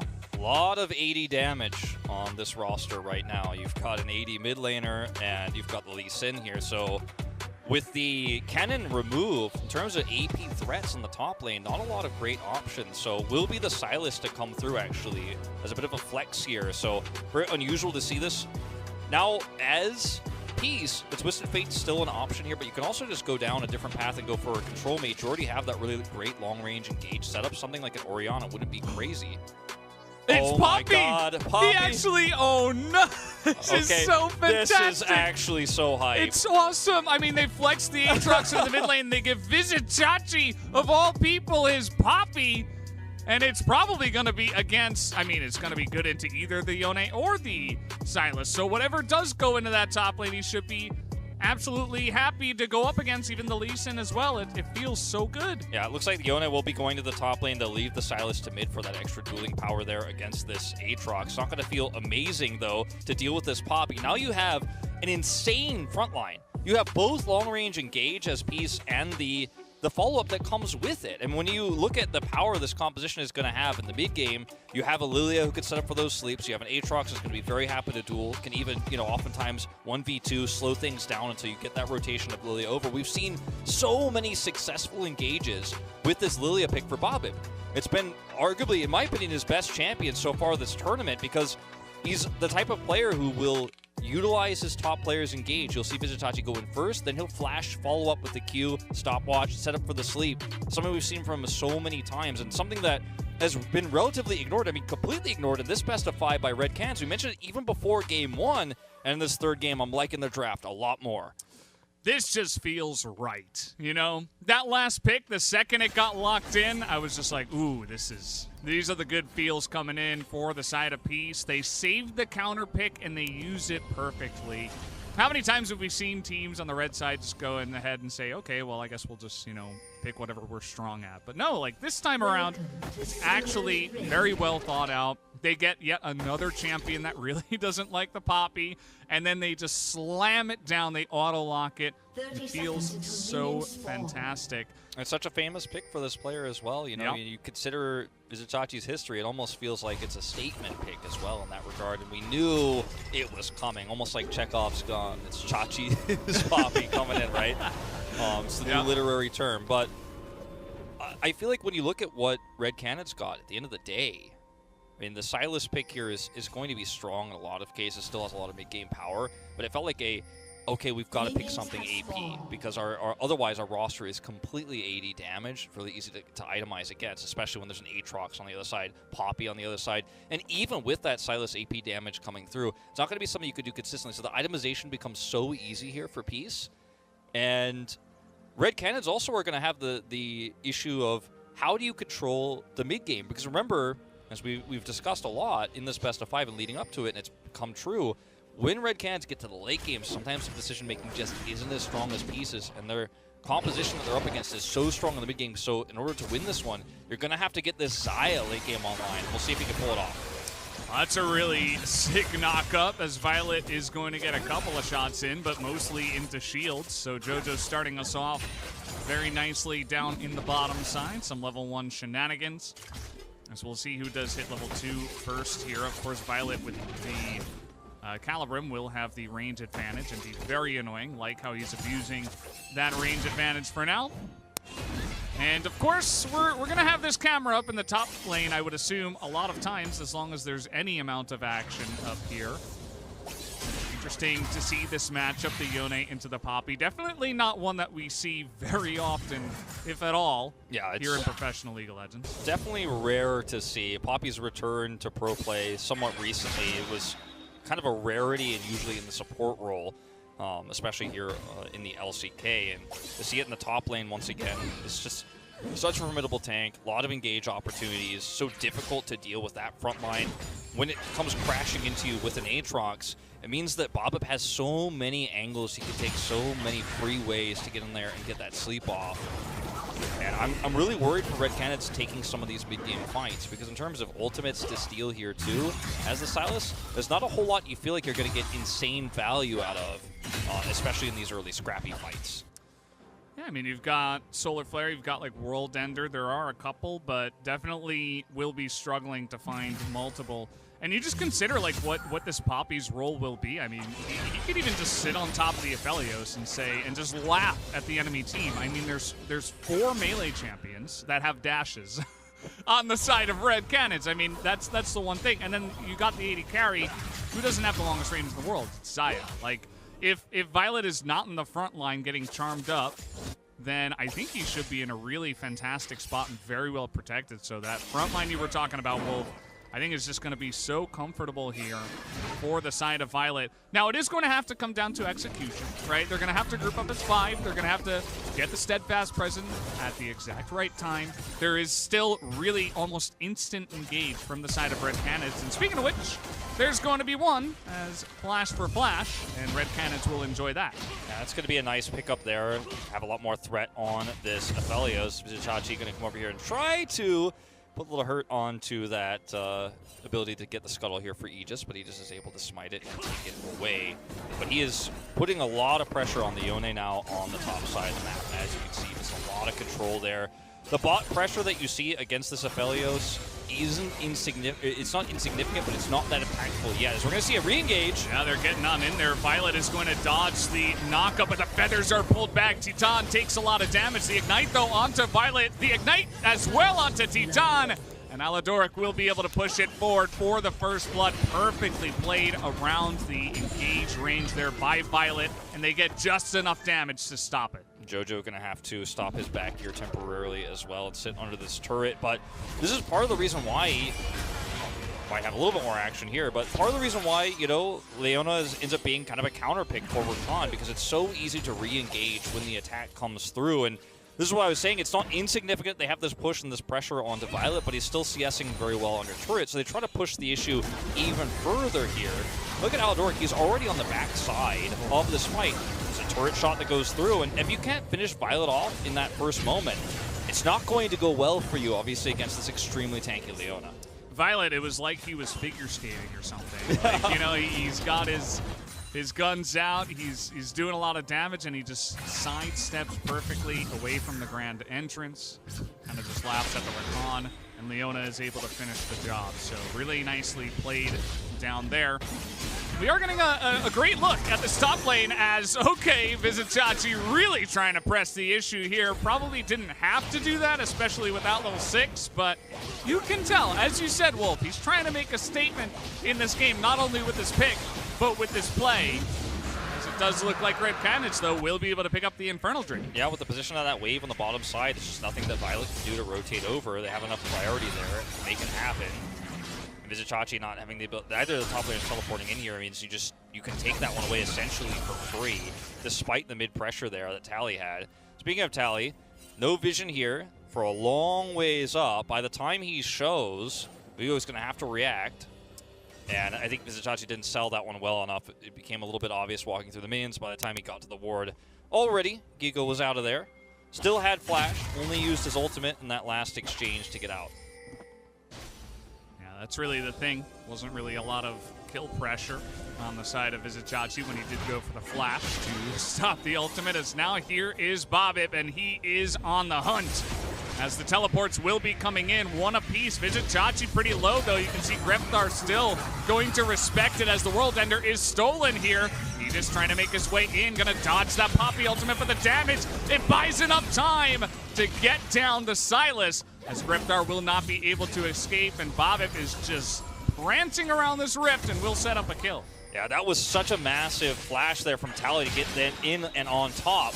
And when you watch these plays happen from Peace, their macro sense is so good, tracking this placement there of Gigo in the lane is, oh man, we're not done yet. Sleep comes down. It seems like they did not expect Tally, but they absolutely destroy him behind the turret, and Gigo in a little bit of trouble too. He's gonna get the knock-up. Tally takes a lot of damage here. No minions. Yeah, and Gigo will actually live to tell the tale, 1v3. Meanwhile, just a huge trade down in the bottom side. You see Titan has to back away. He hits the Q with the Calibrum, and he has to flash away.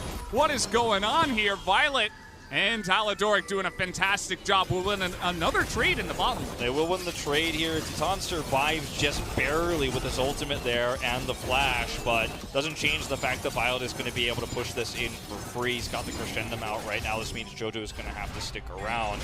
But the teleport here that comes through from Tally is just so fantastic. You can see it's matching, of course, the teleport coming through from Grevstar.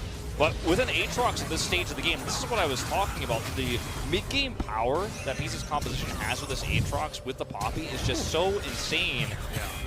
And he flashes in, gets on top there, and they're able to almost turn this into a double. Gigo just barely survives, but they get so much control. And it's not just here on the top side. Obviously, as we talked about on the bottom side, that push was coming through there as well. They almost get a kill there. It's going to cost a lot of farm to Titan. You can see he's falling a little bit behind now, trying to clean some of that up. But Peace just having such a great sense of the macro game.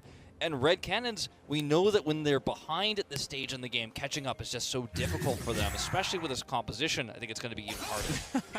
That's the thing. I mean, we were already singing the praises of Peace just with the draft. And so far, I mean, the game has not gone much differently, as Tally is in a bit of trouble here.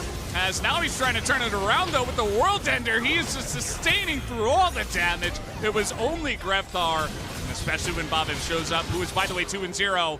As it looks like Visitachi did get ganked, though, so Red Canids were able to find some value, at least, up on the top side. Yeah, they were able to identify that with Bobbin coming down to the bottom side there was going to be a juicy opportunity there in the top lane, as Visitachi is not that tanky just yet, but still, it's a kill for a kill while Tally picks up plates here, and it's a lot of extra gold going over to Bobbin.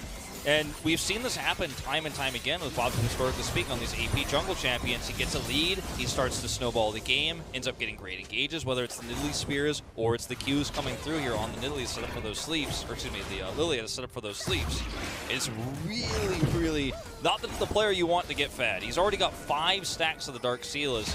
This is not a Rift Herald you want to contest alone. He is just going to get stunned 100-0. No escape for him, as he was desperately just trying to get any vision possible. He was the first in, and he'll be the last in, as that will be basically a free one, as Aladoric was up there, so they're going to go for the dive underneath this one, but Violet is just standing up to them with the Severum, says no thank you, and just like that, we'll pick up the 1v1. JoJo had to leave early, and the sustain was just too much. Violet picks up a kill. And he's got the Severum, so he could just sustain right back, as you mentioned. It's so insanely good for him. And I hate to say it, but for Red Canids, there's not a whole lot of good news right now. And Peace have such dominant control of the map. We don't usually call games over at this stage of League of Legends and professional play, especially not in play-ins, but right now, I don't see a way back in. Hey, the steadfast presence is in. It's early. Gigo is pretty low, but Grevdar should be able to finish the job, but no, Flash does come through. Chains miss. Visitachi will be able to get away from those chains, so yes, I mean, Red Canids are finding some value against Visitachi, the Poppy, the tank. But that's nothing compared to what we're seeing here. Now we're going to see even more as the Rift Herald is coming down in the mid lane. Going to take down this mid turret first, as we are going to have a bit of a fight. Red Canids are desperately trying to stop this turret from going down. I suppose at least they will stop that, but Peace, they are basically taking all the objectives and whatever they want at this point. Yeah, no, taking the Drake on top of it all might be a bridge too far, considering everyone is nearby in the mid lane, and Titan has control of the bottom wave, but they can try to turn this into a forced fight. Silas already used his flash. That was cute. Didn't mount too much, but you see a bit of a fight. Tally is going back and forth. Players are angry, trying to get something going. I mean, you just can't compete with an Aatrox at this stage of the game, who's starting to come online, doesn't really even have big items. We'll, of course, get that first one in just a moment in the Goredrinker. He's fat right now. But he is gigantic. He's about to cash in the checks, and you can't take a fight against him. You lost your flash as Grevthar, so not only can you not defend that last bit of health on your mid turret, but you can't stop the Drake either. I mean, this is one of those games where everything that happens from this moment on, barring a huge miracle comeback for Red Canids, you just have to excuse, because you're playing with one hand tied behind your back. Yeah, certainly does feel that way. And Visitachi is just enjoying a fine time up in the top side. He's down 20 CS, doesn't seem to care all too much. He's just buying those tank items. And he'll be doing his job, like I said before. You know, even if he falls behind, like the Yone might be a bit of a problem, but as long as he executes in team fights and he uses his steadfast presence at the exact right time, he should be in a good spot here.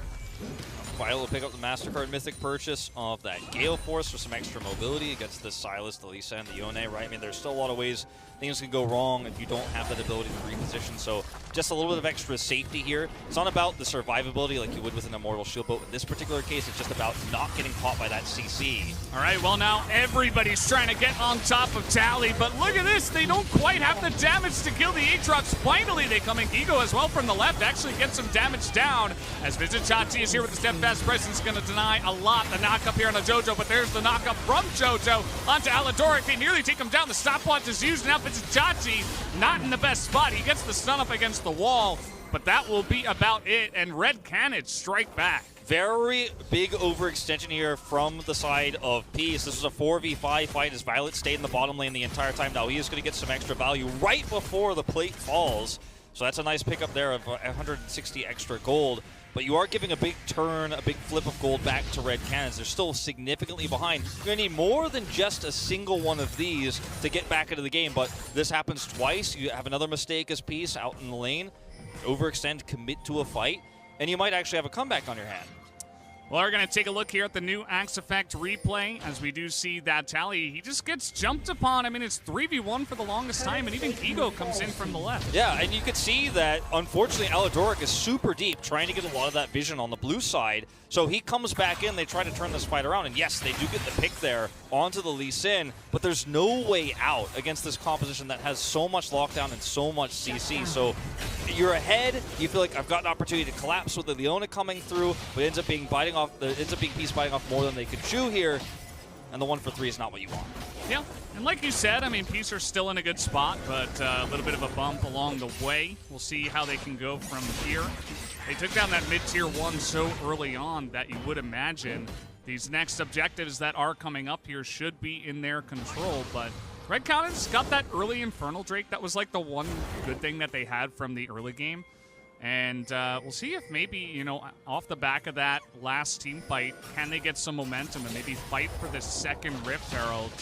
We'll have to wait and see, as it feels like Peace are trying to lock it down and try not to make any more mistakes. Peace are just trying to control vision so hard right now around this Rift Herald pit. I mean, they're putting down deep control wards here. Vizitachi's pushing hard, and Bob's at the point in this game where he can absolutely turn a skirmish into his favor. They're just going in. I mean, Vizitachi is running underneath the turret because he has so much support up here on the top side. 3 members as well as Violet running through the river. They are giving away that bottom turret for free here, so need to either get out or commit. Can't happy feet here for too long. They're find themselves falling behind.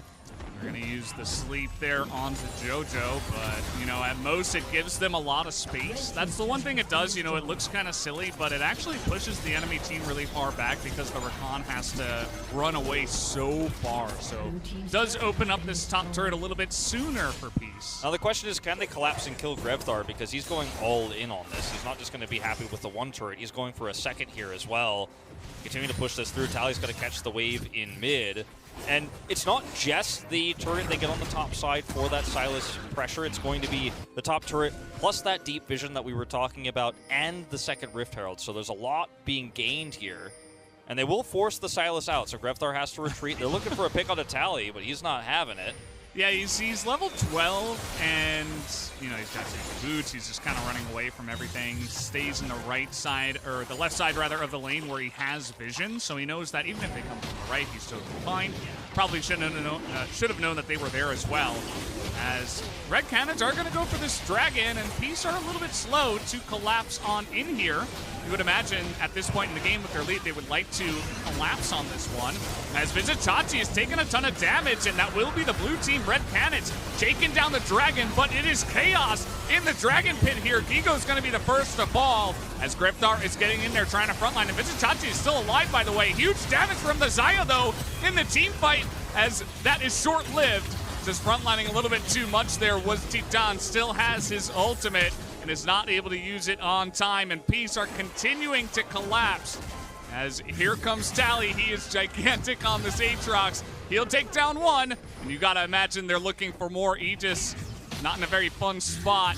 And with the Gravitum, they are looking for it here. I mean, he's not healthy enough to look for the fight. He wants to trade one back. Gets There's a the Q, teleport. the teleport. I'm not sure about that. Okay, he's going to get the one kill, and the Triumph He comes gets through. out. Look at that. The Lee Sin escape plays coming back. Hey, Now Gore Drinker. Tally, he's not in a good spot. He will be taken down. There's a battle of the Gore Drinkers. Gore Drinkers are a pretty good item, Valdez, and it's going to help him stay alive. He survives there in what looked like a fantastic exchange for peace. I mean, I was already kind of getting ready to say, well, I mean, they got the Drake, but what did it cost? What was the trade back that you get as peace? All that extra gold. But Red Canids actually do really flip this on its head with some really effective plays there from Aegis. But the same problems still stand here for Red Canids. They didn't win the fight on the objective in this mid-game, and that's because Aatrox is so strong at these types of fights, these types of skirmishes. And pair that with Lilia, it's going to be difficult to deal with. And it doesn't get easier because they still have this extremely tanky Poppy to fall back on that's going to help set up this very quickly becoming a powerhouse Aphelios later on in the late game. So as Red Canids, you really need to start taking permanent control over the map. You can't be trading kills like this at best case. You need to be doing more. You need to be controlling the vision. And that's what they're going to try to do, wrestling that top vision here away. Yeah, absolutely. And as you're kind of highlighting, I think eventually in this game it might just become a battle of the 80 carries. As Violet, he's going to have a ton of protection, but Titan he's keeping up, you know, and a lot of these plays are going decently in the mid game as now they're trying to turn this one around. Our piece maybe going a little bit too deep. Are the Red Canids as the sleep comes in and the teleports are there, as he will be able to take down the support Jojo on the side of the Red Canids. A really nice turn there from Peace to get that pick onto Jojo, and they're not done with this just yet. They're going to drop the Rift Herald down here mid. That's going to be a lot of potential inner turret gold coming through. Vivitachi can go back to the top side now and clean that up. And at this stage, Red Canids, like, again, they're looking for these aggressive picks, but we're not really seeing Gigo actually connect with his ultimate. If you end up getting 2 or 3 players, or if you get the squishy backline with that Yone ult, you're going to feel great. You can get a pick, you can look for a 5v4 fight, but these just keep going wide, and they double down on the play to see, okay, we've got everybody grouped up here. Maybe we can get a pick, but it's once again the Leona who's caught. How many times have we seen this happen in the play-in stage? Leona gets caught, then just turns around, she's almost full health, and they actually stick around too long. And once the teleport comes through, Jojo is caught and picked. Yeah, I mean, if you're gonna go for that Lilia, you got to know that she's got flash. As here we go, the Battle of the World Enders is gonna come through. As I think Tally just a bit more fed than you, Griftar. You're gonna have to run away, as we do have Predator Lilia breathing down his neck as well, and that will be the kill going over to Bobbitt once again. Yep, he just going to hang around the bottom side. This time not going to be as opportunistic as he was the last time with those low health bars. Gio getting a lot of free push done here on the top side of the map. The rotation coming through a little bit slow. No teleports up right now on the side of Peace, so he can actually get away with this. Or can he? That is the question. The slow rotation coming up to the top side. Vizcachi, the Poppy, really able to keep him around, and Ego is not having any of it. He wants to go for the fight, but here comes the rotation. There's the ultimate onto Violet. Ton of damage. This Yone is kind of going crazy, but he will get stunned down right at the last moment and allow Violet to pick up yet another kill. On the bottom side of the map, there was a lot of, there was a little bit of an almost skirmish around that Dragon Vision, but Tally doesn't have to take that fight. He's able to hold his own. They can't commit onto him because he's Aatrox. And Aatrox who now has the Gordreaker and the Starak. So even though you have 3 players committing to kill 1 on the top side of the map, the timing of this for Red Canids is so unfortunate because there's no objective you can get elsewhere. And maybe if it's not a fed Aatrox, maybe if it's almost anyone else around that Drake pick, you could maybe get a pick. But not able to even do that. They do maintain that vision control. They are going to have this choke point controlled for when that Drake spawns in 15 seconds. I'm going to look for the fight here. Controlling this choke and controlling that vision is so important. You can see Peace don't have any idea where they are standing, so the approach here has to be so slow and methodical. Okay, well, that's going to be a base check from Aladoric. Not very slow there, but they do get the big Drowsy onto 2. That's a ton of damage onto Jojo, but that's just the support. Tally is going super deep, and now Violet has all the room in the world, though Gigo is trying to get on top of him, and that's really the question. Can you take away Violet? The answer will be no, as Vizcachi and Tally will run through them. A triple kill onto the side of this Aphelios as the long-range Gravitum will come through, and Aegis will be taking down the sad Bee Shines, as Peace will take another huge team fight. Mijitachi is just eating the last turret shots as they don't look at explosions. These cool guys, they run right over to the Baron, and with this decisive fight win, they can get more than just a Baron. They can control some of that vision around the Baron pit, get a free turret. I mean, the world is yours to take as Peace, and this has been a lead that has compounded upon itself. Yes, there were a few hiccups along the way, there were a few bumps, there were a few mistakes and a few picks, but overall, in terms of controlling the game around this Aatrox mid pick, it's just been so fantastic. You get the pick onto Aladoric here as Red Canids, but you have to respect the follow-up engage. Jojo's the only one hit there with the double stopwatch, but it doesn't matter at the end of the day, because once the Aatrox is in onto the fight, you're not going to be able to kill him, and there's so much free damage here from Violet. The Sylas is the only one who could really turn and try to make this happen as everybody else gets chunked low, and Peace just have the better team fighting comp. They're so far ahead, there's just so few options here as Red Canids. Well, the coaches, they're just so confident, leaning back. It's like, yep, we knew this was going to happen. And yeah, like you said, I mean, if you can't get onto the Aphelios, you're not going to win a fight. And it was kind of sad to watch what Aegis was doing in that one, as we do have a Red Bull Baron power play in favor of Peace as they do take down the Baron. But yeah, I mean, Aegis was knocked up against the wall by the Poppy. Then he tried to get away from the Poppy. He got Steadfast Presence. At least he got over the wall. Yeah, and then he was just running away. Like, there was just nothing that this backline access could do from the side of Red. The Yone wasn't there on time to really capitalize. And you mentioned the range issue that they have with Azaya. I mean, Azaya isn't in a position to really poke and chip away, so you can't win a front-to-back team fight against an Aatrox that's basically permanently extremely tanky, so difficult to kill. Even if you bring him low, he can just walk away, then Poppy takes his place. And how do you break through that as the Xayah? In order to even chip away and try to front-to-back as Xayah, you're putting yourself in harm's way, so you're never really safe, so you're not going to see a lot of damage coming out of Titan this game, unfortunately. And again, it's just now a matter of Baron minions crashing into inhibitor turrets. There's no vision on the map. There's no hope. I mean, I think if you're Red Canids, you're thinking about Game 4 right now. Might be on the cards here.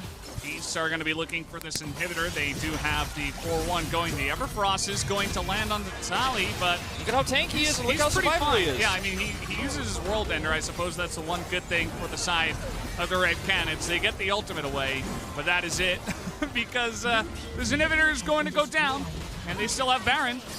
They're really pushing this Red Bull Baron power play as far as they possibly can, as there is a massive Moonlight Vigil onto 3 of them, just wrecking that back line as they might just end it here. I mean, we're only 25 minutes into the game. Peace gonna take their time with it. They will back away and respect the 5v5, and they will look to take down the turret first. All right, taking down Nexus turret is permanent damage. They're not done yet. Yeah, he just finds out what's what when you're playing into the Poppy as Lee Sin. You get to do absolutely nothing. Even Gigo's ult does nothing either, as he will immediately go down. Titan is also chunked down, and 9-1-6 will be the end for Violet, who had the most comfortable game ever with this team composition. Peace take a super dominant win there, 2-1 in the series. Sally's Aatrox was MVP, such control of the mid-game. This draft was strong from start to finish, and you didn't have a good way to get onto the backline. You didn't have a good way to get onto the Aphelios.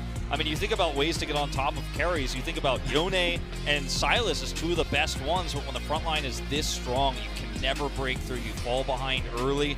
And this game was really over 10 minutes before the Nexus fell. That's what happens when you go 9-1. That's right. Violet absolutely ended up carrying a lot of those team fights, but it was his teammates frontlining for him that made it so easy, to just basically press R on the back line, use his guns, and blow everybody up. Because if you can't get on top of the Aphelios, his damage output is just insane. Yeah, it was pretty ridiculous. I feel like you and I, Wolf, the second we saw that draft and we saw that auto lock of the Poppy, I think we got really confident in what this was able to do. As I said in the beginning of the game, they basically just need to secure the the execution in the team fights, and if they can do that, it will be enough. So guys, Peace showed up in a big way for Game 3, and we'll look to finish off the Red Canids next. Stay tuned for more Worlds after this break.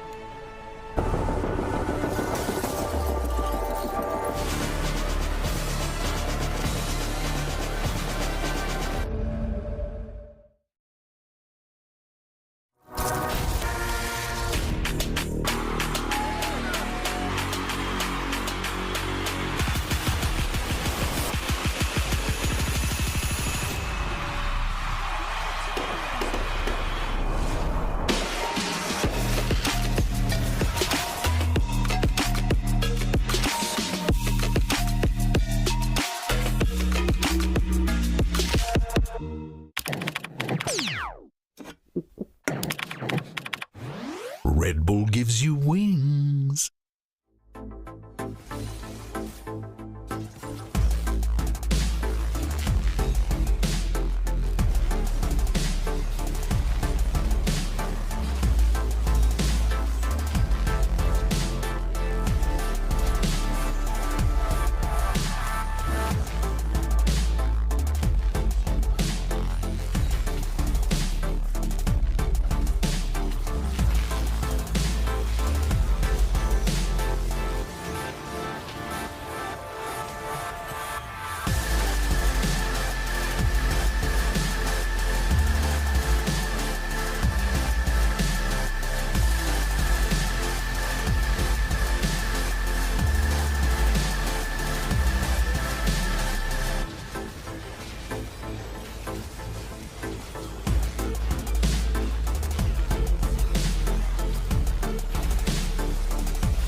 Welcome back to the State Farm Analyst Desk, where Peace Esports will push ahead in the series to 2-1, putting us on series point. And Raz, I want to come to you first with another draft-focused discussion, because once again, I think something very creative and intelligent coming out of Peace there, bringing the Poppy, another signature pick, in fact, as well, out of Visit Chachi to be able to flex the Aatrox down to the mid lane and find a fabulous matchup.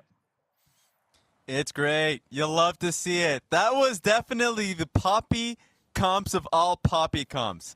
You know, you're dealing with a Rakan that can engage into, of course, the matchup that he had up top lane, Yone. There were a lot of dashes, including the Lee Sin, that he actually was able to just, like, disable for larger team fights. So I enjoyed the hell out of it.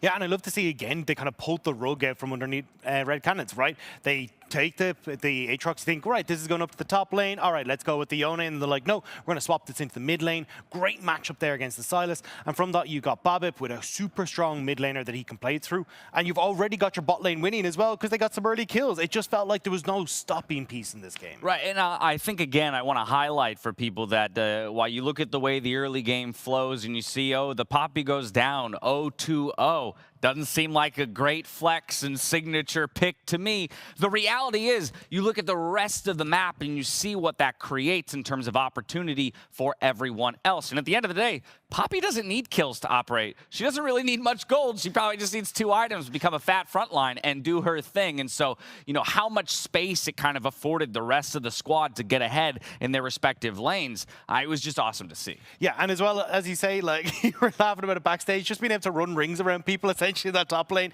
buying time for it. So the Poppy was able to do so much both in lane and then also when you got to the later portion of the game, obviously, as Raz was pointing out, being able to buy space for that back line. And when you've got an Aphelios, it is also the perfect comp both offensively and defensively. Yeah, and honestly, at this point, we're just seeing them fire in all cylinders. I think right now, Peace, not only just in the team fights that we kind of expected coming into this series, but also just in straight laning phase. As you mentioned, like, bot lane is turned against the Chitan very quickly, and JoJo. That was just a 2v2 solo kill that they were able to get down there. Violet and mostly Aladoric on his Leona has been really pivotal in this series. Aladoric, as he got out of laning phase, was incredibly strong in team fights. You'll love to see it from a player who's been growing within the LCO scene.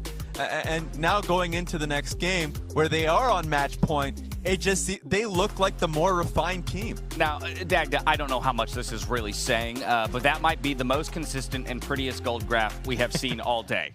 Yeah, definitely. across both of our series. It's one good. team from start to finish in control of the game. And ooh, that's a bit of a relief to see here in our 8th game of the day. Yeah, but I'm glad that we are getting it from Peace, right? Because certainly, I mean, even talking to ourselves in the desk, Peace looked like the stronger team, right? And we're coming in, the only real caveat that we're giving towards Red was, hey, look, maybe they come in with the strong early game, but this flexibility in draft has really caught them out now. They're not getting those strong lanes that they can play through. And certainly when we look towards Grevtar as well, he's unfortunately been the one that's been caught out by this. We wanted to see Grevtar having that interaction playing towards bot, playing towards top, but when you're put onto the side as Aatrox matchup, you just don't quite have the room to make that work, and you've then got to look for plays elsewhere, which they can't do because everywhere's winning. Okay, well, here's where I've got a little bit of dynamite news, Raz, because we're going to turn our attention to series point with Red Canids on the back foot. Yes, they get side selection. They'll go to red, but there's some other piece that goes along with it. Grevtar is out, and Avenger is in. So first reactions to that, Raz. I have no words. It's your job to have words, son. You got to speak. I got a friend out there in Berlin. I think you could talk a little bit there. Talk to me, Dagda. Help me out. What do we do? I've got no words. I don't know what. All right, I got words. I think the biggest thing is, like, look, they're realizing that we're having struggles in this mid lane. Avenger, a much stronger laner than Grevtar, and they're just going, right, we need to sort out this early game. That's where we're falling apart. Let's bring Avenger in and see if he can take that mantle where Grevtar's kind of left off. Okay, I'm starting to get my bearings again, and I feel like I hate this decision. It's an issue for me in the draft. The draft was bad. And maybe, like, of course, outside looking in, we don't know what the conversations are like, and maybe the conversations are quite limited in what Grevtar is willing to play. That's all speculation. But for me, there's so much that I feel like they could be doing within the draft. After the second game, when Peace took that, I said we needed to see them empowering bot lane, right? That was just not going to be a good bot lane matchup for Chitan and JoJo. And understood, like, they took a bad 2v2 and they lost because of it. But that's how I feel like they should play. They should make the game very straightforward. And then, of course, they did get caught off guard with the Aatrox mid. And that's just going to be a bad matchup. And he got bullied by a snowballing Bobbip. Bobbip right now is taking over 2 games in a row. And so for them to change up mid lanes, maybe it's a different mentality they can come across this. But it's been so long since we've seen Avenger play with this team. I hate the decision. And I agree with Raz to a lot about the draft, because when we looked at the priority that we saw, right, it was the Misfortune ban, the Lucian ban. They were eyeing up that Lee Sin. That was the pick that they really wanted to try and gather. And honestly, we've seen it 2 games in a row now, not having that big impact. Bobbit being able to bring out the Nidalee to counteract it, now bringing out the Lillian looking great on it. It really does feel like you've got to mix things up. Now, maybe they think Avenger can do that, but I agree with Raz. That's not really a mid lane issue. That's you not being comfortable to just draft around your bot lane and play around your bot lane. All right, well, plenty of questions still around the draft when it comes to Red Canids looking to put 2 games together here back to back. But I tell you this much, bringing in Avenger, he's got the perfect name when you're looking for revenge against the team you just took a loss to. Now, we aren't done yet. It's game 4 coming up right after this quick commercial break. We'll see you here. Avengers won in the third one. Maybe they can do it. Exactly, man. It's possible.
It all leads to this.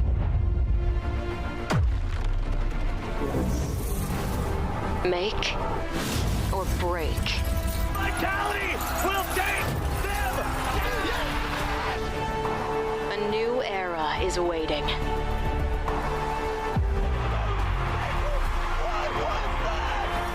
Make it yours. Acho que o jogo de hoje ele foi meio apático por nossa parte e a gente foi muito indisciplinado. A gente consegue fazer muito mais do que a gente fez hoje. 4 is gonna be it, and yes, you got the Baron, but you lost it all! Mas daqui pra frente a gente tem uma melhor de 5, a gente sabe o quanto a gente é versátil nas melhores de 5. Então eu espero que vocês confiem na gente, porque ainda não acabou. E hoje só foi um teste pra ver o que eles queriam fazer e a gente tirou muita informação. Então é isso, rapaziada, tamo junto.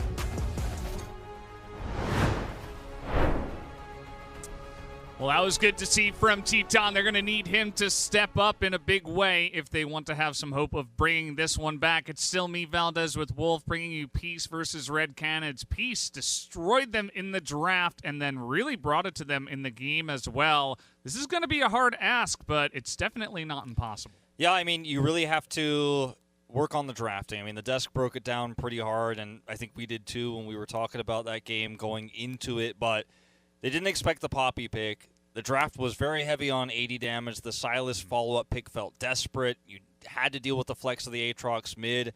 think we need to go back to more standard drafting. You pick blue side, you prioritize a Lee Sin, and that didn't get any value whatsoever in that game. So I think it's time to go back to the drawing board a little bit. I hope Avenger can end up doing something great for them. Personally thought Grefthar was the very much the stronger player going into playoffs. It's why he was starting all the way up until what could be their last moments. Yeah, that was definitely a very strange moment for us, but, you know, it's all of us looking from the outside in, right? It's those guys on the side of Red Canids, the coaches and the players. They know better than us, at least. Maybe Greftar's just not feeling it. Maybe they want to give Avenger at least a chance to show what he can bring to us. We all kind of agree that the draft was the biggest problem from that game number 3, but who knows? Maybe he'll also bring in like some kind of weird pocket pick. You know, there's a very strange meta going on right now. There's a lot of things being tested, and who knows? Maybe he's going to be the one to bring in the Vi mid or something like that. So, you know, it's on paper when we're looking at it from the outside in, it definitely feels a little bit strange, but I'm willing to give it a go at least and see what we can see here as the draft has started up for game number 4. We will see how it all shakes down, because in terms of controlling the early game, they did a great job of dealing with the aggression in game 1, but that feels so far away now. It feels so long ago. As on red side here, this time we'll see what ends up getting prioritized. The Misfortune was banned by Red Canids, so once again we're going to see the Lucian pick here. They've also left up Babib's Italy and the Lilia we've talked about so much. Both have come into great fruition here for him this game around. Won't be able to play the Aurelia, Tally won't. But this feels very familiar. Will we see the Ezreal coming through? Will we see the Lee Sin and the Leona coming through for Red Canids? I want to see a big change here. I want to see a move away from that, but looks like it might just be more of the same here, Valdez. We're going to see Lee Sin again. That thing hasn't changed, and neither has the Leona. Oh, so no, you it's all called the it same. perfectly. We both kind of on the same page with that one.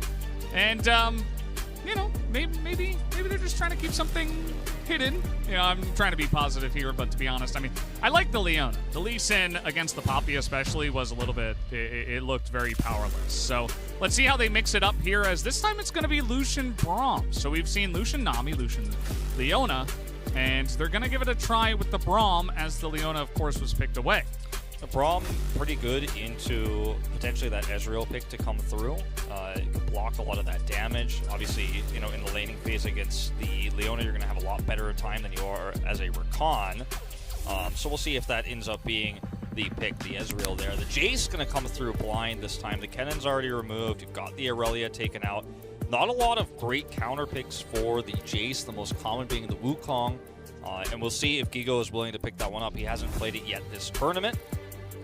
So, again, one of those perhaps unfamiliar matchups that could end up putting Red Canids behind.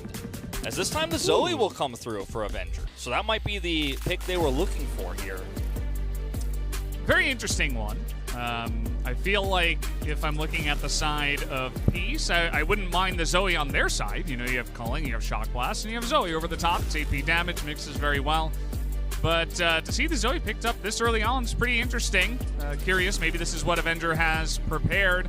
And because you do go for this, you lose a couple of 80 carry picks. I know during the break, Wolf, you were talking about wanting to see the Draven or something like that, you know, really try to mix it up. Maybe this is Teton's moment to do that. Yeah, I would love to see that. The Ezreal is taken away already, as you mentioned. You see the Trendemir ban here. Not a huge fan of this Jarvan ban, because the Jace is very likely going to be going to the top side of the map. Obviously, could be flexed mid, but banning something like the Lilia away, I think, is a way more powerful option considering how this is being played so far. Or even the Nidalee, because we have so much poke. And they're thinking the same thing as me, man. They want that Draven gone. It's gone. It's off the board here. And that means the Aphelios is going to be the best meta late game scaling option that's available, and they'll pick it up here. Yeah, and in terms of the lane, I think the Aphelios will be doing just fine. When you are looking at a decent amount of poke with the Jace and the Culling, it can be a bit hard, and they're actually going to go ahead and pick up the Yone as well. So, again, another kind of hard-engaged champion straight into this Aphelios, which is always a little bit interesting. And the Lilia gets picked up once again, so there's your AP damage on the side of Peace. Yeah, I mean, you could have gone with either. You go a little bit more all-in on the poke with the Nidalee, but you're dealing with Zoe poke on the other side. There's a lot of fragility that comes with this Lilia pick instead, especially when Zoe poke can hit you, and then you're going to have a big problem. If you end up getting hit by that, your engage option is null. You also don't have a very strong front line with the composition of Peace here. You have the Braum on the front line, but this is really, I think, a game that's going to be decided by Avenger's ability to hit those paddle stars, because if you can hit those priority targets and keep Babip out of the fight, end up out-poking Jace in some of these scenarios where you're fighting over vision, then maybe they've got a good chance to bring this to a 5th and final game. The Wukong pick here gives them a lot of extra engage. They already have the Lee Sin, they have the Leona. Great matchup into, at least once you get to the middle parts of it, into that Jace there. So they have a counter pick for Gigo against Vivitachi here. There's hope if you're a Red Canids fan here, because this is not the same level of draft diff for Peace that we saw in the last game. I think there's definitely two sides to this, and it's really going to be about Avenger. I mean, all eyes on this player. It was about the rookie, it was about Grevthar, his appearance here in play-ins, but now they're really shifting over to a completely different play style. Yeah, it will be fun to watch. I do feel like they have some lanes that they can get ahead in as well. It will take a little bit of time, right? It's not going to happen right at the beginning, as you did mention. The Zoe in the early levels can get a decent amount of poke in, but once we hit like level 6, there's definitely some funky things that the Yone can do to that Zoe. And that's, part of the reason why we used to see like the Orianna and stuff into the Zoe, because it's like, exactly where she's going back on the portal jump. So in the same vein of thinking, the Yone is like, well, I know exactly where you're going, the easiest ult lineup in the world. I can engage immediately onto you and just try to get right in your face and burst down the Zoe before she pulls off any more of her tricks. So I feel still pretty good for the side of Peace, but this definitely looks better for game number compared to game number 3 for the Red Canids. Yeah, I think it's definitely a step in the right direction, and it's all going to be about execution here. 30 seconds until I pause my thoughts as top laners stare each other down, but it's not the only one here. How many? Oh, okay. Well, that's going to be unfortunate for Aladoric. Misses that one, gives himself the thumbs down. As, yeah, just going to throw out some. I believe that was Legacy 2020 there on the side. I didn't see who was actually flashing that. But, of course, Peace representing the LCO, OCE, trying to bring in a best-of-5 once again for their region.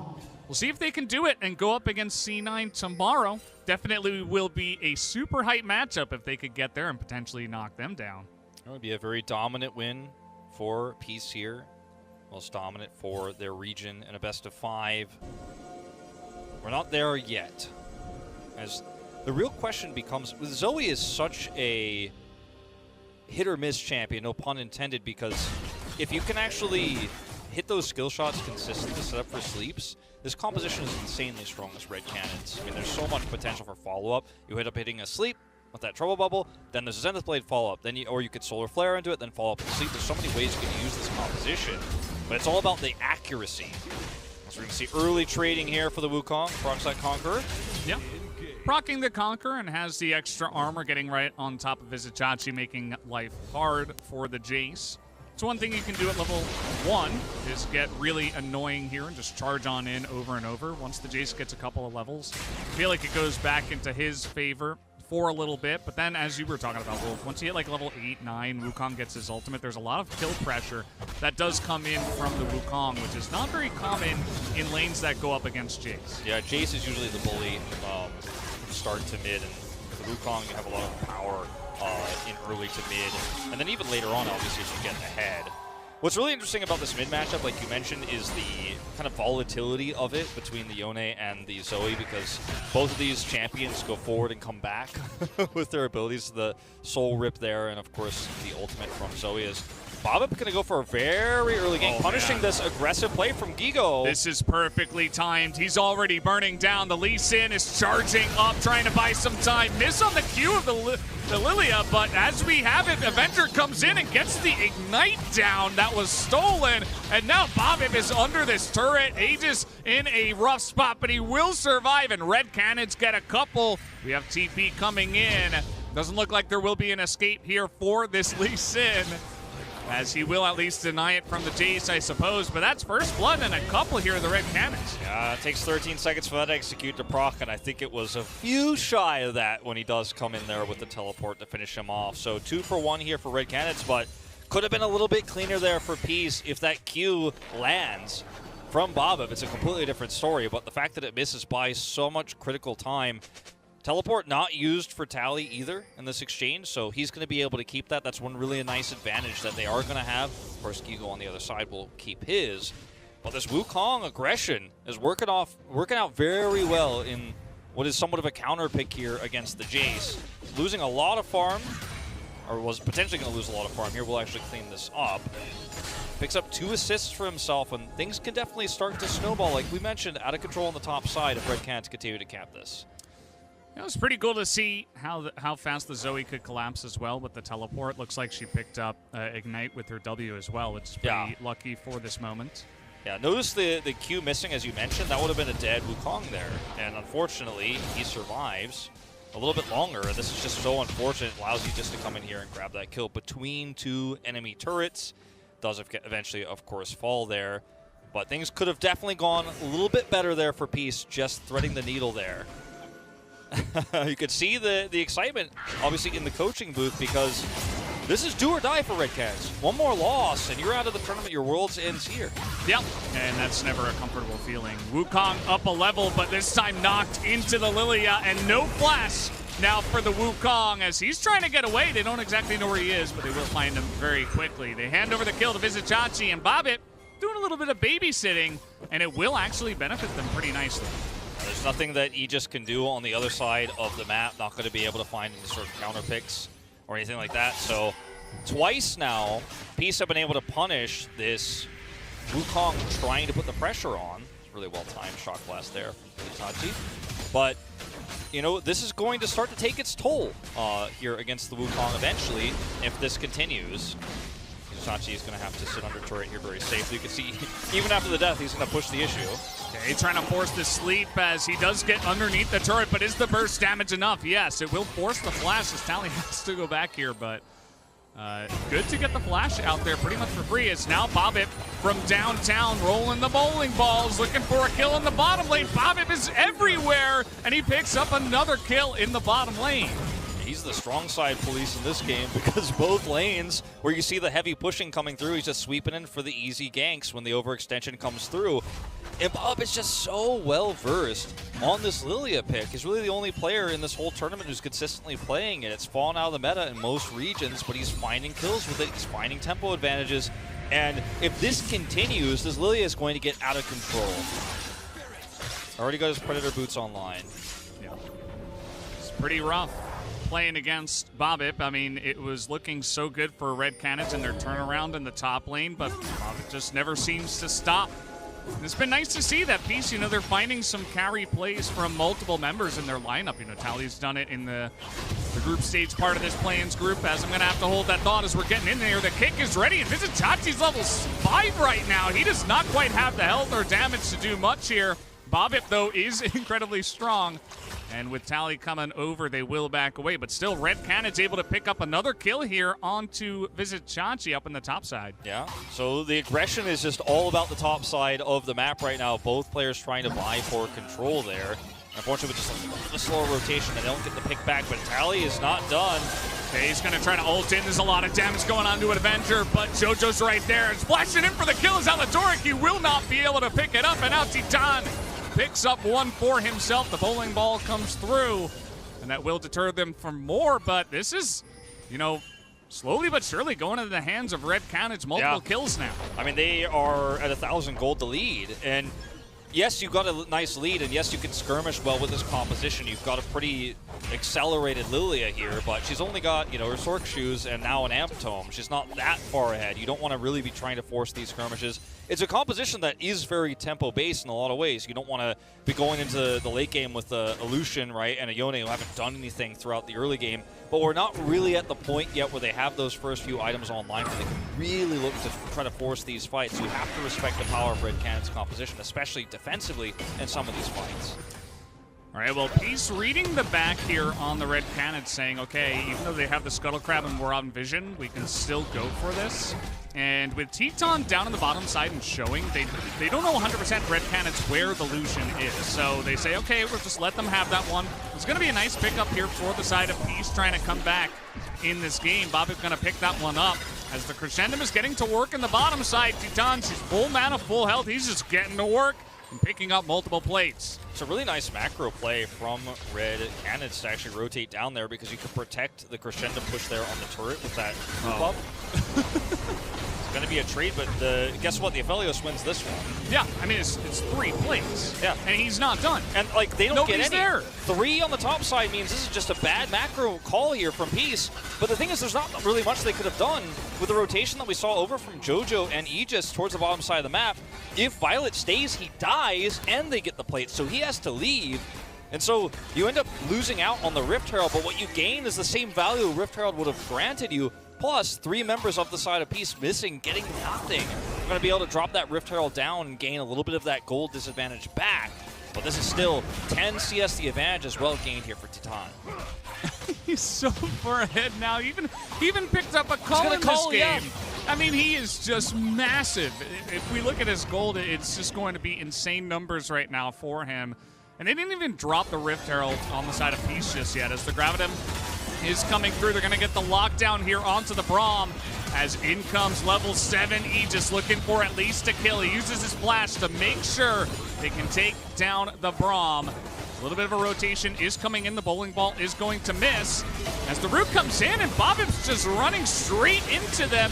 He is not very tanky right now, and Peace are having some issues with, how far they should go on this one. Tally in a bit of issue now as well. He has to come back. He's going to go down. Violet's all alone. And Red Canids, they find the opportunities, and they are just crushing them. I mean, this is the kind of territory, but we've been talking about all series long about where Red Canids are at their strongest. And, it starts to feel like, well, do I even believe these cats anymore? Because they've never been able to have this level of control in this best of 5. If you hadn't watched the rest of the group stage, if you haven't watched their region, you might not feel like this team ever has control of the early game. In Game 1, the only game of the series they've taken so far, Titan game became out of control in the Israel after some small picks happened when Peace overextended. Once again, with some overextensions here from Peace, they're giving gold all around the map. I mean, 4 kills for Aegis so far this game. And he's going to be involved in the fight here as the Rift Herald is dropped, but there's so many resources given. And look at the rotation up from Avenger. This is not the end of this. Yeah, I mean, they knew exactly who it was. Nothing. Or where it was going to go, right? And this gets nothing. So that Rift Herald that you get the gold from killing it. That's what you got. And I suppose you got some map control by forcing them to go top. That's fine. Red Canids are just laughing at that one. Nice little trade here by Tally, but they got to do a lot more to get on the back of this one, as we do have the new Axe Effect replay coming in for this. And it did not look great for Peace. Red Canids crushed them in this one. Yeah, and Aegis is just able to flash in, set up for the kick there, and they're able to pick off the very rare Braum kill. It's so difficult to kill him. And then for some reason, Babip decides, okay, I can come in here. You're dealing with a Leona here. That's the only one who's low. Tally is so far away, and yes, he has his ultimate. But yeah, I mean, yes, there's also Gravitum, but like, you are really just biting off more than you could chew here. And it almost feels like for the last 5 to 6 minutes of this game, Peace have felt they have a huge advantage that just really isn't there. I mean, you had a nice advantage as this Lilia early on. You did end up getting those early 2 kills, but you're not in a place anymore where you can actually continue to force these fights, especially when you're in these deficits, especially when you've already lost your Braum. Yeah, and as you mentioned, Wolf, if Red Canids lose this game, they're out of Worlds, so this means everything to them right now. They are fighting tooth and nail with their back against the wall, and they're showing up big time. You really got to hand it to them when the pressure is on. Everybody, all 5 players, are performing at a high level right now for the Red Canids. That's going to be the full turret down on the bottom side. Look at the gold difference between the 280 carries. 2,000 gold, 12.5 minutes into the game. And now they're going to find Bobbit and Aladoric sleeping in the river. As that's going to be a nice Yone ultimate. That's a lot of damage coming back here as Tally is just going insane. He's not going to get any kills, but at least he saves the lives of his teammates. Yeah, it was a really nice double knock up there, but he adds a flash, uses that ultimate here, and they're not able to pick off any kills, as you mentioned. And you can see the power of this composition at this stage. If you get the tempo lead with this Lilia, if you could push the Yone advantage, you have so much power, but it's not working out. Tally. It's going to be a miss there from Avenger. Gets knocked up. He just is here. He's trying to get the knock up underneath, and he just does so much damage. I mean, he just gore drinkered him in the face. I mean, he like took that item out and smacked him. He's level 9. He's got 5 kills. He's even built a little bit of that magic resist already here. The guy is so difficult to kill. I And if he gets behind you at this stage of the game, the rest of Red Canids can clean up house. You end up getting a kick, that's all it takes. And with no defensive options there for Tally, can you really blame him? It's more about the proactive play there from Aegis. Itachi here on the top side of the map might be the next target. He does have Eladoric nearby. But man, the bot turret is demolished. There's such a huge amount of gold. Now that the cull is complete, that's a bunch of extra bonus gold going over to Titan. Finishes his Gale Force here early. Now the Divine Sunderer is up for Gigo. I mean, what more of a lead could you really ask for with this composition that's also, by the way, very strong in the late game? Once the Zoe starts getting those Battle Stars off later on, once you see Aphelios really get to front to back against this team fighting composition of Peace, it gets worse. It doesn't get better from here. 6,800 to 4,500, 13 gold. No, sorry, 2,300 gold, the leader. Yeah, he's, that's the thing about the Don't late do game. math on cast. Yeah, that's generally a good rule. But this time you got there, Wolf, so congratulations. Yeah, Titani, he's also up 2 levels. So he's getting all these extra stats. He has all that extra. And even in terms of late game, it doesn't even really matter what champion that is. Like, he's just going to be so far ahead just based on the way the game is going, but especially because it is Aphelios into some of those champions that like to get into your face. As Red Canids will be picking up the Rift Herald tier. Looks like that top turret is the target here because the other 2 turrets, oh, I guess the mid one is still up.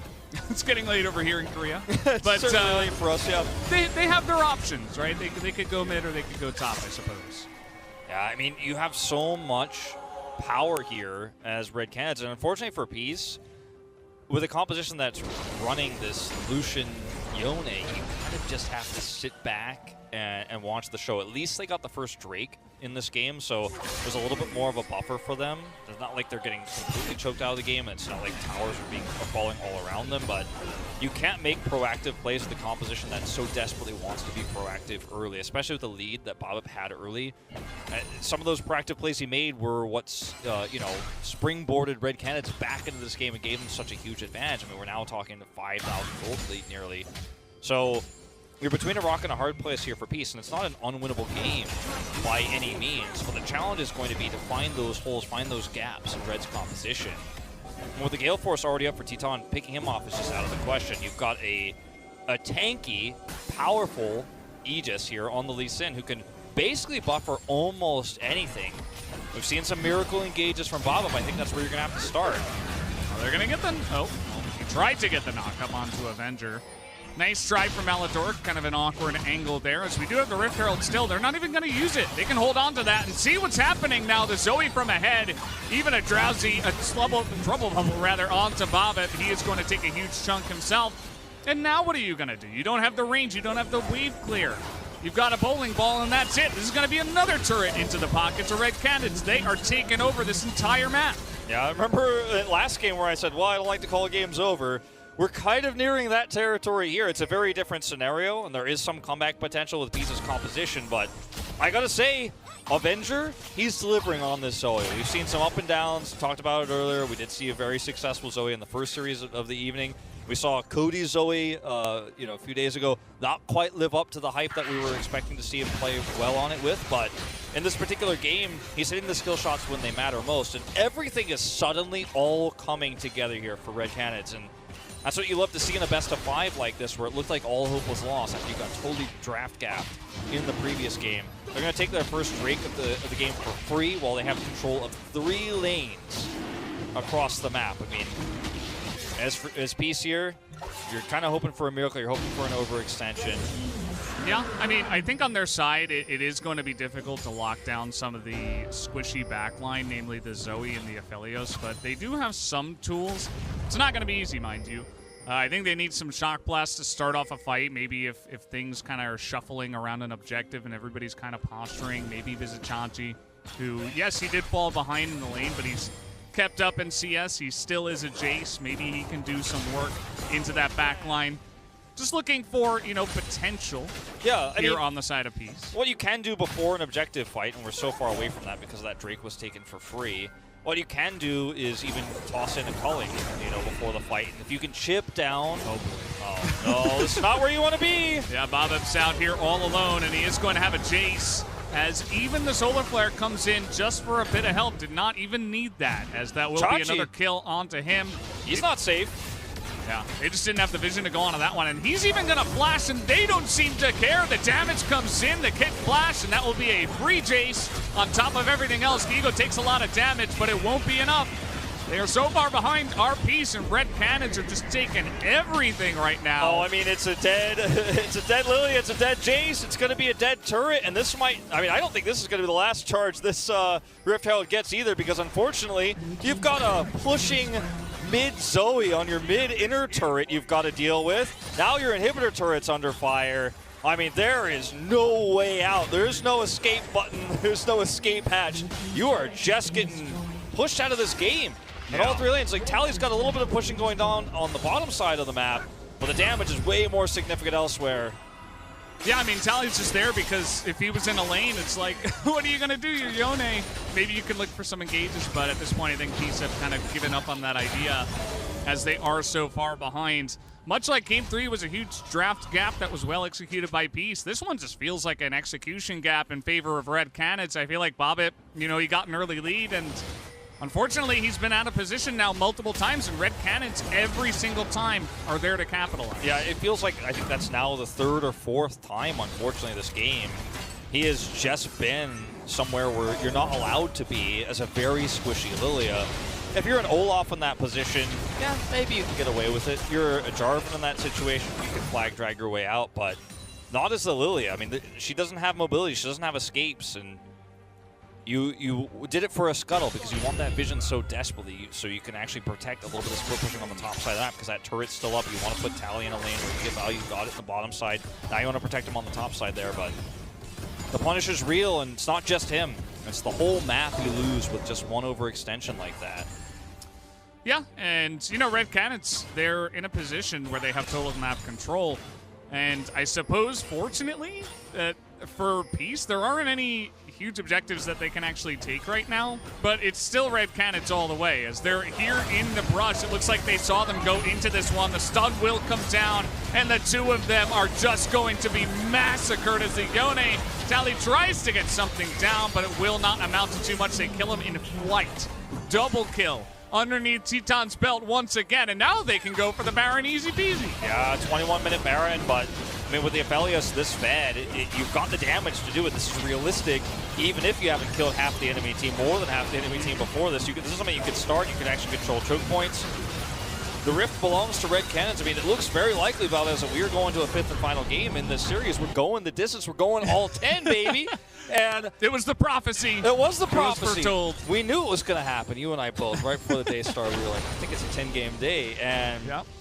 I got to say, like, this feels like a draft where Peace trying to make a statement. Like, the Yone is a really strong tempo pick. We've seen it banned a lot in drafts as we watch this fight where, again, it's just a collapse in on a Piece that's just trying to wrestle control vision on the Baron that they know is doable for Red Canids. But the draft there, they kind of overextended with this Yone. They overextended with the Lilia. And now the Baron power play is out. I mean, we're already looking at a 10,000 gold lead at 22 minutes. Yeah. This is the Red Bull Baron power play, and it's going to be one that maybe you haven't seen this level of before, because not only are they super far ahead, but they basically got Jace and bowling balls and culling for wave clear against Baron minions. We'll see how well that goes for them. I suppose on the side of Red Canids, you basically have the Zoe and the Aphelios for poke and siege, but that is that's a whole lot, especially when you're this far ahead. So they're just going to look to push two lanes. It's still very early on in the game, so they can't just kind of force it down. You see they'll be looking for their opportunity. The Shock Blast connect there. The Empowered Shock Blast does very little damage to the entire roster. Vizichachi is behind Titan in terms of levels right now. He's a level behind the Aphelios.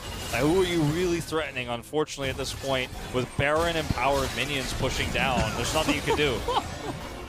Did you see that? That was insane. That's 1 Q from Titan. That's all he needs. And now we've got the Chakrams just flying throughout the air. As, yeah, all this airspace, all this ground space is currently controlled by the Red Canids. Said it before, I mean, we had draft gap in game number 3, but this is just absolutely Peace taking a gigantic beating by the Red Canids, and they are relentless as they are pushing in here with the Baron. We'll see if they stop on 2 inhibitors. I would say probably not. I think they can definitely put some threat on these Nexus turrets while also pushing the top inhibitor. If they see an engage option, they'll look for it. You can see they're trying, and the Zoe is you know, he's going to get slept there in the back. Titan is pretty low. Maybe this is the opportunity, but where is the damage from Peace? They're just so far behind. The gigantic bank safe from the side of Red Canids is about to fall on the heads of Peace like a cartoon right now, as all 3 inhibitors are going to go down. And, well, they've only got the Siege minion, but they'll stick around because why not? There's nothing else to do on this map. Yeah, I mean, you've got Baron-empowered minions for just a few more seconds here. You're going to try to use that siege power. 1 Nexus turret down. Tally's trying his best, and at least he is buying some time, I suppose. But, okay, we got 5 seconds now on the Red Bull Baron power play. They're going to look to make their most of it as the damage is just chipping away slowly but surely onto these Nexus turrets. The Nexus is wide open. The super minions in all 3 lanes as the flash kick will come in, and there's not even time to react to that one. This one is a done deal, guys. We are going to a game number 5 here in the second best of 5 of the night. We will go the distance. Red Canids by themselves. Another chance to make it to the next round of Worlds. Oh, look at how excited Titan is. He knows he carried that game. The damage was all his. He got such a nice lead early on.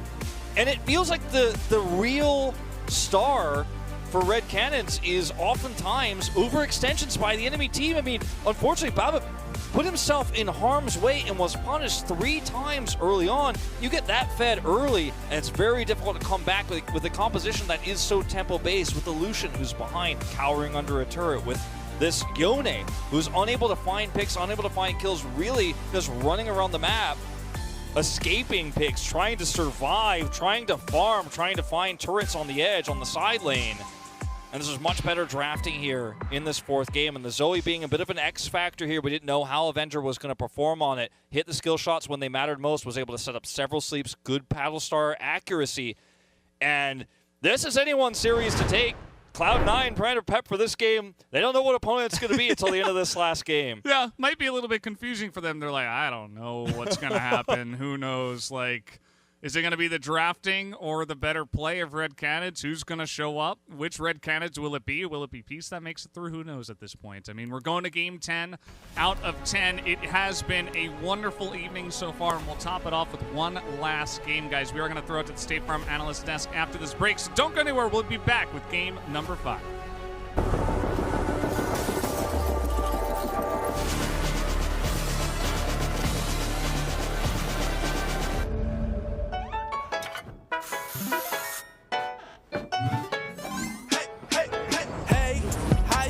Baby, you look mighty fine. I figured I might come your way and roll up on you with that golden ticket. Shawty, can I get your digits? Maybe we can kick it. Hey, hey, hey, hey. Just wait till all my time is up. Just wait till all my. Just wait till all my. Smell irresistible. The new Axe Effect.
What's better than Silver Scrapes? Silver Scrapes times 2, baby. That's right. Welcome back to Worlds 2021, where we are now 2 for 2 in 5-game best of 5s. Let's go. Welcome back to the State Farm Analyst Desk. Raz. How are you guys feeling over there? Well, living the life. Daisy. Easy as you can be. So, you know what? I love this. Let's go. I love this. I'm so excited about this. Especially the energy out of Chitan by the end of it. Pointing, literally looking at the other team saying, one more game. Yeah.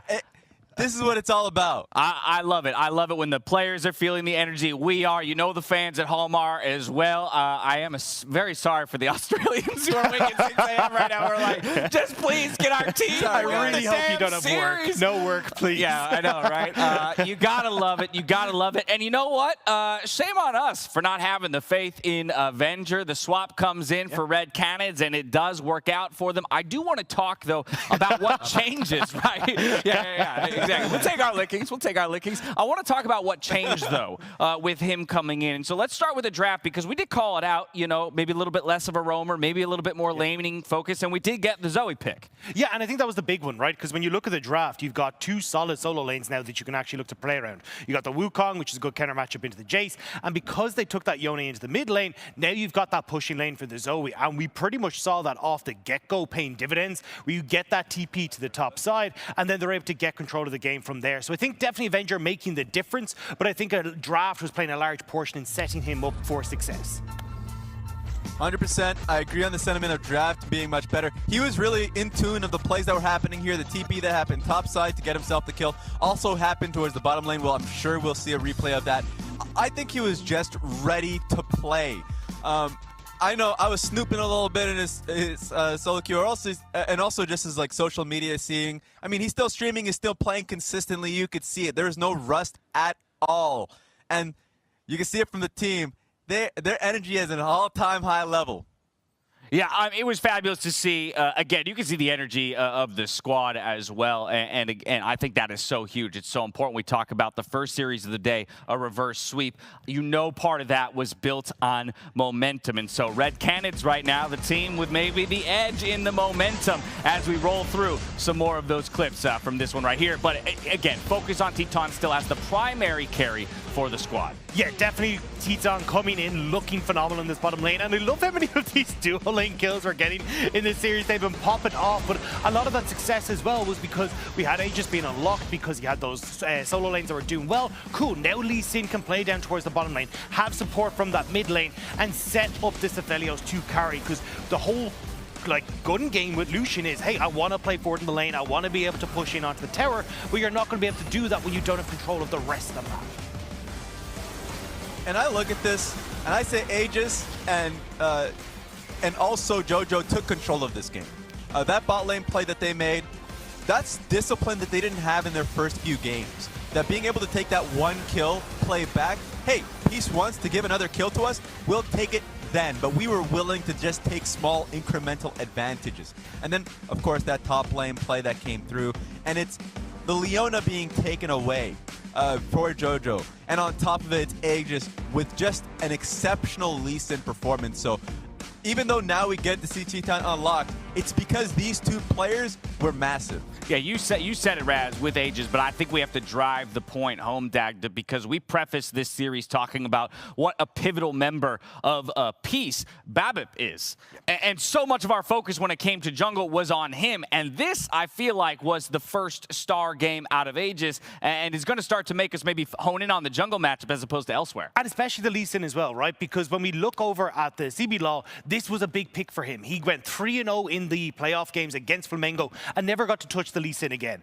And then I saw it in the last game, I was like, oh boy, I'm ready. And then you're like, Oh, I could have waited a little bit longer, actually. But coming into this game, he looked amazing. Really able to get control of the early stages. And as Raz said, playing down towards, well, we got to play top, we get to play into the bottom lane as well. He really did take over this game.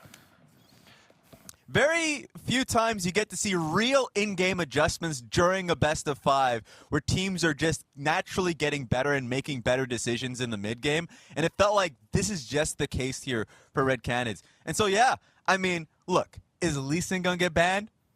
I think so. I think he's not going to get it again. Okay. But I think even if he's on another champion, he's just going to be better because the team is playing better around him. So the draft's getting better.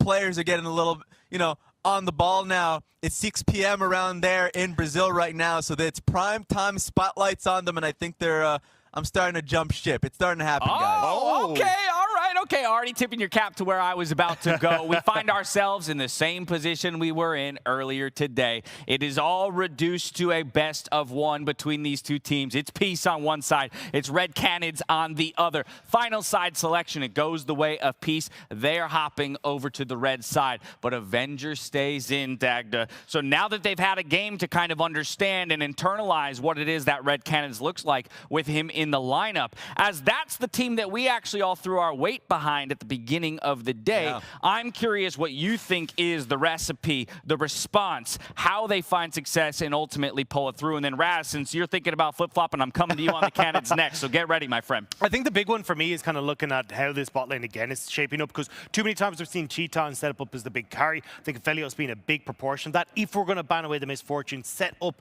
the Lucian as that bot side map. So I think maybe we could see that become a bit more of a contested pick. And if we get that same solo lane control coming through for Red Canids, I think they can take it, but it's up to Peace to see if they can shut that down in draft. All right, Raz, if Lee Sin is off the table like you're predicting, where do the Canids go? How do they wrap it up? One more game is all they need to buy themselves another best of 5 here at Worlds Play-ins. I'm honestly not too concerned about the jungle pick there for Aegis. He can go towards a Jarvan or can just play what, the Lilias and all that and have that being taken away. I think the way they're playing around the 2v2 top lane has been working for them. If they take another blind pick Leona, I think it's a big thumbs up for this team. It allows them to make plays bot lane. Chitan has been able to play around JoJo very well. And what you saw that last game, JoJo was able to head top lane, cover for Gigo once, I think around 8 minutes in the game. He's just far more active, and I'm liking how JoJo's been progressing this series. Well, nothing makes me happier than watching both teams walk down the tunnel side by side. All business, all seriousness here. As again, it is one game that separates either of these teams from another best of 5 and a chance to stay alive here at Worlds 2021. Cue it up again, baby. Let me hear those sweet sounds of silver scraping. On the other side of this commercial break, we'll meet you right back here for game number 5.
We are back here at Worlds Play-ins for the final game of the night. We have made it to the end of 2 best-of-5s, and this is the second one. Red Canids up against Peace. One more game to decide who will go on to the next stage in a best-of-5 against Cloud9. And already we see that Red Canids are actually going to prioritize the Leona pick over the AD carry, and obviously that Lucian is still available, so this means Peace get to choose which one they want. They end up taking the Misfortune, which has found much more success so far in this tournament. They'll take it with the Braum.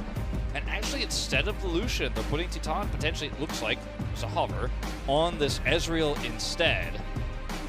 And I was wondering when we were going to see a big shift in terms of the jungles, because we haven't seen either of these teams touch the new assassins that are in this meta. Yeah. And it won't be this game either, as we do see Aegis once again lock in the Lee Sin with that Ezreal we were talking about. Yeah, Lee Sin comes in. Titan going to run back the Ezreal one more time. Always listen to your mother. That's what Titan said in Game 1. And maybe he can say that here in Game 5 once again.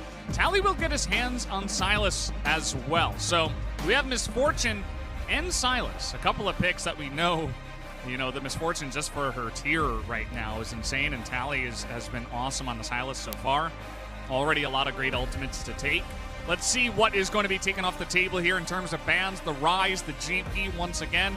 I love that Poppy ban, by the way. That was a really cute one. I like how they go to the blue side and they take that one down. They're like, nope, not this time. They've also banned the Zoe that we saw Avenger play last time. That is, of course, Peace have banned it, so that's not an option anymore. The Rise is taken away, and we'll see what final mid-pick they're going to take. And it's going to be the Syndra, so not giving them that opportunity to try to kind of play that slower style with the Syndra, play around that Ezreal scaling and the late-game team fighting that she does bring with that CC.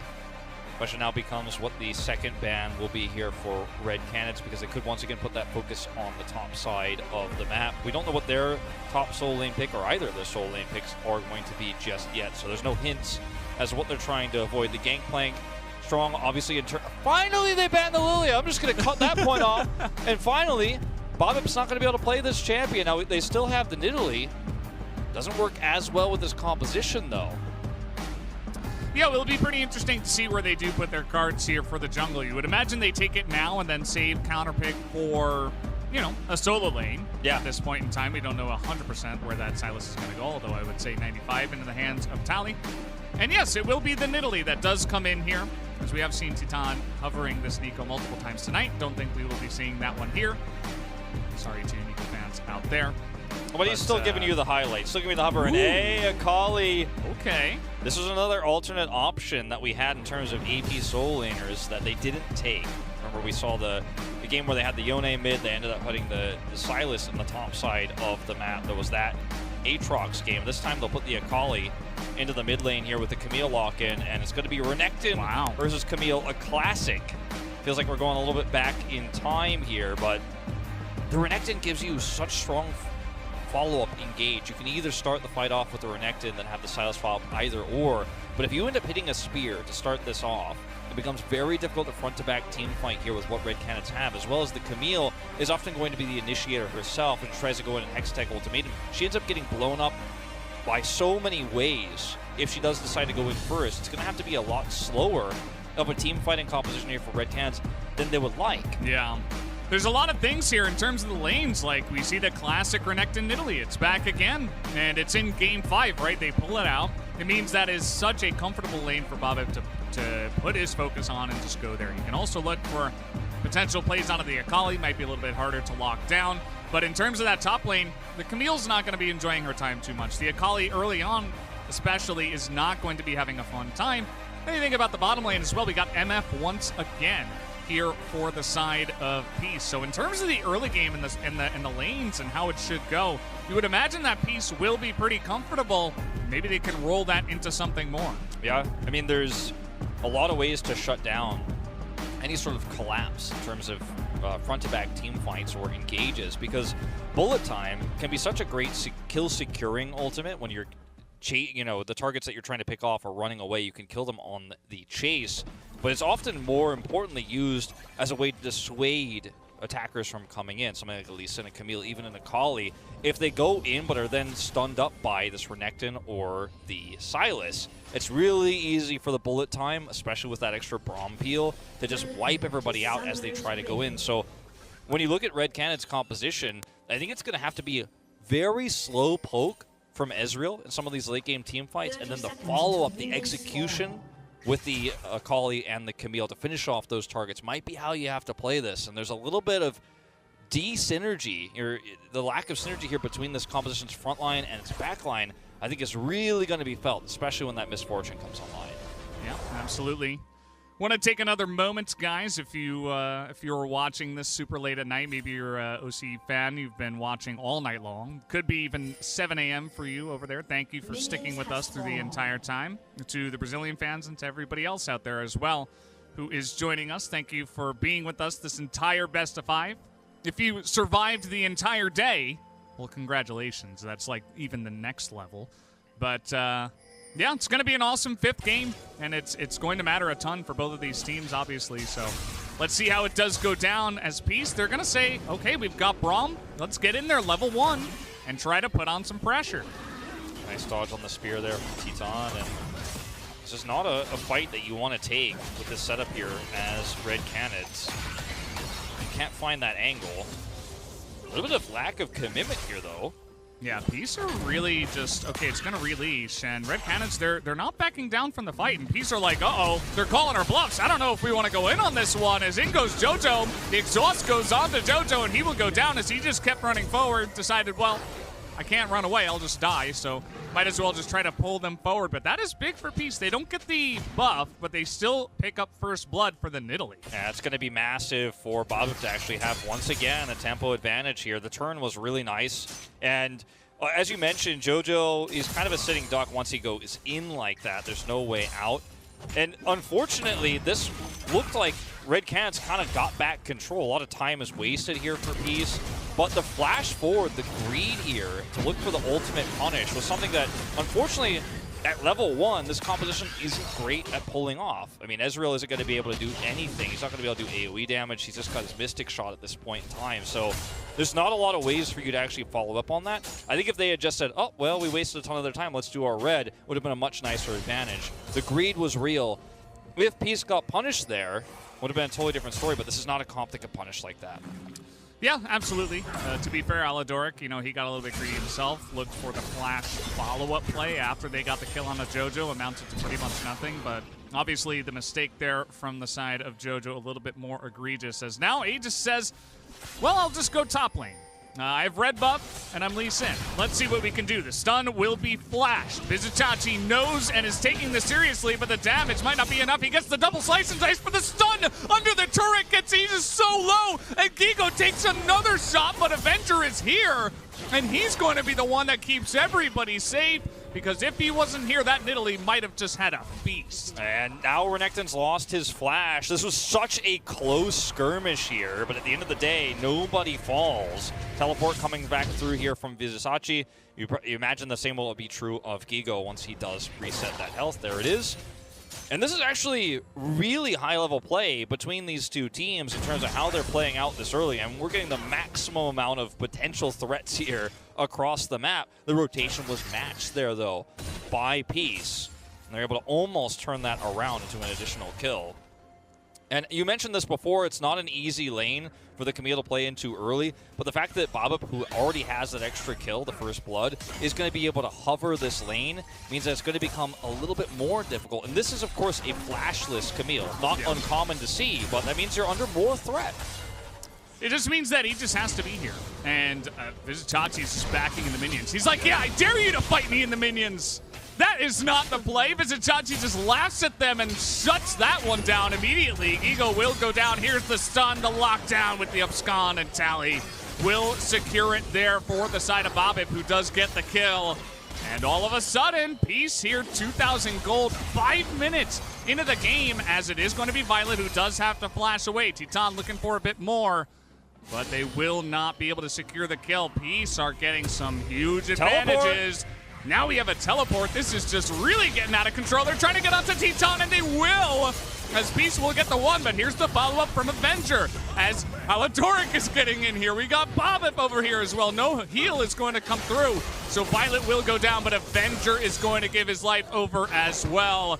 And again, that's just more kills under the belt of Peace. I mean, you're not even really getting that much of a consolation prize here, unfortunately, as Red Canids. Yeah, you get a kill as Avenger here, but it's your second death. When you do go down, you don't have teleport to return to lane. You don't have your teleport in general now, so it's a huge tool burned for very little gain.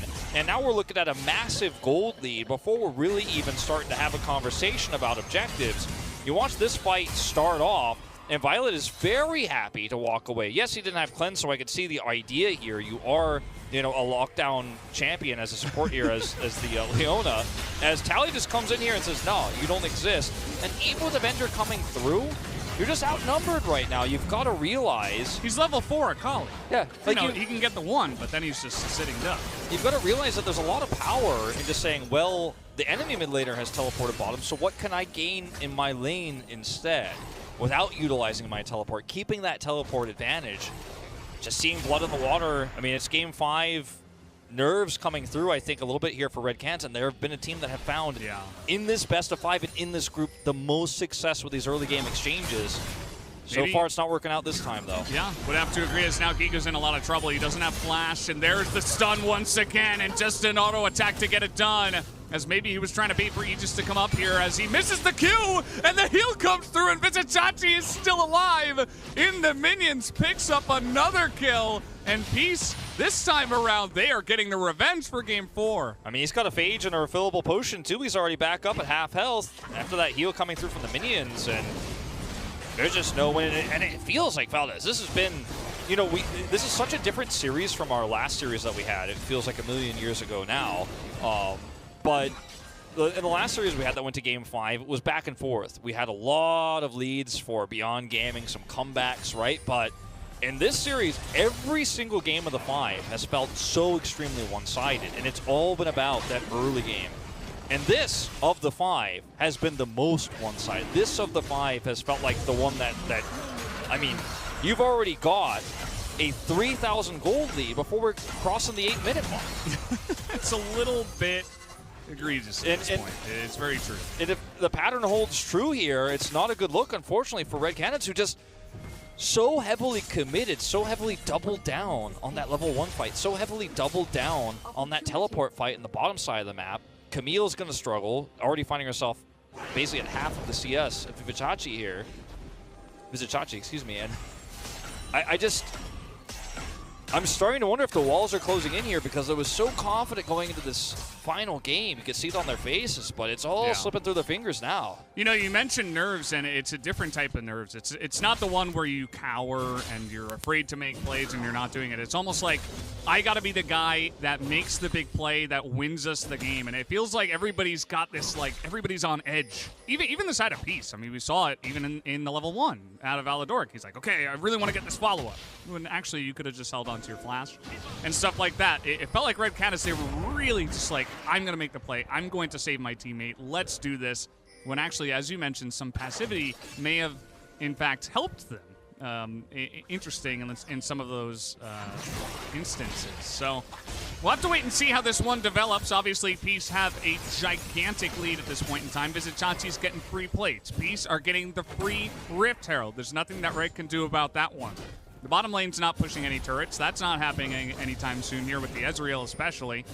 And so Peace, they can probably take this first blood turret up in the top side too if they would like. They want to force it quickly. It's insane how much they're getting, because Ezreal wasn't in bot, so Titan is just now showing up to get that wave, so there's nothing lost there. Violet was pushing mid, so they get a Rift Herald and top pressure while losing nothing bottom. This wave is going to crash into the bottom turret just as Violet gets back to catch it. So, I mean, talk about getting all the gold that is available on the map. It's like they missed almost 0. And this is just really good play from ahead.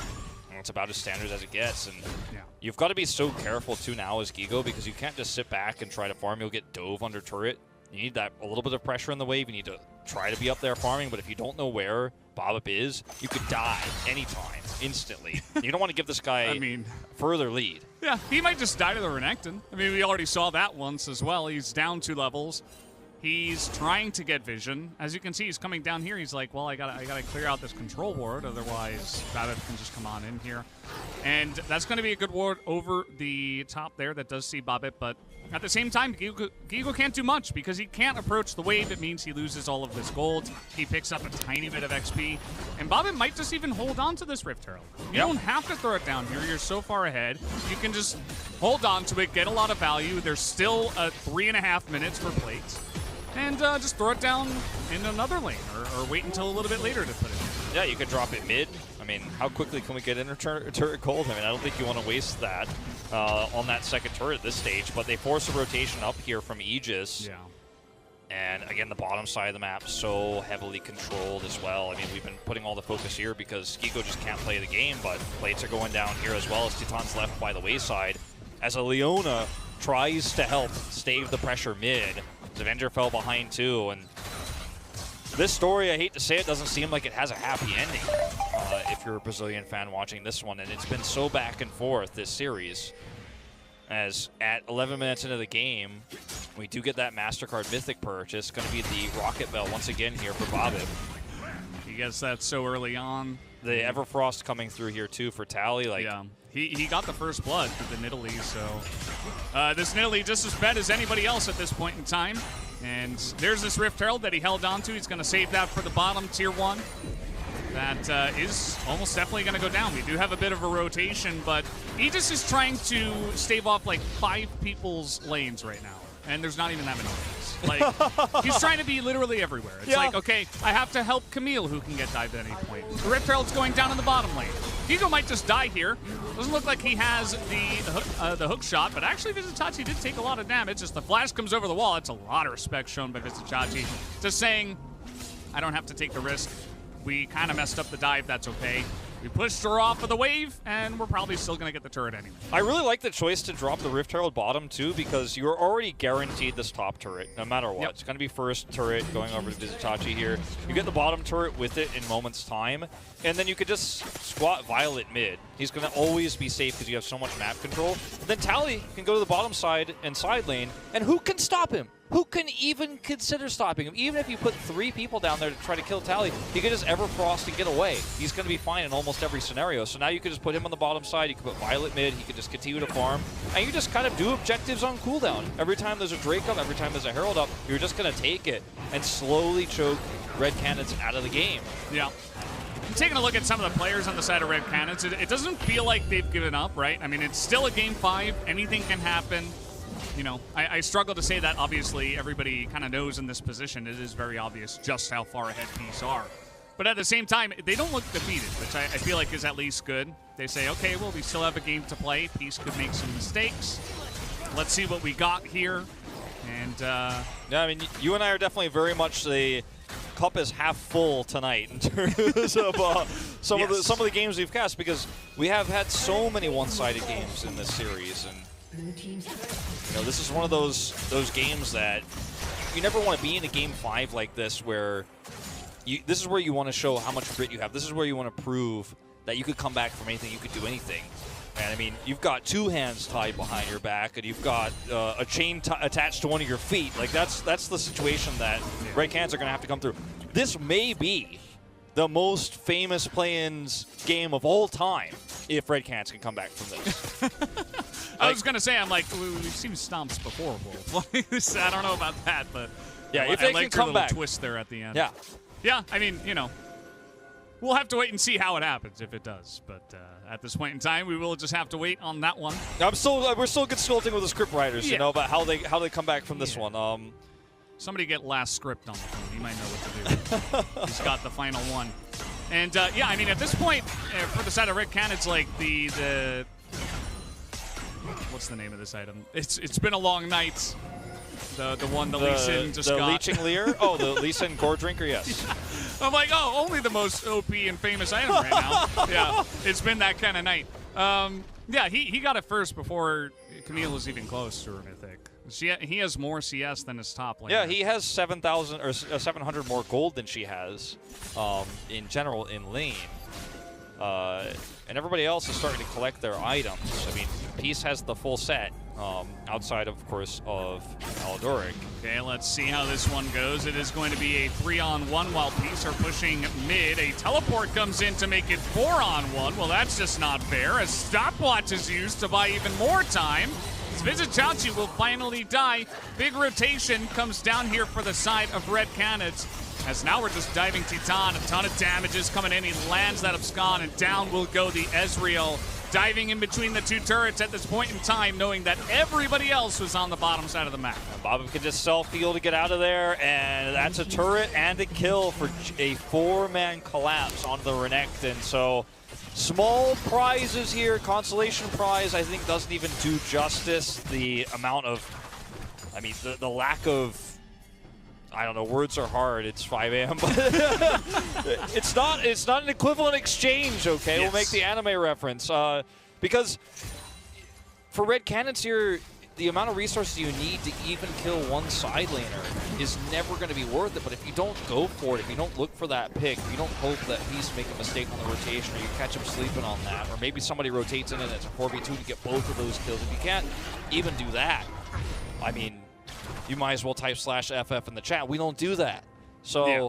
I mean, the attempt is good, but Peace just have a good punish.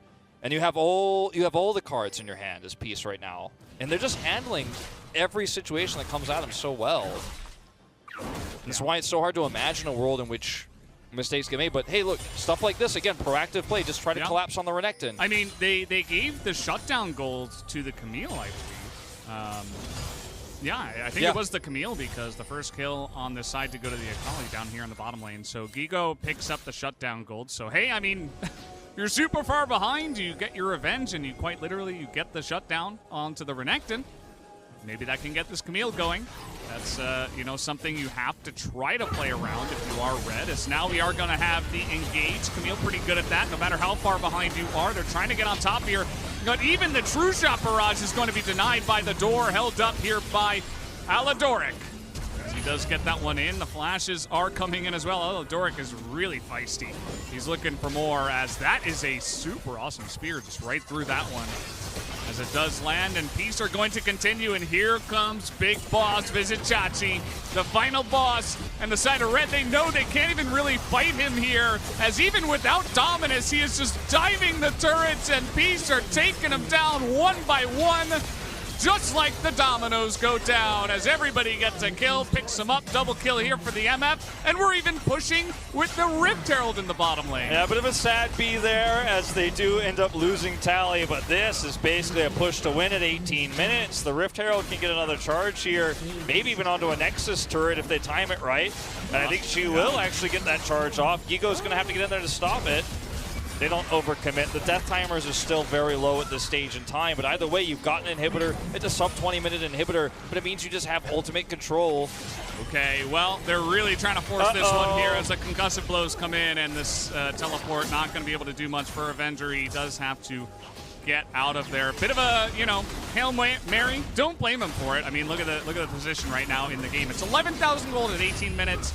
And this means that Peace will get a free Infernal Drake. This is Infernal Drake Soul Point. So if they do get one more, they will have Infernal Soul on top of everything else. Yeah. 10,000 gold lead, as you mentioned. This is the Axe replay. We're going to watch how this choke point fight happens. They do have the ability to teleport a Silas in, and because they're so ahead, all Aladoric has to do is stand here. Nobody can break through. And notice that by the time that bullet time goes off, everybody from Red Canids is already out. Because they know this, as soon as the Braum steps forward and Aladoric is like, I'm in this choke, Silas is coming, they know this is no longer a winnable situation because of that bullet time, because of the amount of lockdown that Peace have, the advantage they have at the stage. You can't stay here, and yet still they can't escape.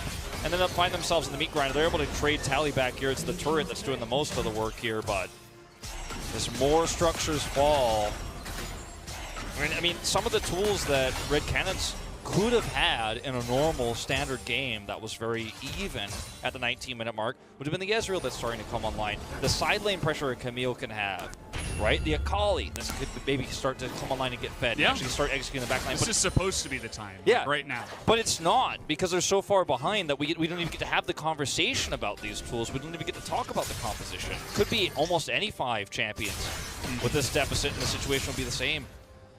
Yeah, that's the way it goes sometimes. That is the brutality of League of Legends. At times, I suppose. I mean, that's just how it is. Like, professional esports, professional sports, you fall this far behind, it's going to get hard. But in games like League of Legends, you fall this far behind, your opponent makes all the right choices. I mean, you're really just hoping and praying at this point. It's unfortunate that it's such an anticlimactic end to what was such a back and forth best of 5. But sometimes that's just the way the cookie crumbles. Nice. I had to pull that one out, you know. We're getting to that point here. I get it. I mean, I don't know, what would you gone with so the cookie crumbles? I don't know. There's not much else left in my head. Peas are taking everything now. It's 21 minutes just about. The spears are all landing, too. And shout out to Bobby. You know, he got on his Nidalee, and this time around he gets to crush on it once again. Really showing the power of what this duo can do, but also just what this champion can do in the right hands. And, you know, we were talking, you know, we were memeing a bit like, you know, we don't know who C9 could possibly go against, and they're probably scratching their heads wondering, like, I mean, it could be either one of these two. But I think Peace here at the end, as long as they close it out, they've kind of, like, secured that spot. And it'll be interesting to see how Cloud9 will prepare if it does end up being that way. There were some draft issues on the side of Red Canids, but I will be frank and say that I think that the biggest thing that Peace had to deal with, their biggest opponent, their biggest enemy in this best of 5 was themselves, actually, oftentimes overextending, giving too much tempo over, not respecting Red Canids in a lot of situations. You know, if you think back to the last game where they ended up giving over so much gold to Red Canids, game 1, a lot of extra gold going over to Titan for no reason. These are things you're going to have to think about as Peace when you end up facing against an even tougher opponent in Cloud9 in a best of 5 like this. You're going to have to tighten it up. But it feels very manageable, right? It feels like some adjustments that you can make, because as long as you're playing your best game and aren't crossing the line, this is still a very strong, very well-coordinated team we see here. Yeah. And Peace from ahead plays beautiful games at League of Legends. Yeah, they're definitely very solid in this exact point. When they're very far ahead, you know, even if they're not very far ahead, if they're just ahead, if they have total control, they have a draft that has some, you know, usability in this point in the game, they can kind of just go for it. As you can see here, the Baron is being taken at 22.5 minutes. There's not much that Red Canids can do about it. And to be honest, I wouldn't even try to challenge it, because if you go in there and you die, all 5 of you get wiped, you're probably just losing the game. So just hold on to it. Give them the Red Bull Baron power play into the hands of Peace. And you just gotta like your one hope and prayer right now as Red Canids is that your Akali, your Camille, and your Ezreal scale, and that Peace rather allow you to do that. That's all you gotta hope for right now. So you gotta delay, but instead they're going for the fight. They're looking for the kick here as Visitachi just laughs at them. And the teleport comes in from Gigo. He's not going to have too much luck on the backside either as the follow-up comes in. And that is the stolen ultimate that does come in here from Tally, as we are just getting right underneath all of the turrets as well. Bobbitt is going to clean it up. A double kill here for Tally.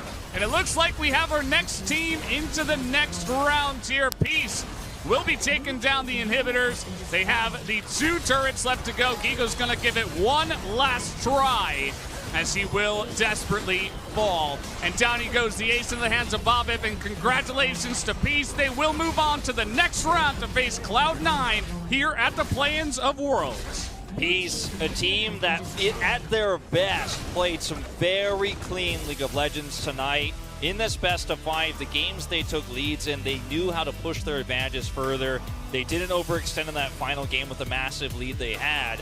And all throughout this group stage, this is a team that looks very well coordinated. If you hadn't watched before, if you hadn't been told, if you didn't know that they had a sub in the top lane, you'd probably think this guy's been playing with the team for a while. And yeah, there were some growing pains on our way here, but in the final moments when it mattered most in this elimination match, they stood together, punished some of the overextensions there of Red Canids, and They're able to move on, but this is just the beginning. It was a hard-fought back-and-forth best-of-5, but now they have the real, true test in Cloud9, their final opponent.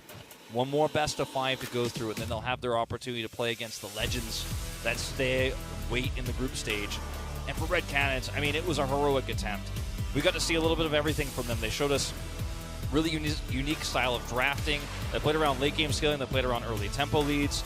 We even got to see Avenger make his return to the stage after Grevthar's appearance in playoffs. Didn't think we'd see him. They gave him his shot. He brought us to a 5th game, but it's Peace to advance in the end. Peace make it through. I have to say, throughout this best-of-5, I think you put it best. Sometimes it was their own selves that got in their way. Once they were playing their game, there were no big mistakes, and they got ahead, and they were able to cruise. Things were good. They were speeding along. It was nice and sunny. It was great. And, of course, obviously, there's always the other side here. He just will be crying at the end. I mean, look, as it is so heartbreaking for the side of Red Canids to get this close and then not be able to move on.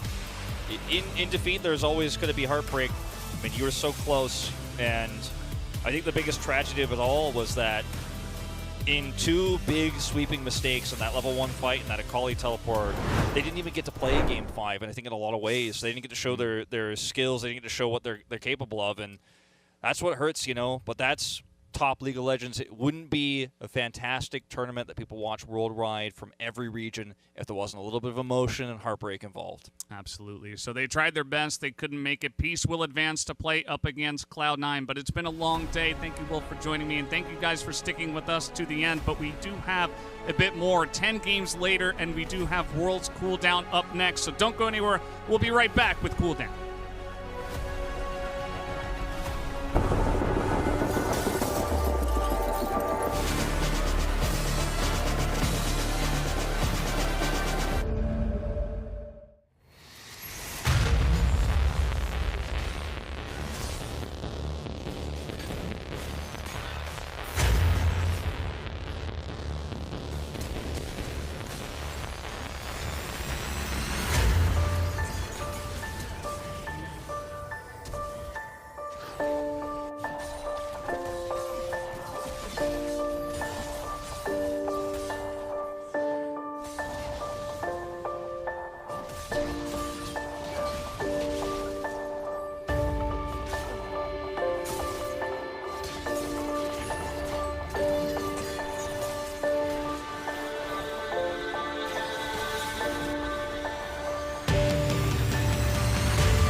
to this.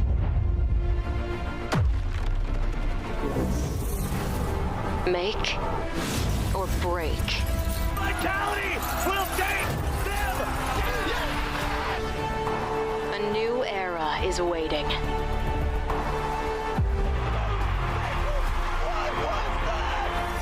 Make it yours. It was a marathon of a day, but it delivered on every level. Welcome back to Worlds Cooldown 2021, where we had two incredible series. We got to talk about Red and Peace, how this all ended. I got to say, Dag, that if you're going to close out a best of 5, that's the kind of dominance that you want to display there to wrap it all up and buy yourselves another best of 5. Yeah, a confident win coming through from Peace. I mean, you saw pretty much across the board, right? I mean, you got the solo kill stop, you got the kills going on in the bot lane, you're moving Aladork to the mid to make sure Tally's going to be all right in the Silas. It just felt like every single place that Peace went on the map, they were outperforming Red Canids. Yeah, I mean, it's just real. Vizichachi this game was just dominant, ridiculously so. I thought that throughout the series that he was just getting the better of Guido. That's definitely the case.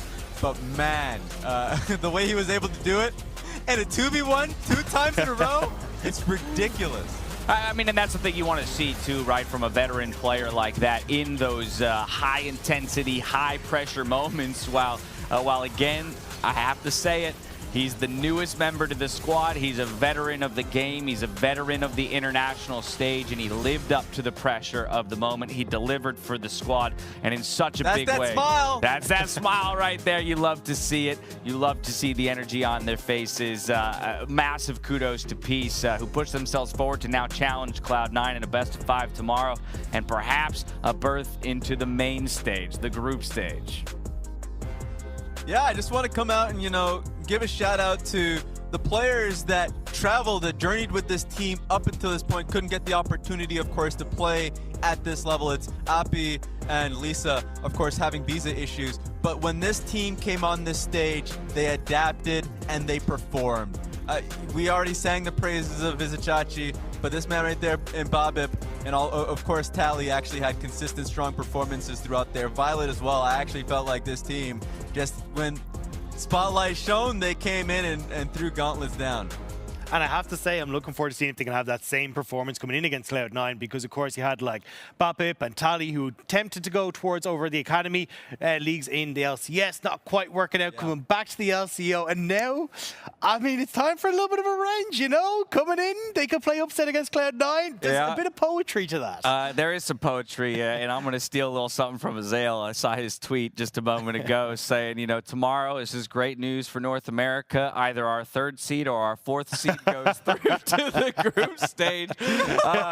But you love it. You love to see that these two regions are going to clash, and for OS to be able to step up against NA, that's going to be a cool one to watch. But I do want to jump back to the point about how, I mean, to you, Raz, it's not just the players who helped qualify Peace, to this event. It's all 5 members who were out there on the Rift today. To me, it did feel like for Peace, it truly was a team effort, and that is why they were able to get it done just one more time over Red Canids.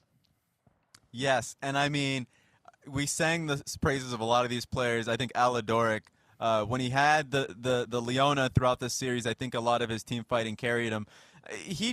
I think this is something great about Peace that makes them a viable threat when they go up against Cloud9, is that they are a team, when they do get an early lead, we talked about it, it's a great gold curve, because they really know how to play around an advantage on either Babip or on Violet. It's going to be really touchy. C9 has to be ready for this team, because from top to bottom, they look good. And Dagda, we'll talk a little bit more about brief thoughts of that series that comes tomorrow. But before we do, I think it is also important for us to celebrate and recognize Red Canids, one of the 2 teams that fell today but delivered us a 5-game series, did it in spectacular fashion. Individuals across the day stepping up in different ways. Again, game number 1, one of the most titanic performances that you can see out of someone like Titan, or Teton rather, excuse excuse me, one of the bloodiest games we've seen in the bloodiest so far here at Worlds 2021. But you follow that up with a carry game out of Aegis, Avenger slotting in when he needs to. In a lot of ways, I think they've made name for themselves, and the Brazilian crowd can be proud. And that's the big one for me, is like, these are now going to be names that people remember going forward, but also I feel like a lot of Worlds, and specifically Plains, is to just see how far these regions have come, how far these teams have come. And for a team like Red Canids, they have grown insurmountably more and immeasurably more than they have when you look at like where they were just seasons past. And now to come in again, represent CB LOL at the international stage, perform so well, it's heartbreaking to see them out, but I think they can be very, very proud with what they achieved. Yeah, I mean, here, seeing the raw emotion from those players after the loss, you know, getting themselves and pushing it into a Game 5 and then having this kind of performance, I think it's going to hurt right now, but when they look back at it, they left it all out in the field. As you mentioned the players that really showed out in those games, and sure, it could have just been a little bit more that pushed them over the edge. I think they came in, learned a lot, pushed themselves, and they have another year. Even like talking about Grevthar that came in for a majority of the games and playoffs, and of course in this event, he's a rookie. So a lot of these players, I know they're going to be hungry to come back and make their name in 2022. Yeah, what a performance out of a rookie there, and something that he can definitely be proud of, but also excited, as you mentioned, to see how he can build upon the success that he has already found. This, of course, was just one of our 2 full 5-game series today. And if we reflect back on the one that took place at the top of the day, you know that every second counts. And thanks to the reliable Cisco network, Husha Baron Steel in game number 5 delivered exactly in the moment and the way that his team needed here in order for them to come out on top. It was absolutely phenomenal. Like, when the chips are down, when your backs are against the wall and you have to step up.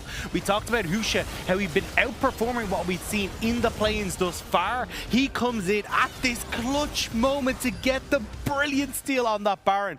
I mean, when we talked about this guy stepping up and needing to be accounted for, I never expected him to step up and outperform even my wildest expectations.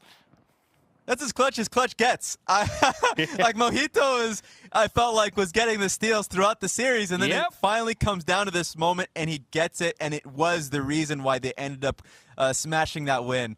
A big one, especially since that team, Beyond, was having a consistent early lead, but it was the Turkish team that was being able to constantly challenge them. Yeah, you can miss 9, but you get the one that matters. And that's it. That's it right there. You just bought yourself That's all they remember. Best of 5. That's it, exactly. People remember the high moments, man, those victories. Well, speaking of, earlier today, Lore talked with Husha's teammate Doggo after their win in the first series of the day. Let's take a look.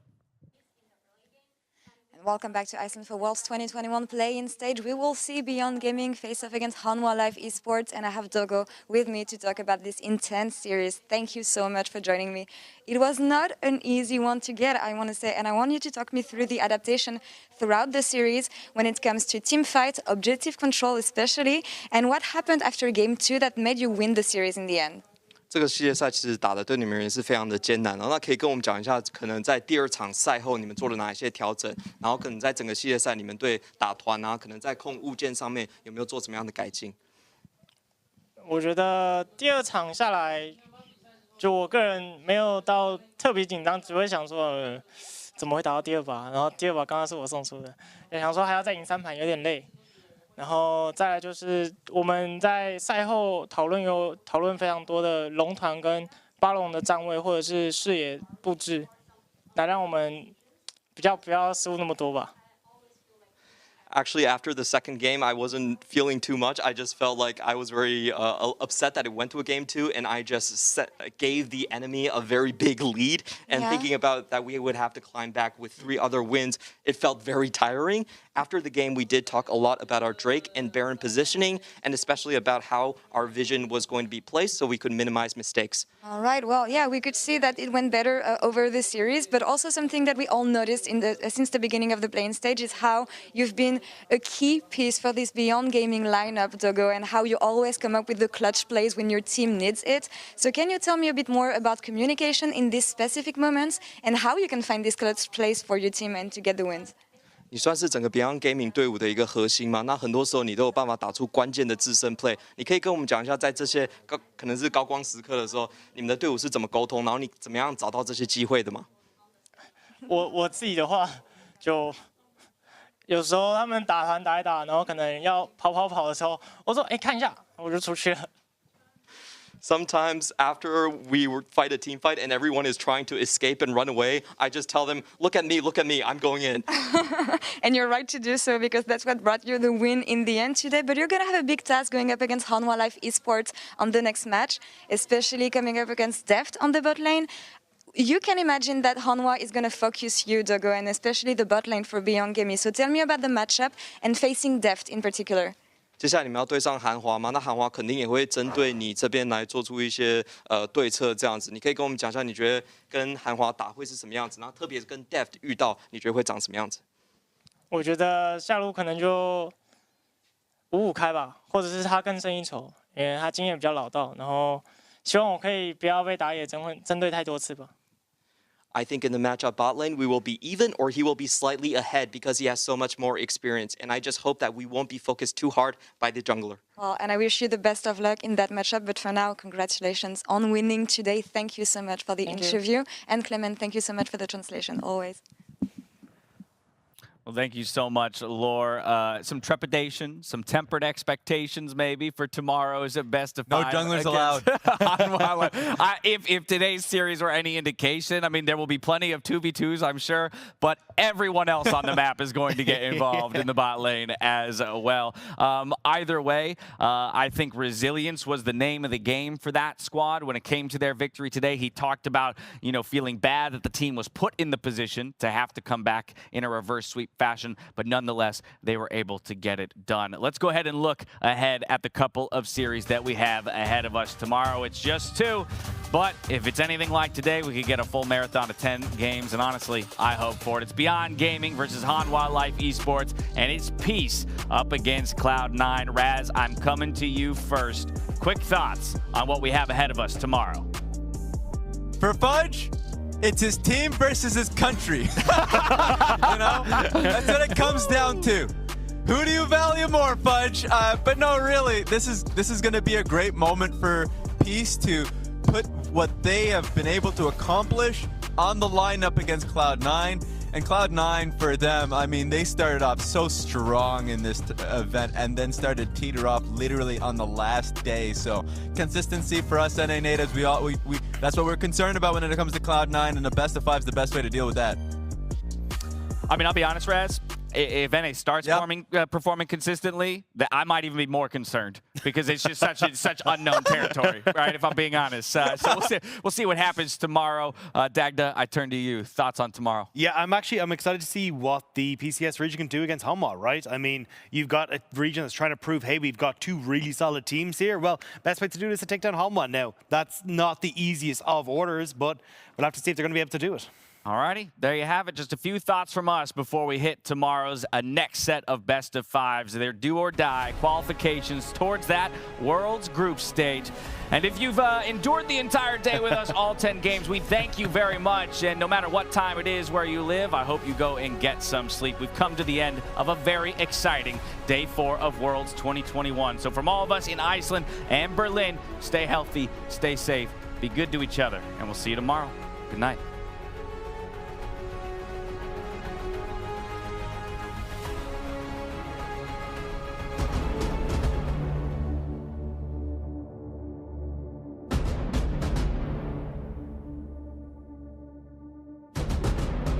Welcome to Worlds 2021.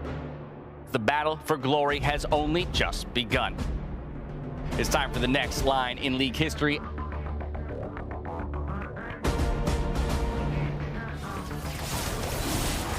Do not know that Mojito is here. They put a couple of wards in the back of the pit, and Balulu's going to continue to put the paddle stars out. Didn't jump across the wall. Here goes Mojito. Shadow Assault in. Glacial Fissure used as well. The Dragon reset. They got it! Oh, Balulu! You absolute madman!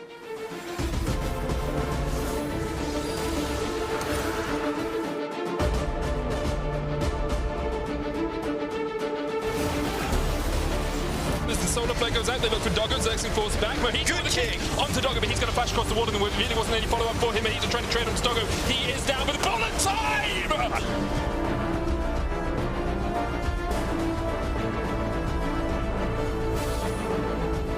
Down with me, Zerxing will be looking for that, has the flash, has the quickness, and has the fog of war. Dragon started, secured, and that's Infernal Soul going over to Beyond.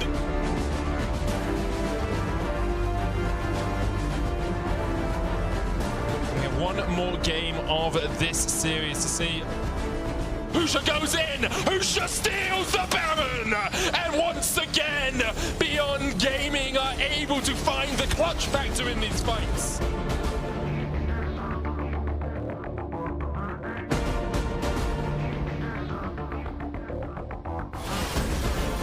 See, he went a little bit too far forward. He's going to get taken out immediately. Bobev has no chance either, as now we have the cannon coming in as well, and there's just no help at all.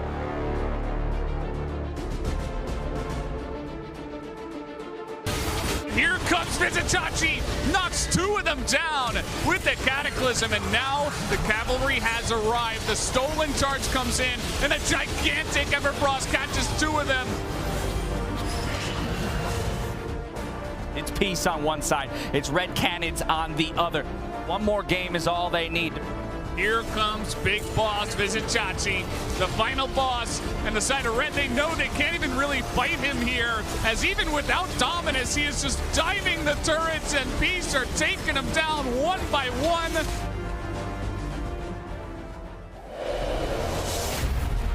It all leads to this.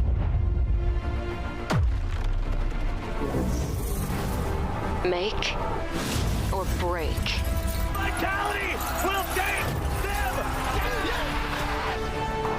A new era is waiting.